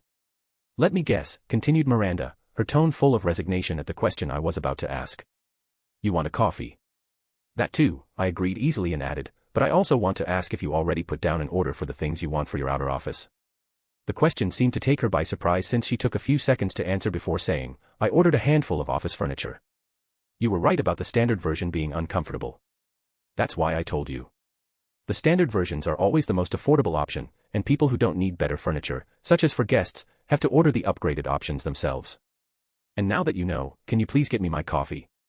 I already feel the caffeine withdrawal. I'll get you your coffee, sir. Don't worry, replied Miranda with a slight smile and left the office. My eyes went back to the timetable in my hands, and a sigh escaped me. I knew that I wanted this job, and I already knew how much work it would be, but did it have to start in my first week? Well, grumbling about it wouldn't help reduce it, and the longer I stayed in the job, the more I would know which tasks to delegate to the others in the embassy. Another knock on the door happened, and I called for them to come in. When I saw who had come in, I exclaimed with a smile, Donnell. Come in. The chairs aren't comfortable, but they work until the new ones arrive. Do you want a coffee, too? Donnell Udina walked in with the confidence one expected from a man with his experience in diplomatic matters. His white suit looked immaculate and expensive, creating an image of a person who took care of their looks. His smile came easily and made one feel calm, yet, with enough experience, it was easy to see that it was put on. Ambassador Denebrin. Yes, I would like one. Thank you. Giving Udina a nod, I sent Miranda a message to bring a second coffee and concentrated back on my understudy. What brings you here? And I think I already told you. Call me Oscar when we are alone without any need for formality. As you say, replied Udina and took one of the chairs in front of my desk. I know this is unusual, and I would have called ahead if it were a regular meeting, but I thought that we didn't have much opportunity to talk with each other. At least not without eyes on us. And the need to play roles, I finished, and got a nod from him in agreement. Too true, especially with two different political parties supporting us. That is true, agreed Udina. If we don't close up our ranks, our opponents will try to sow chaos, and that is something we don't need, especially with the Batarians growing more belligerent with every passing month. The Batarians and our reaction to them will already create enough divide within the parliament, and we have to take care to shield the alliance from those who would exploit that state, I said, and we both knew who I meant with those words. The council said that they trusted us enough to take care of our border all on our own. At the same time, they had given themselves an opportunity to swoop in and take control of our border's defenses if they decided that we couldn't handle it on our own. A decision they would probably make the moment it looked like we would falter for the slightest moment. We will have to coordinate our responses and decide on a strategy in advance. If we can't, I will try to follow your lead as good as I can in those moments, offered Udina, and I gave him a nod, agreeing to his proposal. Internally, I couldn't help but grumble that Udina had offered to follow my lead on his own. It had been clear from the beginning that I would dictate the course on how the alliance would deal with the other galactic nations since I was the ambassador and Udina simply my second-in-command. Yet, it would have been preferable if I had been the one who pointed that out. Now, it had been Udina who had set the tone for our relationship, and while events could and would change the exact status of it, right now, I would have to allow Udina to act with a certain freedom to show him that I appreciated his decision to accept a subordinate role with such grace. It is good to know that I can count on you, I replied, while using a tone that implied that Udina would have to work to keep it that way. In fact, I have need of you in the coming weeks. How can I help? Before I could continue, someone knocked once again on my office door, and without a thought, I used my Omni tool to open the door. It was Miranda with a tablet in her hands, on which 2 steaming mugs of coffee stood. She walked over to us and put the 2 mugs down before asking, "Milk or sugar for you, understudy Udina?" "Nothing, thank you. I like my coffee black." I took a look at mine and saw that Miranda had already added a splash of milk to it, creating a light brown mixture. After a small sip and finding out that it was exactly how I liked it, I thanked her and asked her to leave us alone. While nothing I was about to say to Udina was anything secret or anything Cerberus shouldn't know about, there was no excuse for her to remain. As I was about to ask, I continued after Udina had taken a sip from his own coffee. "I want you to meet with all the contacts you have on the Citadel. We need an accurate picture of what's going on right now. Is there anything in particular I should know before doing so?" "No, nothing," I shook my head. "I want us to have a finger on the pulse of the Citadel. What is happening right now? Which trends are coming up or about to fizzle out? Are there some scandals announcing themselves? How are the people feeling about the other regions of the galaxy? Every tidbit of information could be useful if we manage to use it correctly." "So you want me to listen to the Citadel's gossip, do you?" asked Udina with a hint of amusement in his voice. "If you want to call it that way, then yes," I shrugged. "No matter how we call it, it is important work anyway. And you have been on the Citadel long enough to have created a network of contacts who will know those things. Furthermore, it would get Udina out of the embassy for long enough to give me time to tighten my hold on it without his interference. I do have some people whom I could talk to, and those also know who else I could ask," mused Udina, and made to stand up, taking his mug of coffee with him. "By your leave, I would start contacting them now and set up a few meetings for the coming week." "The faster you can get behind it, the better," I said, giving him the go-ahead. Watching Udina leave my office, I waited until the door closed behind him before a frown found its way onto my face. Despite his graceful loss during the election, I would have to watch him and his actions in the future. Udina was an ambitious man, and if I hadn't been one of the candidates, he would have become the Alliance's ambassador, no matter who else decided to run for office. I wasn't worried that he would work in any way to undermine me in front of the other galactic powers and weaken the Alliance in passing, but he would probably do his best to outshine me in front of the people back home. It wouldn't happen now, or even in the next few years, but Udina would surely try to do so over time. It didn't have to be anything big or something that reflected poorly on me. He simply had to do better work than I, or, at least, make it look that way. Without any real way to compare our abilities, and the fact that my last official position in the Alliance had been years ago, it had been difficult for him to compete with my reputation. But now that we were working close together, it would be much easier for him to show that he would have been the better choice. I already knew the way he would frame it in front of the Parliament if I gave him the opportunity. He would say that while I was an amazing businessman, the world of diplomacy and politics was a different beast, one I wasn't capable of dealing with, at least, not as capable as Udina. Yet, it would never get to that point if I had anything to say about it. I had enough experience with the business world, and dealing with those people could be as cutthroat as politicians. The one true difference was the stakes we had in the game, and I wasn't about to lose. Udina would play the cards he had to their maximum effect, but what he didn't know was that I had more cards, and those were even of a higher quality, too. Having Andrew on my side was already a boon Udina couldn't measure up to. Nothing to say about all the other great and influential personalities in the Alliance, active or retired, with whom I had a good relationship. But all ideas and plans would amount to nothing if I didn't start with my work. I would show the Alliance that I was the correct person for the position of ambassador. After all, the best countermove to any of Udina's plans was to not give him any opening in the first place. Leaning back in my chair and cursing for a moment when a short jab of pain went through my back, I couldn't help but look forward to my time as ambassador. I would do my best to advance the Alliance's interests while at the same time creating bonds with the other galactic nations that would help me prepare for the Reapers. It would be a challenge, but I had never backed down from one. This one would be no different. Chapter 74, Interesting Times, Chapter. July 7th. 14. Citadel, Widow System. Presidium. Human Embassy. And that is the current status of Operation Sidebreaker, finished Admiral Hackett, his eyes looking up from the hologram between us and looking me in the eyes. Any questions? As with most of Hackett's earlier briefings, I shook my head and replied negatively. Only Operation Iron Wall, focused on defending our border with the Batarian hegemony and set to last for years, had received more than this routine response. In my opinion, Operation Iron Wall was one of the, if not the most, important military tasks the Alliance had. And a highly political one, too. I had to know every detail and be updated quickly, as the Council could call on me for an update at any time. Our border with the Batarians was also the Citadel's border, and their responsibility, though they gave us full control over its management. That should have been all current military operations of the Alliance, correct? I asked, trying to steer my thoughts away from that particular situation, at least for a time before it inevitably came up again. Yes, Ambassador de Nebrin. Those are all the military operations I was supposed to brief you about, answered Hackett while folding his hands behind his back and straightening his posture. For a moment, we looked into each other's eyes, neither of us saying a word or twitching a muscle, before I gave him a minuscule nod. His words were easy enough to understand. Almost all operations Hackett briefed me about could be found by the public as long as someone knew where to look on the extranet. Of course, I had been told more details than were publicly available. The few that the public didn't know about were well known to the different intelligence agencies, so there wasn't anything wrong with my knowing about them as well. He didn't say it out loud, but there were operations he kept from me to maintain plausible deniability. That way, I could truthfully claim no officer told me about those operations. This might not stop insistent questioning, but it at least gave me a way to maneuver through tricky situations. Still, sometimes I had to deny knowledge while managing the fallout. Such as the ambassador's life on the Citadel. Very well, Admiral. Should we get on with the agenda, or would you like a short break? I asked and walked around the briefing room toward a small table, where a couple of glasses and several different beverages were set. I would like to continue, sir. A break is not necessary, replied Hackett while connecting another data drive with the holographic table before him. All right, but do you want anything to drink? My secretary got us a nice assortment of choices. A simple water would be enough. As you wish, I said, and filled a glass with some still water. Yet, when I looked at the etiquette, I scoffed. To call water from that brand simple would be further from the truth than to say that Krogans loved peace. The water came from Earth, specifically from one of the few still completely untainted springs. A single bottle cost more than some people paid for rent. Perhaps it was a mistake to give Miranda limited access to one of the bank accounts I used for my expenses as an ambassador.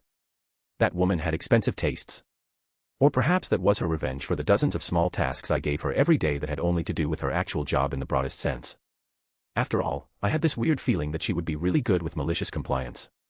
Well, as long as she didn't start using the dirt that called itself instant coffee, I would let it slide. Otherwise, it would mean war. Nevertheless, I filled my own glass and brought them both back towards the holographic table, where Hackett was busy adjusting some settings and pulling up some pictures before putting them away as if he was making sure that everything he wanted to talk about was actually there. I handed him his glass, and after thanking me, he took a swig before putting it down. There are some projects coming directly from the Olympus systems that you should know about, began Hackett, propping his hands on the side of the table, but I guess you would like an update about the ruler class first. I would like that, yes, I replied, and an undertone of eagerness slipped into my voice. Hackett nodded and pushed off the table before crossing his arms in front of his chest. The construction is going better than expected. From the latest reports, it seems like we are ahead of schedule. Most of the actual construction of the hull is finished, and around this time next year, it should be completed. But the installation of the internal components is going to take another year, or longer, since we are improving our technology fast. And people in charge of the project want humanity's flagship to have the best of the best, I interrupted Hackett. You would be right about that, nodded Hackett, who didn't seem irritated by my interruption. At least someone put their foot down when someone suggested that they should rip off some walls to redo the electrical engineering again, when some new wires showed a 0.01% increase in conductivity. Hackett took another sip from his glass before continuing. At least, they decided to wait to install the equipment after the construction of the hull is finished and to make a hard cut when it comes to improvements. Good, I replied. Otherwise, the project would never be complete because there would always be something that had to be exchanged for something better. A question appeared inside my head, and I vocalized it since I hoped that Hackett would have an answer for me. Are there any plans already where the ruler class is going to be deployed? It won't be deployed immediately, said Hackett. The plan is to stress test every system of the ship for at least a year before it gets deployed to any mission where enemy contact is possible. Possibly even 2 years. I hummed my consent. That's a good idea. It is an ambitious and unprecedented project. It would not do for it to malfunction during its first mission. Yet, I am still asking if there are plans for its first mission. There are, confirmed Hackett. But there are very few that have the ruler class in the eye of the public. Most want to use the ruler class as a secret weapon, keeping it in reserve for a decisive strike. And what is your opinion, Admiral Hackett? I asked, and I could see him raise an eyebrow in response. My opinion, sir.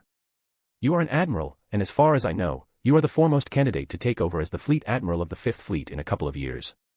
Your opinions will shape our military strategy in the future, and I would like a sneak peek at it, especially since you will have a say about the ruler class mission if the timeline of its construction is correct. For a moment, Hackett looked taken aback at my confidence that he would one day be the Fleet Admiral of the Fifth Fleet before his composure returned. I thank you for your vote of confidence, but nothing is set in stone at the moment. I have his answer away and said, we will see what will happen. Nevertheless, I would still like to hear your thoughts about how the first ruler class ship should be utilized. After I finished speaking, silence began to fill the room. Yet, it wasn't the uncomfortable sort of silence. Instead, it was a contemplative one. I could see it in Hackett's face that he thought about my question, perhaps even creating a strategy for the ruler class on the spot. The silence continued for a minute or two before Hackett began to speak. The ruler class is a special asset, that much can't be contested. As such, the ship should not be used like a conventional dreadnought. Furthermore, keeping it out of the public eye for now appears to be the right course of action as well. I agree with that, I added. The ruler class will change the political landscape irrevocably. The Council will not be able to overlook this. After all, a ruler class will not only be a symbol of our strength on the battlefield but a symbol of our ambition and ingenuity as well. Even the Asari's vaunted Destiny Ascension is more akin to a pleasure ship in comparison to a ruler class. I will need time to prepare the Citadel for the grand reveal, so that the Council can't simply try to take it away from us without heavy repercussions. With a nod, Hackett agreed to my words and continued, another point that has to be taken into account, you are right about that. He took a moment to collect himself and to make a clean break to continue with his hypothetical plan. I would deploy it at our border with the Batarians. Its drive is slated to be the fastest we have ever constructed. Therefore, it could jump to any skirmish where it would be needed. Furthermore, a ruler class isn't just a battleship or a carrier, but a mobile base. From it, we could coordinate our defenses against the Batarians from systems where they couldn't even travel to without weeks or months of travel time. I would use the ruler class as a projection of force over a large territory, which the Batarians wouldn't be able to oppose without expanding significant resources. Resources that would then be missing at another point, I added, to which I got an agreeing nod from Hackett. The Batarians don't even have to know the exact specifications, only that we have an asset in the area, and they would have to investigate. Either way, the ruler class would be a great asset in the area. After Hackett finished, another thoughtful silence entered the room. I rubbed my thumb slowly over my chin, thinking about everything Hackett proposed. My field of expertise has never been and would never be military strategy, yet I could see the benefits. From a political standpoint, there was merit in his plan, too. Keeping the finished ruler class out of view of the public, and the Citadel in general, would give the Alliance time to continue working on the next two, whose hulls had already begun to be laid down. If we managed to keep the finished one out of view until the other two were almost finished, our potential military power would be great enough to object to any council intervention. When there's a meeting about how you want to use it, and you think I can weigh in on the decision, give me a call.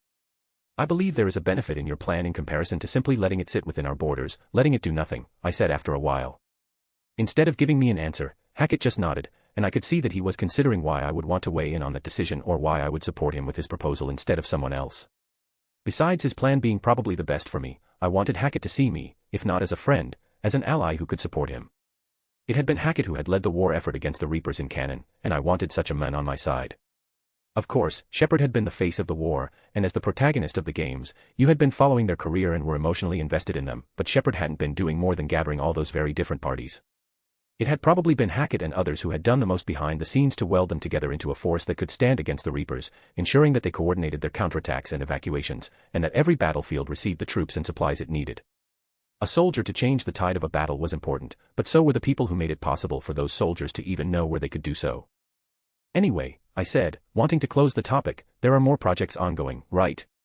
Correct, nodded Hackett, using one of his hands to pull up a holographic picture of a missile. This project had been in the theory stage for some years, but until now, the practical capabilities lagged behind. Our technological means weren't advanced enough to make the theory possible. You remember what happens when EZO is exposed to the emission of the rift dimension. I remember some test with bringing active EZO into the rift. As far as I know, the container unhitched itself from the ship that pulled it through the rift. Hackett nodded once again. As far as most know, EZO and the drive simply don't mix. It is the reason why ships have to power down their shields when they enter the rift and are vulnerable for a time when they leave until they power up their EZO engines. A weakness we have not found a solution for yet. If our enemies manage to create something that detects the opening of a rift, they could manage to counterattack without us being able to do anything but take it. A slight grimace found its way onto my face. An expression that was mirrored by Hackett. Right now, our strategy was to suddenly appear behind enemy lines, striking them in the back during a surprise attack. The delay between the opening of the rift, the emergence of our ships, and the enemy's reaction gave our ships enough time to power their shield and weapon systems and to attack them before our opponents managed to react. If the delay between reactions were to shorten or even disappear, or if the enemy were aware of where the rifts would open, our military strategy would have to be rewritten for ships using the drive. A problem that is still being researched. From his last update on all the projects he is overseeing, Takahashi is certain that they will manage to reduce the time needed for reactivation if they can't manage to eliminate that weakness entirely. He is not researching it directly, but he guaranteed me that the people working on it are competent. And if he says so, then I believe him. If Dr. Hashiyama thinks so, and you are supporting his statements, then I will believe them, too, Hackett said before he shook his head lightly. Anyway, back to the topic at hand. The research on the interrelation of the Rift and EZO continued. The people who worked on it never had a big budget, but they continued nonetheless. Years ago, they found out that the erratic behavior of EZO when hit by the emissions of a rift had an effect on the surrounding materials. As one of the scientists explained to me, although I try to refrain from the highly technical and cumbersome explanation he gave me, and instead try to explain it as I understood it, is that the excitement of the EZO particles is being transferred to their surroundings. During Hackett's explanation, I tried to visualize it in my mind. How points of blue, symbolizing EZO, started to move around wildly and hit a gray box surrounding them, which stood for iron or another metal that enclosed them. Soon, in my mind at least, the gray box lost its cohesion and splintered apart, with gray points starting to move away from their neatly arranged state. When I started to vocally express the picture in my mind to Hackett, he nodded along with a serious expression and said, "Your visualization is not too far off from reality. It is a bit more complicated than that, but it works." From there, 2 different applications have been theorized, explained Hackett further. But both are dependent on the miniaturization of the drive. Small enough to fit into a missile, making it possible to send them toward opposing ships, using the reaction of EZO with the DR emissions. Correct, but not just against ships, but against fortifications, too, added Hackett. One of the applications has fallen by the wayside by now, but the other one has been taken further and a few prototypes produced. And how good are they? My personal opinion, asked Hackett, to which I nodded. If I take everything into account, it is terrible. His blunt verdict caused both of my eyebrows to rise, making my eyes bulge out slightly in surprise. Terrible. Really? I couldn't help but ask. Yes, currently the missiles are too big to fit into the standardized launcher tubes, making it necessary to outfit a ship with a specifically created one. And that brings us to another point, which leads me to conclude that the project in its current form is not workable. Those special tubes only fit onto dreadnoughts due to their energy consumption. They need so much energy that any ship with a core below dreadnought level will have energy fluctuations, compromising other systems every time they want to launch a missile. And don't get me started on the cost of a single missile. It costs almost as much as the construction of a drive, making it the most expensive weapon in the Alliance's arsenal, especially for a single-use weapon. Those were some good points. And from those alone, Hackett was right in his verdict, in my opinion, to declare the project terrible. But before I could ask or say anything, Hackett continued. Yet, I can see the potential. While it is terribly expensive, the results speak for themselves. They tested the weapon on an asteroid, and it broke apart into dozens of pieces after the impact, while conventional weaponry didn't leave much more than some craters. And if the theory is sound, and it works exactly how the scientists envisioned it, a single missile should be enough to tear apart any ship. It wouldn't matter if it is a fighter or the Destiny Ascension itself, even a ruler class should not be safe from it. Why? I asked. Because the missile uses the enemy's ship's shields against it. All shields are powered by EZO, and the missile affects EZO. Ergo, there is no defense against it. I couldn't help the groan that escaped me. My right hand found its way to my forehead to massage the slowly building headache away that started to come up after the implications of having such a weapon in our arsenal started to hit me like a freight train. When I went over to refill my glass after emptying it in a single swig, I saw from the corner of my eye how Hackett watched me with a questioning look. After refilling my glass and emptying it once again, I turned around and gave the Admiral a pained smile. I hope the information about the project is secured, and the people working on it know better than to gossip about the potential of it, because, I took a deep breath before continuing, because it is a doomsday weapon. When Hackett's questioning look mixed with confusion, I chuckled and began to explain, it is not an official term, but my own for weapons that could change, shatter the status quo. And this, let's call it Rift Missile, could do so. A weapon none of the powers of the galaxy can defend against, not even us. I believe I don't have to explain what could happen if a single prototype fell into the wrong hands. Even the knowledge that something like this exists is dangerous. While I was talking, my voice took on a sharper and dangerous tone, one that brooked no disobedience, and Hackett's posture became as stiff as a pole. It doesn't matter if they are expensive enough to buy a fully outfitted warship, and that the Alliance would beggar itself trying to make enough of them to make a difference on the battlefield, the fear of them would spread regardless.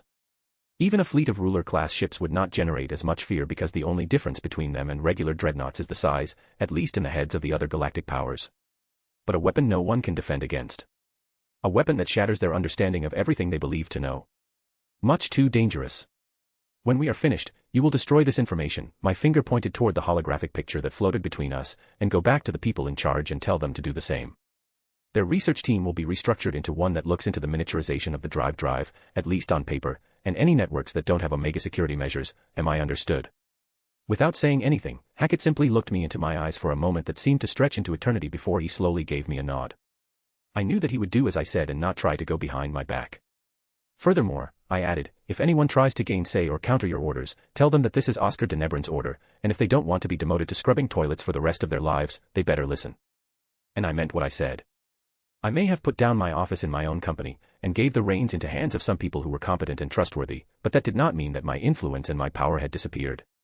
Oscar de Nebrin and Ad Astra were inextricably connected, and even my death would not change that. A single message, and I could put enough pressure on the highest echelons of the Alliance that they would have no other choice but to listen to my words. I had never used my influence beyond simple suggestions, since often my words were enough to pressure the Alliance to do anything, especially since it would change our relationship irrevocably, but if need be, I could do it. And this was a situation where I would do it if it came to it. After all, letting it become public knowledge would probably set us against every other galactic power, not just the Council, but everyone would look at us with suspicion. The other Citadel races, the Batarians, who were already set against us, the Migrant Fleet, and the Terminus systems. Leaving us in the galaxy without any friends. Perhaps the Krogans would still like us for coming up with such a weapon, but they were not the most useful friends outside a fight on the ground. And without any friends, the Alliance would never be able to rise towards the heights I knew it was capable of. The weapon would be useful for taking out Reapers, yet their numbers, which I didn't know since the games were always kind of vague about actual numbers, were too high for a weapon we would only be able to build a very limited number of. No, it would be far better to keep it a secret. At least for now. I would have to push Takahashi in the direction of developing a method of shielding that didn't rely on EZO and would be able to stand against the power of the so-called drift missile. If that technology fell into the hands of our enemies, which it probably would, our ruler-class ships would be nothing more than oversized and overpriced targets. The thought of Cerberus being in possession of one if they still became agents of the Reaper sent shivers down my back. The organization would probably never be able to build a ruler class, since the needed facilities and materials were enormous, but building a drift missile would be well within their means. Furthermore, I was glad that I checked for listening devices once again after Miranda brought the refreshments. Otherwise, I would have to give the order to kill her immediately to keep this a secret, throwing Cannon completely off the rails in the process. Letting her live meant nothing in comparison to keeping the Citadel races friendly towards us, even if it meant Shepard's death after the first Collector attack. After all, without Shepard, we may still have a fighting chance, but on our own. Humanity would probably die a slow death while the Reapers scoured the galaxy of us. Let's continue with the presentation, I said to Hackett with a sigh, hoping to put the topic out of my mind for a few minutes. Just as Admiral Hackett was about to continue, a signal echoed through the briefing room, announcing that someone was at the door, demanding entry. Without me doing anything, the door opened, giving me the first hint that something was wrong since nobody would interrupt one of my meetings without my permission if it wasn't urgent. The second hint was the heavy breathing of the person who had stormed into the room as if she had run from the docks to the embassy. "Sir, there's a situation. You are needed immediately," the messenger gasped out between breaths, making me grimace since my worry had been confirmed. Bracing myself, I asked, "Tell me what is going on." Chapter 75, Interesting Times. July 7th. 21. Citadel, Widow System. Presidium. Human Embassy. The first thing to do during any crisis was not to act rashly. With that, I didn't mean to lie back and do nothing, but I didn't want to jump into action without a clearer picture of the situation. Otherwise, it could happen that one made the situation worse instead of getting it under control. And this situation was tense and delicate enough without me barging into it without a plan. Yet I couldn't wait forever, since the situation could take a turn for the worse if those involved didn't remain calm. Furthermore, something like that could happen, and it would take some time before we knew about it, since the incident was millions of light years away and in a place where reception was so poor that we couldn't establish a clear connection. Meaning, the situation could have changed into something completely different before any of us here on the Citadel heard the slightest whisper. And with the other party being who they were, people dying was very much in the cards. For the first time in a long while, I wished it were the Asari on the other side of the table, especially since they would barge in anyway. Yet, it was the Turians I had to deal with. A fact that I have been cursing in my mind for hours now. The Alliance's relationship with the Turian hierarchy had been improving with every passing month, as the dozens of joint training maneuvers proved. They were even developing and building a stealth vessel, which I knew to be the Normandy, together. Among the three council races, the Turians were our best partner, but this situation could set back our efforts for years. And to top it off, it was about a Prothean ruin, something I saw no real worth in. Of course, most of the galaxy would disagree with me, even most of the Alliance would do the same. While I believed that there was far more potential and uses in developing our own technology, particularly towards technological and scientific fields that had nothing to do with it, Prothean tech was still seen as the Holy Grail. Not that I didn't see the value in it. The Protheans had thousands of years to develop their technology, and ours was the work of a child in comparison to theirs. Therefore, any working or even non-working Prothean technology was valuable, as it could propel us 100 years into the future. It may only be related to technology in combination with EZO, but any improvement was worthwhile. Now, the problem was that the ruins were found by an Alliance team in a system that didn't officially belong to any of the species that called the Citadel home. Yet, it was the closest to a small piece of territory that belonged to the Turian hierarchy, so a small fleet appeared above the planet where the ruins were and attempted to occupy the ruins while ejecting the Alliance team. The Alliance team didn't take the heavy-handedness of the Turians very well and sent a distress signal. A distress signal that had been answered by a patrol nearby. Above the planet, both patrol fleets were now in a tense standoff. And to make it worse, the dossier of the Alliance officer in command of the patrol fleet told about someone with ambition and a slight hot-headedness. Furthermore, another factor could make the situation even worse. A Hanner colony wasn't too far off, and if they found out, it would gain a religious note, too. The games made light of how the Hanner acted towards the Enkindlers. Their religion was deeply rooted in their society, and sometimes their strong beliefs could turn into zealotry. Despite the seriousness and uncertainty of the situation, both the Turian ambassador and I wanted to resolve the situation before some Hanner pilgrims arrived in the system and complicated everything. One factor giving me hope that the situation wouldn't impact our future relationship with the Turians was that my counterpart on the Turian side was the Turian ambassador and not the Turian counselor. This way, the Turian hierarchy made it clear that they valued our military cooperation and did not want this situation to destroy it completely. Nonetheless, it could increase the tension between our two nations, and if that happened, it wouldn't matter if the higher-ups from both sides preached cooperation and trust if the people who had to actually work together didn't trust each other and were actively antagonistic. Most didn't know since the counselors were so prominent in the minds of the people, but each of the three council species had its own embassy and a couple of ambassadors to support their counselor. Furthermore, the games never mentioned them, but in hindsight, it was logical that they existed. After all, no single person could handle the workload of an ambassador or counselor by themselves. We needed a support structure and people who would take some work off us. Otherwise, we would have a burnout in a month at the latest. The embassy of the Alliance alone had hundreds of staff, ranging from assistants and system administrators to security personnel. And while I didn't know any numbers for the embassies of the Asari, Turians, and the Solarians, I guessed that they were far higher than ours. After all, they had existed for far longer, their territory was larger, and their relationships with each of the species that had been on the Citadel for longer than us were far more extensive. But back to the matter at hand. The Turian ambassador, Aisha Culveria, was a calm and collected negotiator, and I was glad to be working with her instead of someone else. Yet, this wasn't the time for firebrands, another reason why I kept Udina busy right now.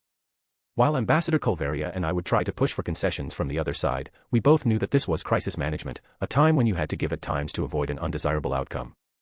Right now, we had our technicians working together to establish a connection to the Rishtar system, the system where the Prothean ruins were found, which kept cutting out every few minutes and transmitted only a few words of each sentence.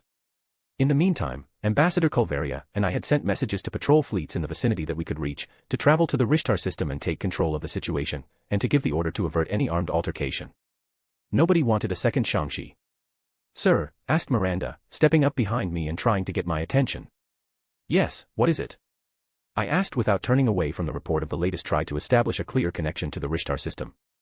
We got a message from Tavita Nesse, the Asari in charge of the Council's Department of Prothean Archaeology, co-signed by the Asari Counselor. She wants a meeting with you and Ambassador Culveria as fast as possible. A meeting she wants tomorrow at 11. This time, while I usually tried to comport myself with decorum, I didn't hold back from cursing loudly. Loud and offensive enough that everyone in the room turned towards me with wide eyes. Even Miranda took a step back with wide eyes after witnessing me acting out of character. Looking around, I asked with a raised eyebrow, "What?" There are situations where even I have to curse. Contrary to popular opinion, I have a temper, too, and I am not a block of ice. It simply takes some time or a special occasion to rouse it enough that it boils over. Sorry, sir, came the voice of one of the system administrators. You just surprised us. We didn't expect to hear something like that from you, well, at all. Well, now you have, I drawled. And now, please get back to work, and before I even finished, people turned back to their workstations, some with a grin on their faces. Is everything all right, sir? Asked Miranda, a hint of genuine concern creeping into her voice. Yes, it is, I replied without turning to her. I let out a heavy sigh and started to massage the bridge of my nose. No, I lied. Everything is not all right. I knew from the moment the words, Prothean ruin, came up that the Asari, who dominated the department for Prothean archaeology, would involve themselves, but I had hoped that Calvaria and I could at least get the situation under control before that happened. Normally, I would refuse the meeting or flat out ignore the message since it came at an inopportune time, and because of the presumptuousness of department head Nesse to think that she had the power to order 2 ambassadors to come to her for a meeting, since, despite her position, she was lower in the pecking order than Calvaria and me. Yet, the message had been co-signed by Tevos, the Asari counselor, which made the situation far more complicated. But right now, I didn't have the patience or inclination to sit down and discuss what should happen with the Prothean ruin without probably starting to scream at Nesse within the first 5 minutes. Ignoring Miranda for a moment, I walked over to one of the communication officers and said, "Get me a secure line to the Turian embassy. I want to talk to Ambassador Calvaria." "Yes, sir," came the quick reply, before he added, "I will inform you when the connection is established, or if they say that it is not possible at the moment." "Good man," I said, and gave him a slap on the back. "What do you hope to accomplish by talking to her?" asked Miranda, who had followed me. "Hopefully, getting us more time, Yvonne," I answered, my head turning for a moment to look at her before turning back toward the communication officer's screen, which displayed that a connection with the Turian embassy's comm center had been established. I guess she got the same message as me, and is probably as unwilling as I to entertain the thought of going to this meeting before the situation is under our control. And even if someone else got the message to divide the tasks among the Turians, Calvaria is clever enough to know that it would be unwise to have her counterpart distracted by trivialities during this time. And what could you do together? 1. She could get their counselor to counter Tevos. The Asari counselor's support of this meeting is the actual problem. Without her, Nesse doesn't have the power or the influence to compel us to come to this meeting. And even if the Turian counselor is doing nothing, the second option would still be on the table. We could agree to send our assistants with the clear directive to tell Nesse that we are currently busy, that we know nothing about the ruin itself, and that we are unwilling to discuss anything until we are sure that there will still be ruins to explore after the situation is solved. "You would send me there?" asked Miranda as if she couldn't believe the trust one was giving her. I rolled my eyes, thankful that she couldn't see them. The matter had nothing to do with trust. I would send her with clear instructions, and if she deviated from them, she would be fired without much thought, which would put a stop to Cerberus' efforts to have someone close to me. So, I trusted in her competence and self-interest, factors which were far more reliable than trust. Yet, she didn't have to know my thoughts, so I replied, "Of course. If I didn't trust you, I wouldn't ask you to bring me my coffee. You could poison it when I am not looking, after all. And do you think Ambassador Calvaria will agree to any of those options?" Seeing the change on the comm officer's screen and his signal that the connection was established while holding out a pair of headphones, I said, "Well, we will see now." Taking the headphones that went snugly over my ears and muffled the room's noise, I activated the microphone function on my Omni tool before giving a nod to open the connection.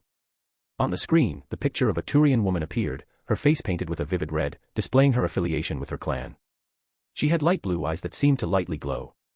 The first time, I had thought that it looked like she was being a victim of Reaper influence, but after a meeting in person, I knew that she didn't have the slightest technological replacements. She was 100% organic, something that no Reaper victim displayed. "Good to see you, Ambassador Denebron. I was about to call you, too." "I suppose you got the message as well," said Calvaria, and while it was usually more difficult to recognize a Turian's mood over a screen without being able to listen to their subvocals, this time it was easy. The tone she used when she mentioned the message was the same as the one I used. She was absolutely not enthused. "Good to see you, too, Ambassador Calvaria. And yes, that is the reason why I called. Am I right in the assumption that this meeting is coming at an inopportune time for you, too?" "You would be right about that. The message was sent to me personally, and as such, Nesse probably expects me to come. If the situation at hand weren't so serious, I would love to meet with her and have a chat." The way she said "chat" had me thinking that, instead of it being a discussion between two equals, it would be a slaughter where Calvaria would verbally crush Nesse until the Asari would run back into Asari-controlled space and never come back out until Calvaria died of old age. I would have loved to witness something like that and even paid money for it. I gave her a crooked smile, conveying my thoughts on the matter. "I think I can say with certainty that neither of us is going to appear at this meeting in person." "You can," replied Calvaria. I am going to send one of my assistants. Probably the youngest one. That should tell her exactly what I think about her demands for a meeting. Sadly, I think sending one of our janitors isn't possible. It would be rather cruel to the poor man to expose him to our dear department head. And I would rather avoid a rebellion among our facility staff. Otherwise, nothing will get done around here. Hearing my reply, Calvaria snorted. A fate most of us try to avoid. The humor left her face when she continued, but let us get back to the matter at hand.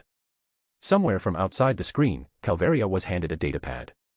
She looked down on it for a moment before looking back at me and saying, I just got confirmation that Counselor Sparatus has talked with Counselor Tevos. He expressed his opinion that until the situation is under our absolute control and no unforeseen accidents happen, any discussion about some ruin can wait, especially since nobody knows anything about them other than that they exist. On the account of layman, I add. Making it possible that this whole situation happened because somebody mistook a very old pirate base for some Prothean ruin. It would be shameful to have one's name associated with the situation if something happened over nothing. I believe that is exactly how the counselor spun the story. And with Counselor Tevos currently being in a precarious situation with the Solarians, she decided to withdraw her support from Nessa. I raised my eyebrow at Claveria's words. A precarious situation, you say? I have heard no such thing. Care to tell me more? And you will not hear a thing, Calvaria replied, showing me a smile with too many teeth to not be predatory in nature. At least, as long as she and the Solarian counselor come to an agreement. Which they will. They have done this often enough, and whenever she is pushed into a corner, Tevos will decide to protect her reputation.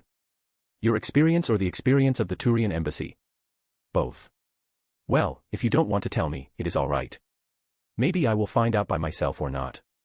Probably not that important, too, I said, trying to make Calvaria give up a comment that I could use to decide if it was useful to investigate or not. Yet, Calvaria simply looked at me with a calm expression, betraying not the slightest hint. Understanding that I wouldn't get the slightest hint about anything, I turned the conversation toward more practical topics. Have you got any new information about the situation? Have any attempts to communicate with your patrol fleet at least been partially successful? I will tell you now that we have nothing new to add, and our fastest response team is still half a day away. Nothing concrete, admitted Calvaria with evident regret.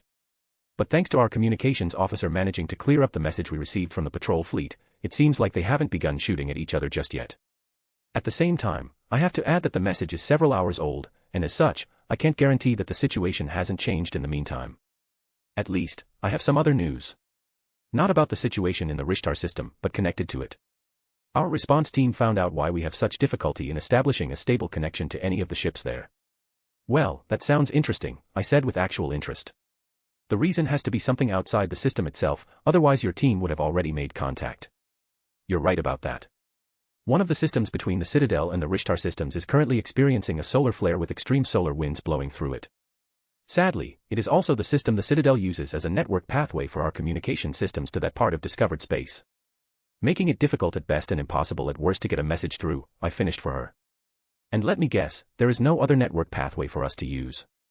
That is not correct, replied Calvaria, but I could already hear from her tone that my remark wasn't too far off. But the alternatives are not true solutions either. While it is true that there are alternatives, they are connected via minor nodes, meaning the bandwidth is not as good and often overburdened by the local communications. And if it is minor nodes we are talking about, I added, we also can't be sure if they are properly maintained. As far as I know, some local authorities don't take their duties too seriously and instead put the subsidies from the Citadel for their maintenance into their own pockets. Yeah, that. Furthermore, there is also the question of whether they are secure enough. I thought about the question for a moment before shaking my head. I believe that is one question we can ignore for now. We are not sending any secret or critical information. Only telling them to stand down and wait for the response teams we sent. If we don't say anything about the reason why we want them to stand down, it shouldn't be a problem. After all, they know the reason. Our main concern right now should be to keep everyone from shooting at each other. And if some opportunistic pirates arrive in the system, our two people at least have a way to release some pent-up tension, said Calvaria before adding, as long as they don't decide to simply continue shooting with each other as the new practice targets. A problem that could very well happen if their blood is up, I commented and got a nod from Calvaria. Anyway, I believe we have discussed the most pressing topics. The department head will have to deal with having our assistants telling her that our time is too valuable to be wasted on matters that can wait until we know if the Prothean ruin is worth more than a few antiques that will disappear in the vaults of some eccentric collectors. Do you have anything to add? Nothing special. I will look into the matter of sending some messages via secondary relays. Maybe there are some that are exclusive to Alliance. I have to look it up since I don't know of any off the top of my head. At least, it will keep me busy while waiting for the response team to arrive. Furthermore, the message may arrive there before the team, and we will have to think about what happens if that solar storm continues on. We will have to find an alternative if we don't want to send a ship from one end of the storm to the other every time we want to talk. Calvaria agreed with my idea and promised to look into whether the Turian military or other organizations connected to the hierarchy had any private networks in the area they could use before we said farewell to each other and closed the connection. I put the headset down and turned around towards the exit of the comms center. While I walked toward the door, I gave Miranda a signal to follow me. I believe you at least listened to half of the conversation, Yvonne. And it should have been enough for you to get the gist of it. Yes, sir, replied Miranda while walking only a step behind to my left, the perfect position to either defend me or stab a knife in my back. I got it. Good, then you will know that you will meet with Department Head Nesse tomorrow in my name, just like we talked about before. Do you want me to relay anything in particular? No, nothing, I said before stopping for a brief moment, which almost got Miranda to walk into my back. Continuing, I changed my mind and said instead, be your usual charming self. Be polite, courteous, tell her that you are sorry, and that it is just a bad time for something like that. And I would be very thankful if you also manage to convey everything in a manner that tells her there will be consequences for trying to reach beyond her station. Do you think you can manage that? Miranda was silent for a minute as I led us toward a secure room from where I could make a highly encrypted call to someone as far away as the Arcturus system, but after some time, she opened her mouth to reply, it should be doable. I can manage that, I just have to take inspiration from someone I really dislike. He always had an air of condescension and a manner of talking that screamed that he thought that he was better than everyone else. Well, that could be a lot of people I know, I laughed. Is it anyone I know? Mirren answered with a laugh, one that I knew was faked, no, probably not. The galaxy is a big place, and you can't have met everyone who acts this way. There are far too many of them. Very well, I said before arriving at the secure room and stopping at the door to enter my password. I believe that is the point where we have to part ways for a moment. Please wait for me at my office and gather every document we have for the upcoming renegotiations about the trade of banned food products. Just because we can't organize any meetings in case the situation abruptly changes, doesn't mean we have no work. Yes, sir. They will be ready when you are finished, said Miranda, and turned around just as the door accepted my code and opened. I looked into the dark room and said while entering, well, time to get Andrew to play the messenger. Because I know that bastard has probably some communication nodes over there that nobody but him knows about. Chapter 76, Interesting Times, Chapter. July 8th. 09. Citadel, Widow System. Presidium. Miranda Lawson. She had just stepped outside the building where the Department of Prothean Archaeology offices were located. She bid farewell to the Turian ambassador's assistant and started a slow walk back toward the human embassy. A quiet smile was on her face. Putting someone who overstepped their position in their place was always quite nice. The thought that her father relished doing things like that appeared in the back of her mind. She quickly banished it before it could diminish her good mood. Her walk through the parks of the Presidium was calm, and Miranda decided to take a small detour to give herself more time before returning to the embassy and having to continue playing the role of Yvonne Orianson. After all, making sure her cover wasn't broken by accident was exhausting even for someone like her. Anyone else would have probably been found out and hauled into an interrogation room by the AIS to be grilled about everything they knew about Cerberus. But, Miranda thought, the work isn't too bad. It was surprising, but she truly enjoyed working with Oscar de Nebron. He was different from how she had envisioned him. The last time she met him had been during a party she had visited with her father, where de Nebron had put him in his place with a few well-placed words, and her father did his best to avoid de Nebron for the rest of the party until it was polite to leave. It had only reinforced her admiration for one of the most, if not the most, powerful individuals within the Alliance. Her father's rants about him, which she had had to listen to before ever meeting him, had planted the seed that would grow into a tree. Anyone who could make her father go red with rage was someone to admire. And Oscar de Nebron did it regularly with ease. When the elusive man had asked her to go undercover as de Nebron's assistant, she hadn't hesitated for a second before agreeing. The only thing Miranda had worried about was that de Nebron would recognize her, but she had changed a lot from back then, and her worries turned out to be unfounded. De Nebron hadn't recognized her. Most of her work was the standard fare for an ambassador's assistant and not too difficult to complete in a timely manner, considering her talents and abilities. She didn't have contact with any secrets worthy of sending back to the elusive man and endangering her cover for it. At least, none that Cerberus couldn't find out via different means. Yet, there had been some internal documents and information she sent back to Cerberus with the help of a dead drop. Of course, she also had access to a communications terminal with a direct line to the elusive man, but the terminal was for emergencies only, and Miranda didn't have to use it until now. Nevertheless, she was satisfied with the past few months. Miranda had the feeling she was actively helping humanity. Not in the way her work with Cerberus allowed, but that was simply expected. Cerberus and the Alliance, to which Denebrin belonged, had different perspectives on how to approach the galaxy and humanity's place in it. Cerberus wanted humanity to be the dominant power within it, without having to limit itself due to alien powers. It wanted humanity to flourish, to ascend toward a bright future, to never bow to anyone. On the other hand, most of the people working for Cerberus thought that the Alliance was kowtowing to the Council and made itself dependent on the other powerful players within the galaxy. One of the reasons people started working for Cerberus in the first place. Despite this widespread view within Cerberus, Miranda and the upper ranks of the organization knew that this perspective on the Alliance didn't match the truth. Working with Oscar Denebrin dispelled the last doubts Miranda harbored that this view could have been true. While the philosophies of the Alliance and Cerberus indeed differed from each other, they weren't direct opposites. Both wanted to make humanity strong, able to stand alone, even if they wanted only to have the ability to do so in the Alliance's case.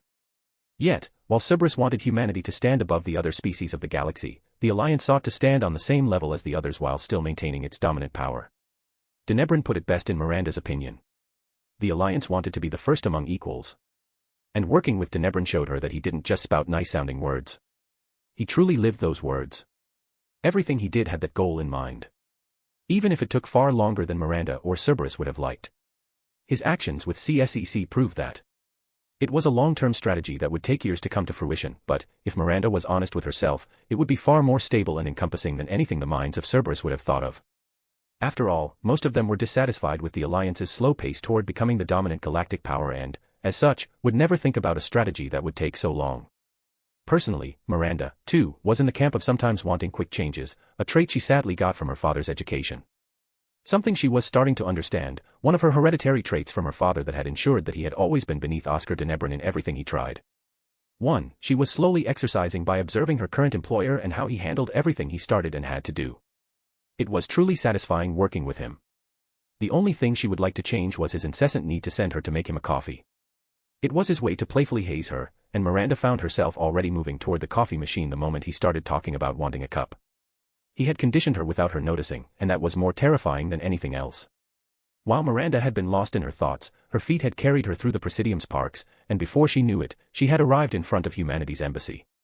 Without pausing, Miranda walked into the building, and the mask of Yvonne Orianson was back in place. She walked through the lobby, ignoring the people loitering around, waiting for an opportunity to bring forth their concerns.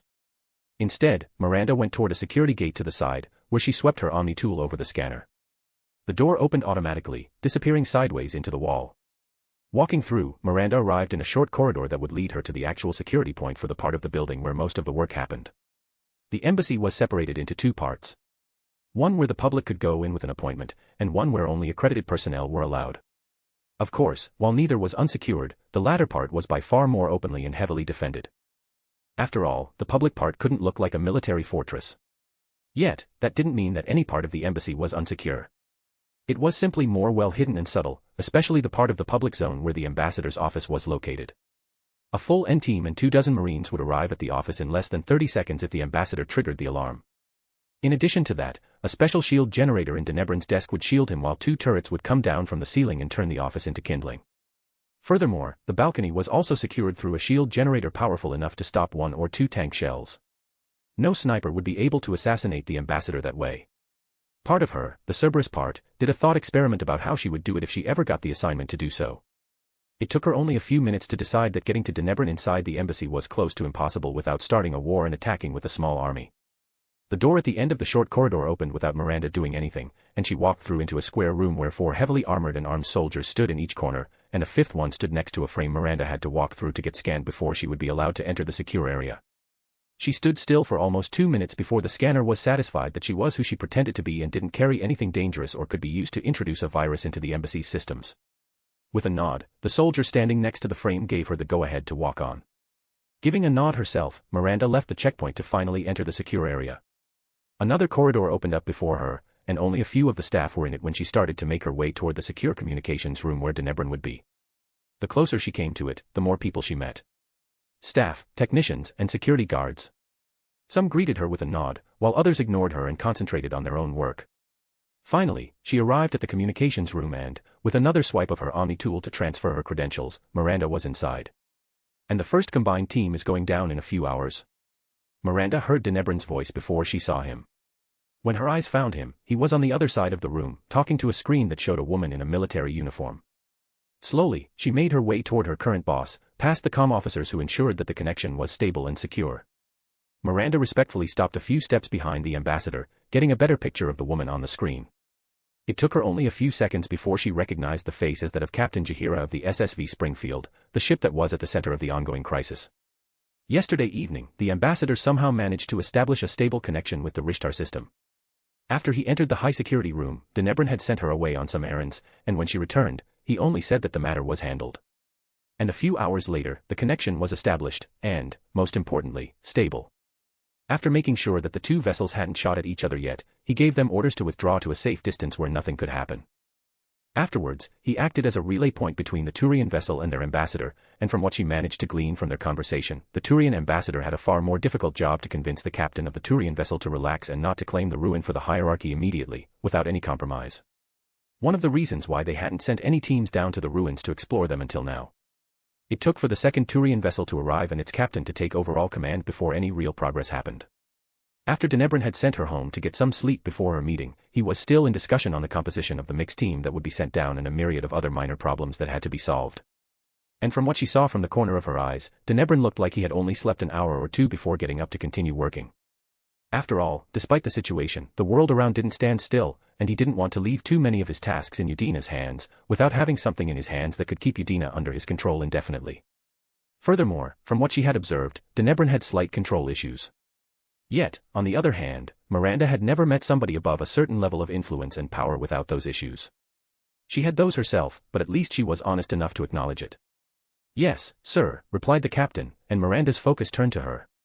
"A shuttle is going down with the team members we selected, and they are going to meet up with the Turians on the ground. And don't worry, sir, they are all professionals and can keep calm. Even if the Turians provoke them. I don't believe they will try to provoke them to get an advantage," replied Denebrin. "It probably wouldn't help their interest, but equip the people you are sending down with cameras. If the Turians are asking, they are for the council, so that they can't say we acted inappropriately within the ruins or pocketed something. Mention the Asari in that context, and none of the other team members should have any problems. I think the Turians should get what we want to imply. Some opinions are universal among troops, especially those on the ground and the front line." A quick smile appeared on the captain's face at Denebrin's joke, but it quickly disappeared and was replaced by a determined expression. "I will relay your words to the team, sir. I promise you, we will not disappoint you." Her words were answered by a comforting smile from Denebrin, and he said softly, "I have no doubt about that, Captain. I will await your good news with anticipation. Good luck." He saluted her and then motioned for one of the comm officers to close the connection. The moment the screen went black, the smile slid off Denebrin's face within seconds. Instead, it was replaced by a tired expression, and Miranda finally noticed the bags under his eyes. He did his best to cover them with makeup, but Miranda's experienced eyes found the edge where the makeup didn't cover it completely due to Denebrin's inexperience. "Are you all right, sir?" asked Miranda, a hint of genuine concern finding its way into her voice. "Do you need a stim?" A short twitch of his face told her what he thought of the idea of taking a stim. "No, thanks. I have never taken one, and I won't start with it now. They may give you the necessary energy for the moment, but coming down from them makes you far more tired. If I take one, I am more inclined to take another one sometime down the road. And you know the side effects of taking them too often." Miranda understood what Denebrin meant, and she was truly impressed that he had never taken one, if he was being truthful. She had taken some stims Cerberus developed in-house herself and knew that they tried their best to maximize their effectiveness while minimizing their downsides. The cost-benefit ratio wasn't completely to her liking, but they were effective out in the field, and that was what was important to her, despite the days she had to spend bound to a bed afterwards and not being able to work due to the immense headache. "Besides, I am going to make my way up to my apartment to take a nap in a few minutes. I already finished most of my work for today during the night, and the meetings are all in the afternoon. So, I have enough time to rest." "As you say, sir," said Miranda. "Is there anything you would like me to do in the meantime?" Denebrin thought for a moment before saying, "Nothing that is particularly urgent. Your usual daily tasks should be enough." He paused for a moment and added, "If you could put together a list of available Prothean researchers of the Alliance, then it would be great. As it stands right now, the full exploration of the ruin will be a shared endeavor. Other parties will muscle in on it, but as long as we can play our part, the Parliament at home will be happy. And if I can keep the Parliament happy, then our work here will be far easier without them constantly trying to look over our shoulders and wanting justifications for our actions. And if we can take away some new knowledge from it that helps us to further our own, that would be the crowning achievement." "It would be," admitted Denebrin, and Miranda knew from his tone that he didn't care too much about it. The fact that he was a proponent of human-developed technology was no big secret, especially after his outburst. Another point that made Denebrin popular among some Cerberus members. Even the elusive men had mentioned that he was impressed by how much the ambassador did to further humanity's research into technologies that weren't based on anything the Alliance discovered from the old rulers of the galaxy. Yet, the need for quick solutions made it impossible to start more than a handful of such projects from the ground up. Instead, they either used pre-existing tech, which was based on Prothean findings, or the theoretical and practical research done at universities sponsored by Denebrin. Not that Miranda cared overly much. Everything new was based on something old. Personally, I won't expect much. From the first look at the readings the good captain sent us, there are no significant energy readings, which means there probably won't be any active tech, so if they find any technology, it won't be anything significant. I guess it will only be of true interest to historians and cultural anthropologists. Denebrin let out a tired sigh. Maybe I am a bit too pessimistic about it. We will see what the expedition finds, but to be honest, I hope they will find nothing much. Everything after would be easier to manage. Stretching his arms above his head, Denebrin turned around and continued, "Walk with me, Yvonne. Let's talk some more." He didn't wait for her answer and started walking toward the exit. Miranda decided to follow him, interested in the reason he wanted her to follow him. They exited the communications room together and made their way toward the elevator to ride down to a lower level where small apartments for the upper-level staff were located. In Miranda's opinion, there were few more secure apartments on the whole Citadel, especially the ambassador's apartment. After all, it was located directly next to the barracks and right in the middle of the floor. The one time she had been inside, she had noticed that it had a screen that encompassed one whole wall, showing scenes from different locations due to the fact that the room had no windows. The way towards the elevator was silent, only interrupted by a yawn from the ambassador. Only when the elevator's doors closed, did Denebrin turn his head toward her and asked, "How did the meeting this morning go?" "I hope it wasn't too unpleasant." "It went well," replied Miranda, thinking back on the meeting with the department head, while a quiet smile appeared on her face. "It went according to our expectations. The Mandaturian ambassador sent did play his part, too. I believe this particular department head learned where her place in the hierarchy is." "Excellent," said Denebrin with a similar smile to that on Miranda's face. "I thought about it, and came to the decision that the lesson has to be reinforced and made into an example for the different departments under the Council's control. That way, the next time such a situation happens, they won't even get the idea of trying to play any power games." The cold in Denebrin's words sent a shiver down her spine. Until this morning, Miranda had thought the ambassador would be satisfied with having Miranda give the Aseri the third degree. Something happened during the night that changed Denebrin's opinion. Curious, Miranda asked exactly that. "Did something happen, sir?" "Something that changed our approach." Denebrin shook his head.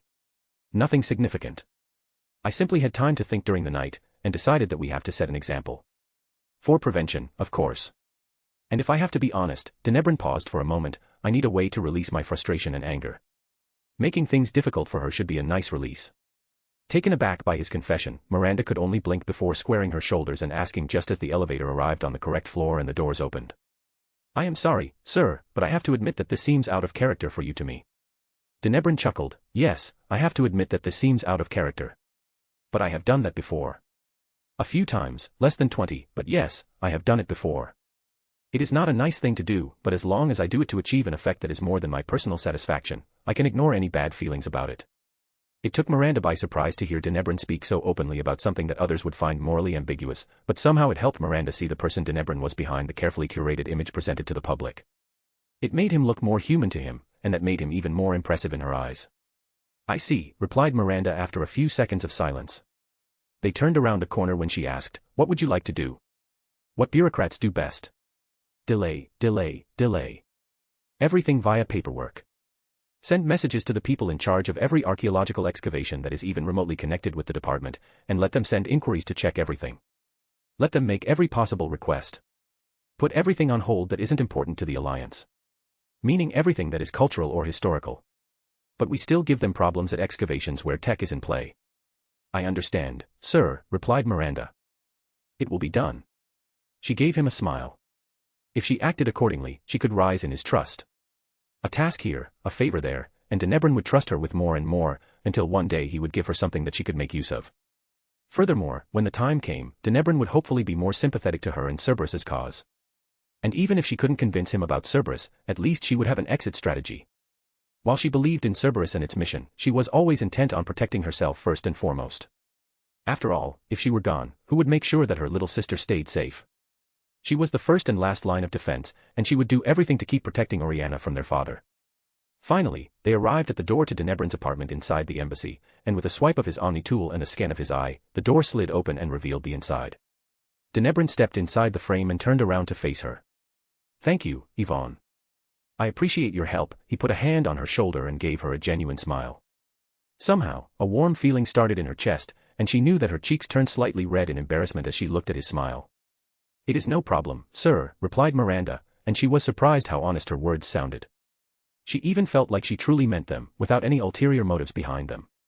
"Well," said Denebran, letting the moment end, even when Miranda would have liked it if it had continued for a moment longer. "Nonetheless, you are a great help." He turned his head back toward the interior of the room. "I'd better get rested. The meetings in the afternoon will be hell if I don't get some sleep." "Have a good rest," said Miranda as the ambassador turned around and walked into the room. He raised his left hand as a reply, and the door closed behind him. For a few moments, Miranda stood still before the closed door, her thoughts empty. She tried to identify why she felt this way. But she couldn't come up with any reason that made sense to her. Miranda shook her head, ridding it of any thoughts that didn't have to do with the work she had to accomplish today, and turned around, walking toward the elevator to get back to the upper floors. After all, the ambassador had given her work to do, and the thought of disappointing him, well, she simply didn't want to. Chapter 77, Interesting Times, Chapter. July 17th. 14. Citadel, Widow System. Presidium. Human Embassy. I let out a satisfied grunt as I stretched both my arms above my head, tensing the muscles in my back right before relaxing them again. After sitting in a chair for hours and reading through report after report, while also writing dozens of statements of various lengths, any movement felt good. My body was downright begging to move around for a bit. Deciding that listening to it would be for the best, I stood up and went around my desk into the middle of the office. My head turned back to my terminal as I heard the sound of another email coming in, but I decided to ignore it for now. I had been working non-stop since I had entered my office at 8 o'clock, and I thought that I finally deserved a break. Besides, if the email had been urgent and important, my 6 assistant would have flagged it, and the sound of it arriving would have been different. Walking over to the side where some food and drinks were placed by one of the embassy's cooks, I started to fill myself a glass with juice made from halsha berries. I drank half of its contents in one go, before putting it back down and refilling it, a small uptick of my lips flitting over my face. Halsha berries had been first found on a jungle planet somewhere in the Andola system, a system far off from any of the regular routes through the Alliance territory. Apparently, it was quite difficult to replicate the environment the berries needed to grow, as they would only do so if their natural habitat was mimicked. Yet, the effort to grow them was well worth it. After all, they didn't just taste good, but their vitamin levels were far better than any fruit found on Earth. Especially, the Alliance's military found the berries useful to enhance the rations that the soldiers would carry with them during longer missions. The person who first managed to grow the berries away from their home planet had earned themselves a golden nose and the undying thanks of thousands upon thousands of soldiers, since the berries even managed to improve the taste of the rations. Not nearly enough that the soldiers stopped complaining about it, but every bit counted, right? Yet, one would have expected that after 100 years, almost 200, someone would have managed to create tasty rations. Well, or maybe the whole military was simply keeping the stereotype alive when talking with outsiders because they thought it was a funny joke. Grabbing one of the sandwiches prepared for me, I took it and my glass of juice outside to the balcony. Putting my glass on the balustrade, I slowly started to eat my food while observing the Presidium. As always, the environmental controls did their best to simulate a sunny and warm day, with even a light breeze added in. Knowing that the keepers had nothing to do with that setting and simply took care of the machines, I couldn't help but be impressed by the people in charge of the controls. They had managed to create a weather where one could work and relax at the same time. The people designing it had obviously put a lot of thought and effort into it. It wouldn't surprise me if this work had given inspiration to many a dissertation. A chuckle escaped me when I realized that my thought was probably true. After all, the circumstance that most of the species present on the Citadel would, on average, say that this weather represented their favorite. It was always the small things that got me to realize again and again that, despite all our differences, we had many things in common. Thankfully so. Otherwise, any diplomatic relationship would have been doomed from the beginning. As long as there was a connection between people, one could slowly start to understand each other. The galaxy would look like a whole different place if the other species had a completely alien thought process from humanity. Taking in this peaceful atmosphere helped me to relax after a long day of work. Yet, when the word peaceful went through my head, a derisive snort escaped me. Peaceful was perhaps the right word to describe the current situation, but an even better word would have been quiet. Right now, the galaxy was in a state of quiet but not peace. Conflicts could break out at a moment's notice, and the thankfully resolved situation a few days back with the newly discovered Prothean ruins was a prime example that we were currently in an era of quiet. The Turians and Alliance had been ready to shoot at each other over the right to explore and excavate a ruin whose worth had been entirely unknown. And in the end, it had been discovered that it was only truly interesting for archaeologists, as the only technology that had been discovered there had already been found in other Prothean ruins. Yet, it had started a diplomatic crisis that could have easily escalated into an armed conflict. An armed conflict over nothing. It was another reason why I promoted the exploration of sciences without any Prothean background.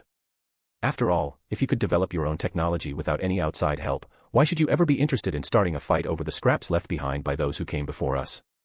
Sadly, there were still many people in the Alliance who hadn't come around to my point of view yet. Probably because our discovery of the Mars ruins had been the push that got us out of our home system. The romanticization of that was hard to shake from people's minds. Yet, I would continue to push human technology as much as I could, even using my position as ambassador to support it. But even if the Alliance were to concede every Prothean ruin to the Council, which it would never do, it wouldn't magically create a galaxy at peace.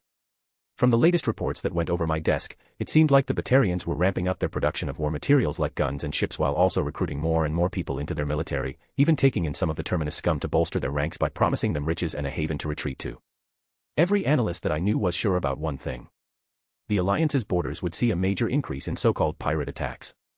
After all, if it were pirates that were attacking us, the Alliance would not be able to declare that the Batarian hegemony had committed an act of war against us, which would pull the three Council species, mainly the Turians, into the conflict, as one of the main points of the treaty that made the Alliance a part of the Citadel community and into a subordinate role, at least for now, to the Council, was that those at the top had to support the nation that had come under attack from the outside, which the hegemony now counted as. Yet, in the end, it would fall completely into the Alliance's hands to take care of the problem as long as it was only pirates. After all, if the Alliance wasn't even able to take care of simple pirates, how would we ever be able to take a position on the Council, which had to defend all the members of the Citadel community, not just against pirates but against all outside threats? Their ploy was easy to understand, but that didn't mean that it wasn't effective. It would keep the Alliance occupied, concentrated on the immediate threat, unable to further their position on the Citadel, and slow down its growth. The first 2 points were true, while the last ones only didn't apply to us because we were humans. Adversity wasn't a reason for us to slow down. Instead, it propelled us to greater heights. Our growth was likely to soar in the next few years. And not just in the military-industrial complex, which already saw a slight increase in preparation for the Batarian aggression, but in other fields as well. Medicine, infrastructure, logistics, everything would improve. And our position on the Citadel? Well, it would be my job to take advantage of the chaos and further our image in the eyes of the other species of the galaxy, and by that, I wasn't just talking about the Council species. The Hanner, Elcor, Volus, and Drell, who mostly followed the lead of the Hanner, were a part of the Citadel too, and ignoring them in favor of the Council species would be a huge mistake. When humanity got a Council seat, the door would be open for the others to ascend as well. They had waited for far longer than us for a seat, and at least the Volus had a good shot at getting one, especially with the support of the Turians, who would want an ally on the Council that would follow their lead. Of course, as long as the Volus were a protectorate of the Turians, their ascension to Council race would probably never happen, but if they got rid of the labels while keeping everything in place, it would be possible without the Solarians and Aseri blocking them.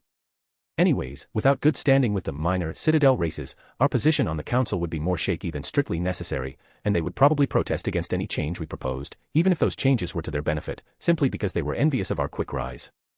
As such, I had to foster good relations with them to smooth any potential edges before they could turn into real problems later down the road. That was one of the reasons why I had a meeting with the Hanner ambassador just yesterday. After all, court the Hanner, and you are courting the Drell at the same time. While the two species weren't as influential in Citadel politics as the Volus, the Hanner were at the center of a religious movement. The Hanner saw the Protheans, whom they called the Enkindlers, as religious figures and built a whole religion around them. A religion that every Hanner I met had been a part of. Furthermore, the religion was not exclusive to the Hanner, and many people of the other species of the galaxy had also converted to it, and from what I knew, even humans. As such, it wouldn't be smart to make an enemy or ignore them. After all, religion was always a hot topic, and if a whole religion was against you, things could turn dicey pretty fast. The talks with the Hanner ambassador were about a proposal the Alliance wanted to make to the Illuminated Primarchy. On one of our planets, relatively close to our borders with the Attican Travers, we had found the remains of a Prothean building. Nothing of real interest to the Council, and the team they sent to inspect it left after a few days. Yet, it was close to one of the planet's oceans.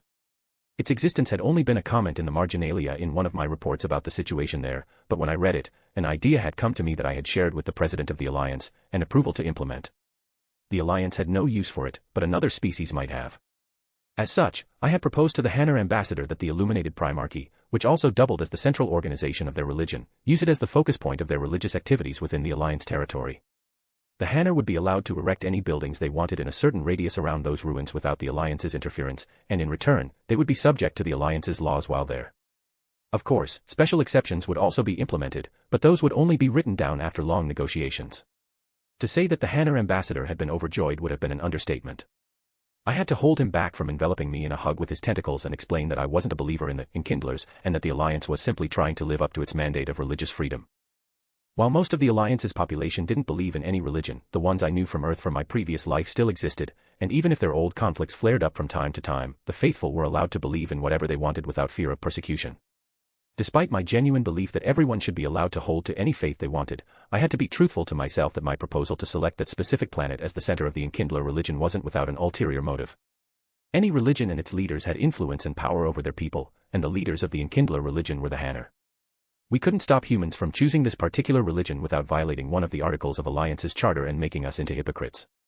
So, by focusing their religious efforts within our territory, it would be far easier to keep an eye on them instead of letting them grow chaotically. Furthermore, since the planet was relatively close to the Attican Trappers and conclusively to any pirate attack sponsored by the hegemony, the Hanner would probably support any move to further improve our military presence in that area to keep their new religious center safe. And the Council would probably not even try to complain since they also knew that messing with religion could open the gates to hell. Was I a bad person for using the Hanner and their genuine belief in the Enkindler to further the goals of the Alliance? Probably. But I slept last night like a baby, so it couldn't be too bad. Finishing my break and bringing the glass back, I went back to my terminal. I still had a lot to do, and I wanted to get ahead of my work. After all, I wouldn't be on the Citadel for the next few days. I got a message about a project that I had neglected for far too long, and it seemed like it showed some interesting results. July 19th. 13. Neverus Prime, Sicarus System. Secure AI Testing Facility. As I walked behind Dr. Flair, one of the head researchers of the facility, my eyes didn't stop wandering all over the place. Dozens upon dozens of screens showed bits of code that I didn't understand in the least, but looked like they were important to whatever they were trying to do in this part of the facility. "And what are you doing here?" I asked. A question that had left my mouth numerous times since Dr. Flair had started showing me around the building. After all, I wanted to know exactly what they were doing here since I had gotten them the permit to research AI, and it was me who would have to bear the consequences if the Council and the Spectres they sent to investigate saw something that wasn't covered by the remit. "We call this part of the facility the battle room," Dr. Flair started to explain, turning her head toward me slightly while walking forward in a slow tempo to give me time to study my surroundings. "In here, we are pitting our best 6 constructs against each other in a battle of code breaking. Each 6 gets a rudimentary defense algorithm and the task to improve it while at the same time trying to break through its opponent's defenses. Many of those VIS are, as I showed you already, on the cusp of breaking into the territory of what we would call an AI. These little battles are meant to train their cyber warfare capabilities and increase their memory databanks with tactics that worked and didn't work. Have you seen something interesting during those tests?" I asked, genuinely interested. Cyber warfare was one of the most important fields in our current time, especially the defense against it. Nowadays, everything was usually connected, meaning that if someone got access to a system, they could create untold chaos or damage. Even the systems of spaceships could be controlled remotely if the person was skilled enough. Thankfully, people who were skilled enough to do so could be counted on 2 hands, even in a galaxy as large as ours, and most of them were under constant watch from intelligence agencies. Furthermore, the system architecture of spaceships had developed in a direction where individual parts could be disconnected from the rest and isolated until the infestation of foreign code was eradicated. Still, it made cyber warfare in a space battle as important as positioning and raw firepower. Besides, the most common use wasn't to directly take control of the enemy systems but to feed them as much junk data as possible to interfere with their targeting system.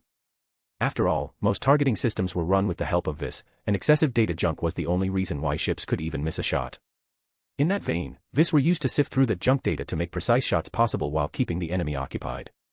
More advanced VIS, like those tested here, also kept a barrier up to keep the junk data from infesting the targeting systems in the first place.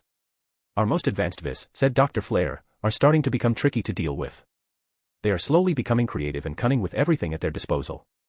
We have to keep a constant watch on them since they are close to stepping into true AI territory. For 3 VIS each, we have a team of programmers constantly watching to see if they are trying to go against our directives and try to alter their core programming. If that happens, our programmers have to immediately act and destroy their data core. Isn't that a bit harsh? And did you have to do this before?" "It is one of the stipulations from the Council." But why are you asking? You should know that. You signed the agreement. Furthermore, you have asked me the same questions over and over. I bet the next question you were going to ask would be over our security measures in this part of the facility, said Dr. Flair, a tone of exasperation in her voice. I let out an amused chuckle, holding up a small device from inside my suit jacket. You could say that you're giving me a verbal report of everything going on. As you said, I signed the agreement. As such, I am responsible for everything going on here, and I have to be informed about it. I could have made you give me a written report, but I thought this way was more convenient.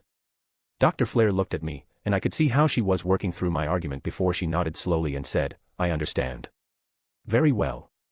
Then I will not complain any more about the same question. Anything that reduces the amount of paperwork I have to fill out on a weekly basis is a blessing. She took a moment before answering my previous question. And yes, we already had to destroy 4 data cores previously. We rushed their development and didn't take enough care to make sure their shackles were secured enough. Thankfully, every core in 6 is isolated from each other in most of the facility whenever they are not in use. Otherwise, we could have had some real problems on our hands. And the security here? The question you have already guessed. It is like the rest of the facility. The 6 cores get brought here whenever we want to test them and are installed into an isolated network. The only connection to the rest of the facility is via the electricity cables. No data connection. Even our monitoring equipment is not connected to anything but the system inside this part of the facility. Furthermore, we are using Omni tools without any wireless function, as I said before, and are using the installed video function to record the data that is displayed on our screens here while another program converts them into a written report. Could a 6 hide a code inside the data that activates when it is written down? An interesting idea, but no, denied Dr. Flair. First of all, the 6 would have to do that deliberately, which would mean it turned into an AI, something we are keeping a keen eye on. Secondly, the 6 would have to know that we are doing it in the first place, and as long as nobody mentions it to the 6, it won't, as we have no cameras that they could access to learn for themselves. Thirdly, the program on our Omni tools uses a video-to-text tool that isn't compatible with any current programming tools. The text program is too old for that. But it seems to me like you thought about that possibility before. It is our job to think about every possibility and secure any holes before they can be exploited. We have a bi-weekly meeting to talk about such things. It's interesting, and I would invite you to take part in one if I didn't know that you had no time for them. I nodded, thankful for the thought, but Dr. Flair was right. I had no time for taking part in such a meeting, and I probably wouldn't understand anything anyway. Dr. Flair continued to show me more of the facility, and if I was honest, I was impressed by it. The whole building was the only man-made structure on Neversprime, a planet that didn't support any organic life, but still stable enough for humans to survive with the right know-how. Furthermore, the planet was isolated in case of any AI taking over the facility. Any data arriving or leaving the planet was transferred via memory sticks that were barely large enough for the data they were supposed to transport. The only possible way onto the planet was via taking a shuttle from Neveris 3, a planet that supported a very small human outpost. No spaceship was allowed within a certain radius of Neversprime, and 2 Alliance frigates would open fire on any ship trying to violate that edict. A Spectre, who had appraised the facility, said that he recommended our security measures for dealing with AI should become the new standard for every facility within Council space which got a permit to research this dangerous piece of technology. I didn't know how much traction that report got, but to be held as the new standard was a big win in my book. Especially, since it would help us lighten the scrutiny on this place and the things hidden in the deep. Dr. Flair and I were standing in the elevator, going down to a deeper level, when she suddenly hit the emergency stop button. Before I could ask what she was doing, she put in a code on the screen, and the elevator started to move sideways. The doors suddenly opened to a small train car, and Dr. Flair bid me to take a seat with a small but genuine smile. I believe I showed you around enough in our official facility. After all, Dr. Ryder is waiting to show you his own progress. And I can't wait to see how much progress he has made over all this time, I replied with a similar smile as the train car started to speed up into the darkness of the tunnels.